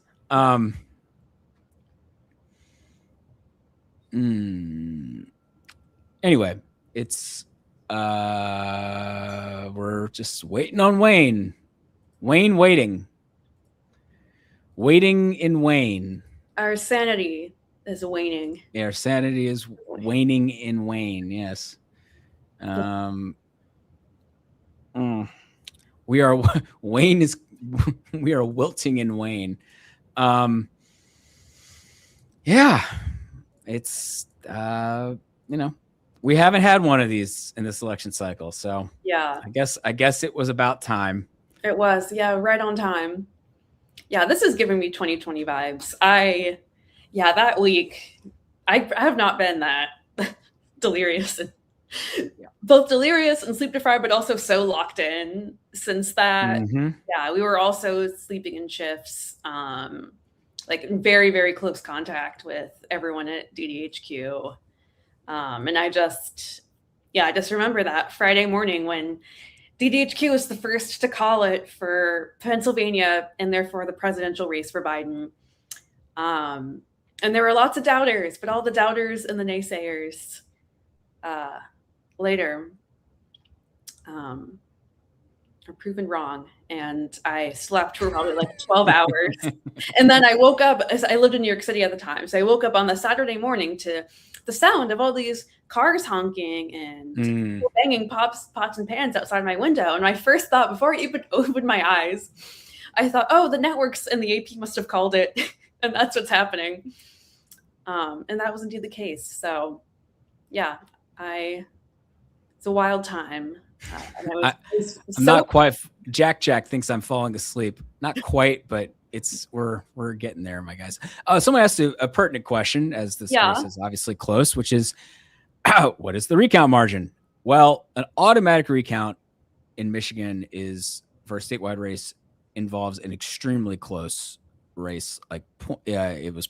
We were looking at this up earlier on verifiedvoting.org that the differential has to be 1/10 of a percentage point or less. So much closer than what it is now for an automatic recount. Now you can essentially request and pay for one that is, if it's not as close, but that, at least from the automatic recount standpoint, that's not quite it. Yeah, and as someone pointed out, the last Senate general was a 0.3 difference. Yes, Alyssa Slotkin very narrowly defeated Mike Rogers, who here is running again, the Republican nominee. And that's really nice. Somebody is in Seattle and went to UVM, which is near where I live now, the University of Vermont, and is a UVA graduate, which is also where I went as an undergrad. So wahoo wah. Yes, appreciate you watching the stream. Sleepless in Seattle. Just like that. They're milking it. Buddy, we're way past milking it. This is extremely excessive. This would be very excessive milking I mean, it's an important race. I'm up and it's 3:50 in the morning, still monitoring what's happening here and talking to you fine people. But this is a lot for one race in early August in a primary. Yeah. This is a lot. But obviously it lived up to the billing, everybody's like, oh, this is like the pivotal race. This is and here we are. And it's freaking 4 a.m. We've really done it.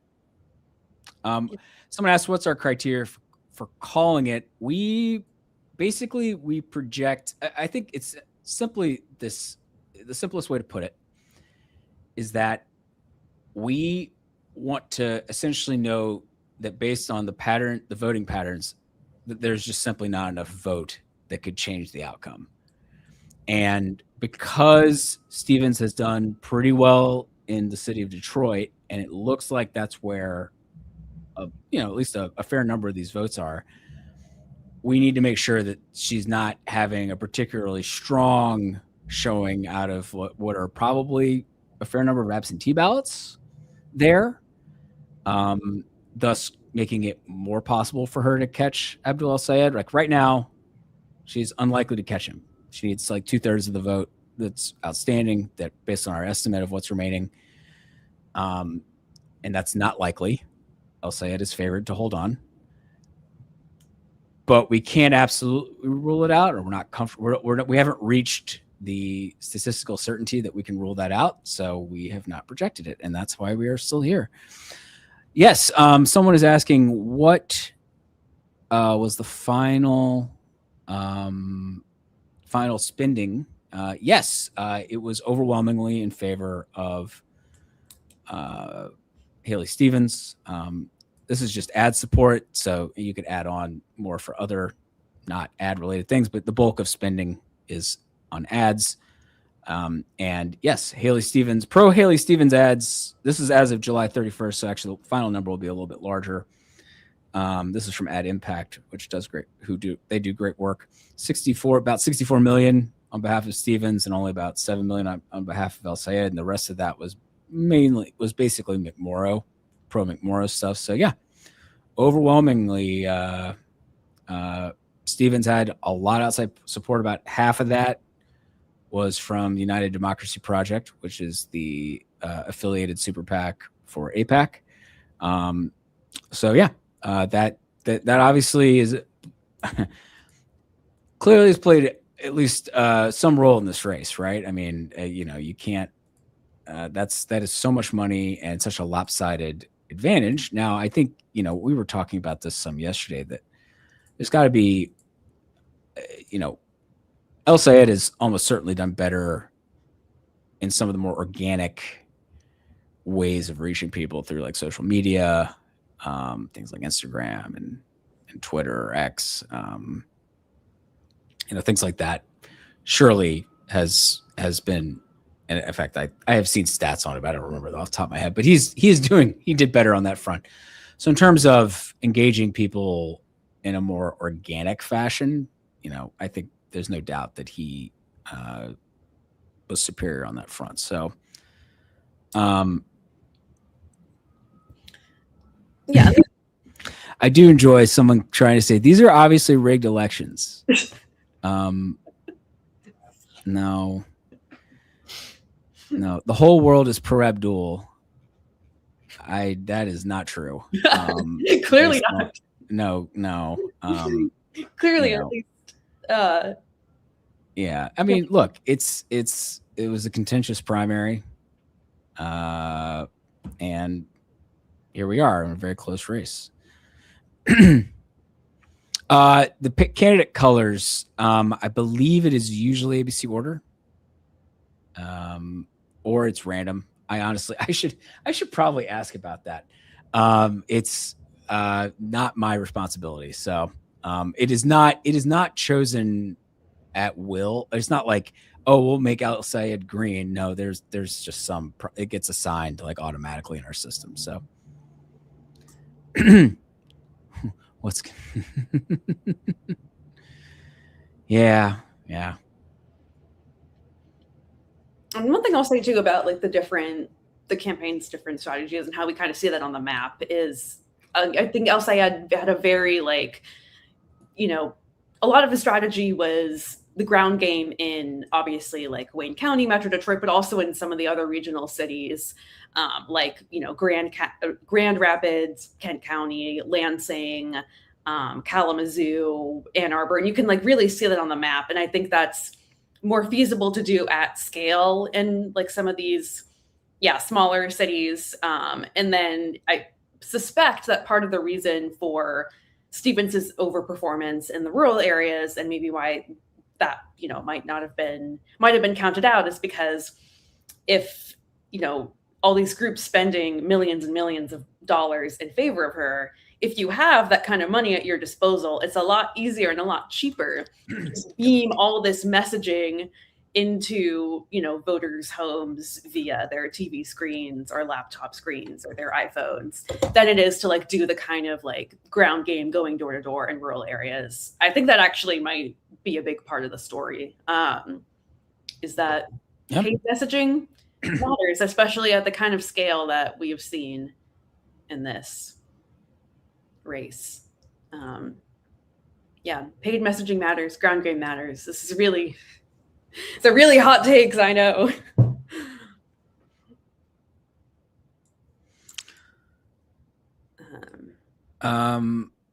Someone's like, why is the AP count different from the DDHQ count?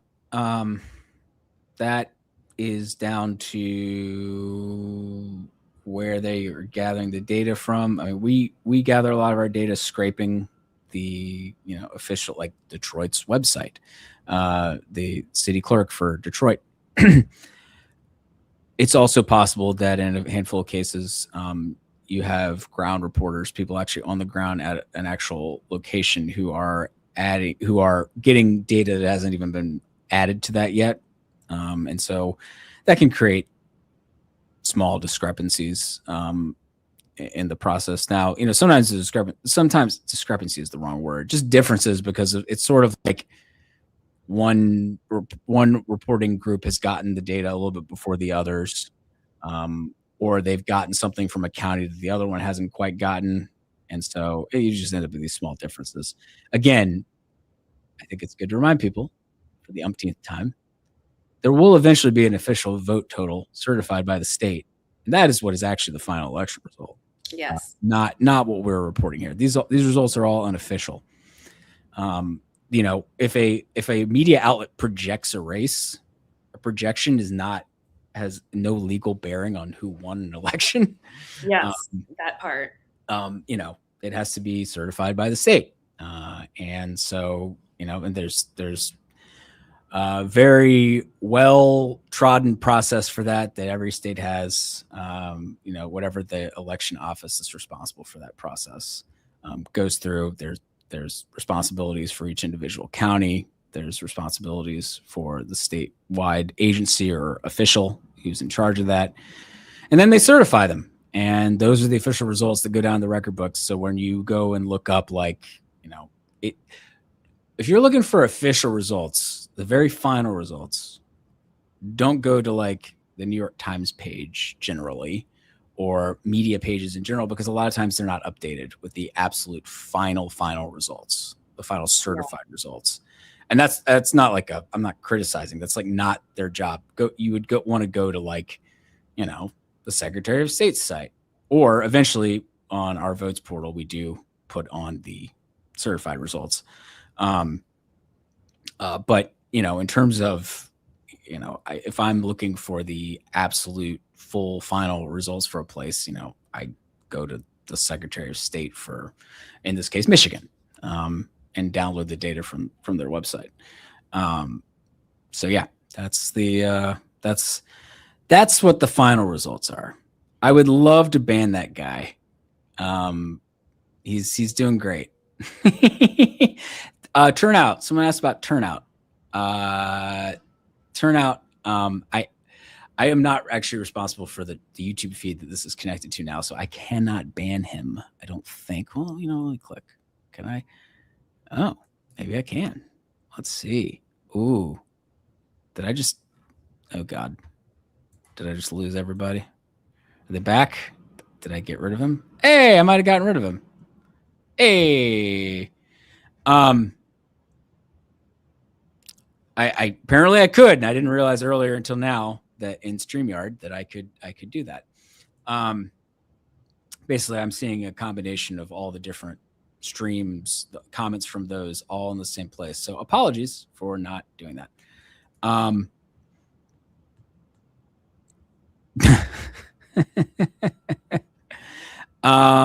Is there a way to confirm that Wayne is still counting votes? Yes. At least I'm sure that there is a reporter. Well, in fact, Nathaniel Rakich, my former 538 colleague who works at VoteBeat, I'm suspicious that VoteBeat's reporter might still be hanging out at the Detroit Counting Center. Because yeah. Feed. Yeah. Let's see what Haley's doing.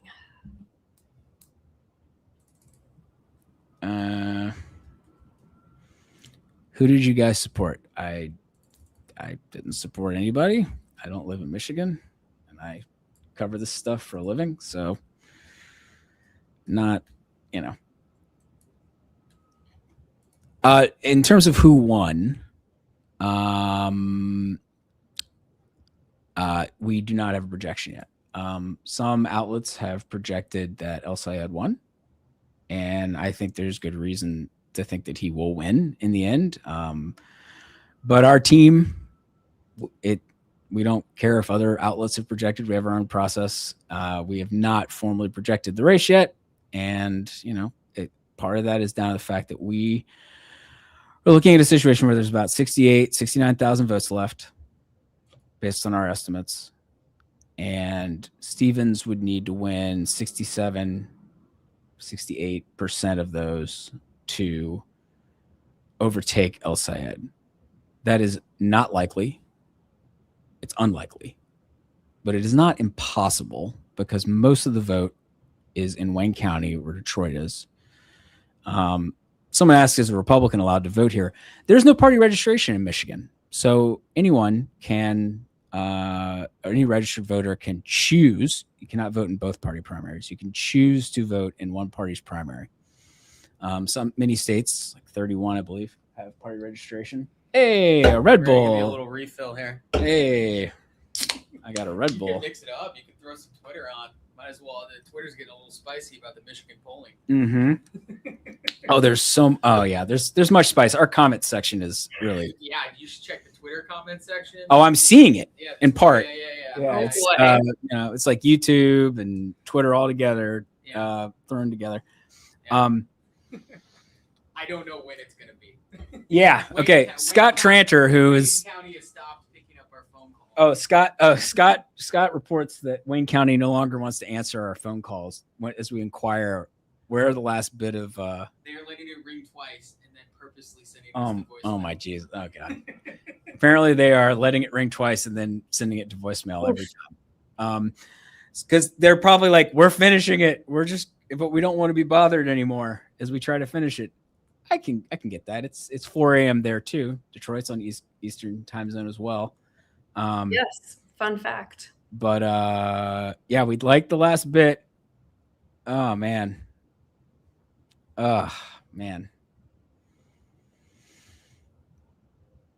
No, Wayne is not sleeping.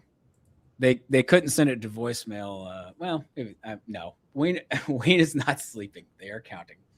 This is usually what happens in Michigan is that Wayne County is the last to essentially fully report.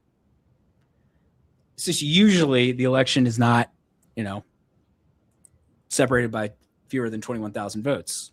And there's, potentially enough votes in Detroit proper and Wayne County as a whole to make up a lot of that. That's just not normally the situation. It's just that usually we don't care. It's like, when in 2024 in the presidential election, race was called or, projected for President Trump. I don't remember exactly the time, but it was, 10 p.m. or something, 11 p.m. I forget.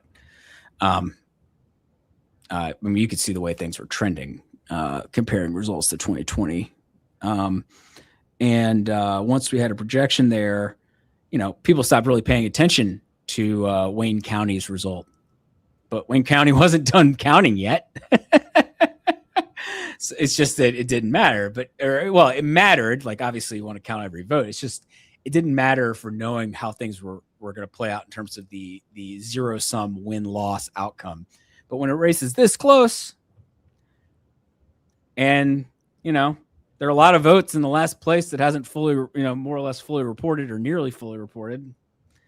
You get in a situation where it's 4 freaking a.m. and, you're talking to people in Kuala Lumpur who say it's 4 p.m. there, which must be nice. Must be nice. I don't know how warm it is. Well, it's pretty warm in DC. Although, interestingly, the last couple of days, it's been pretty rainy and not nearly as hot and terrible as it sometimes is in DC. They did build it in a swamp, or on a swamp. Great choice. The compromises that Alexander Hamilton was basically willing to make for the first bank of the United States. Sure, Southerners, you can have a new capital on the Potomac River. It'll be a great place for a great port. Oh, it turns out the Potomac is not good for bringing in ships. Washington never developed into a great port. Anyway, someone points out, I find it odd that Michigan doesn't count votes in order. This is where the state-by-state variation is a thing. Different states have different rules for sort of the leeway might be the right word. I don't know basically there are many states where we know that, oh yeah, they always count the early vote, votes cast before, and then most of the absentee votes that were anything that was delivered before election day, then the election day vote, then absentee votes that came in on election day. Other states, though, leave more up to the individual county clerks or the town clerks or what have you. And, they have a batch of votes. They may just deal with the one that they think they've got the most of to start with. Maybe they just start with election day. They have all the election day votes sitting there because the polls have closed. So that's where you can get this kind of variation. Yeah, I really appreciate all these people who've stayed up. I see some people saying they're going to sleep. They're at this point, by the way, Grace, if you do not have to stay on, though I know it might be hard to give up at this point. I just want you to know that, like, I can just, like, I can solo it if I have to. I'm sticking with it at this point. Yeah. 'Cause I have come this far. It's true. Yeah, it's like it gets to be a little bit of a sunk cost fallacy thing. Yeah. Well, I appreciate that. Yeah. I mean, look, El Sayed is very likely going to win. But if he didn't, and all those things freaking projected it wrong, I mean, that's what you don't want. So that's why we haven't projected it. So that's why. Are you sticking out for the Senate race or the 13th as well? Well, let's see. Let's check in on the 13th. I don't think there's been any movement. There's been no movement in the 13th because it's the same group of votes that are in Wayne County that are holding us up here from finding out the final result. So, Detroit. Let's see. Somebody says, oh, votes just ticked up a little bit more. Mm-hmm. It was not from Detroit. It was not from Macomb. Excuse me, I just burped up some Red Bull. That's fun if the mic caught that. I don't think it did, but I told you, so now you know. Yes, I was gonna say. Hey, it's 4:12. I don't care. I'm not 100% sure where that came from. It was not very much. Was it Washington? No. It was not very much. It did not. It doesn't look like it changed the it was a scattering of votes that did not change the picture. Oh, Clinton County. Somebody did where's Clinton County? God. Clinton County has not been one that's been on my radar tonight. And I'm probably looking like an idiot because I actually don't remember where. Oh, there it is. Duh. It's in the 7th. Oh, interesting. Yeah. So yeah, and I think all or at least part of that is in Michigan 7. Yep. Yeah. And actually, hey, it's an opportunity to bring up Michigan 7, which was a progressive victory tonight. Yes, big one. If I can figure out how to bring that up right now, I'm having the 4 a.m. What am I doing? Okay, that's the 13th. Minus 6 is 14. Here we go.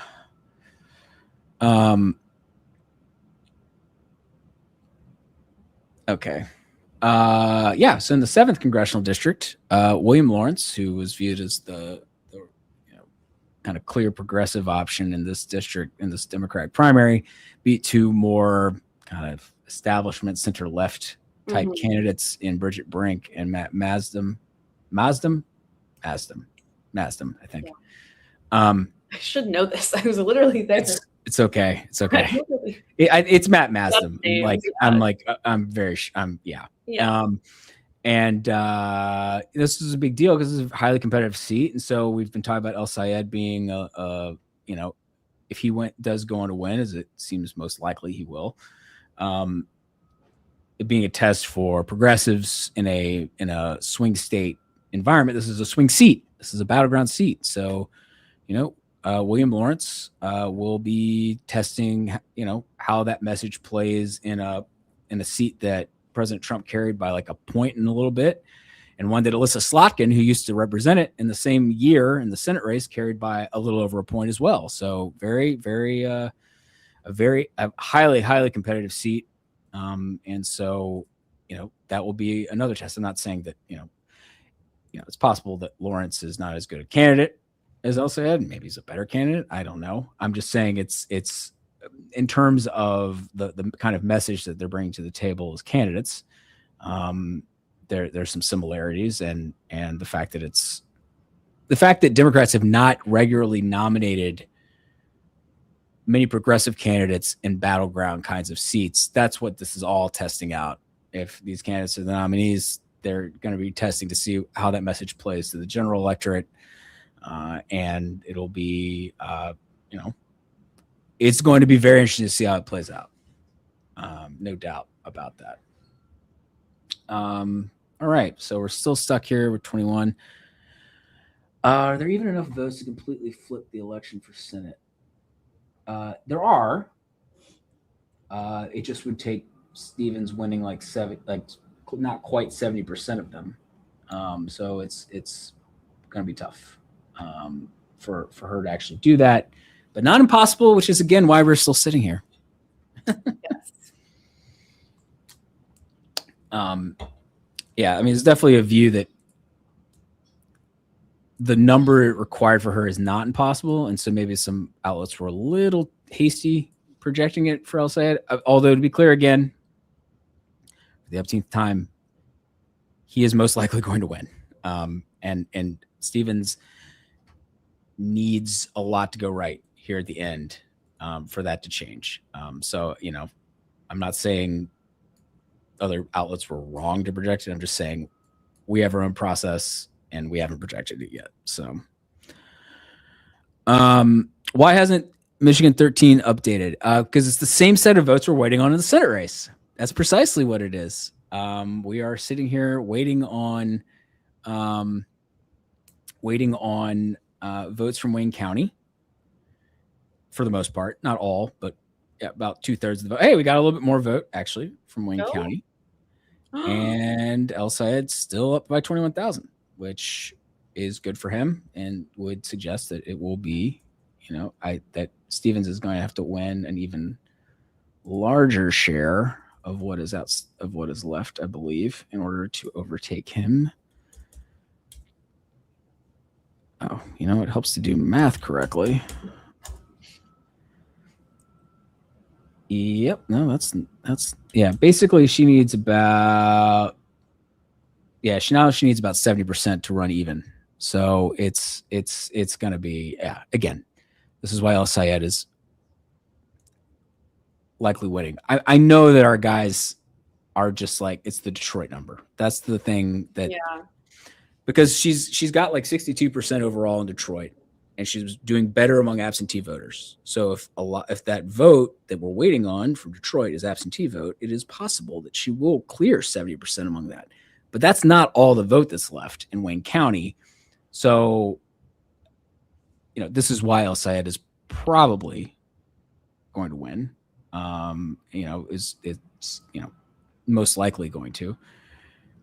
But that Detroit number, if it came out as a particularly strong batch of votes for Stevens, it's not, you can't rule it out impossibly. So anyway, that's the reason we're here. Why do you guys seem to be Haley fans? We're fans of projecting an election. Yeah, we're fans of democracy. We're fans of Wayne County releasing more ballots. Yeah, we are fans of Wayne County finishing. Yeah. it's count. Yeah. So Wayne County.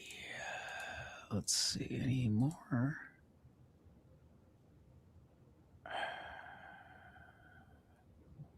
Yeah.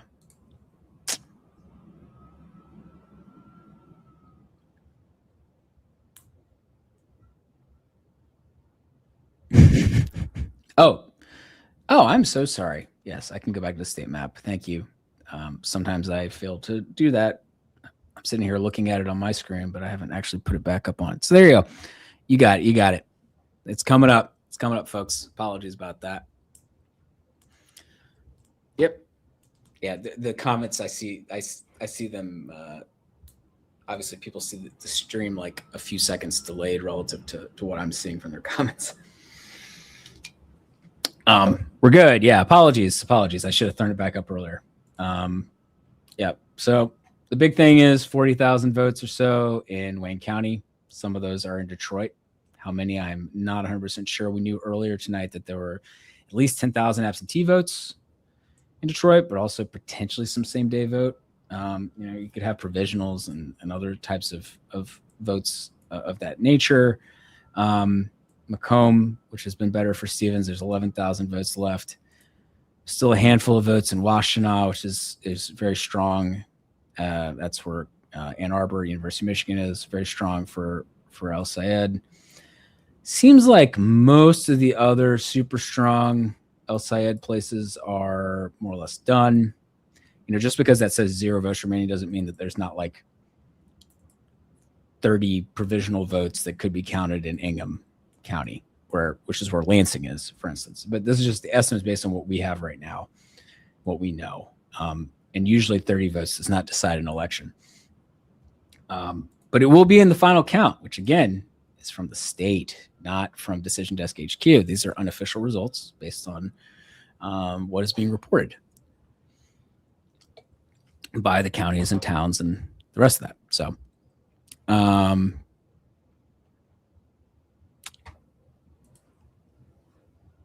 yeah. So anyway, we're waiting on Detroit. And usually, and this is not abnormal, Wayne is notoriously kind of the last place to report. But if the election isn't that close, it's not something we worry about. Worry about. The votes are counted. It's not something that for projection purposes, like we're sitting here being like, oh no, we are like, well, so-and-so is winning that or losing that, and it's not going to matter to the final win-loss outcome. And well, it does this time because things are too close.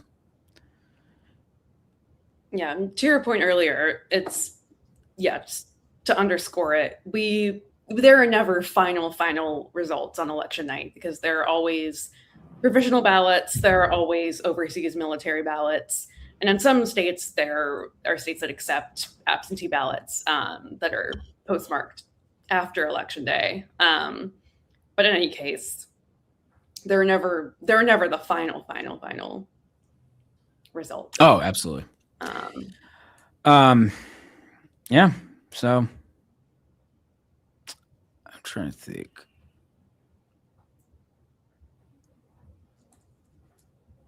I would think, well, someone was asking about like what else do we need to see to project it. I mean, I'm not on the projection team, but I would imagine that what they would love to see is knowing that a little more was from Detroit or just another big drop of tabulated votes from Wayne County, period, that cut that number a bit farther. Right now it's at like 40,000 remaining. If it was down to like 20,000 and the margin was roughly where it is now, that kind of thing I think would probably be okay. There's no way that the like big drop or the big Friendly Stevens like gain in Detroit can't overcome the margin. That's the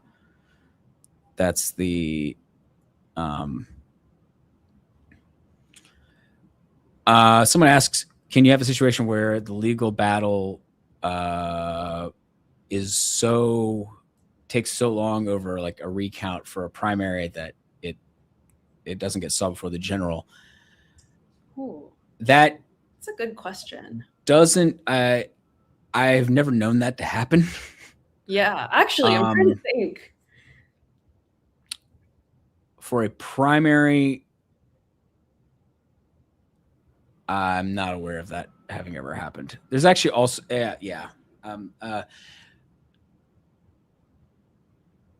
well, there are processes laid out by each state for how they handle these situations. So they'll be like, okay, we certify the election. We have to certify the election by 25 days after the election or something, like the rules. And they get that all the counties go through and they check their tallies and double check that everything was right. That there weren't any typos or misentered data or anything. And to be clear, typically there's nothing like that pops up that changes an outcome. It has to be unbelievably close for that situation to arise, which does happen once in a blue moon, but it's pretty rare. I recommend going. I think it's a Wikipedia recount page. There's a good list of some of the incredibly close races that have been required for that kind of thing to matter. Where was I going with that? Basically, the vote. Recount. So basically, the recount process, there's like, it's formal. It's like, okay, we've certified the results. And then a candidate says, well, I'm down by like less than a tenth of a point, or the state says, oh, you're down by less than a tenth of a point. Well, we'll have an automatic recount, but they go through the full vote counting process first and getting a final result. And then they recount, do a recount. And there are like processes laid out for this to not take all the way to the November election. I guess, theoretically, if like early voting in a place starts in like beginning of October, and there's certain deadlines for when the ballot has to be ready by like mid-September or late September. That is essentially, that kind of acts as a deadline. Yeah. And there's like in states with like late primaries, this gets to be a thing. So like a lot of the New England states that have primaries in late August or September, leaves very, very short turnaround time for like the federally mandated date by which election officials have to turn around ballots to get out to military and overseas voters for the general, which is one of many reasons why people have some feelings about late primaries, especially I think after this year.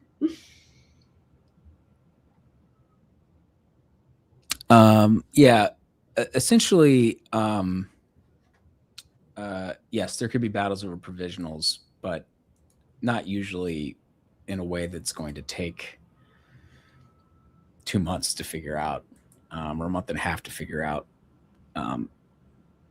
That's just unlikely to happen. Also, this race is probably not, well, you know what? I'm not even going to say anything. Let me not put that out into the ether. I'm just, let's see. What about McKinney? Well, we're in the same boat where there's nothing. No, I doubt there's an update. Let's see. We have 1% more of the vote in. Oh. So there you go. Basically no change. McKinney's up by a little over 3 percentage points. And so that's because we're all waiting on Wayne County. Hey,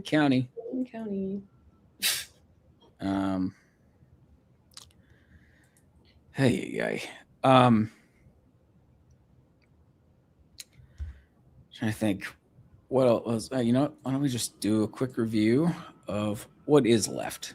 So we know Wayne. Mm-hmm. That's where about 2/3 of the vote is.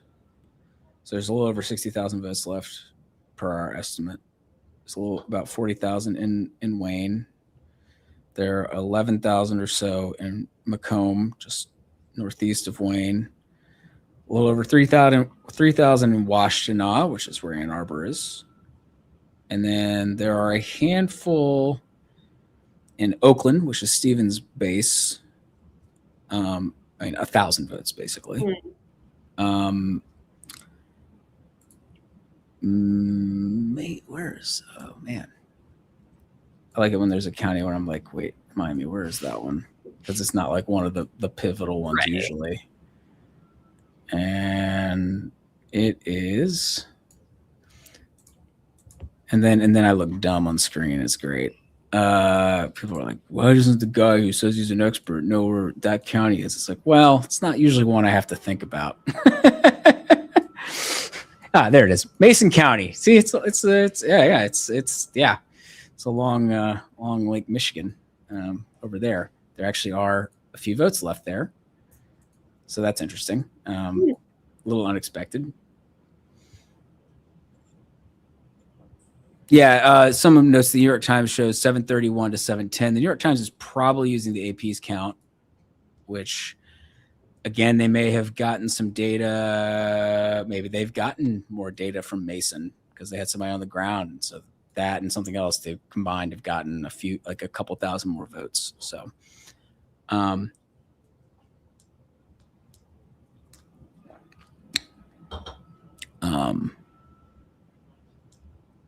someone notes. Yeah, she basically has to win a little over 2/3 actually of the remaining vote. And so, but this is where like the different types of vote come in. And by that, I mean method of voting. And there are differences there in terms of that we see. It's like if Haley Stevens has won 62% in Detroit, which I've I've looked that up a couple times tonight. Per the city clerk in Detroit, she is leading El Sayed 62% to 34% in Detroit. If the absentee vote has been even more pro-Stevens than the overall vote, then you would your basic assumption would be that if there are, a few thousand absentee votes that need to be counted, which is what apparently is outstanding in Detroit, that those votes would be even more Stevens leaning than the overall 62%. And since she needs probably close, around 70%, if there were a lot more pro-Stevens in that particular batch, that's why we're waiting and being, careful, because there's just it's unlikely. El Sayed is very likely going to win this. It's just there's enough uncertainty in the math that we are that's why we haven't projected yet. So yeah, someone asked what El Sayed areas are outstanding. Really, it's Washtenaw is the main one, and there's like 3,000 votes there per our estimate. That's really the main one. In terms of, that's like the most. Yeah, that's basically the one pro, like clearly pro. I mean, actually, so there's 3,000, like 3,100-ish votes there, and the next Sayed county that he's leading in, the next largest total that we estimate left is Iron County with 78 votes. So that's the other thing. It's like most of the areas outstanding are Stevens leaning. And so, those combination of factors, can she find the vote she needs? Probably not. But we, again, our projection team has a methodology for how they do this. And it has not reached the level of certainty where they are comfortable projecting. Because trust me, they would love to have been able to project this already. No one wants to be doing this at 4:30. It was fun and interesting at 1 a.m. At 4:30. It's not. I mean, to be clear, it is fun and interesting, but it's also like I have to, there's work that has to be done the next day. So no one wants to be up right now. But the race call team is. Somebody has to. So you guys will have to push the stop button on the stream for your insanity. Yeah.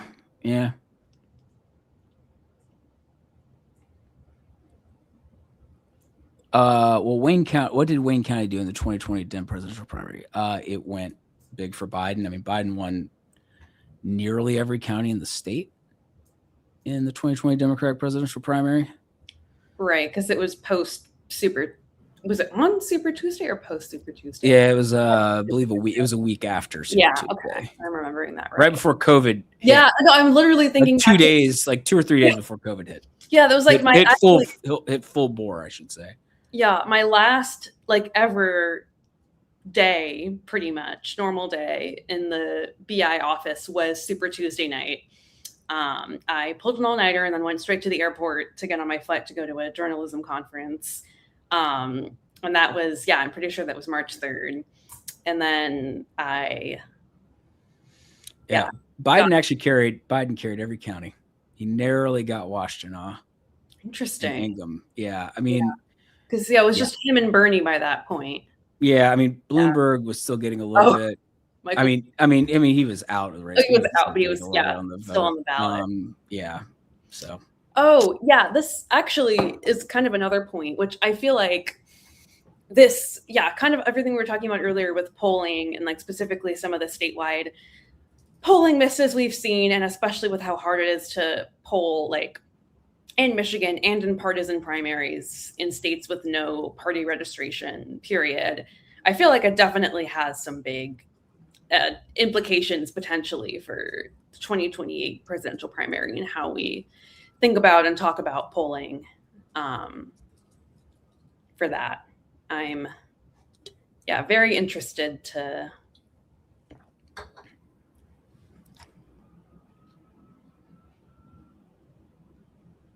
see what that looks like.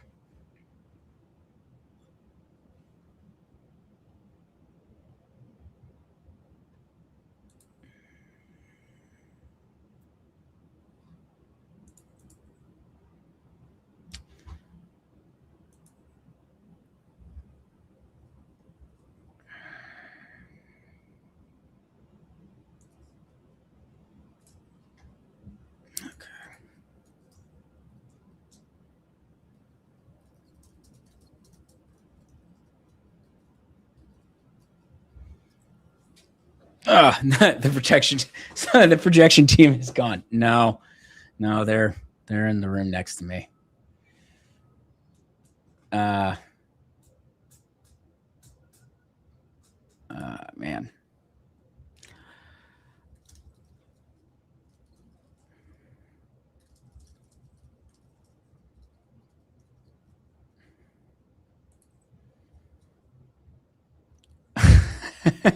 My colleague points out that someone in the chat knew Jeffrey like the Toys R Us mascot, and you are right. It was my favorite store as a kid because I'd walk in and I spelled it the same way as the giraffe. It was a good one. There you go. Oh.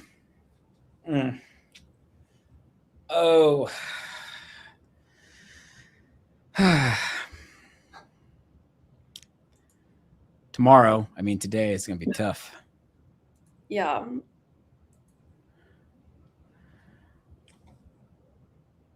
Someone asked, why do you think Cori Bush lost so badly?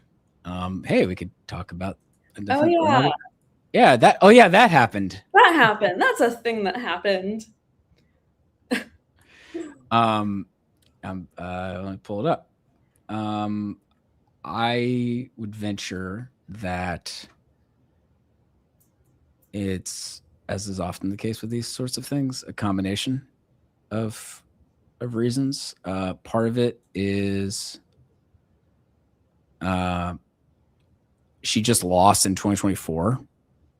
So right, with generally the same group of voters. And so, a lot of them voted against her 2 years ago. And that's a pretty short turnaround to come back and say, hey, why don't you vote for me this time? Right.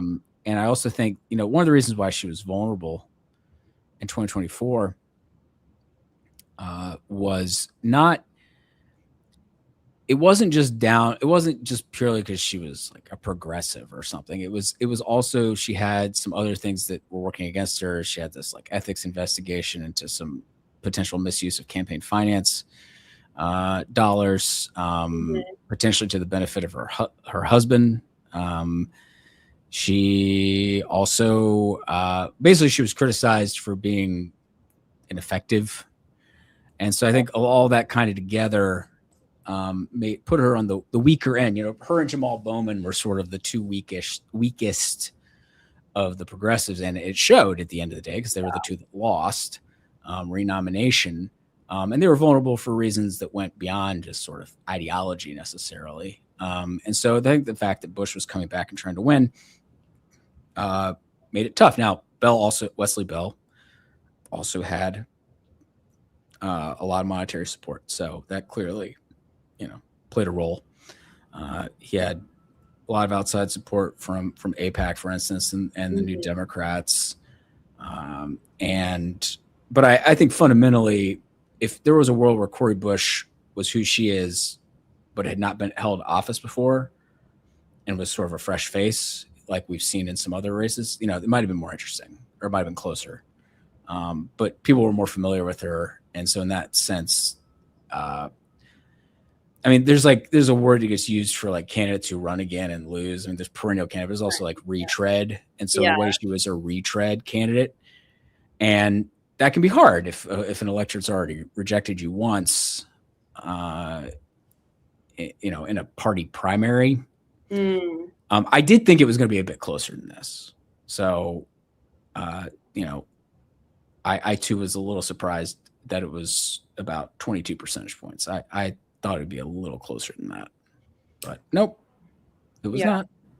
And the other thing too is like, yes, this is an environment where more left-wing progressive challengers are doing well against more centrist incumbents. But in a lot of these cases, like for example, a Diana DeGette in Colorado and Adriana Espaillat in New York, those are situations where these insurgent challengers were able to say, hey, these people have been in office for decades and decades and decades, and nothing's changed. We need a new generation. We need fresh, representation, and we need, like this new leadership from the outside. And I think that gets a little bit harder to make that argument with someone with Wesley Bell, who is A, not old, B, has only been in office for 2 terms. And then also, like, Cori Bush can't exactly make the, like, I'm an outsider coming in to shake things up argument as well, because she's also been in Congress.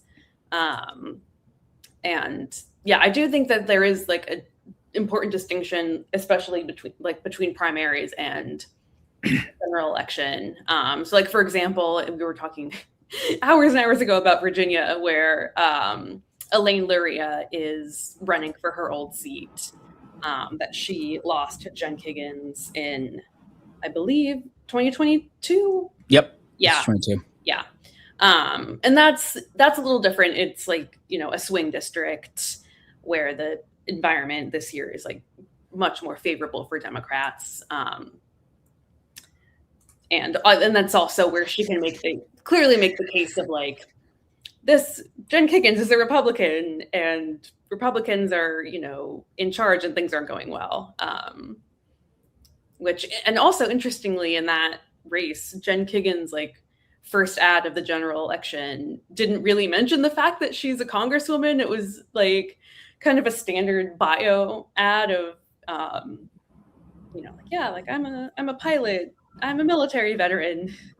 No mention of like, and I'm your current congresswoman, which I think says something about voters' sentiments towards Washington right now. Maybe it was a mistake that David Trone was like, reelect me. In his primary in Maryland's 6th district. That. Oh, that was crazy. That was crazy. Chat GPT just called the Senate race for Count Benface. Count Benface is just the best. Just tremendous content provider. The UK is not real. Yeah, the UK elections are entertaining. Someone is asking if there's gonna be another big batch from Wayne, or is it cooked? Is it cooked? I believe there will be more votes from Wayne. I wish I could say it was gonna be in the next like 2 minutes. Yeah. The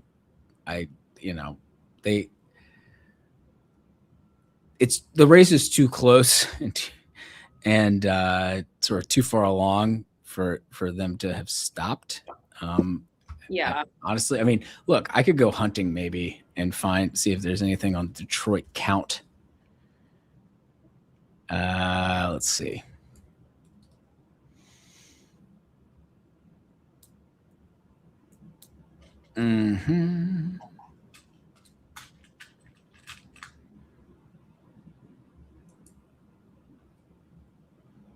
Yep. Let's see.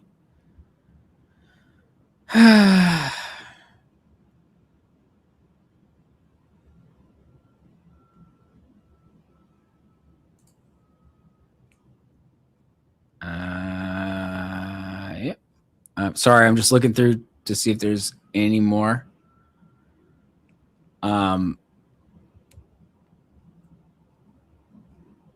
Yeah. Well,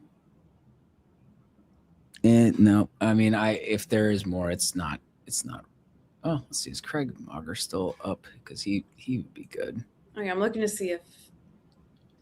Okay, Haley Harding, who's the Michigan reporter at VoteBeat, hasn't tweeted since 2:12 a.m.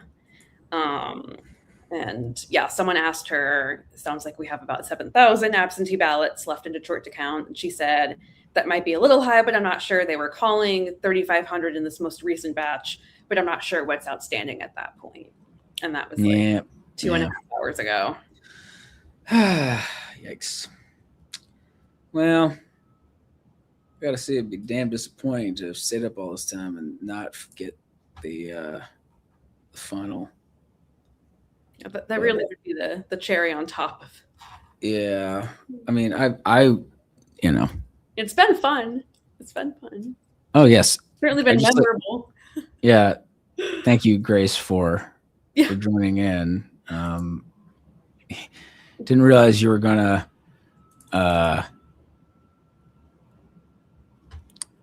end up staying till this absurd hour. Okay. Someone's like, we're falling behind. Maybe, or we just are about to add whatever has come in. We'll see. I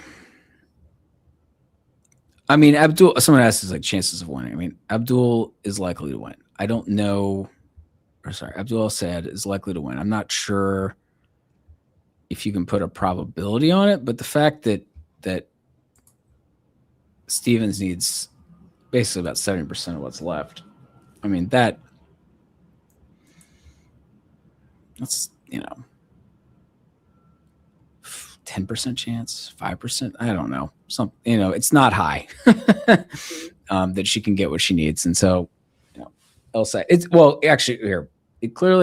above what we would be comfortable being certain about projecting, because we would have projected.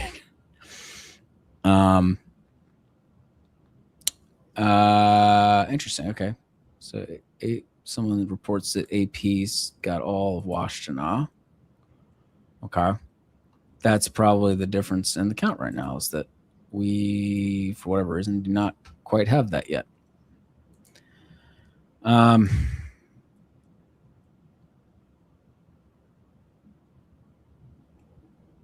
You guys are apparently maybe Nate Cohn said I don't know, New York Times 5% chance that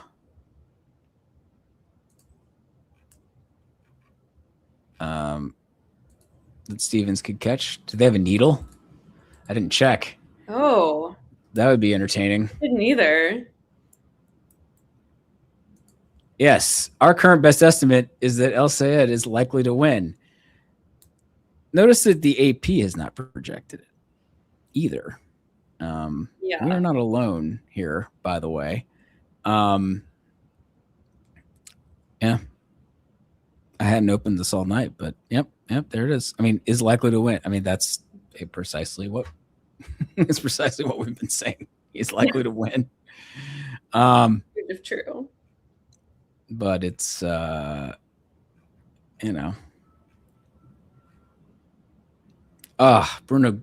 Grimmerreich going to Arsenal. Sorry, it's just popped up on my Twitter feed there. So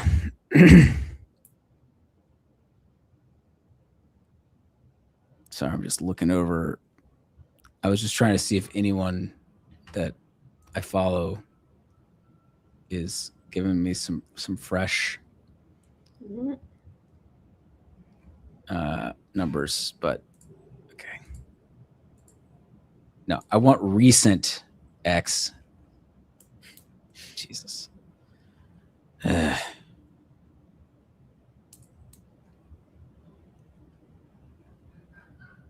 They still aren't. It's funny. I clicked on recent. It's still not giving me recent. The days when Twitter would just be, fresh things on the feed. In chronological order.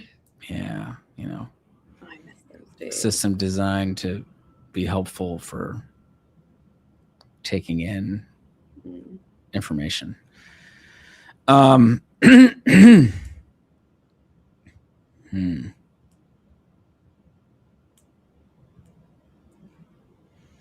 All right. Well,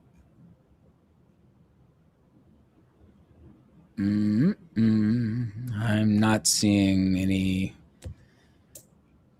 Where are you? Let's see if the Detroit News is on this. Yeah, people keep citing NBC. They did project it. Okay. We haven't yet. And neither has the AP apparently. So I'm again, El Sayed he's likely going to win. But we are not comfortable projecting it yet.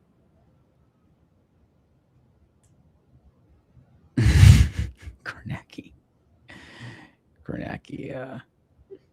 NBC needed to go to sleep. Yeah, well, I can't say I'd necessarily blame him on the go to sleep part, because I don't know how I'm going to be functional today. Well, coffee. Yeah, So it's okay. Simple. I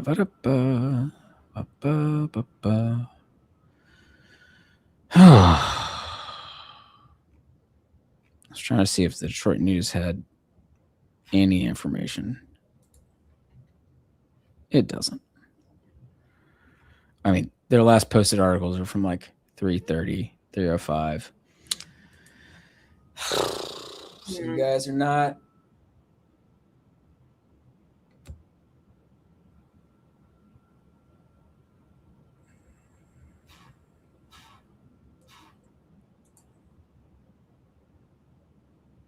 All right.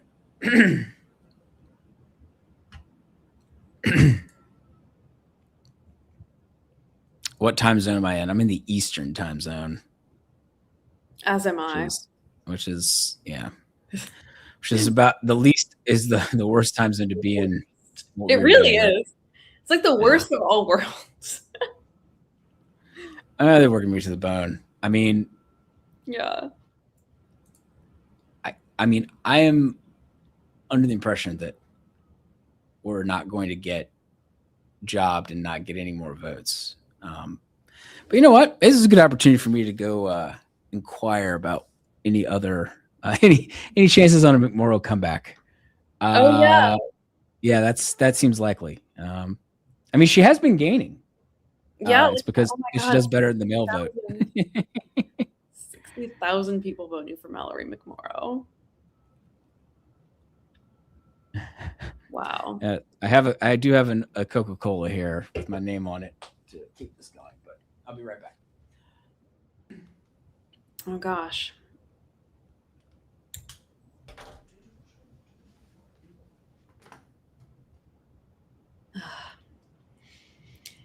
Here we are again.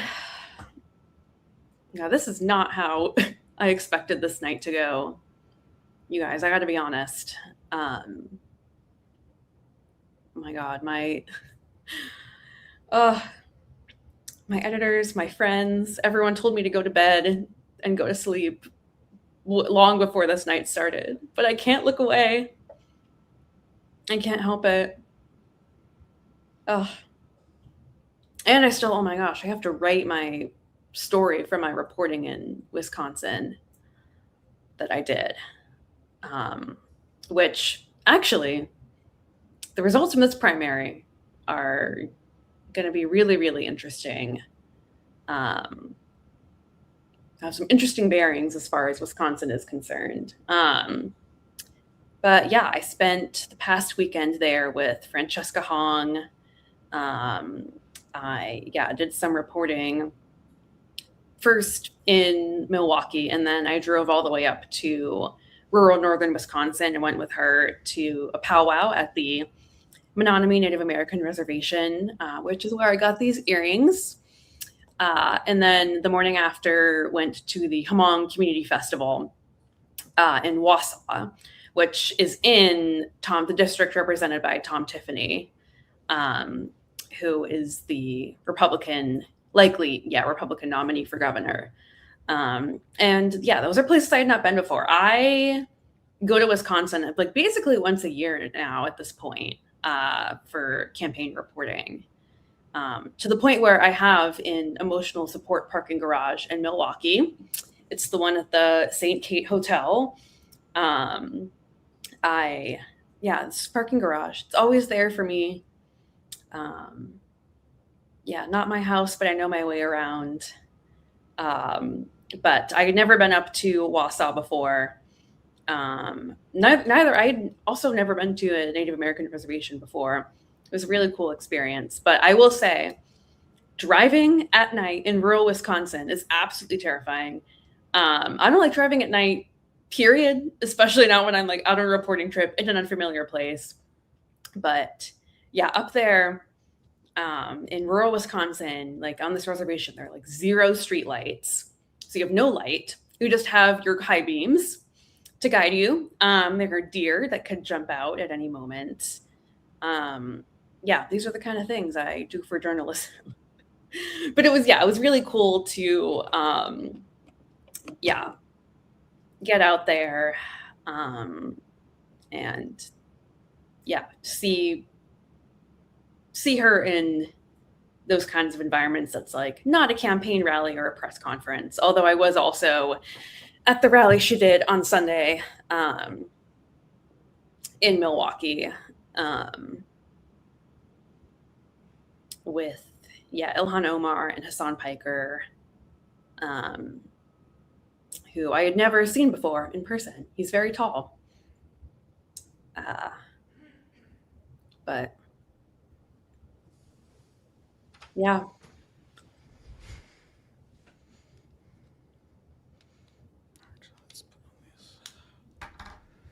All right. I was just telling everyone about my recent reporting trip to Wisconsin and how scary it was driving on the roads, like in the Native American reservation at night.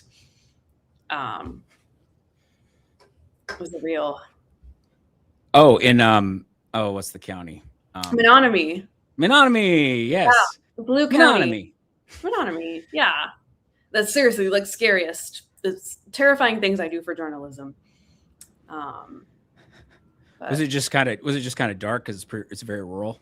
Yeah, dark. Like there are like no street lights. Yeah. And there are deer that can jump out at any moment. Mm-hmm. Oh, I know. Yeah. Yeah. You're familiar with that being from like rural Virginia. Yeah. Well, also just And in my Vermont. sister has like worked out west for many years, and she at one point was living in northern New Mexico.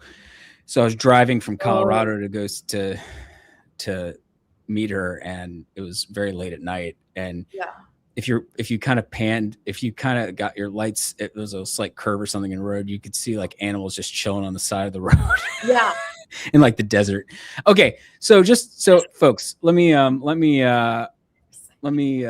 just update. I do have at least a little ray of hope, which is that there is a history of Wayne reporting just after 5 a.m. and we're very close to that. It's not a guarantee, but this was what Max, one of our top guys, who knows this stuff at the back of his hand, was saying. He's like, there is precedent for Wayne reporting just a little bit after 5. So we're about to hit 5, and then we're just going to hope that, excuse me, gosh, that we get some more numbers and come to some sort of conclusion. Yeah, bring it home, Max. Indeed, I hope Max is right. Okay, I opened the Coke. I am not comfortable projecting. Someone asked when we'll drop more dumps. Oh, they just wanted me to say that out loud. And I did. Congrats. They, hopefully at like 5:05. Yeah. Now that I've said it, they're going to do it until it's 6. Yeah. Well, I think we have to establish a Coke and Red Bull. You are cooked for the next few hours. I've been cooked for a while now. I don't know. I feel weirdly awake, which means I'm going to crash very hard. Someone asked why it's still at 95%. That there is kind of a general practice of not basically saying greater than 95%, because again, sometimes we're not 100% sure just like the votes remaining on the screen there is an estimate. We are not 1,000%. We can't say with like absolute certainty that there are exactly 60,204 votes left, but based on our estimates, that's about what's there. And apparently there was a small drop that was not from Wayne. Oh man. Well, my boss, my boss Scott, it says, I'm feeling a 5:02 a.m. drop. That would be a minute from now, which would be that'd be tremendous. We'd love to see it. Please. Yeah. We'll see. Your lips to God's ears. God. Yeah, exactly. To Wayne County's ears. Wayne County's ears. Yes, because Wayne County is our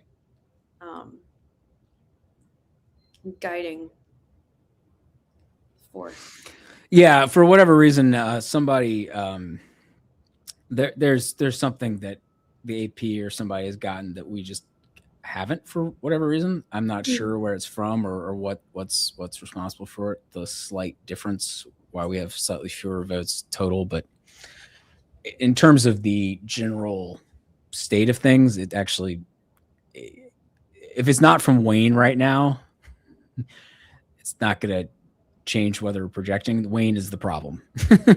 Wayne is the problem.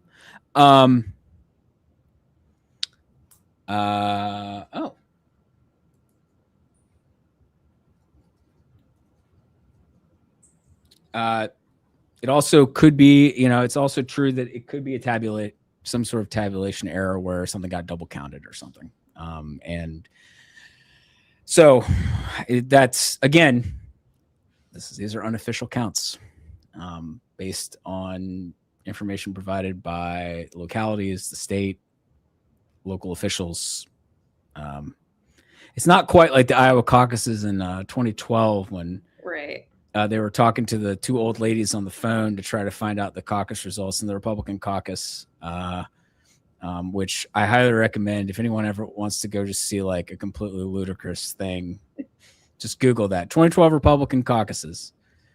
And it was like, will Rick Santorum catch Mitt Romney in Iowa? It turns out he did, but we didn't find out until like a week later. But that's the just a fun. That was my first presidential as a professional election watcher.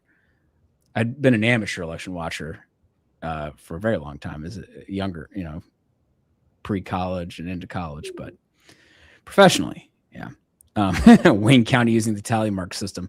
They also might just be using Roman numerals. I mean, there could be a lot of things going on. Yes, someone points out again that Mallory McMorrow has 60,000 votes, and the current margin difference is 21,000. That is 3 times the margin, Wild to me. Yes, Nick points out that the 2012 GOP primary was a trip, and indeed it was. Never forget 999 Herman Cain. I find opportunities to bring that up more often than I would ever have thought possible. Wait. Also, go ahead. Sorry, go. No, finish that thought. Oh no, it's okay. I was just gonna say in group chats, for some reason I find opportunities to bring that up, and it always gets a laugh. So, wow. I was just gonna say, I'm gonna break in with some not Michigan related breaking news, but one related to the U.S. House map, which is that at 3:32 a.m., Congressman Chuck Edwards posted, after much prayer and reflection, I've decided to withdraw from my sorry. Will complete my current term. Wow. Chuck. Interesting. Now I get to look up the replacement process in North Carolina. Yeah. Wow. Well, Republicans are thrilled. Now they're going to be like, Max Miller, you do it too. Max Miller next. Yeah. We're really between Maine, North Carolina, all these states where Democrats are dropping out of Senate races for independent candidates. We're all getting a lot of lessons in state ballot withdrawal and withdrawal laws. Some people are asking in the chat. So Chuck Edwards is the current congressman from the Republican is the current Republican congressman from the 11th district in North Carolina, and he beat Madison Cawthorn in 2022 in the Republican primary for this seat, and he, in fact, I'm bringing it up now. Oh wow, okay, I don't really want to put that on screen. Okay, here, let's try this. Oh, I cut off the presentation. How did I do that? All right, here we go. We're back. I think. Is it back? Where is it? No. Yeah. What is going on? Oh my gosh. Something is what has gone wrong? We'll get you back. Oh man. All right. Well, I don't know what's going on with that, but for some reason that is not showing up. And that's not showing up either. Disaster. All right. Give me 2 seconds. I'm going to just refresh this.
All right, I'm back, but for some reason my screen is not sharing. Like, what is going on right now?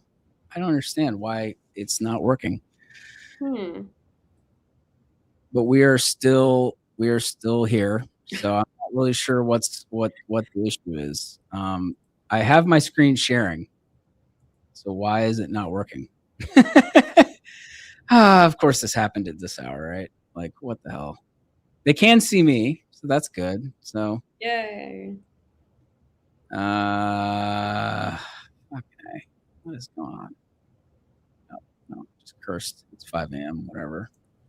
I'm sharing the screen. Why is it not sharing on the screen for you fine people? Ugh.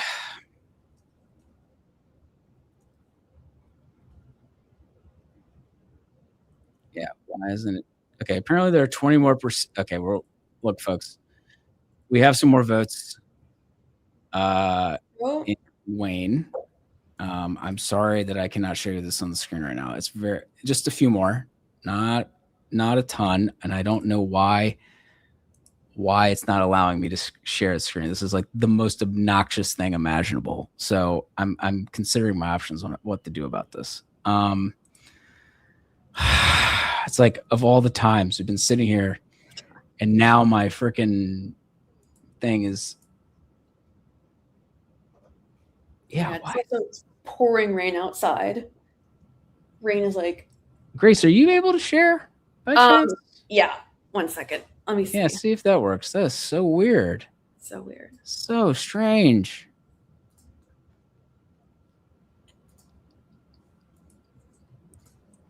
What on? Like,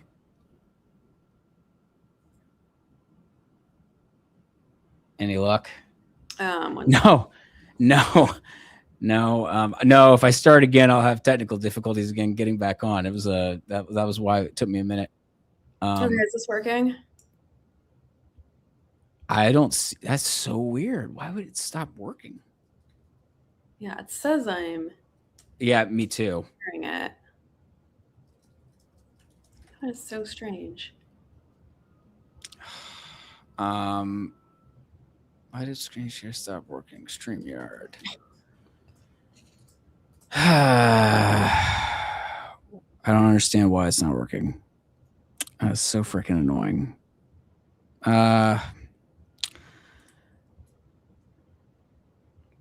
Oh, I bet you that's what it is. For some reason. Yeah. Okay. Well, there's not really much to report. The stream wants to go to bed.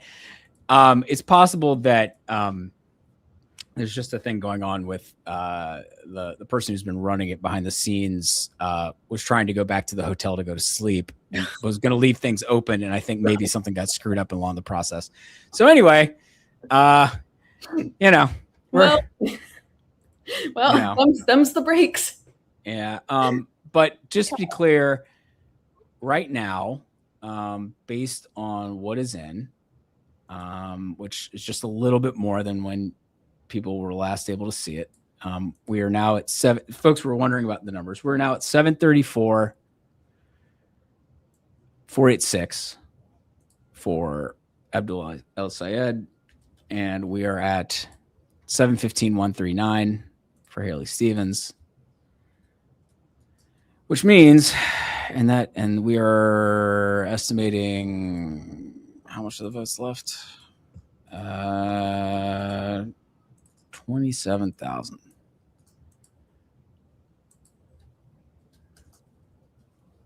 Yeah. Okay. Yeah, she would need basically 75% of what's left. So again, it's getting, or wait, is that right? What the heck? No. Wait, that's not right. What the hell? Sorry. I'm doing great. Doing great. Yeah.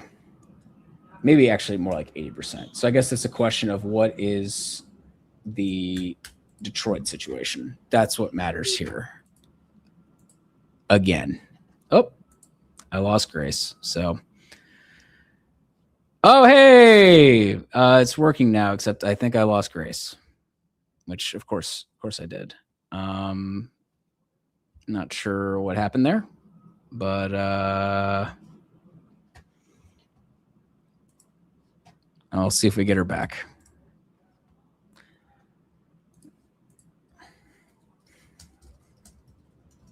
Oh, there she is. Hey, we're back. The problem has been fixed. Yeah, I tried. Oh, it is. Oh my gosh. Wow. We're good. All it took We're was back. moving. We're back. We're so back. We're so back. Yeah. As I said, look, El Sayed is very likely going to win. Basically, Stevens needs the final bit here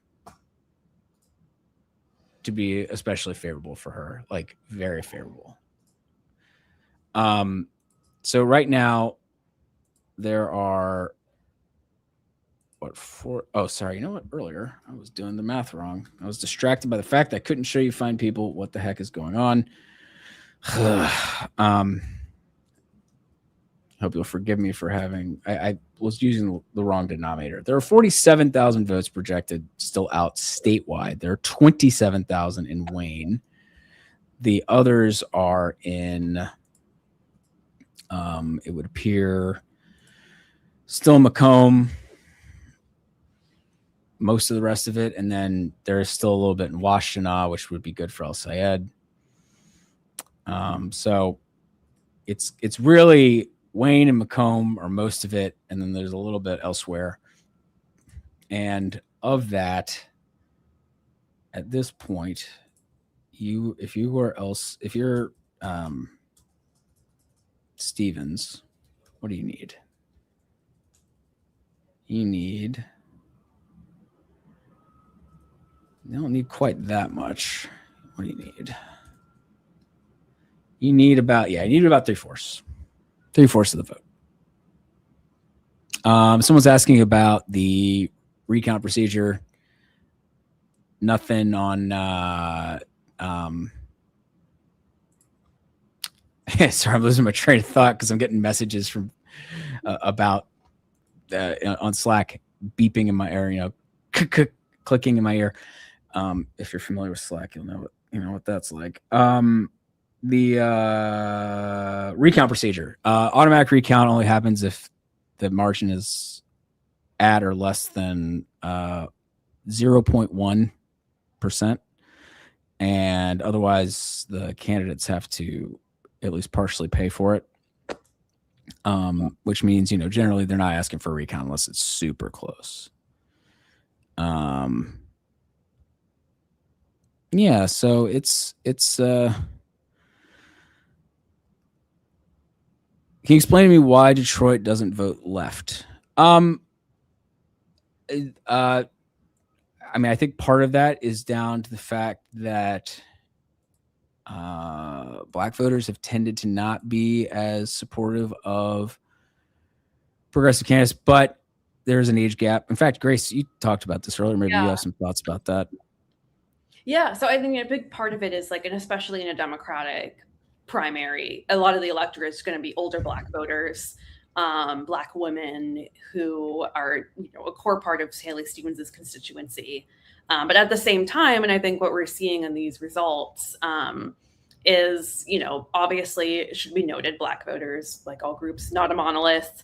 There is also, definitely a sizable Arab American Muslim population in Wayne County, Detroit as well.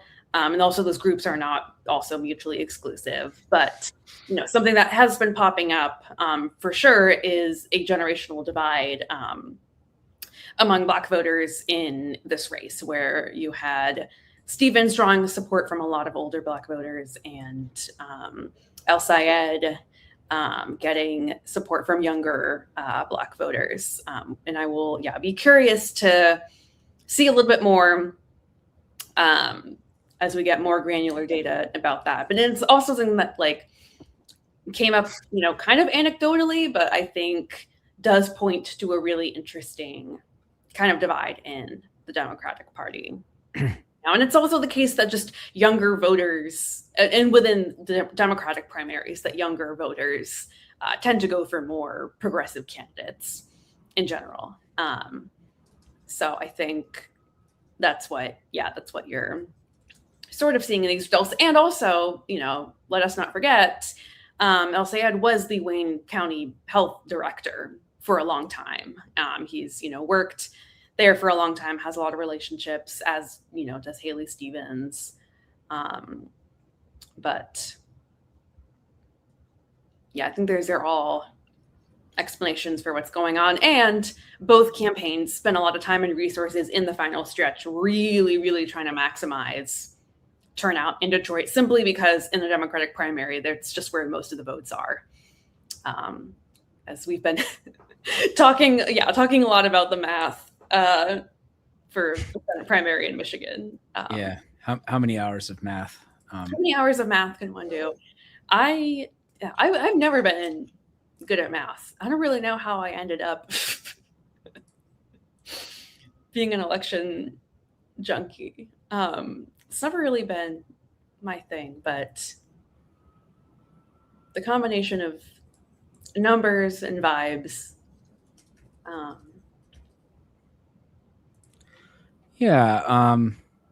Somebody was asking about,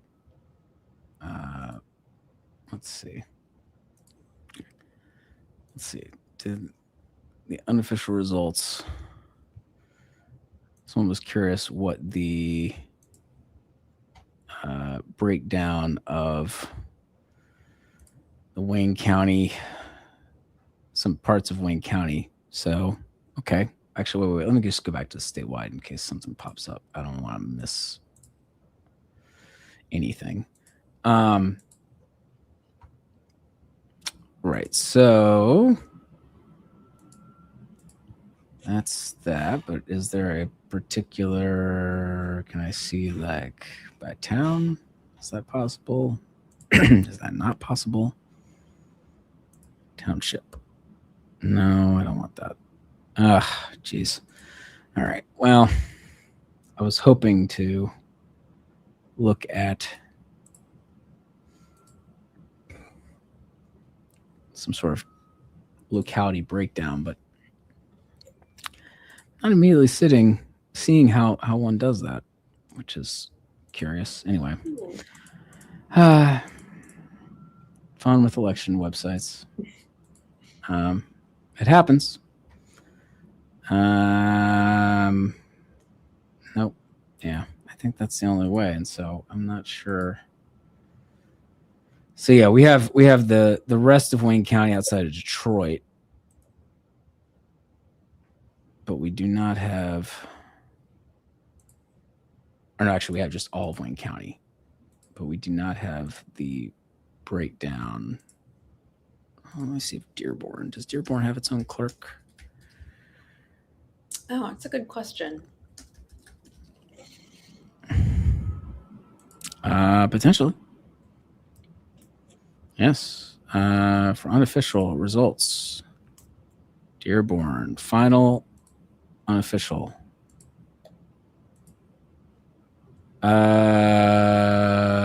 U.S. Senator Abdul al-Sayed got about 78% in the unofficial returns from Dearborn. And Haley Stevens got like 20%.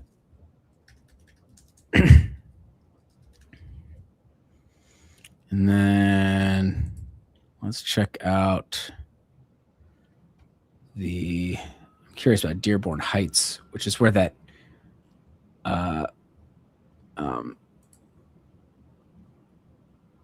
there was a Jill Stein precinct in Dearborn Heights, so that is why I'm curious. Oh yeah.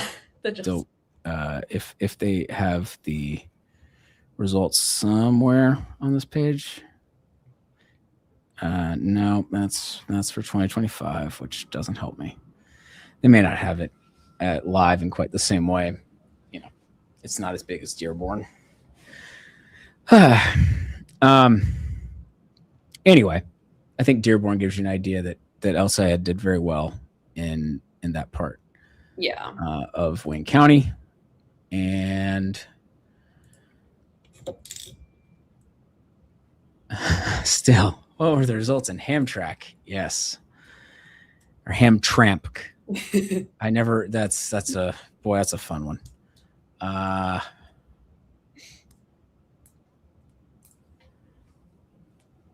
Oh, okay. Do you have election results that are accessible? Or night of election results that are accessible? Let's find out. Certified results from 2025. I'm not seeing, unless that's on like their homepage. It's worth checking.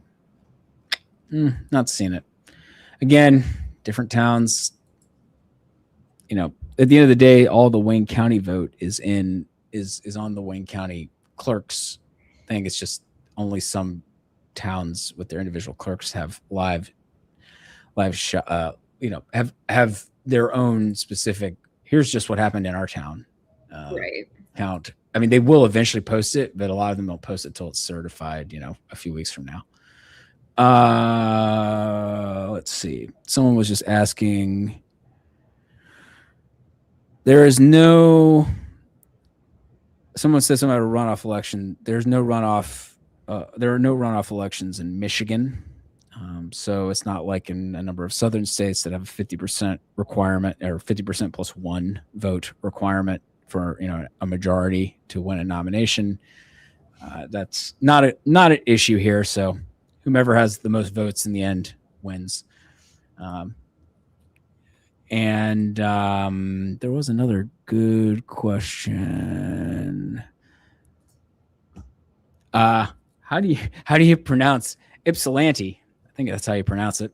Yeah. Fun one. Oh yeah. What are the odds of Stevens winning? Well, based on what we've got, still she needs like about 3 and 4 of the votes outstanding. Now, the thing that remains to be seen is if there are actually a few more votes in Wayne County than we're currently estimating, and that's I'm told that the Secretary of State's office, I believe it's the Secretary of State, it will be updating those numbers at some point this morning. And that would just mean, maybe there are a handful that were turned in, if the numbers change appreciably, which they may not. So again, it's just, this is the thing, right? Is that you're relying on official sources for information about what's outstanding. But even they, they last updated this page at 7 a.m. On yesterday. And now they will probably update it again at 7 a.m. today. So if there were some absentee votes that were not included in those counts, they're now, for the most part, that's not a problem in places where we know they've reported basically all the votes. It's just in places where they haven't necessarily reported all the votes yet, like Wayne County, there might be a handful more. But again, El Sayed is certainly favored to win at this point. I mean, I think this may sound like a broken record, but he is. And, it's just Stevens in a position where she has to get a very favorable final sort of batch of votes. It helps her that it might be coming from Detroit, which is probably one of her stronger places, but it's not, I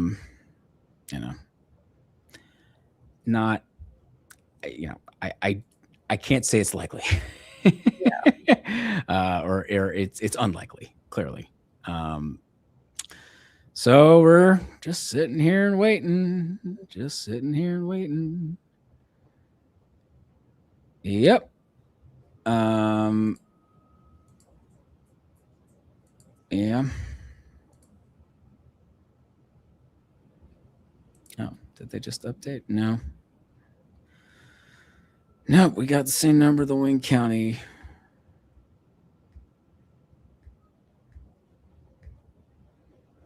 People are asking why this isn't called yet. You and me both, my guy. You and me both. I would like it to be projected as well. I officially would have liked this to have been a little clearer. We can all agree on that. Yeah, jeez.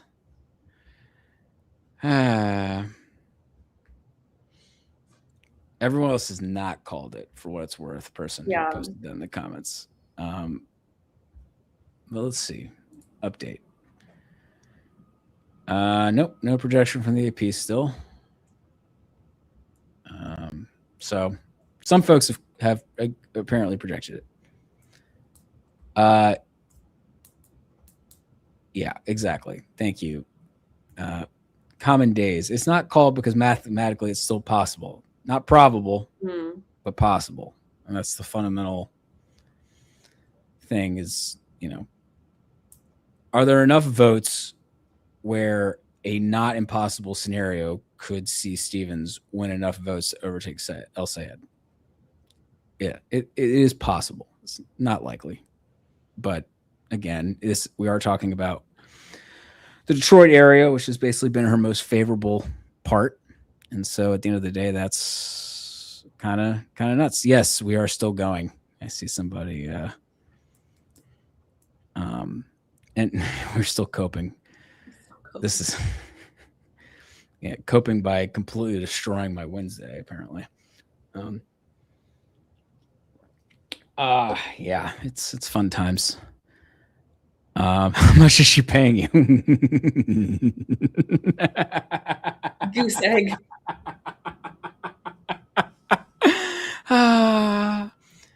Jeez. Nothing. Not even a free Oh, stick it boy. to 'em sign for the memories. These untransparent. Okay. Well, it's if you're concerned about the electoral process in this country, go volunteer to be an election worker. It'll probably be a very eye-opening experience. Yeah.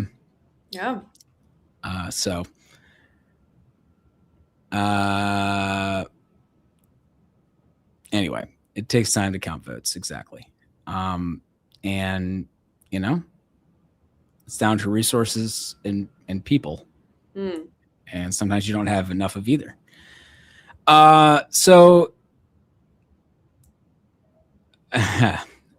someone notes that Polymarket has El Sayed at 99.6%.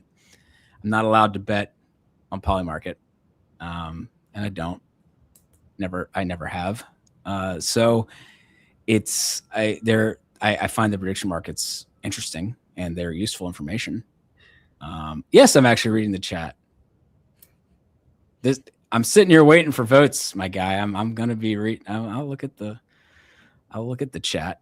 And I also, if people have questions, just trying to answer. Do I think the next bash will be enough to call it?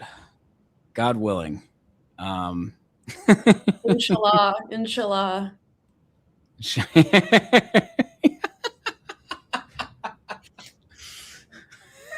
Perfect.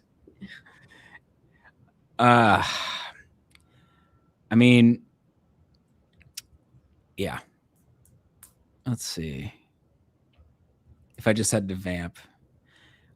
We're not quite at the DDHQ HQ. Kind of, though. It's a place where we usually do these all night. We do these big things where we get everybody together. So, It's like a slumber party, but everyone's awake. Yeah, but everyone's awake. Reminds me of being a kid during the 2002 World Cup, and I volunteered to stay up all night to wake everybody up for the USA South Korea game at like 3 a.m. because I was the crazy person. So maybe that explains why I'm still able to do this. Was a crazy person. Yeah.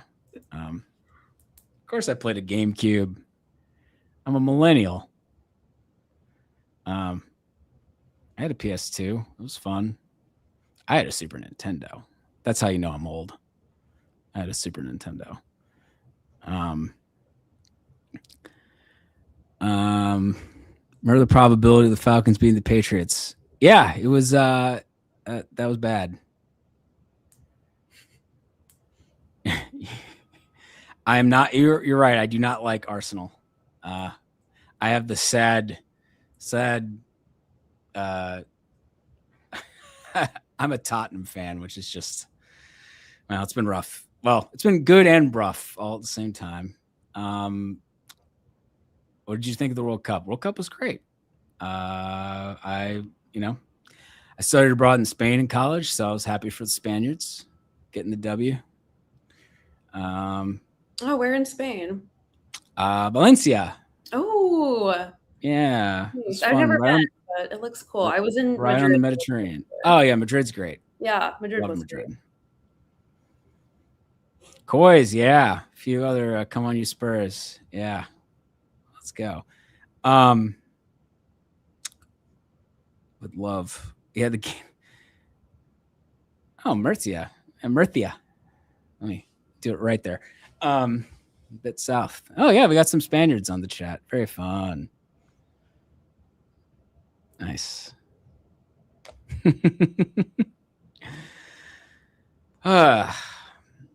Two Spaniards. That's great.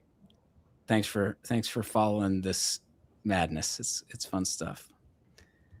I should get into the MLS more. I live in Vermont, so does that mean I have to be a Montreal fan? I'm not sure. Anyway, soccer is probably my favorite sport now. Yeah, it is. I think I would probably pick it. So yes, Wayne County, please end our suffering. I agree 100%. if we could just get a little bit more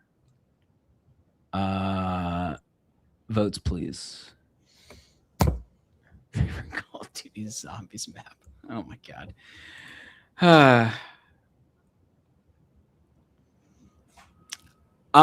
The same ballot counters do not necessarily work the whole night. They do. It depends, but sometimes it shifts things and do things in shifts. But that really depends on each place. Yeah, what's fun is I get to talk about this on TV in like 4 hours, so I will be not sleeping too long if we do get a projection here. Luckily, anyway. That's beside the point. Okay, just to reset before I entirely lose my train of thought here. I'll say it is up by about 25,000, a little over 25,000 votes. Or sorry, 29,000, excuse me, a little over 29,000 votes. And that's a notable, oh my God, math. 19,000. Jeez Louise, I'm doing great. You can tell it's 5:30 in the morning. 19,000 votes. Let's do math. 734 minus 715 is 19. So about 19,000 votes. Stevens is still in a position where she basically has to win around 3/4 of the vote. That's outstanding. And so, in that sense, we're appreciably in about the same.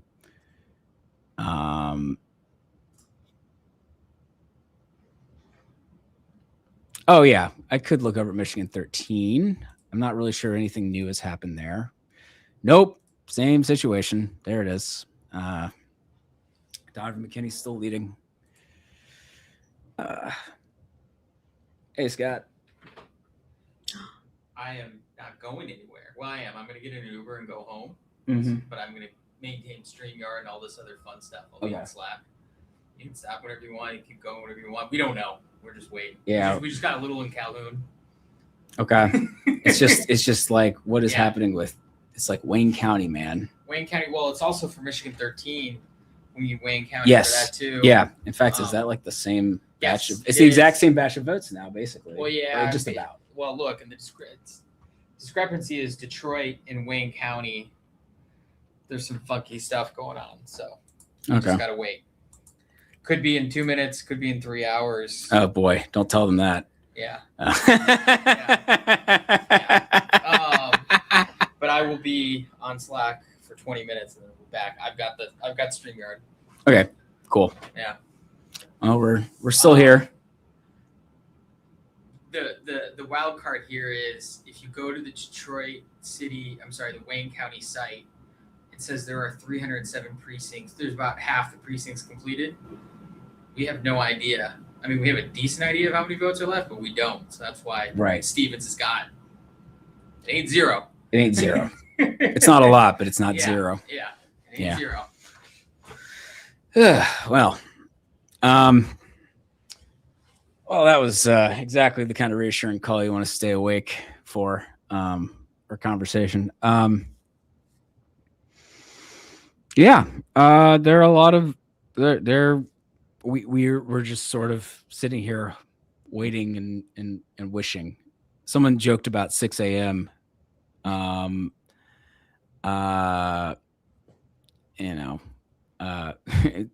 put 5.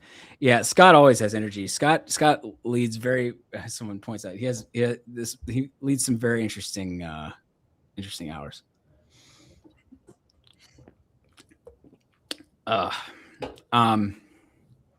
Yeah, let's really hope it's more in the 2-minute phase.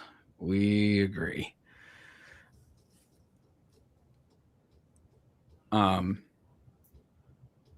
Yeah, well, nothing like dead air on a live stream. Grace, is there we talked about this a little bit earlier, but now it's 5:40. Are there any elections you're like really ramped up to see? Oh. Yeah, I know. I mentioned Alaska earlier. Yes. Yeah.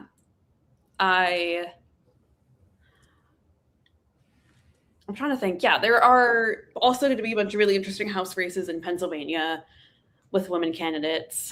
I actually, yeah, with like every like reporting trip I go on, I learn new things, and I feel like House races are really a lot of the times like where it's at, to get like a really interesting window into whether it's like a particular district or a political moment. Like when I was reporting on the Senate race in Michigan, it was so like every event, and this is like a little ironic for me saying this because I was part of it. Like every event's like just crowd, like so many reporters. It was very oversaturated, and if it's like you're at the same stuff as everyone else, you're gonna like probably quote the same people, have the same takeaways.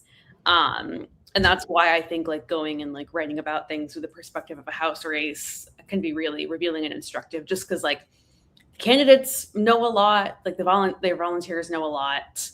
I think it can like be a window into some other dynamics, and they're a lot of times less likely to get national coverage. So yeah, there was a part of me that was like, should I have just done all my reporting in Michigan from Lansing and like from Michigan 7?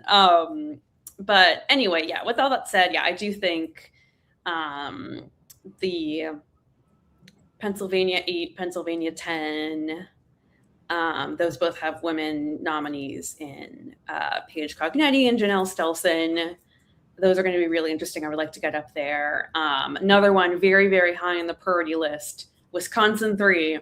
You want to talk about a House race with lots of gender politics and policy. Yeah, Derek Van Orden, Rebecca Cook rematch. Van Orden is from a very competitive district. I'll even have some caffeine. Okay, cool. Scott says he's going to join us. So the person in the chat in a few minutes. In a few minutes, he's got it. He's amazing. He's shifting locations, and then he's going to jump on. So can keep us pepped. He'll probably ask us lots of fun questions. Okay. Okay, so I better go get my caffeine. Yeah. I can vamp, please. Yeah. No worries.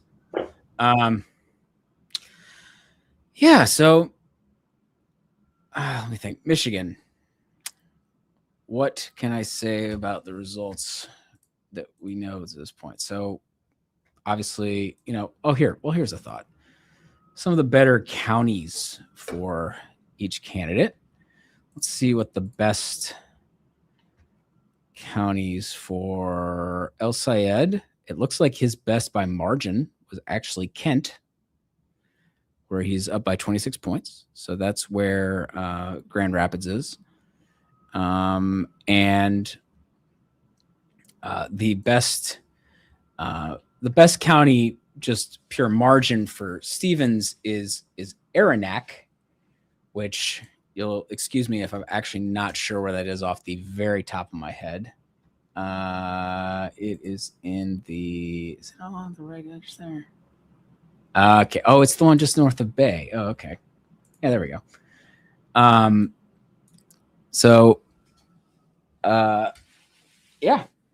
That's her best, but obviously not a lot of votes there, like 1,500 votes. Let's see, her best county by among the counties with the more significant vote count. What should I decide that is? We'll say maybe Saginaw. That seems like big enough. So she's up by 18 there, but she is up by 20, 24, and a bunch of places that have like 1,000, 2,000 votes up here. So, these are bigger, but if you're up in enough of those, it can add up. I think Haley's, we are nuts. I can't believe we're going this long. It's nutty. I did not remotely anticipate that this was going to happen tonight, but here we are. Tonight, this morning, my son, my 16-month-old son, not 16 years, 16-month-old son will be waking up here in like 30 minutes probably. So that's fun. To be clear, I'm in DC. I'm not at home in Vermont, but it's funny to think. Yeah, someone asked would Haley Stevens get much credit for running closer than what the polls showed. I mean, maybe a little bit, but I think also, look, at the end of the day, she got an immense amount of outside help. I mean, it's the most expensive Senate primary on the Democratic side ever. Texas on the Republican side earlier this cycle was more expensive.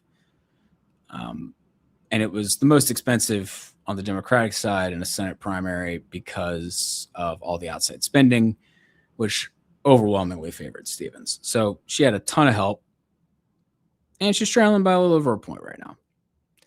And it is unlikely, but she could conceivably pull it out. And obviously, who would get the credit in that case would probably be all the outside help she got. So the outside help, I think, obviously gets a lot of credit for getting her into this position to begin with. So,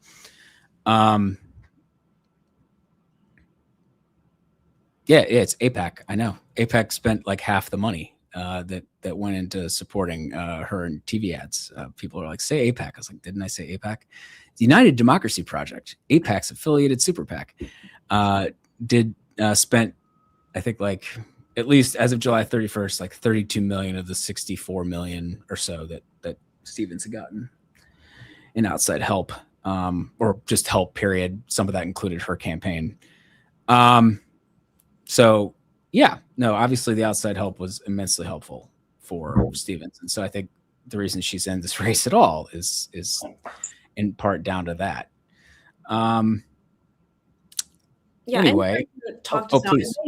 It made me realize too, like, I feel like there is some like recency, a bit of recency bias going on with kind of the conventional wisdom around this race. Like, it's really only been in the past few weeks that El Sayed has even been seen as like maybe even a front runner. I feel like the conventional wisdom for a long time was that Stevens was going to be favored because, in large part, because of the outside spending.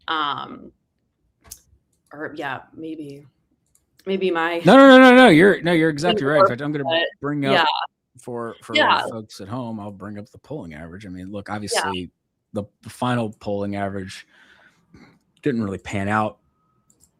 Well, it was more favorable to El Sayed than what things look like right now. But at the same time, I think you can still get a kind of a general sense for the trajectory of the race.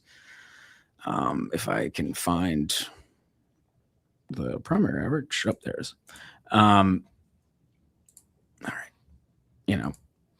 If you look earlier in the cycle, it was kind of El Sayed was actually behind, and then things are pretty even in the spring, and then he kind of moves out to a lead, and then eventually that lead grows a bit more, and McMorrow falls off and eventually drops out. And so no, to your point, it was never feeling like it was a given that that El Sayed was going to win. That was so in that sense, the CW really only is in the last few weeks, a couple of weeks here, that I would say that, I mean, you can even look at what the prediction markets kind of lines on that. And, I mean, the problem is it's all too recent. Let's see. I mean, in April, he and McMorrow were running about even. Yeah. In Cauchy's thing. And then he was like a 60% favorite on June 1st or around June 1st. Stevens passes McMorrow crashes. And then, from there he was a favorite, but more like kind of 3 and 4, 4 and 5. And then even I think probably when Whitmer endorsed, Stevens shot up a bit. Gretchen Whitmer endorsed Stevens. All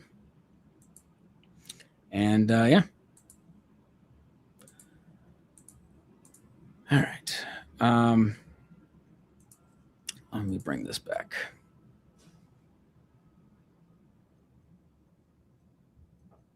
I'm checking. Let's see. I don't know.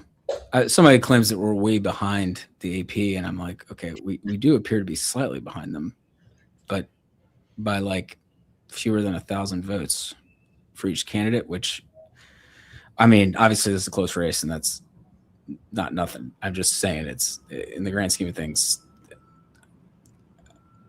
it's not a very noticeable amount. It only feels noticeable because of the circumstances we're in here, with the race being this tight. Yeah,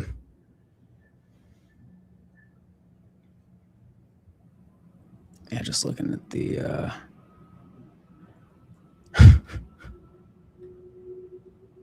yeah. Anyway, we're sitting here waiting, and maybe Scott will get on pretty soon, and he can liven up the chat.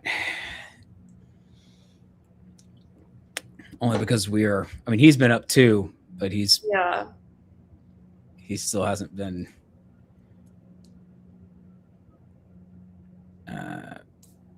God. Sorry, I'm just laughing because it's like I like just stopped mid sentence there. It's going well. It's going well here. Yeah. This is an election where it is an election. Well, where every vote is really will matter. Yeah. It's almost as if it all comes down to turnout. And whoever gets the most votes wins. Yeah. But hey, it's so funny with the it is funny, political, like, I don't know, political science studies and sort of like psychology of voting. It's like, why do you vote if you're one vote? And there's millions, especially in like a presidential election, so there's millions of votes cast, and it's like, why would you do it? And it's just an interesting, fascinating study. And I don't know, I think people find sort of their motivated reasoning, they care, they think it's important, they have certain values about what they think is important. But sometimes a race is close enough where a small number of those votes could matter. And so that's yeah. And what I do think is powerful about it is, like, yes, we've been talking so much about the role of big money and outside spending in this race, but ultimately in the voting booth, like, one person, one vote, like, in the voting booth, you're just that one vote. And in theory, no matter who you are or how much money you have, you get the same one vote as everyone else. You can argue, people have different levels of influence in the political process, but yeah, it is kind of really powerful idea that you go in there, you have your right to a secret ballot.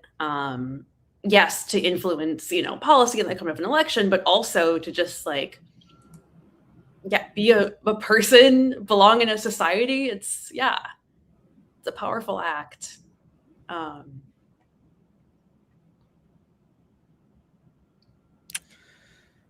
man. All right. No. That was nice. I'm just like, I'm thinking about what, and we could talk about some of the other results while we're sitting here waiting. Obviously we're still also waiting on the Donovan McKinney race against Sri Thanedar. I'm actually not. I every time I think I know, I'm like, oh wait, I'm wrong. Sri. I mean, he goes by Sri. Sri. Yeah. So I mean, it was a really busy primary night. I mean, obviously we're spending. Oh. What's up, guys? Hey, Scott. Oh, good timing. I hear the sound of your can opening. Aren't you guys well rested? Oh yeah. Very. I'm not seeing you in case. Oh, I can see you guys. Oh, you can't? Yeah. Are you seeing him, Gray? No. I don't see him, and also your audio's going, and I think too. All right, let me try this. Because I think you guys are in the same. Oh no, he's gone to a different. Oh yeah, that's right. He left. Yeah. Yeah, I'm not sure what's going on.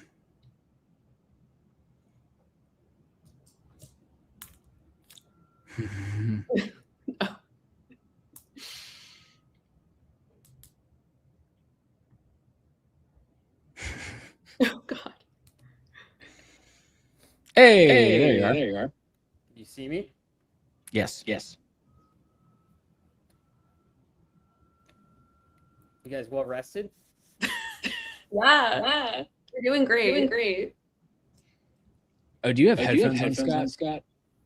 Oh, should I get headphones? Yeah, probably. I think that's probably why we're hearing echo. All right, Yeah. bear with me. Let me go find my call center headphones. 1 second. Oh yeah. Put mine in too.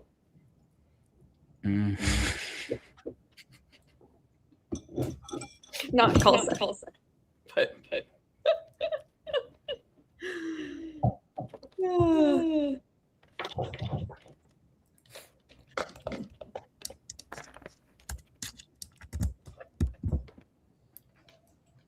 I'm suspicious that fixed it. Maybe. Uh-oh. Can you guys hear me? Yeah. Yes. Is that better? Well, No. for some reason there's still an echo. Hold on.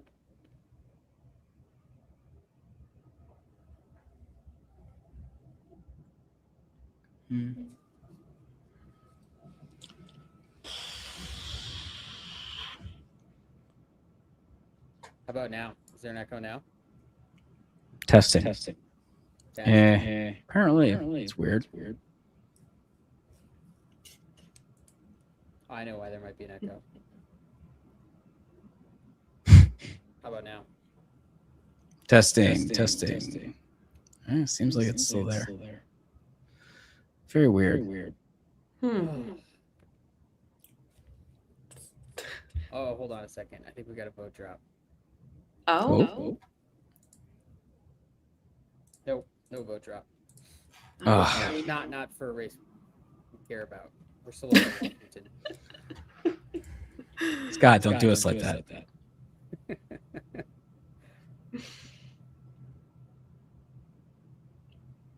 All right, let's back to the audio thing. Okay, what do we got here?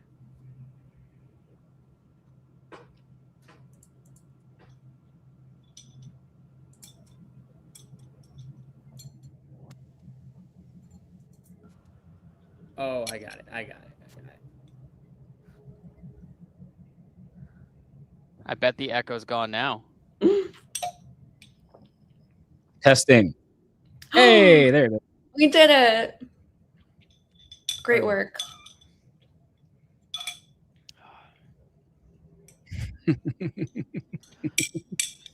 So Skelly, we've been on this. We can go.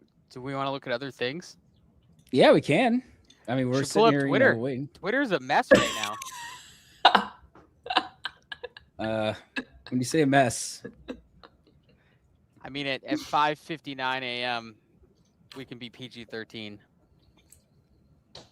Okay, let's see. There's a lot of hate going around for Michigan pollsters. That's all I'm saying. Oh yeah. Oh yeah. I've been talking about that. I see Lakshaya Look, saying things. Lakshaya is not wrong. He's not wrong. No, he's not. I mean, that's a subtweet for someone else on Twitter. If I were into reality TV, we would go into that. Honestly, there should be a reality TV show about. If you pull up Dave Weigel, he Pollster also drama. subtweets the same thing. Oh man. I don't even think. I think he just calls him out by name.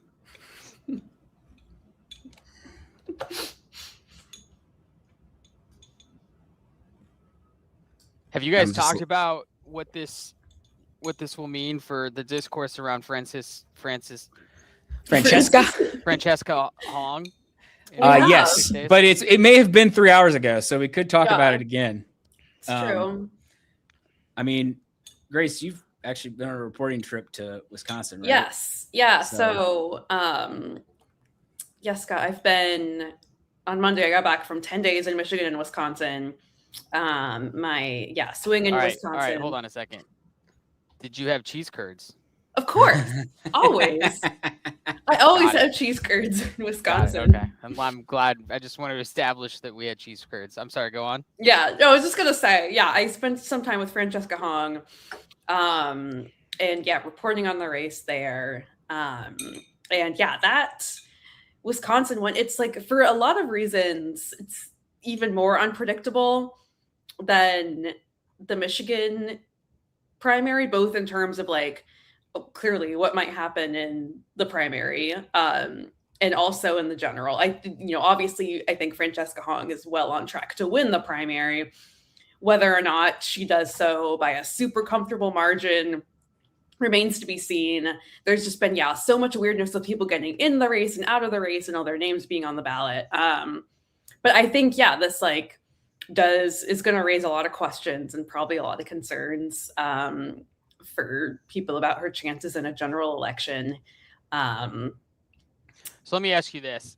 Yeah. I don't know if you can answer it. Mhm. I know Skelly can because I'm approving him answering this. So you just watch, let's say you're a political consultant and you just watch your candidate give an interview on CNN and not answer the Thanksgiving question correct. She gets off, she asks how she's doing. What do you say to her? I think Grace probably saw this. Did you see this? Oh, of course. Yeah. What kind of, you're a Of political course I consultant, saw it. like, Yeah. what's the advice? What's your first response yeah. to the public? To Yeah. throw it out in public, quote tweeting. Yeah. And she's formerly a cook. Of course, you say let her cook naturally, right? Yeah, possibly cook her own campaign. I don't know.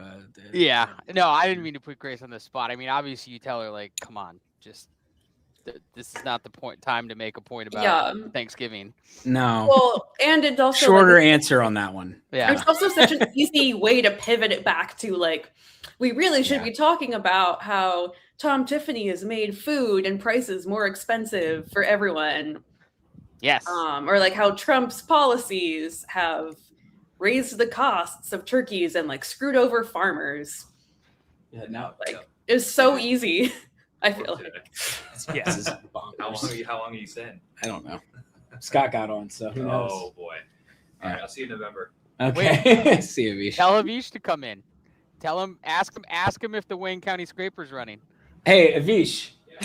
Scott wants to know if the Wayne County Scraper is running. He reports that it is. Good. I'm not sure I believe you based on what's happening. No. The chat is giving a shit about talking about tweets. Well, we could pull up Wayne County again, but they haven't reported anything since 5:36. So, yeah, and that was a trickle. Yeah, to be clear. I'm sorry, 5:07. Yeah, this is Wayne County. She's an executive chef. What's the difference between an executive chef and a not whatever we thought she was? Yeah, I see. There's the executive branch and the legislative chef, judicial chef. What I don't know this. So when you talk to her, Grace, what is her? Did she like go to official culinary school or like what's her deal? No, I think she just like got into the service industry as a young person, and became a chef and then eventually owned a restaurant, which has since closed. I don't believe she went to formal culinary school. Got it. What kind of restaurant? I think it was some kind of an Asian fusion restaurant. I know it was in Madison. So are we going to make the Lauren Boebert analogy here? I'm just saying, right? Like, well, I don't think her restaurant was accused of having health code violations that Fair. made people ill. Fair. And it's Fair. also. I forgot about that. That is a good point about the Lauren Boebert restaurant. Yeah. I forgot. That was pretty famous. Yeah. But it's true. There are not many restaurateurs in politics. So I can name another one. Yeah. Ben Calvert of California 40. I'm trying to think of another one. Yeah, well, there are a lot of them who have like franchise owners. Oh, Kevin there's Hearn, right? Kevin Hearn, Yes, Kevin yeah. Hearn is a big Yeah. McDonald's franchise McDonald's, owner. right? Yeah. Yeah. I think, yeah, we're just talking about Chuck Edwards. Oh yeah, Scott, did you see this? Yeah, Chuck Edwards going down. Yeah. He's dropping. Yeah. I don't know. It's 6 a.m. So the group chat was Chuck Edwards. Where does he fall on the spectrum of surpriseness? Like, how do I put this? His scandal on a scale of 1 to 10, 10 being, oh my God, this is like Watergate level, 1 being not surprised. Like, where do we put his scandal? I mean, I'm just never surprised by male politicians like being weird and creepy and cringe with their young staff. Unfortunately, it's like something that transcends party lines. I wish I could say I was surprised. I mean, the irony about it is that he primary challenged Madison Cawthorn, and his whole message was like, I'm a real no nonsense legislator, and I'm just gonna like put my head down and do hard work for the district and not, create scandals and draw negative attention. And now here we are, not even 4 years later. And honestly, it says a lot about the culture of DC, I will say. And I also think he is more of a rational actor than some of the other members of Congress we've seen get in scandals this year. Certainly, apparently, seemingly more so than a Max Miller or Corey Mills, who are also accused of, to be clear, doing more serious things. But yeah, nothing really surprises. The only thing that like surprises me is when there's actually like investigations and accountability into this stuff. What do you make of Max Miller reporting himself to the House Ethics Committee? I mean, it's like Michael Scott in The Office being like, I declare bankruptcy. Like, it's not how that works. I mean, like, yes, there's an ethics investigation that's been opened into him, but it's like, I don't know, the equivalent of being like, investigate me, cowards. I just thought Didn't Gary Hart say that, and then it didn't work out so well for him? And that's true. In 1988, he's like, that's true. I've got nothing to hide. Turns out he's like seeing some woman who's not his wife, who's like half his age. Anyway, I mean, the House Ethics Committee is famous for not really coming to conclusion of anything. Right. That's true. Right. Right. Right. They're like, oh boy. Yeah. So it's like me saying, oh, I really want the HOA to investigate me. Yeah. I mean, as soon as they say that, someone's going to remind me of George Santos. But like for the most part, it investigates things that never come to pass. Yeah. The Chuck Edwards, I have a congressional scandal Overton window. Man, 6 a.m. And so I'm going to put it below. So my Overton, my Mendoza line for congressional scandals is the Trent Frank scandal. Oh, yeah. Right? Like, is it weirder or worse than Trent Frank's, or is it less than Trent Frank's? I'm going to put him below the Trent Frank's line. Yeah, I would agree with that. Yeah. I would agree with that. That's all. Yeah. The Trent Frank's one, I was just like, okay. Jeez. Okay. Yeah. Well, and kind of thinking about the implications for November, too. I mean, this was a district that, had been seen as more competitive. Yeah. With Edwards as the nominee, and now that he's not, maybe less so. It seems like Democrats have recruited a pretty strong candidate in Jamie Ager. But yeah, wild times. Yeah. And posting that at 3:30 in the morning. Was he hoping that it would just like get no pickup or get overshadowed by the Michigan? I don't know. Yeah. Apparently, Abdul El-Sayed is appearing on MS Now at 7 a.m. So, oh boy. we're up to see that. So I'm excited. Yeah. At 7 a.m.? Yeah. Don't you have a hit this morning, Skelly? I do at like News Nation? 9:30. 9:30. Yeah. Yep. At this rate, I may just stay up for it. Grace, what do you have to do? Do you go to an office? No, I'm fully remote. Living the dream. Yeah. What stories are you working on, if you can talk about them? Like what theoretically were you going to file today if you weren't up at 6 a.m. waiting for Michigan? Oh my God, my poor editors. I've really put my editor and our amazing photo editors and digital producers through the ringer with my chaos. I basically did like 3 reporting swings back to back on like Michigan Senate, Michigan 7, and the Wisconsin governor's race, but not like allowing myself the requisite time to write those stories, which is kind of a critical component of it. So yeah, obviously publish my Michigan stories. And yeah, I need to write my story about Francesca Hong and the Wisconsin governor's race. But before Tuesday. And yeah, I was like gone on the road for most of July and just got back to DC on Monday. I get to be here for like a solid couple of weeks, which is good. I need that. Where do you go next? Where are they sending you? That's a great question. So I really was saying earlier, I really want to go to Alaska this cycle for Mary Peltola. That's the dream. So I believe Alaska, and Skelly, you look this up later. What we think there's like a 6% chance the Senate control comes down to Alaska, which is I put that. I've put that on the ether too much. Sky's higher than that now. Oh, it is okay. Yeah. No, I'm saying because of my actions of obviously. Yeah, I manifested it. I'm manifesting it. Yes. Yeah. As a Twitterati, as I heard they're called. I would make the argument. I think Mary Peltola is underrated in our forecast.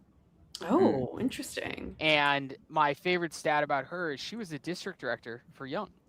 Yes, right? Yes, and she was. For those of, like as a former congressional staffer, the district director is probably the best positioned person to understand what the district is. And my understanding is she was one of the better district directors in Congress at the time because she was very good about going to all the local events and understanding who the important people were, and she was quite personable, and that was why she propelled her to win the last time. And more importantly, being a Democrat working for a Republican, like she understands the nuances of Alaska politics, which Alaska is not like everywhere else. And so I think she's underrated. I think she's a better candidate on paper than we can quantify in a forecast. Oh, that's so interesting. That's fascinating. Yeah, no, I've also talked to people who say like the best job in Congress is district director. Yeah.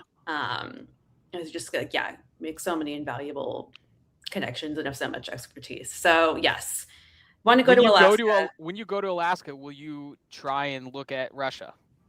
Yeah, of course I have to. Yeah. Obviously, got to bring my binoculars. Yeah. I mean, my eyesight's really taken a beating from years of staring at screens all day, but I think if I really squint, maybe. I want to do that. I want to go to Wisconsin, back to Wisconsin for the 3rd district. It's going to be a real interesting showdown. I was in Maine for a lot of July. I kind of do want to go back for like a Susan Collins specific, like general election story, maybe in Aroostook County, actually. Go up to the top. Yeah, the county. Get up to the border. The border. Yes, the border with Canada that Troy Jackson protested workers coming. Oh yeah, his labor protest about loggers. Yeah. Talk about defending the border. Someone told us. Is there a Culver's in Alaska? Is that why someone telling us to go to Culver's? I've been to Culver's in Wisconsin. Yeah, there's Culver's that must be what they mean. Yeah. I mean, look, the butter burger from Culver's is like, I don't know, like the 6th best burger in America. You're a California guy. Is it In-N-Out? Is that your number one? It is In-N-Out. It is In-N-Out. It's definitely In-N-Out. I mean, look, don't get me wrong. The Butterburger from Culver's has sustained me for multiple meals on campaigns in Wisconsin, but it can't beat In-N-Out. I even like the fries, which is I'm probably gonna get a lot of hate for that. But interesting. Yeah. Oh man, I have no idea if Alaska has sort of its own thing. Probably not, but But Alaska has lots of other things that make it unique. That's true. Yeah. Like the top 4 primary. No. Yes. Top 4 primary. Yeah, Scott, what you've probably seen this, but the sort of shenanigans both parties are trying to basically get 2 candidates who might take from the other candidate as the other 2 spots when, Peltola and Sullivan get 91% combined, and where does the other 9% go or whatever in the top 4 primary? The strategery in that implies that the electorate, I mean, I don't know. I think implies that they're really dumb or something. I mean, I don't know. Yeah. Is it like, yeah. There's a lot of bank shots in that just doesn't seem to make sense to me, but it's a good effort. Well, and it's working. I mean, look, I don't know. I guess you're trying to find any advantage you can. Yeah. People just want to win. Kind of like the Osborne situation in Nebraska. What's that guy? That guy with that was it Forbes? a guy or a woman? Yeah. Was on the Dem line and then dropped out so Osborne could have his own line.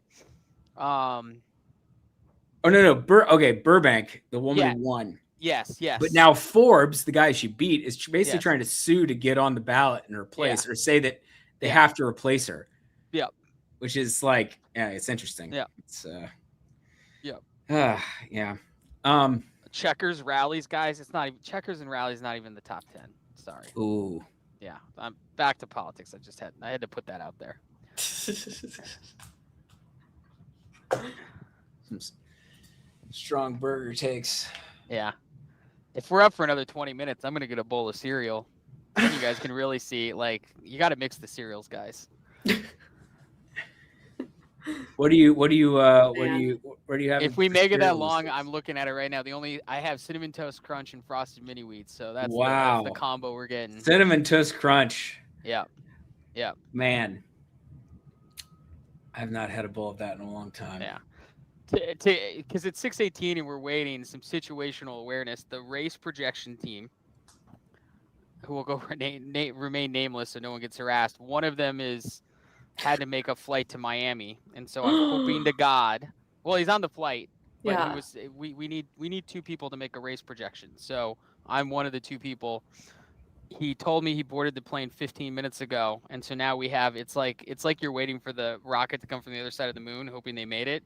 I'm hoping he logs on from the Wi-Fi sometime around 6:30, 6:40. If not, I've got to wake up a 3rd member of the team who is going to get 3 hours of sleep, who is going to come online early. These are the things we do to give everyone a race projection. Damn. That's dedication. And somehow we've been on here for 10 hours. I don't really know how that's possible. I don't either. Yeah.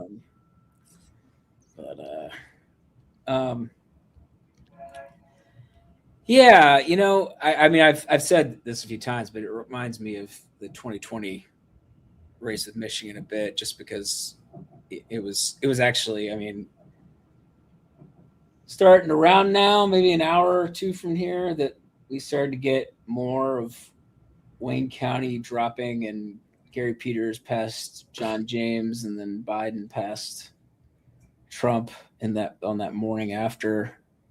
I mean, the expectation was it was going to happen. It was just, you had to see the numbers actually come in.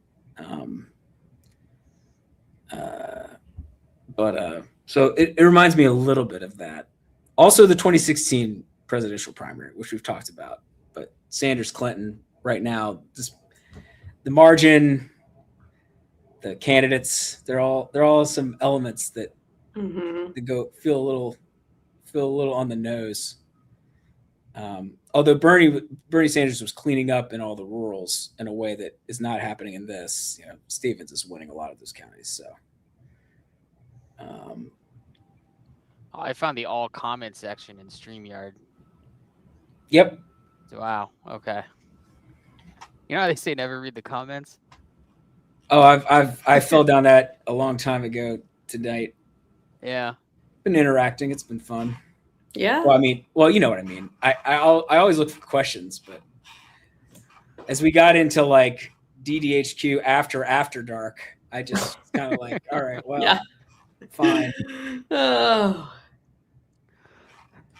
Somebody in the chat. If I fall asleep, Stevens wins. Simple as that. That's. I love it. I love it when we feel like that feels like I in a different context I would feel the same way. Like I did that, and now the thing I didn't want to have happen is going to happen or something. We have zero control over it, but it's fun to imagine. So some more situational awareness. What's going on in the Slack chat on the side? The last vote update in the Michigan Dem Senate race we got was at 5:32 a.m. out of Calhoun. It is now 6:21 a.m. There is a growing concern that potentially Michigan, Wayne County specifically, went to sleep for a few hours. We might not get anything for a couple hours, but we're not sure because they're not picking up the phone. Looks like I might be getting that cereal. Yeah, the last update we got in the Michigan Dem Senate was 5:32 a.m. We need Wayne County for Michigan 13 too. Yep. That's the rub.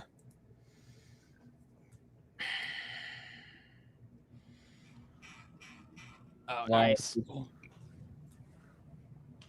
Why are people? Al Dunson's flight is taking off. Oh God. Yeah. That's good, I think. So now we got to wait 20 minutes. We hope the Wi-Fi works. Otherwise, we got to wake someone else up so I can have a friend if we need to make a prediction. Live body. Oh man.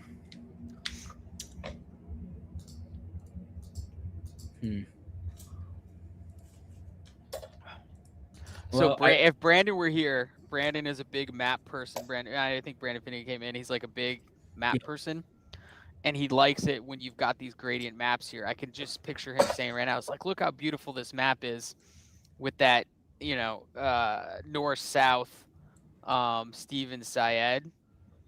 Admittedly, I am not up on Michigan as much as possible. Do you guys have any theories on why Syed did so good in the UP, which I thought was Kid Rock country? Well, I think all those voters are Republicans now. So the people left who are in the UP who are voting Democratic are probably a very white and progressive bunch. I also think Marquette, which right here, and was like his best up here. If I'm not mistaken, it's kind of like a bit of a post-industrial, like by the lake, very nature. I mean, isn't that Canada just north of it? Or one of the lakes. No, you're right. That's Lake Superior. Yeah. So that's. But most of it obviously is like Marquette. Sometimes I think is the only blue county in the UP now. Yeah. In the general election. Yeah, and actually, interestingly, in a lot of these UP counties is where you see McMorrow with some of the highest vote shares of any of these counties. Yeah, I've been saying this all night. I'm so fascinated by the over 60,000 people who voted for Mallory McMorrow, and a lot of them seem to be in the UP. So if there are any forever... Was she a protest? Oh my God, she might have been a protest vote. That's fun. Look at that, yeah. So if there are any always McMorrow... Always Mallory. Voters, always Mallory voters, please reach out to me. Or she was I would just love to functioning talk to you. Maybe she was just functioning as none of the above. I mean, that's the... So here's a question, Grace. Is McMorrow run for something again? It's a great question. Probably. I think she definitely has a has a, very promising future ahead of her in politics. I saw some people speculating that Jocelyn Benson might tap her as her running mate in the governor's race. And she's gonna play an interesting role in this cycle of kind of like playing that sort of uniting bridge role between the El Sayed and Stevens camps. She endorsed El Sayed already. I saw that. That was pretty. Yeah. Yeah, she came out of the gate with that. Was I wrong to be somewhat surprised by that?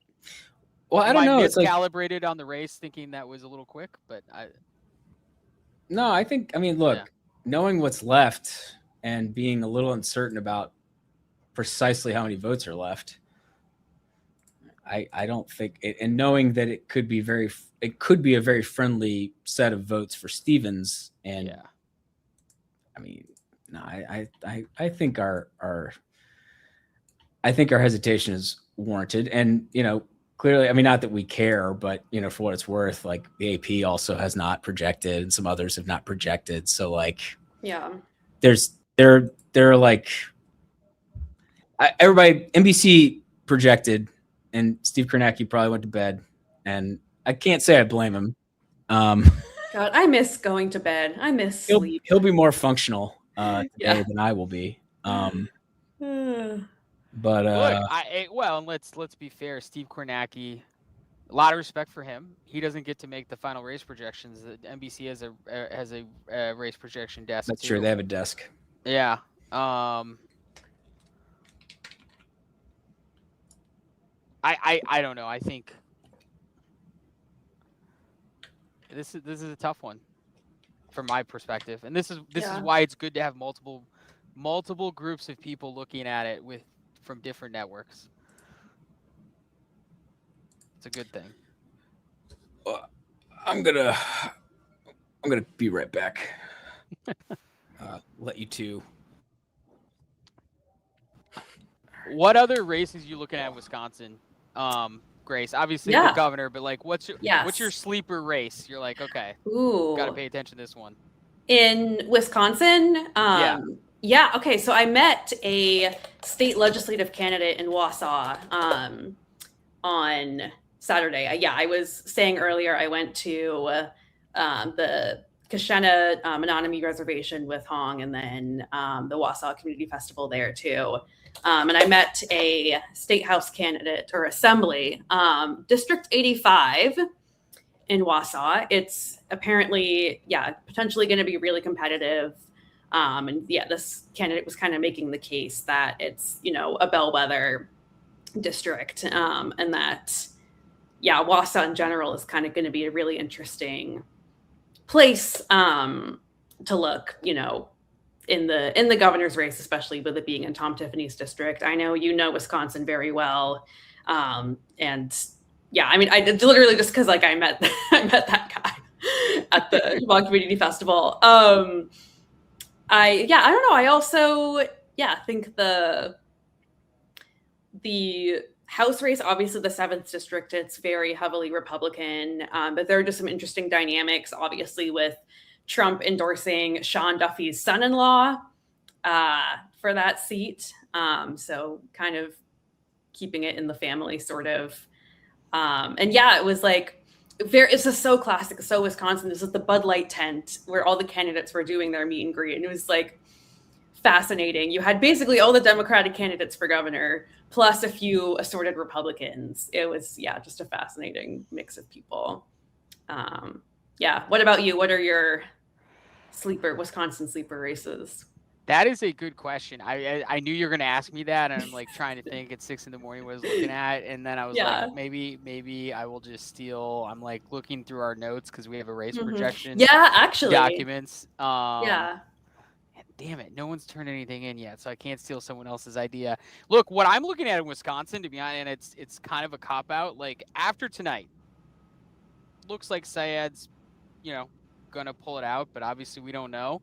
But one thing I do know, if whatever happens, the polls are gonna miss, right? So if Syed wins, it'll be like, oh man, the margin isn't as good? Is that because progressive candidates aren't, don't have the oomph, or is it a polling miss? If he loses, then obviously that message will be more, is like, what is Francesca Hong's margin, right? Let's assume, look, her polling is, to be honest, if her polling is to be believed, it's better than Syed's. And so this is a good reference point. And it's also, look, Wisconsin's basically had pretty hotly contested statewide races for the last 10 years.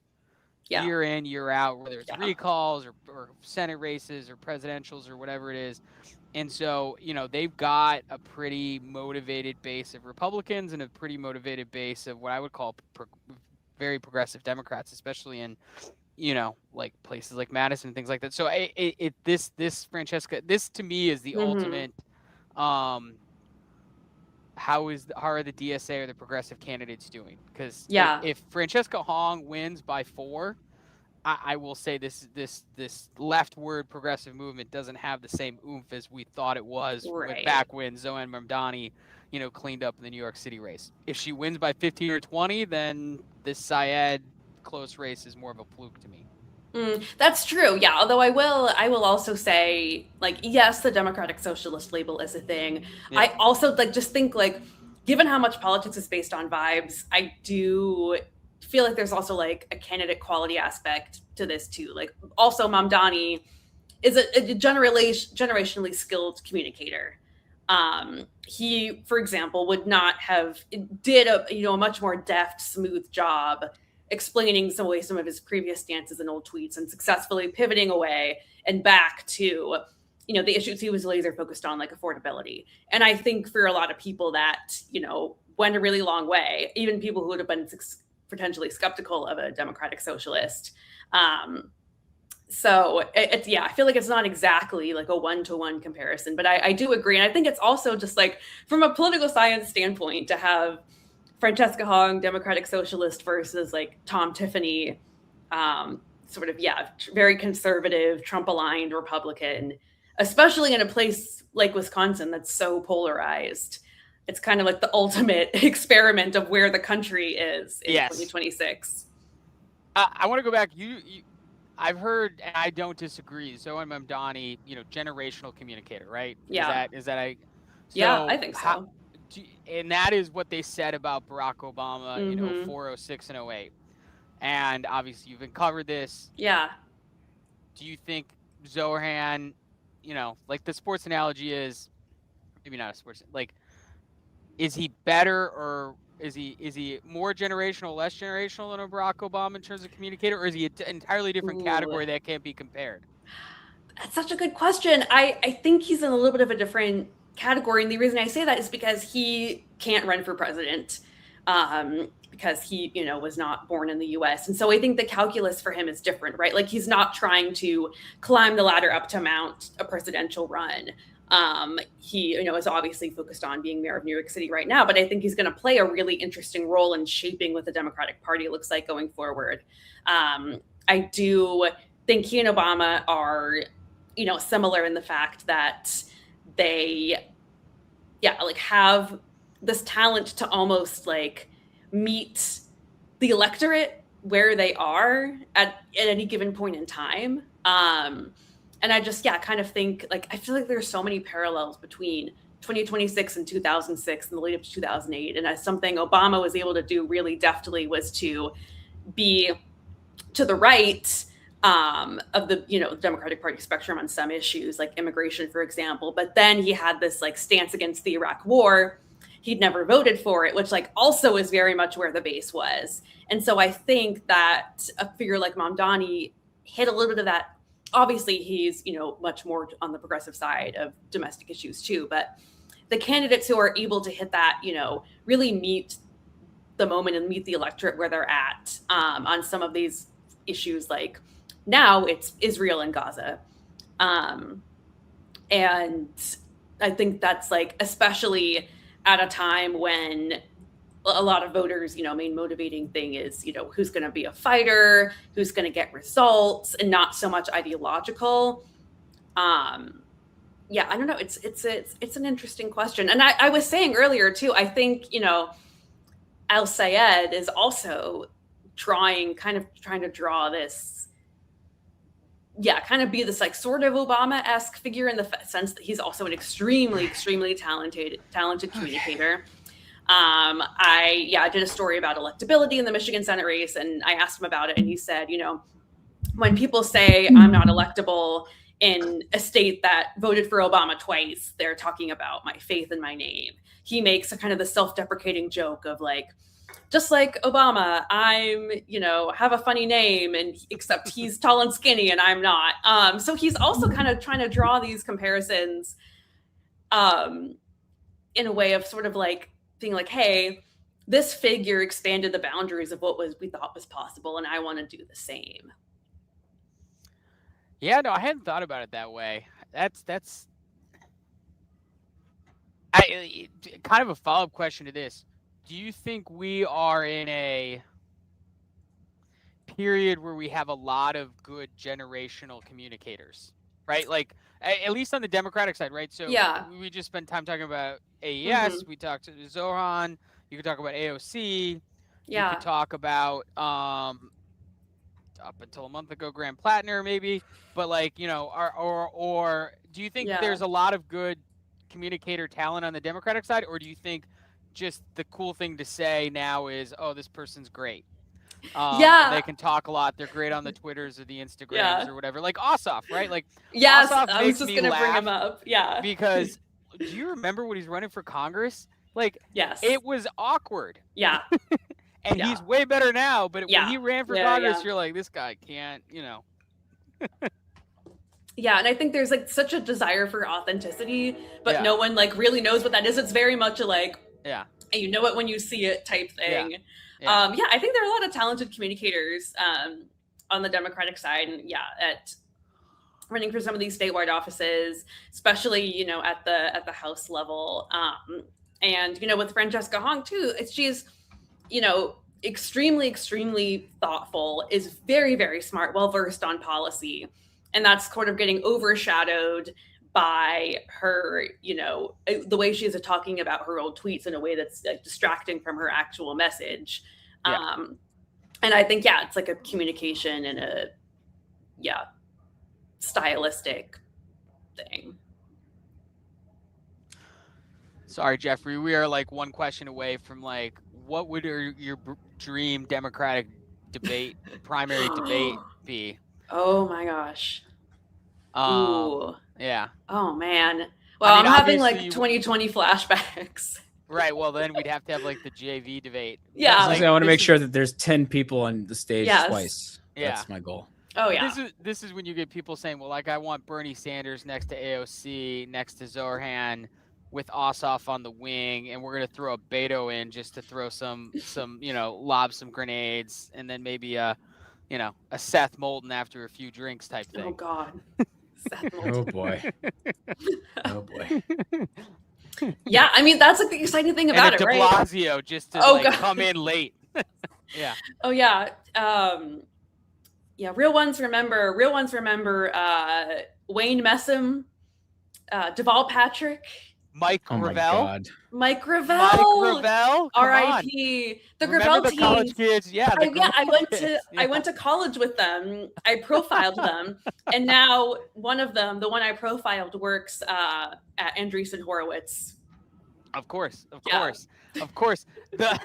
Because you could make an argument Mike Gravel was Bernie Sanders before Bernie Sanders was Bernie Sanders. But like Mike Gravel was the original, really was. The angry old guy who thinks all you guys are fucked, basically. But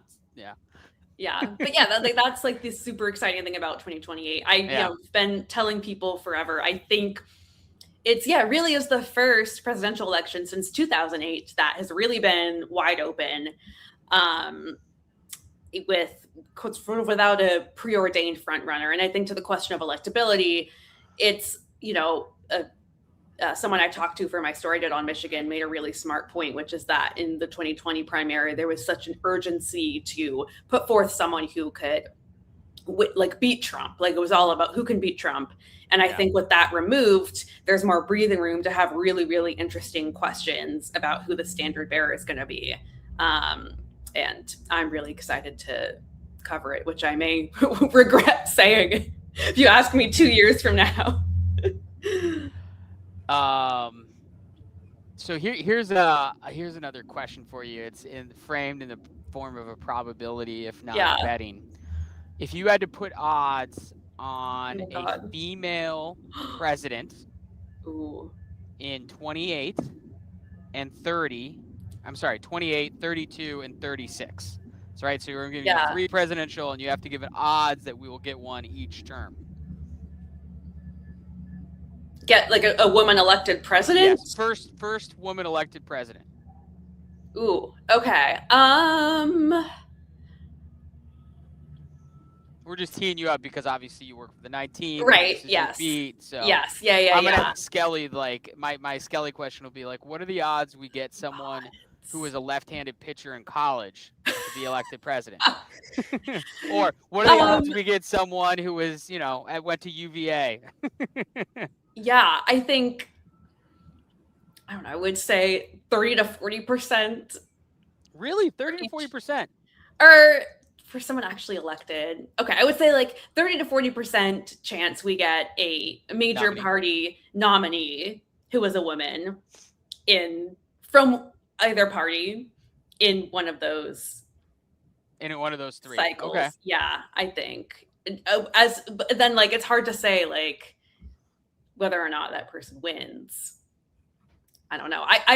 There are many schools of thoughts on this. There are some people who, think like, oh, after Hillary Clinton's loss and Kamala Harris's loss, there's no chance Democrats elect another woman. Which I don't think is necessarily true. I also I've been a subscriber to the school of thought for a long time that the first woman president is going to be a Republican. For the reason that like in the GOP, women candidates have to go to greater lengths to prove that they are like truly conservative because women in both parties are perceived as more left or progressive than they actually are. So for that reason, I've kind of thought that, but I don't know. Like, it seems like the bench on the Democratic side, as far as women are concerned, they have more of a bench. But yeah, if you just take the straight odds, the straight Bayesian, there's just more. There's more on the Democratic side. Yeah. It's an interesting take on the Republican side. I hadn't thought about it that way. It's not. To be honest, it's not something that I can have a lot of insight into. It's interesting though. You could probably get an interview with her, like a Senator Shelley Moore Capito. Oh yeah, ask her that question. Yeah, someone who's been in the House and the Senate, that kind of thing, had to fight through it. I'm trying to think of if Murkowski or Collins. That'd be an interesting question to ask them on the record on that. Yeah. And Katie Britt is a women senator who's looked at as a interesting figure. And I think I also mentioned earlier there are 2 women Republican in the House who are running for Senate, Ashley Hinson and Julia Letlow. And then, of course, you have the governors, Sarah Huckabee Sanders being one such person. I don't know. Yeah, it's an interesting question. So I'm looking. Yeah, the group chat is. We all think Wayne County might have taken a donut break. Oh my God. Guys, you can't do this to us. You're so close. I think. Please.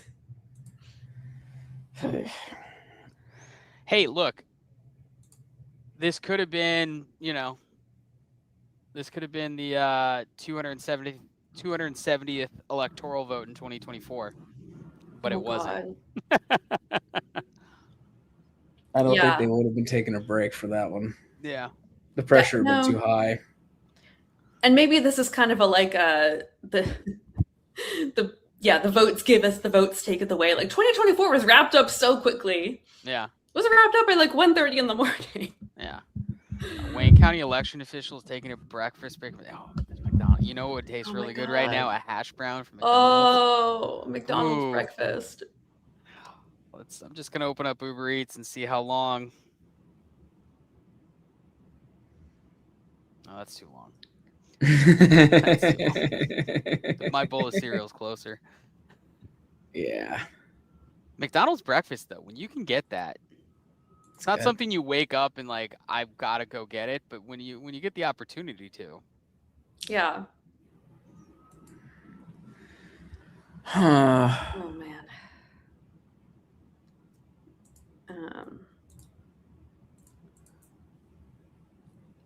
Oh, this is crazy. Oh, Wayne County. Wayne County.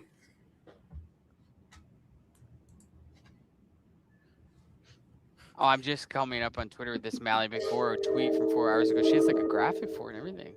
Yeah, she was ready. I bet she had graphics prepared for both outcomes. That's funny. I'm sure her team did. I'm sure It's they like did. The lost graphics that were never published, kind of thing. It's like the Super Bowl T-shirts that were donated that you can occasionally find. Like, oh, the Bills won the Super Bowl. So I'm going to sound like the old man shaking his head at the sky, but has anyone else noticed that if you're under the age of 25, you have an announcement graphic for everything? and it's on LinkedIn or it's on Instagram. Yeah. It's like, and you guys, if you like basketball, you appreciate this. Like, it just reminds me of that time that LeBron James like had the announcement that he's going to Miami. It's like everyone's like teeing it up. It's like, I've got the announcement graphic. I have decided to take Algebra 2 next semester. Or like, I've decided to take my talents to South Beach. So yeah, or yeah, exactly. That's what this I'm is an like. incoming associate at Yeah. PwC. Yeah. Also to the person in the chat who asked if that was a train whistle. Yes, it was. I live next to the train tracks. And the trains are running. Wayne County is not. Wait, you're in DC, right, Grace? Yeah, I'm in DC. Oh man, but you used to. Oh, so that's probably that 6th Cilla. Oh yeah, it's Yeah. warm. Yes, it is. Wait, so you're up by Union Market? Yeah. There's no McDonald's by you. That would take a while. There is. Oh, there It's is. like- yeah, Oh, it's the in New like- York Ave one. The New New York Ave Ave one. Yeah. It's like in a weird spot though. Yeah. Yeah. It's Wow. next to the famous Wendy's. Yes, the Dave the Thomas now- Circle. Yeah. Yes, R.I.P. Dave Thomas Circle Wendy's. Yeah. Will we show the Syed interview at 7 a.m.? That's not a bad request. No. I don't know, Skelly. Should we Actually, gamble? well, I don't know what the rules on that are. Is that a? Well, I will get the angry letter, and you can blame me. Okay. I mean, we should Well. probably credit whoever it is. I mean, it's MS Now. I'd also have to find it on a stream and broadcast it. Maybe, I don't know. Let me poke around. We will to the chat. We will try. That's not a bad thing. Somebody asked about the 13th district. It's the same boat. Yeah, it's Wayne County. We're stuck in the same Wayne County boat for the Senate race and the 13th congressional district Democratic primary. Donovan McKinney is currently leading by about 3 points. The challenger to Sri Thanadar, the incumbent.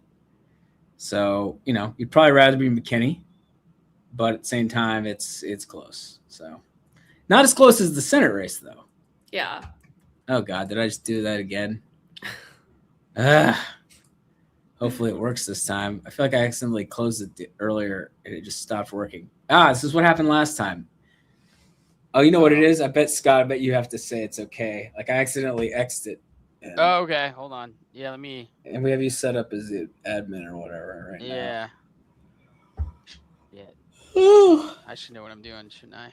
Oh, excuse me. Hold on. Oh. Wait a second. Do I solo? No. Kick from studio, ban from studio.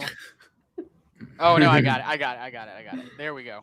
Hey, look, I accidentally brought this up and I brought up the wrong race. Bernie Sanders. There he was, getting his upset victory.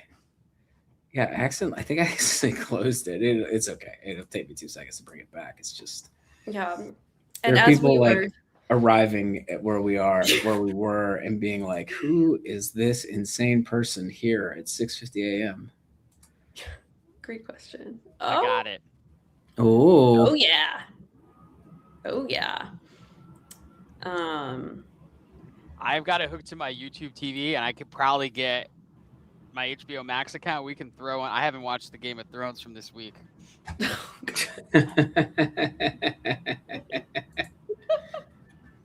I had some friends texting about how it was good. I haven't watched House of the Dragon.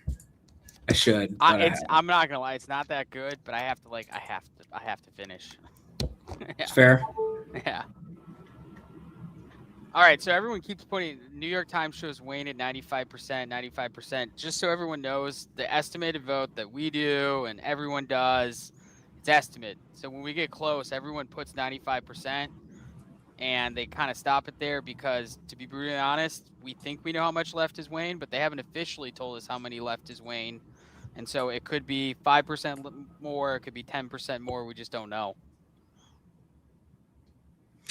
Yeah, it's just being careful about what we're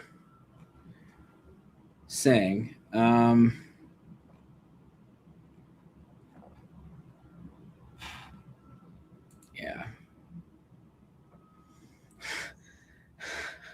Coming up. Oh, good. We got it.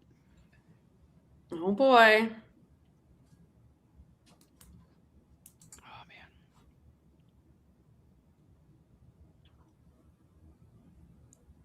I don't think we're pretty sure there are some more votes in Wayne County.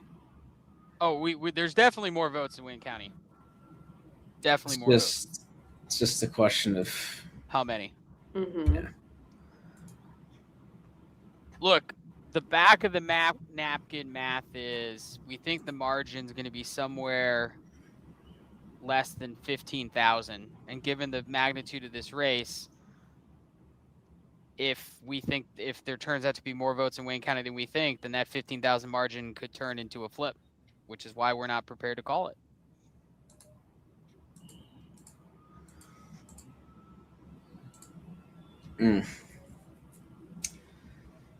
Okay. What am I? The outstanding number, though, is that from a number you were given or an estimate? It is an estimate.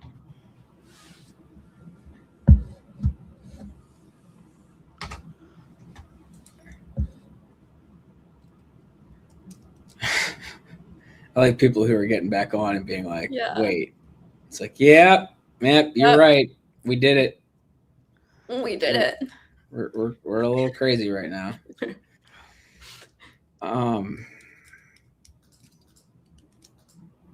What is it? Okay.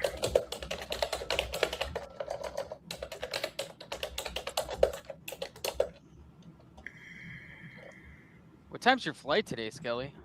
Oh, it's in the evening. Okay. Now, granted, I guess I am supposed to. I probably have to check out my hotel, which is unfortunate.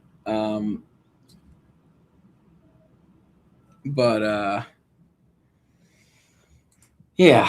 Well, we'll cross that bridge here in a bit. That's still a long time from.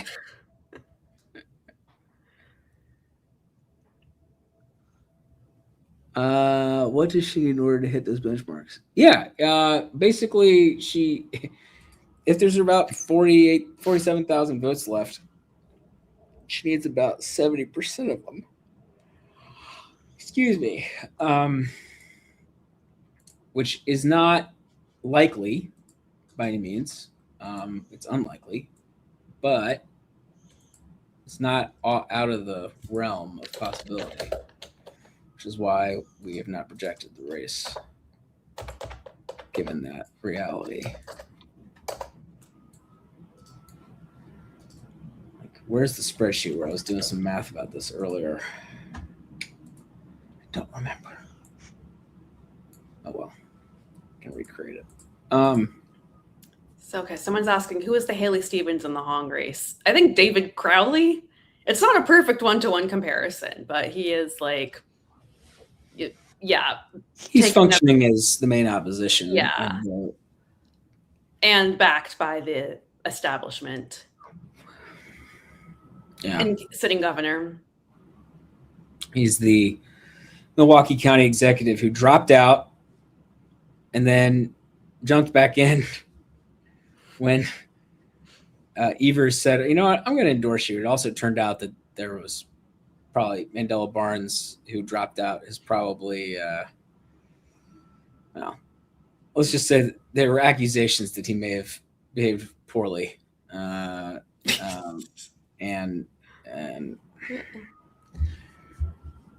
so, yeah, he dropped out just before all that kind of blew up again. So now it's David Crawley versus Francesca Hong. You know, there was a lawsuit about could people who had cast early votes change their vote and I'm not really sure where that has landed. I think it's probably in court in Wisconsin. It's basically the Wisconsin Election Commission essentially said, no, you can't. No. And then, because it's a secret ballot. Well, right, but I think the idea is like if they have like barcodes and stuff. Oh, okay, on the envelope. Yeah, they can figure out who Okay. sent in the vote and then supplant it with a different vote. Oh, right, because Wisconsin doesn't really have pre-processing. Yeah, so they just So that would, I don't really know where that landed. it does open a whole can of worms if you think. Yeah, about it really does. Don't vote in primaries until right before the election. That's the answer. Yeah. Too much That's can the change lesson. too quickly. So, I mean, that's true in presidential primaries, and it's also true to some extent down ballot ones. Oh yeah. Scott, did you see this? I'm sorry, in the chat. Oh no! Basically, in the 8th district, the Trump endorsed candidate lost to someone who dropped out. Oh yeah. Oh, look. So that was a crazy story. We were looking at that. Obviously, we projected it, and then in our notes, we knew he had dropped out, but we reached out to a few of the counties he was in, and they had said they had not received official notice that he had dropped out. Interesting. We initially we didn't think he had a That's so chance to weird. win. We knew he was on the ballot. We didn't think he had a chance to win, but as he was winning, we were like, okay, we got to like double check that he's still an official candidate. And those votes aren't going to be like invalidated. Yeah, which could happen. Yeah. Depending on the state. Reached out to a few counties, and a couple of them gave us on the record like, we didn't. One of them was like, we didn't know he died, but even if he did, he didn't submit his paperwork, which we thought was kind of funny. Wow. No interest payments until 2028 on my Leaf Guard. Oh. That's the real home ownership I need right there. Yeah. Oh man. Well, you being a Vermonter, leaves are a problem. Actually, leaves are a problem. It's They true. are. Yeah. That is true. Luckily, luckily where I am, that's a little less of a problem. But sorry, I'm starting into the yawns that I can't like hold back. Did we leave you the Red Bull? There's some Red Bull around the corner, right? No? I don't know. Max left. Max left. I'm Just it. so you know, I'm the when last Max man. Leaves, yeah. Max is like the reason all this works. So when he leaves, Dysfunction follows. Yeah. he's not left. He's actually chatting. It's funny the way Max has to like rush home and then set up all his shit, and then Max doesn't get to sleep till Friday after Tennessee. We got Tennessee. Oh tomorrow, yeah, they have guys. primaries on Thursday. Yeah, and then guess what we have after Tennessee? Hawaii on Saturday. Hawaii. Yeah. Oh yeah. Yeah, there's an interesting House primary. Ed Case getting primary challenged. Yeah. I just got here. Is the Michigan Senate primary called yet? It is not. No. I love it. Someone's pulling out California 47 from the West Wing. Oh, that's a deep cut. Horton Wild. It is. Horton Wild. Rain. Rain. I made it rain. Yeah. Oh, we've all seen that. Don't worry. Don't worry. Horton Josh Wild. Molina. Amazing. I thought he played a pretty good campaign manager. He I did. mean, it was pretty from my purview. I thought it was pretty dead on. That line in the show when Josh calls him up and wakes him up from a dead sleep because he wanted to know his favorables against the president, and he's like, "I'm too tired." And then Josh goaded him by like, "Well, a top tier campaign manager would know the answer to that." That's how I knew, like, all right, Sorkin did his homework, because that whole Yeah. exchange was accurate. The guy was dead asleep. He gets a call from some random person at the White House asking some bullshit question about polling numbers. He tries to slough him off. The guy goads his ego by being like, "You're an idiot unless you know this." And then he perfectly rattles off the favorables unfave in the district. Like that to me just lines up.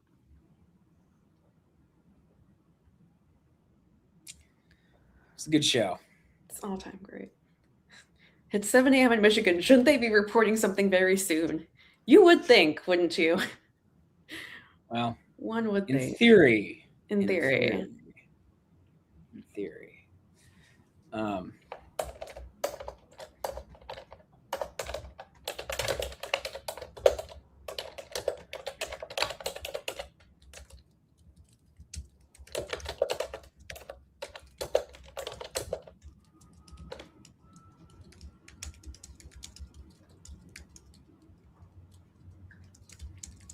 Oh, hey, there they go. Did they actually interview him, or was that a lie? Oh no, it's 7 a.m. now. Jeez, God, what is time? What Here we is go. time? Here we go. Boy. I don't know if I can turn the audio on without getting an echo, so that's why I got the closed caption. There he is.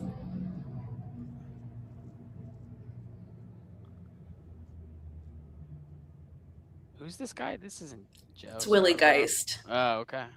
Do you want to try to put the?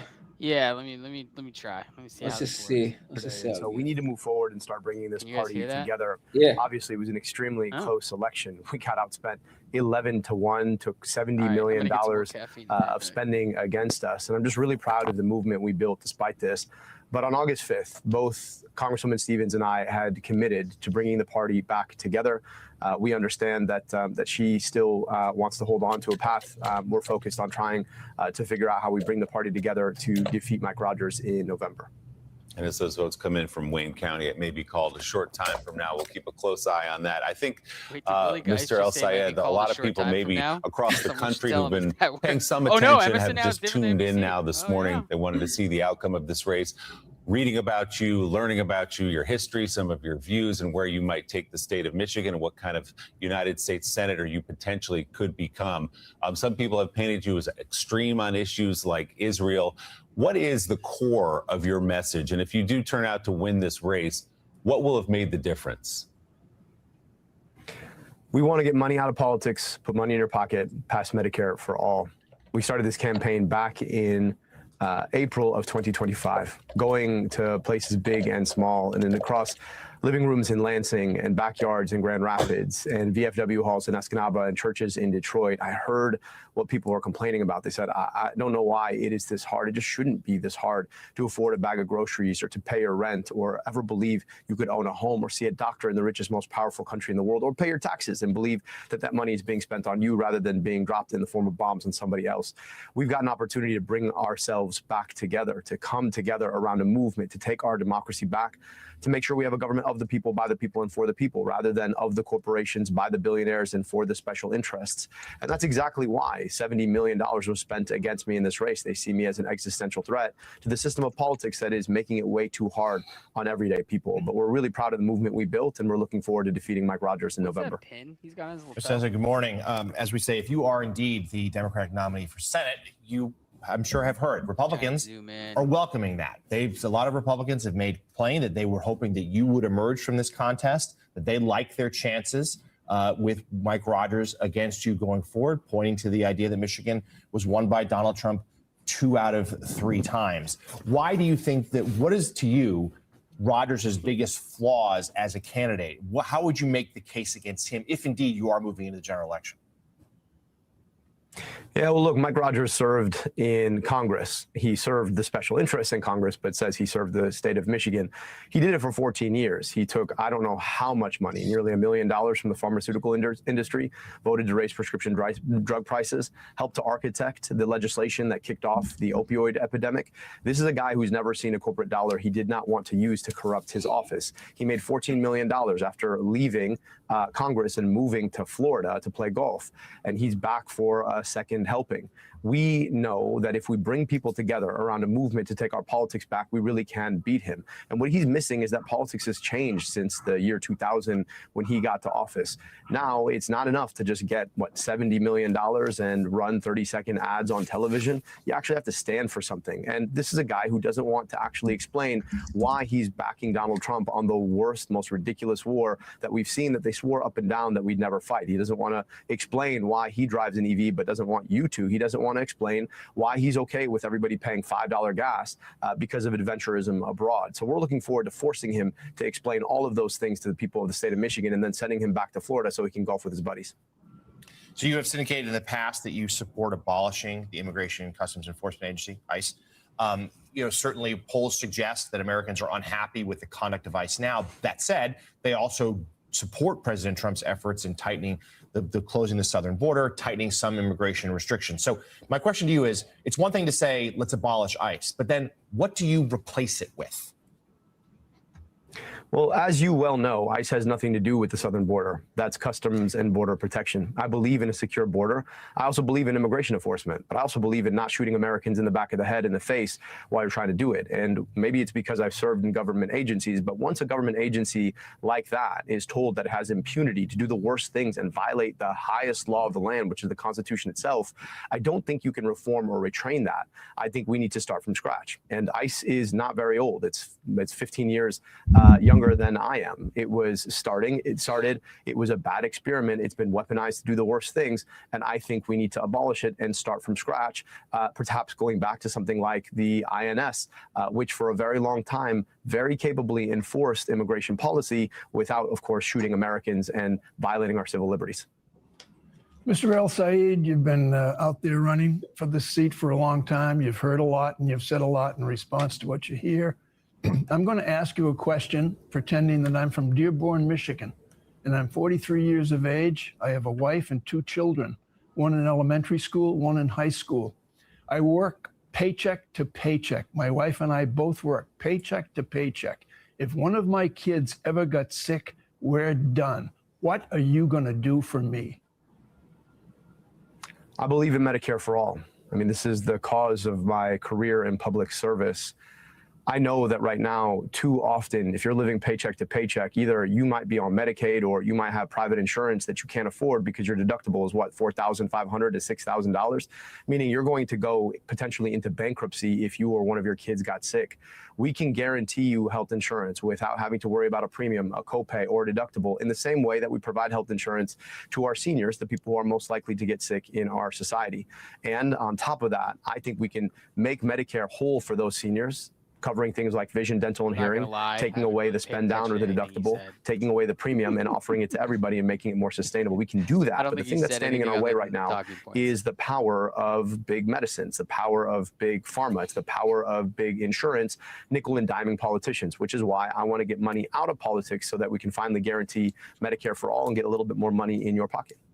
Mr. El Sayed, let's talk about foreign policy just a little bit. As you said a moment ago, lobbying groups spent a ton of money to defeat you. We'll see if they were successful when this race is called one way or another shortly. AIPAC was chief among them, spending tens of millions of dollars. They believe that you're dangerous for Israel. You think we should cut off military aid to the state of Israel.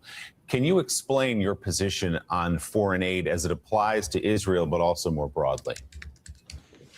Yeah, look, I just don't believe in unconditional foreign military aid. That includes Egypt. That also includes Israel, but it also includes Egypt, where my family immigrated from. And to me, that's because I believe that our kids have a right to our tax dollars, that I'm about 10 minutes away from schools that look like they did 50 years ago. Our money should be spent here rather than sent in the form of bombs or tanks to foreign governments, particularly when they're doing the most heinous things with them, as is the case with the government of Israel. I also just believe in international law, and I think we need to hold all foreign actors accountable to that international law. We've watched as Israel has conducted a genocide, has at baseline done apartheid, and has taken us into a war we have no business fighting. So why, of course, are we sending money to that country to fund their military? So is your complaint with the state of Israel, or is it with Benjamin Netanyahu and the way he has prosecuted this campaign in Gaza? Those things, of course, are inextricable, but I think we've seen the worst of what the Israeli government has done. But let's not forget that we've been talking about an illegal apartheid regime for a very, very long time, and that supersedes Netanyahu himself. So I just think we need to treat Israel the way we would treat any other country who behaved the way that Israel is behaving. I understand that Netanyahu is a big reason why they've gotten so aggressive and, frankly, so bloodthirsty under his reign. But I also understand that it's impossible for us to say that we want a two-state solution while we've been aiding, arming, and abetting the very people who've been trying to foreclose on the possibility of a Palestinian state. And ultimately, in the end, I don't think any of us pay our taxes so that a foreign government gets a bomb or a tank. We pay our taxes so that our kids get good schools and functional infrastructure. And too many of our kids just don't have those things right now. So there are voters watching this right now in the state of Michigan who supported Haley Stevens, Jewish voters who backed her because of some of what you just said there. What is your message to them? Because you are going to need them to win what's expected to be a very close race. My commitment to Jewish safety is the same as my commitment to the safety of my own kids. We have a responsibility to take on anti-Semitism in all of its forms wherever we see it. It's the same responsibility we have to take on Islamophobia. I know what it's like to be discriminated against for how I pray. I've experienced it myself, and nobody should have to feel that in a country where we believe in basic freedoms. And so the things that bring us together are so much bigger than the things that divide us. Whatever we may think about our funding for a government 6,000 miles away, I think we all agree about the funding for our schools that might be 2 miles away, and the funding for our roads that we drive on to get there, and the funding for our healthcare that we all need and deserve. So as I've always said to my Jewish sisters and brothers, I'm looking forward to fighting the fight against anti-Semitism and Islamophobia with you. I'm looking forward to joining you. If you open the door for me, I'm happy to come in. I'm looking forward to building relationships. I hope that you'll join this movement. And in the end, what are we against? We're against somebody like Mike Rogers and Donald Trump. Donald Trump is a guy who has said the most heinous things and pushed a set of tropes that are just deeply inconsistent with believing in freedom of religion in our country. We have to beat that, and I'm looking forward to partnering alongside you to do it. And just to put a fine point on this, for those Jewish voters who may be now considering you or an independent voter in the general election, considering you versus Mike Rogers, you believe we should cut off all support to Israel? I believe that we cannot continue to do unconditional foreign military aid. I believe that we have to follow our own laws, the Leahy laws, where we don't sell weaponry to countries that have engaged in human rights abuses. And that's the same approach that I take to Israel, which is the approach that I would take to the country where my parents immigrated from Egypt. I would also take it to Pakistan, and I'd take it to Saudi Arabia and Qatar and the United Arab Emirates. I just think it's about principle, and we need to be applying those principles everywhere. Mr. Elsaid, switching gears, there's been a lot of political commentary about how this race in Michigan for Democrats is almost like a stand-in, if you will, for a real debate within the heart of the party right now, the progressives versus the moderates. Do you view it that way as well? I mean, we spent some time here this morning. Obviously, you and Ms. Stevens disagree on a lot of significant issues. You know, how are those fences mended? Is the Democratic Party able to be a big enough tent right now when passions are so inflamed on some of these issues? This is not about the future of a party. This is about the future of the people of the state of Michigan, who deserve to know that their roads are competent, deserve to know where they'll get their health care when they need it, who deserve to know that their kids go to great schools.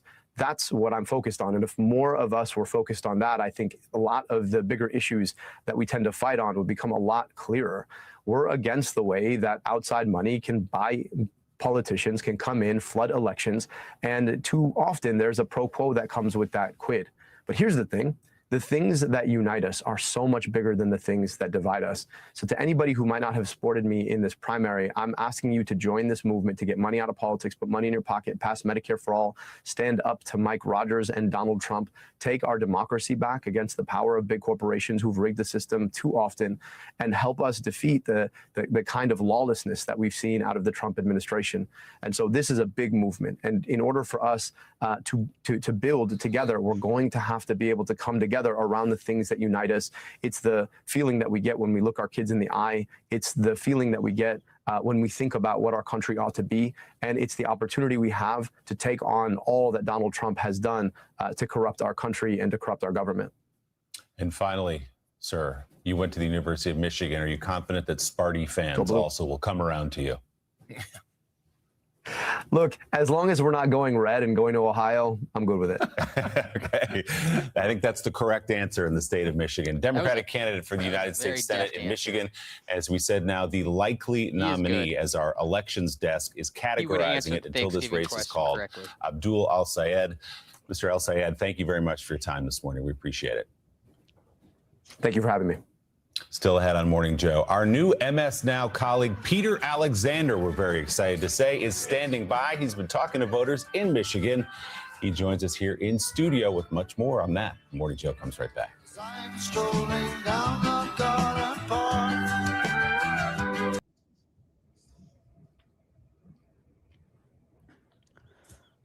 Should I turn on some cartoons? I was like just going over my YouTube TV. I think I have the Cartoon Network. Oh, gosh.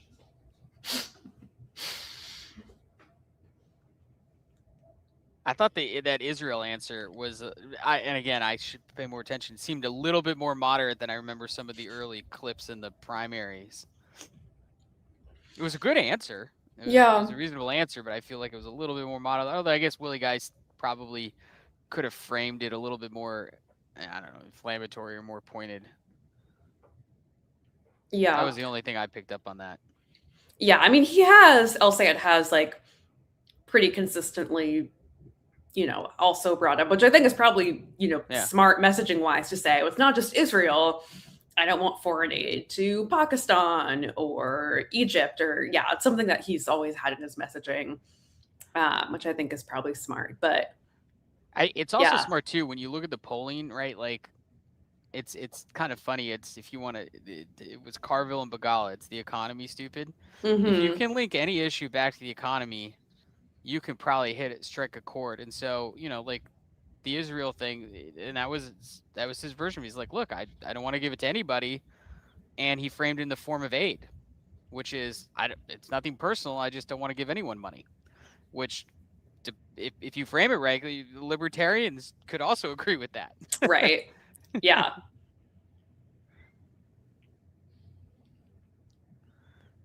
And I think this idea of, not sending more money overseas and keeping it at home, that is something that has definitely some cross-partisan appeal. Yeah. You could get Thomas Massey and AOC on agreement on that one. Right. Yes. Yeah. Or what was my last favorite Michigan libertarian. Oh, what was that guy? He didn't get enough ballot signatures. Who was this guy? You guys, come on, you're with me. I'm picturing him.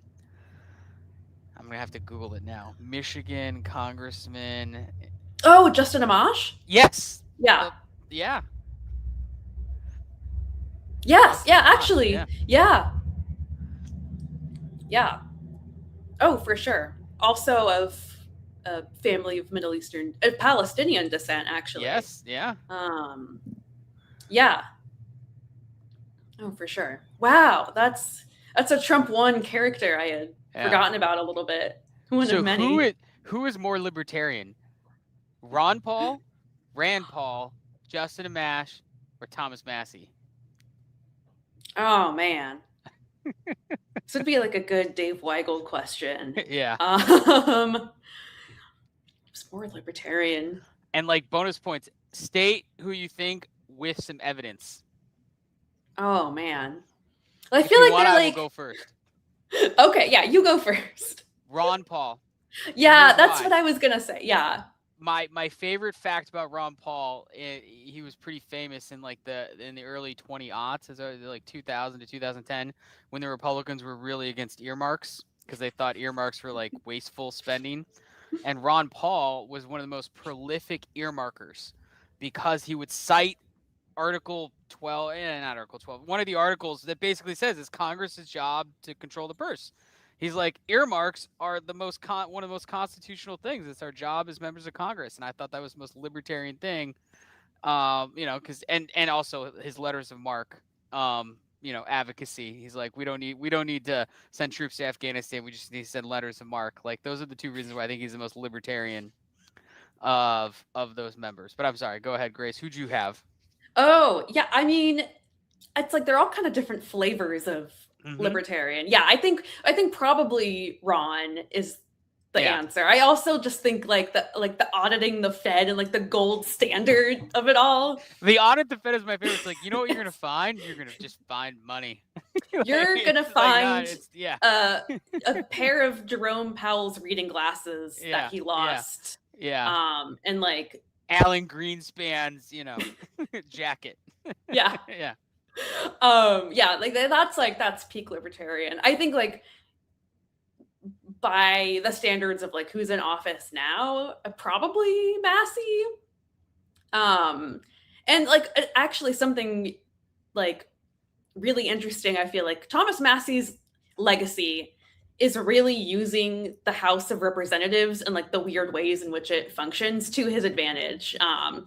Like he really proved that if you just vote no on everything and like vote no on a lot of bipartisan things, you can get your name in a lot of news articles by being the only no vote was Thomas Massey. He's like preparing to be that Fetterman. Yeah, but he doesn't have a clear he doesn't have a clear belief system or principles. Like fair. Okay. He just is a That's contrarian. fair. And like Thomas Massey, say what you will about him, but he like put in the work. He would go like force the House to debate bills, which actually is probably good for the institution.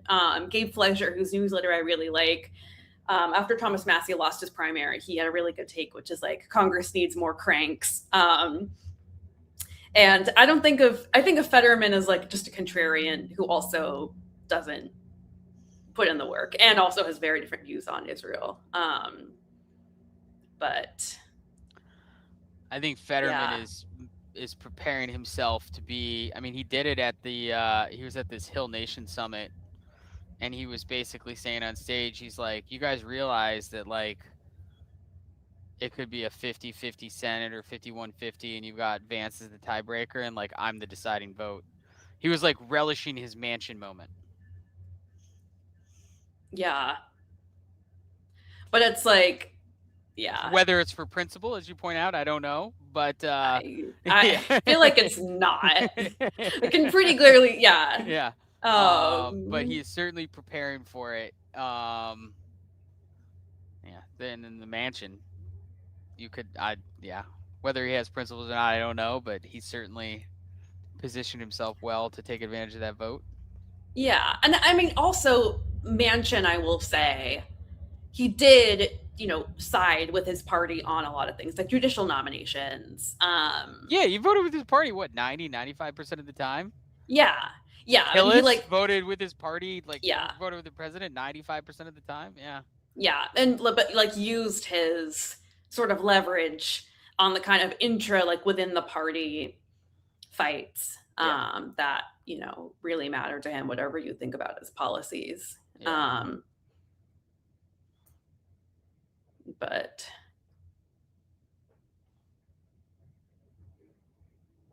yeah, I don't know. Yeah.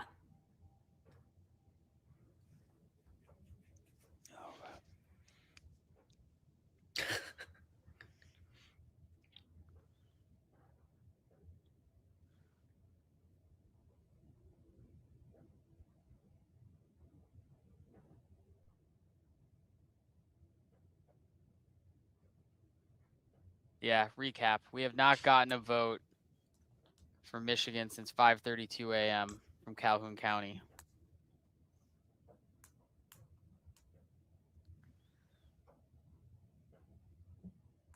given how many votes separate them, the race projection team's math thinks that the margin is going to be somewhere between 10 and 15,000. But if the margin dips below that because there are more votes in Wayne County than we estimate, and it is an estimate, it's not a confirmed number, it's nothing we have official. If our estimate is low, this race potentially could be closer and could potentially flip.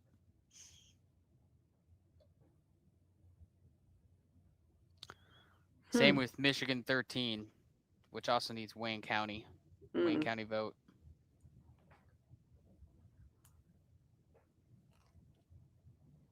Oh, wait. 180,000. Oh. Okay. I'm going to read the internal chatter. So this is not necessarily confirmed. Can I drop this in chat? Then people can kind of do your own research. So maybe I'll do one. I think I can share this, right? We're gonna try some things.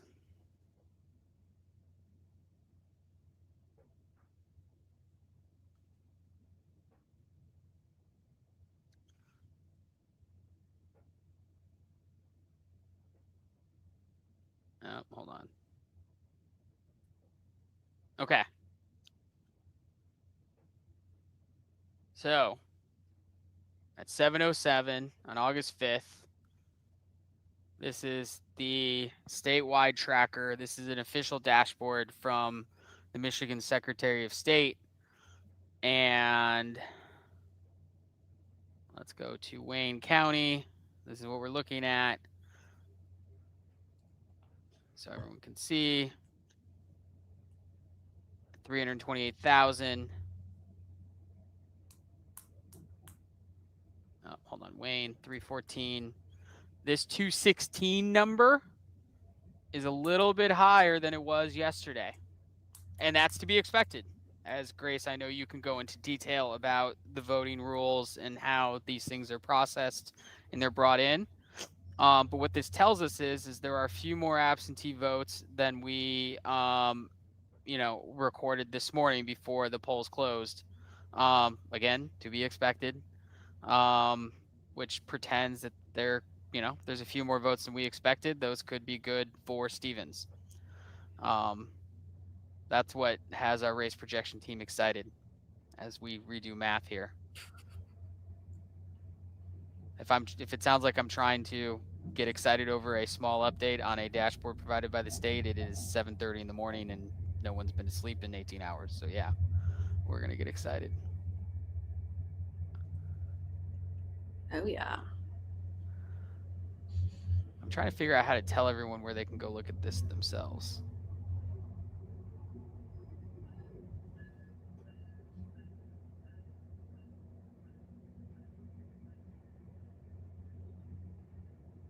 Let's see if this button works.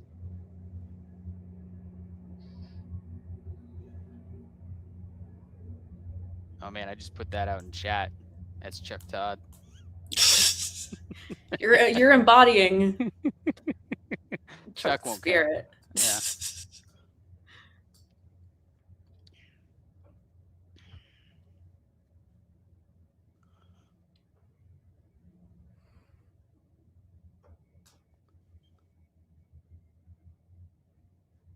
Yeah, so just to break down, 180,000 absentees added to the statewide AB tracker. That's that link in the chat. It's a bit higher than we were expecting. 216,000 specifically in Wayne County and 63,000 in Detroit. Theoretically, those will be good for Stevens. Theoretically. That's why we wait to get them counted.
You're on mute, Skelly. How did I mute myself? What the heck? Sorry. I was trying to clarify for folks because I see some people wondering. They're like, so wait, that 46,000 number is off by 200,000? And I'm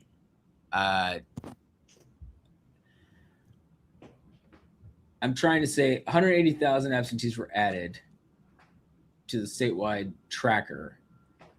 But what does that actually mean for what we believe is the votes remaining? That's the question then. Like, as we update this, what do we actually think is it as simple as we add 180 plus 46, or is it more like some of that is accounted for, and so now we think that there's 90,000 votes left, or 80? That's the. I mean, I know we're working through this because we just got this information, but I'm just trying to explain it for people in the chat what it means. So Cillizza just sent a text to the chat, and I told him to get on stream. Oh my God. He returns. He's going to be like, you crazy? Yeah. Well, some 8 hours after he left to go record a podcast. Okay, just to clarify, they did not add new votes. I see this. This is why I'm trying to clarify for folks. Yes. It is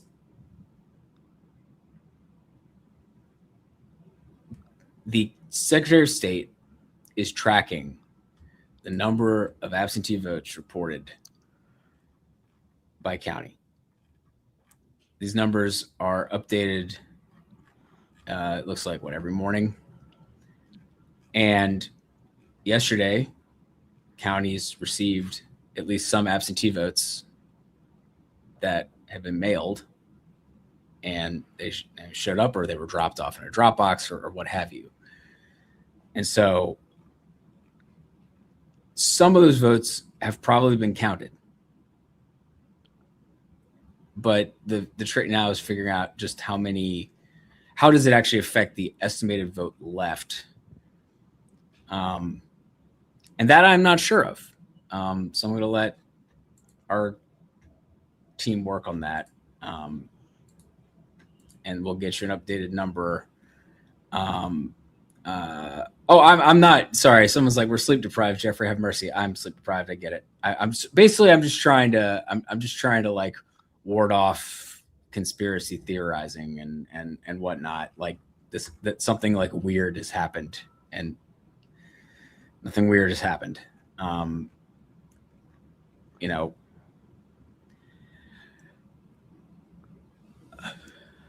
Is this the longest you all stayed up waiting for election results? Let me tell you about 2020. Yeah, I was going to say, actually, this might be the second longest. In 2020, I basically didn't sleep for a week. Yeah. Which, yeah. Someone asked about an internship. DM our account. We look at every. Wow, we don't look at every DM, but if you're persistent, we'll talk to you.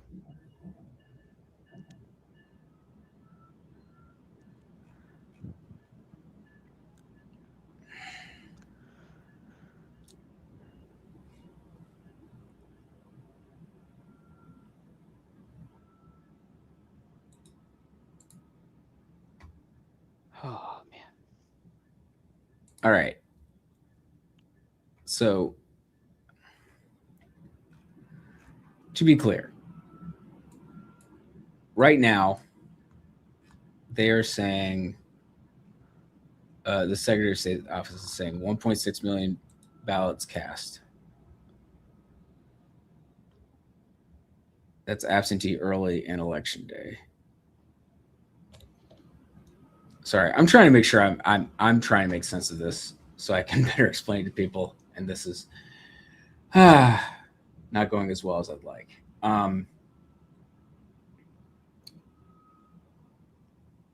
basically, I don't want people to think that they just added 200,000 votes out of like thin air or something. That's No, the gist is look, the ballots come via mail. The state updates it in the morning. So they got an update on Tuesday morning, and that represented what they got in the mail on Monday. So the update we got this morning at 7:07 represented all the ballots they got yesterday, which was election day. So it's not that they were found ballots, it's just that they only count it once a day. I think that's what you're getting at, right, Jeffrey? yes, and also the fact that since the counties and localities are counting votes, that some of those have been counted. In fact, yes, most of those have been counted. And so Yeah. I'm trying to make the point that what we have, the situation here is we believe that Wayne County still has some absentees to add. Yes. So the Wayne County number has very possibly gotten larger. Yeah. But most everything else is accounted for. And it's not like these votes come out of thin air. The Secretary of State in Michigan does a very good job of saying, hey, this is how many ballots we've mailed out. Just because we mail the ballot out does not mean the voter is going to return them. Yeah. And so they know who mailed them out. And so there's a maximum cap of votes out there, and every day the Secretary of State goes to the mailbox and says, I wonder how many people returned the ballot that I mailed to them a week ago or a month ago. And they have no idea what that is. And so every morning they update us how many of those they got returned. Yeah. So as we're trying to say, the person who's saying the Democratic Party created extra ballots, that's not correct. Not mathematically possible. No. The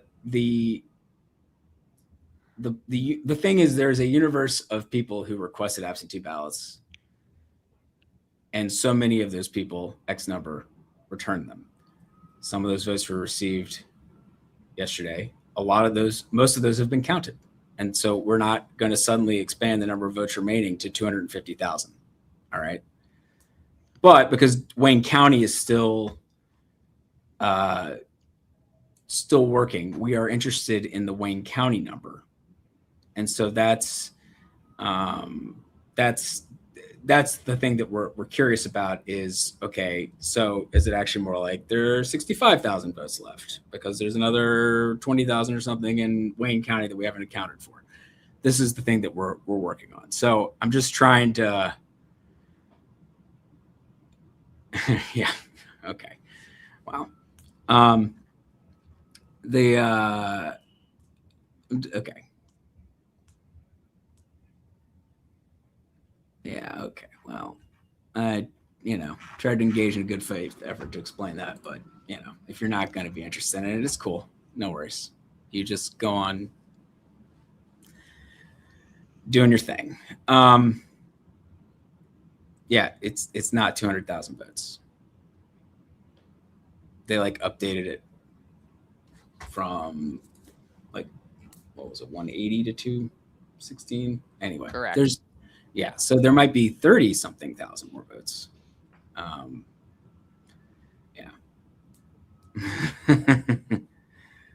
The beauty of this is we don't have to argue with anyone. The links are out there. Yeah, well, yeah. But it's 7:39 in the morning. Why not? I have a TV in front of me. I'm trying to see who's being interviewed right now. CNN's got Ron Wyden talking about something. I'm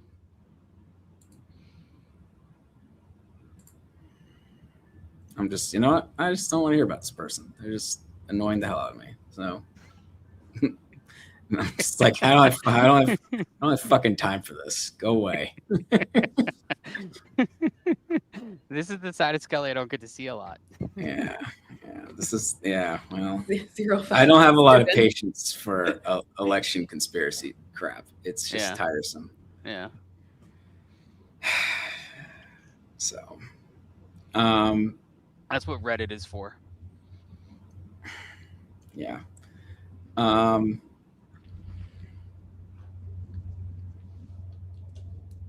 But I will say one of the things that also people don't get is that one of the other things that, so, you'll hear people being like, well, somehow they like count the votes so much faster in this place. It's like, I'm not sure how many offices were on the ballot, on the Michigan primary ballot, but there were probably like 20. And, when you're like, oh, wow, the UK counts pretty fast, gets the things out. And like, I mean, they do tend to report at like 3 a.m. or 2 a.m. in some constituencies. But one of the things that's going on is that voters are going to the polls and they may have only one thing to vote for. So when you're going through and counting the ballots, the election officials are counting the ballots. They're counting a ballot with one office. So if you've got 20,000 votes with one office, that's 20,000 votes you're counting. Well, if you have 20,000 votes with 20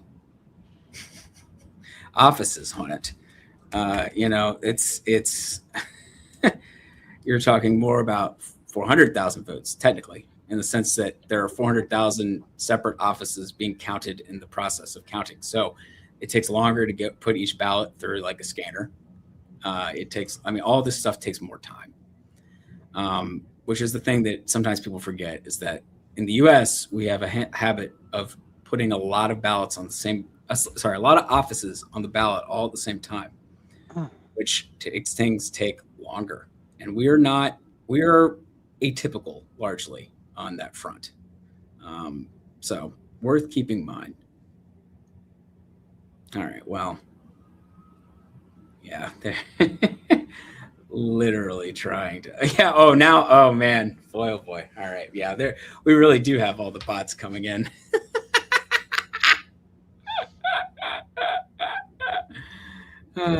Joy in the morning. Well, I'd like to be here until this gets projected, but it's just yeah, it's just effing annoying.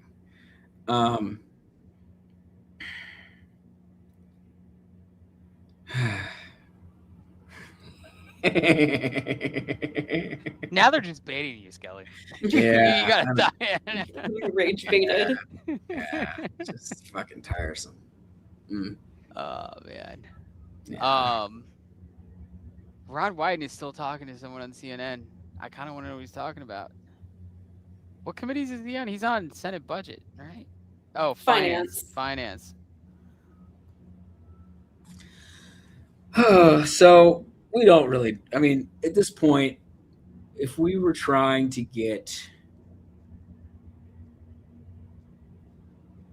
we are not contractually obligated to stay up for this. Trust me, we're not. We just like this so much. Yeah. At this point, it is a sunk cost fallacy. Like, I want to know what happened. Yeah. Absolutely.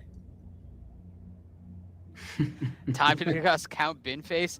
You know Yes. what? Yes, it is. It's always time to discuss Count Binface.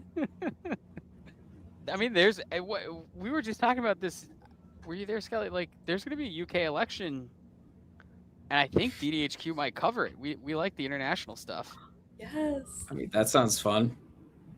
I love a good constituency vote. Yeah. Now there's really though, I like the writings more though. Canada's got better names. Writing's a great name. I don't really know what the origin of it is, but it's good. It's good. Is there an official debate planned between Rodgers and Abdul before the November election? There's not one planned, but I will guarantee you there will be at least one, if not more.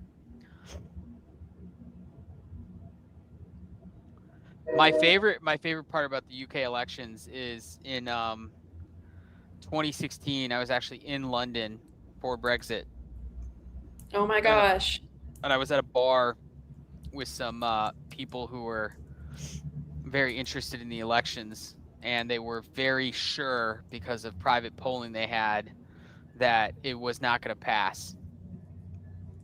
I'm sitting in a bar, and I'm watching them. On TV they have all the mayors of the towns like come up to the thing and announce how many votes each side gets. And for a couple hours you're watching this, and I'm like, everyone, this guy comes up, he's like, "Oh, Brexit gets this many votes," and like Brexit was doing a lot of stuff. I'm like looking around, I'm like, guys, not my country. This does not seem to be going well for you. And they progressively drank more and more and more, and I'm like, this is just not going better. But like, man, this is enjoyable, right? Like, can you imagine if we had every county in America, they just had to like line up and they come up to the thing and they have to announce the thing. We just gonna watch it live on television. I thought that was kind of cool. Well, it sounds fun. I will say that it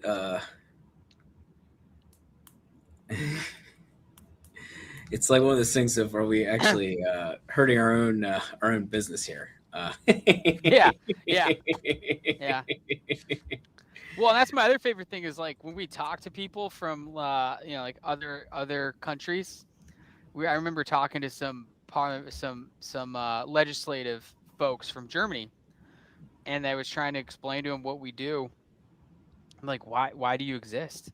They're like, we just get it from the federal government. I'm like, well, there's the Constitution. That's no fun. Yeah, I was like, yeah, that's what you want. You want this in an orderly, timely fashion. Now they have other problems. My favorite is like the Germans. I was like trying to like, do you know how complicated it is to like calculate how your parliamentarian splits?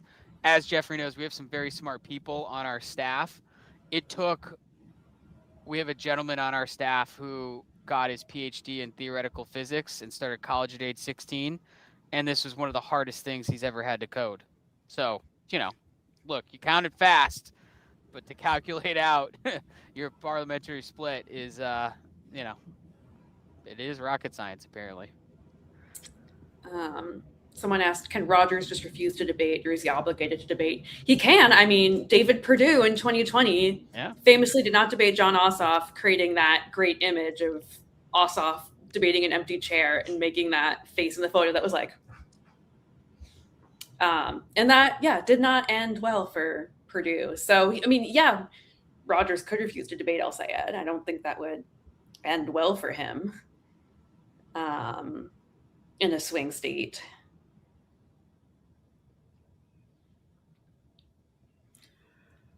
Oh.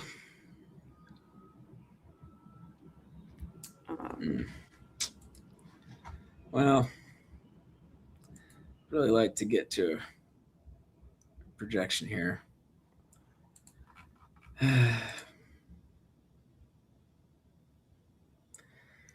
Things are, I think, working against us. Detroit went to sleep. Or something. Frustrating. Yeah. In the words of former Mayor Eric Adams, you're asking me if I'm woke. Some of us never went to sleep. You really I will be That's a taking a great nap line. later. How did I not hear that? That's a great line. Yeah. That's a great line. Yeah. Much like Eric Adams, I too never went to sleep. Oh man. I'm looking at my calendar. I actually have like work things to do in like an hour. I know. I'm glad I did not try to schedule the podcast for today. That would have been very unwise. Who's on the podcast this week? I was going to have a conversation that seemed timely about from some former colleagues of mine at 538 who have continued an old thing we used to do called the primary project. Basically, it's like looking at what groups have been doing better in contested primary races in terms of, and obviously I think we'll be seeing some groups on the left doing better in Democratic primaries, for instance, in this cycle. So we're gonna have, it felt timely with El Sayed running to do that. All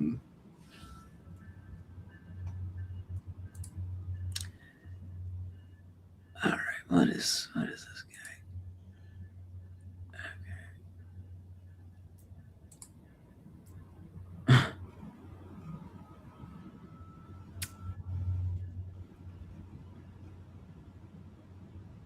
Well, thank you. Some kind words in the chat. Appreciate it. How uncomfortable is that Michigan Dem Unity rally going to be? That's going to be a fun watch.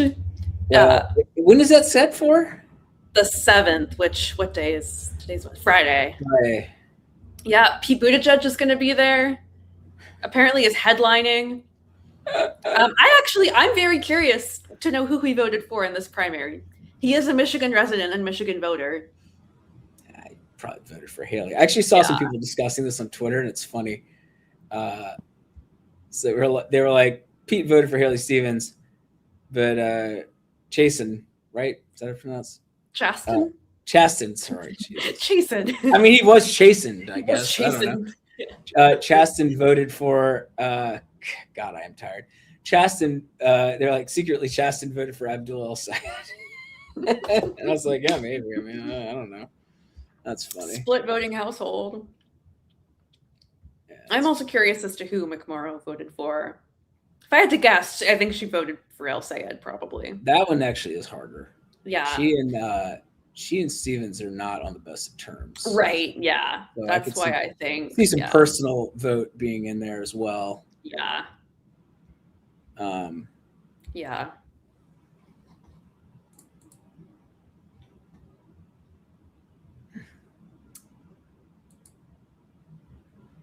Oh man.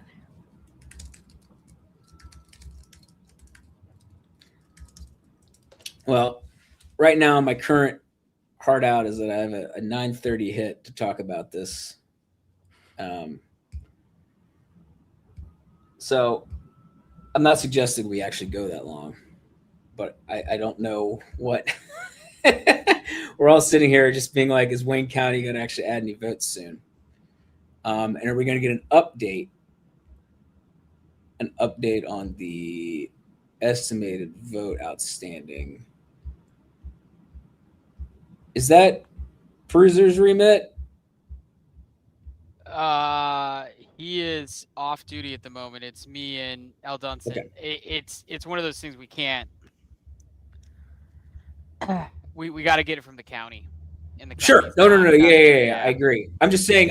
So basically, we were taking that state data as evidence that Wayne is probably going to tell us there are a few more than we thought. Yes. Yeah. And it's just based on that absentee thing. We think they're gonna all of our numbers you see on our website are estimates.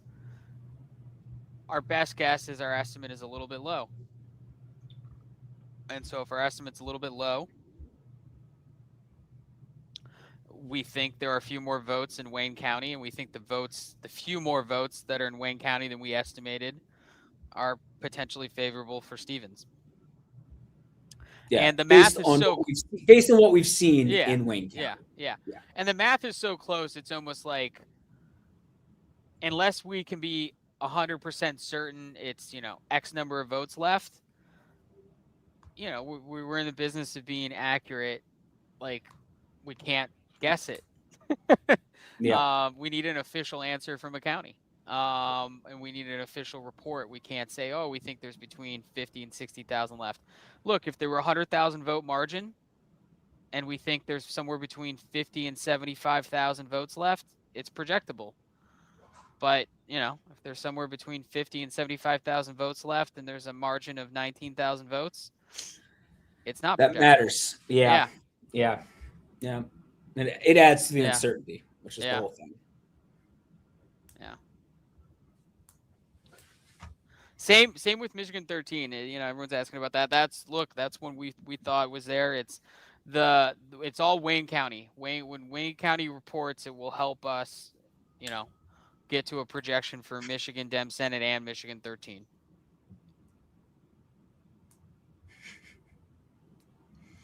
Yeah, I see everyone saying, NBC saying 77,000 votes remaining. Look, the folks over there who do their estimating, they're very good. But I think they would tell you, and that's why it's 77,000 even. No one's trying to be precise here. It's an estimate. I believe it says estimate on their website too. So no one knows for sure. Yep. And that's the tough part. Yeah.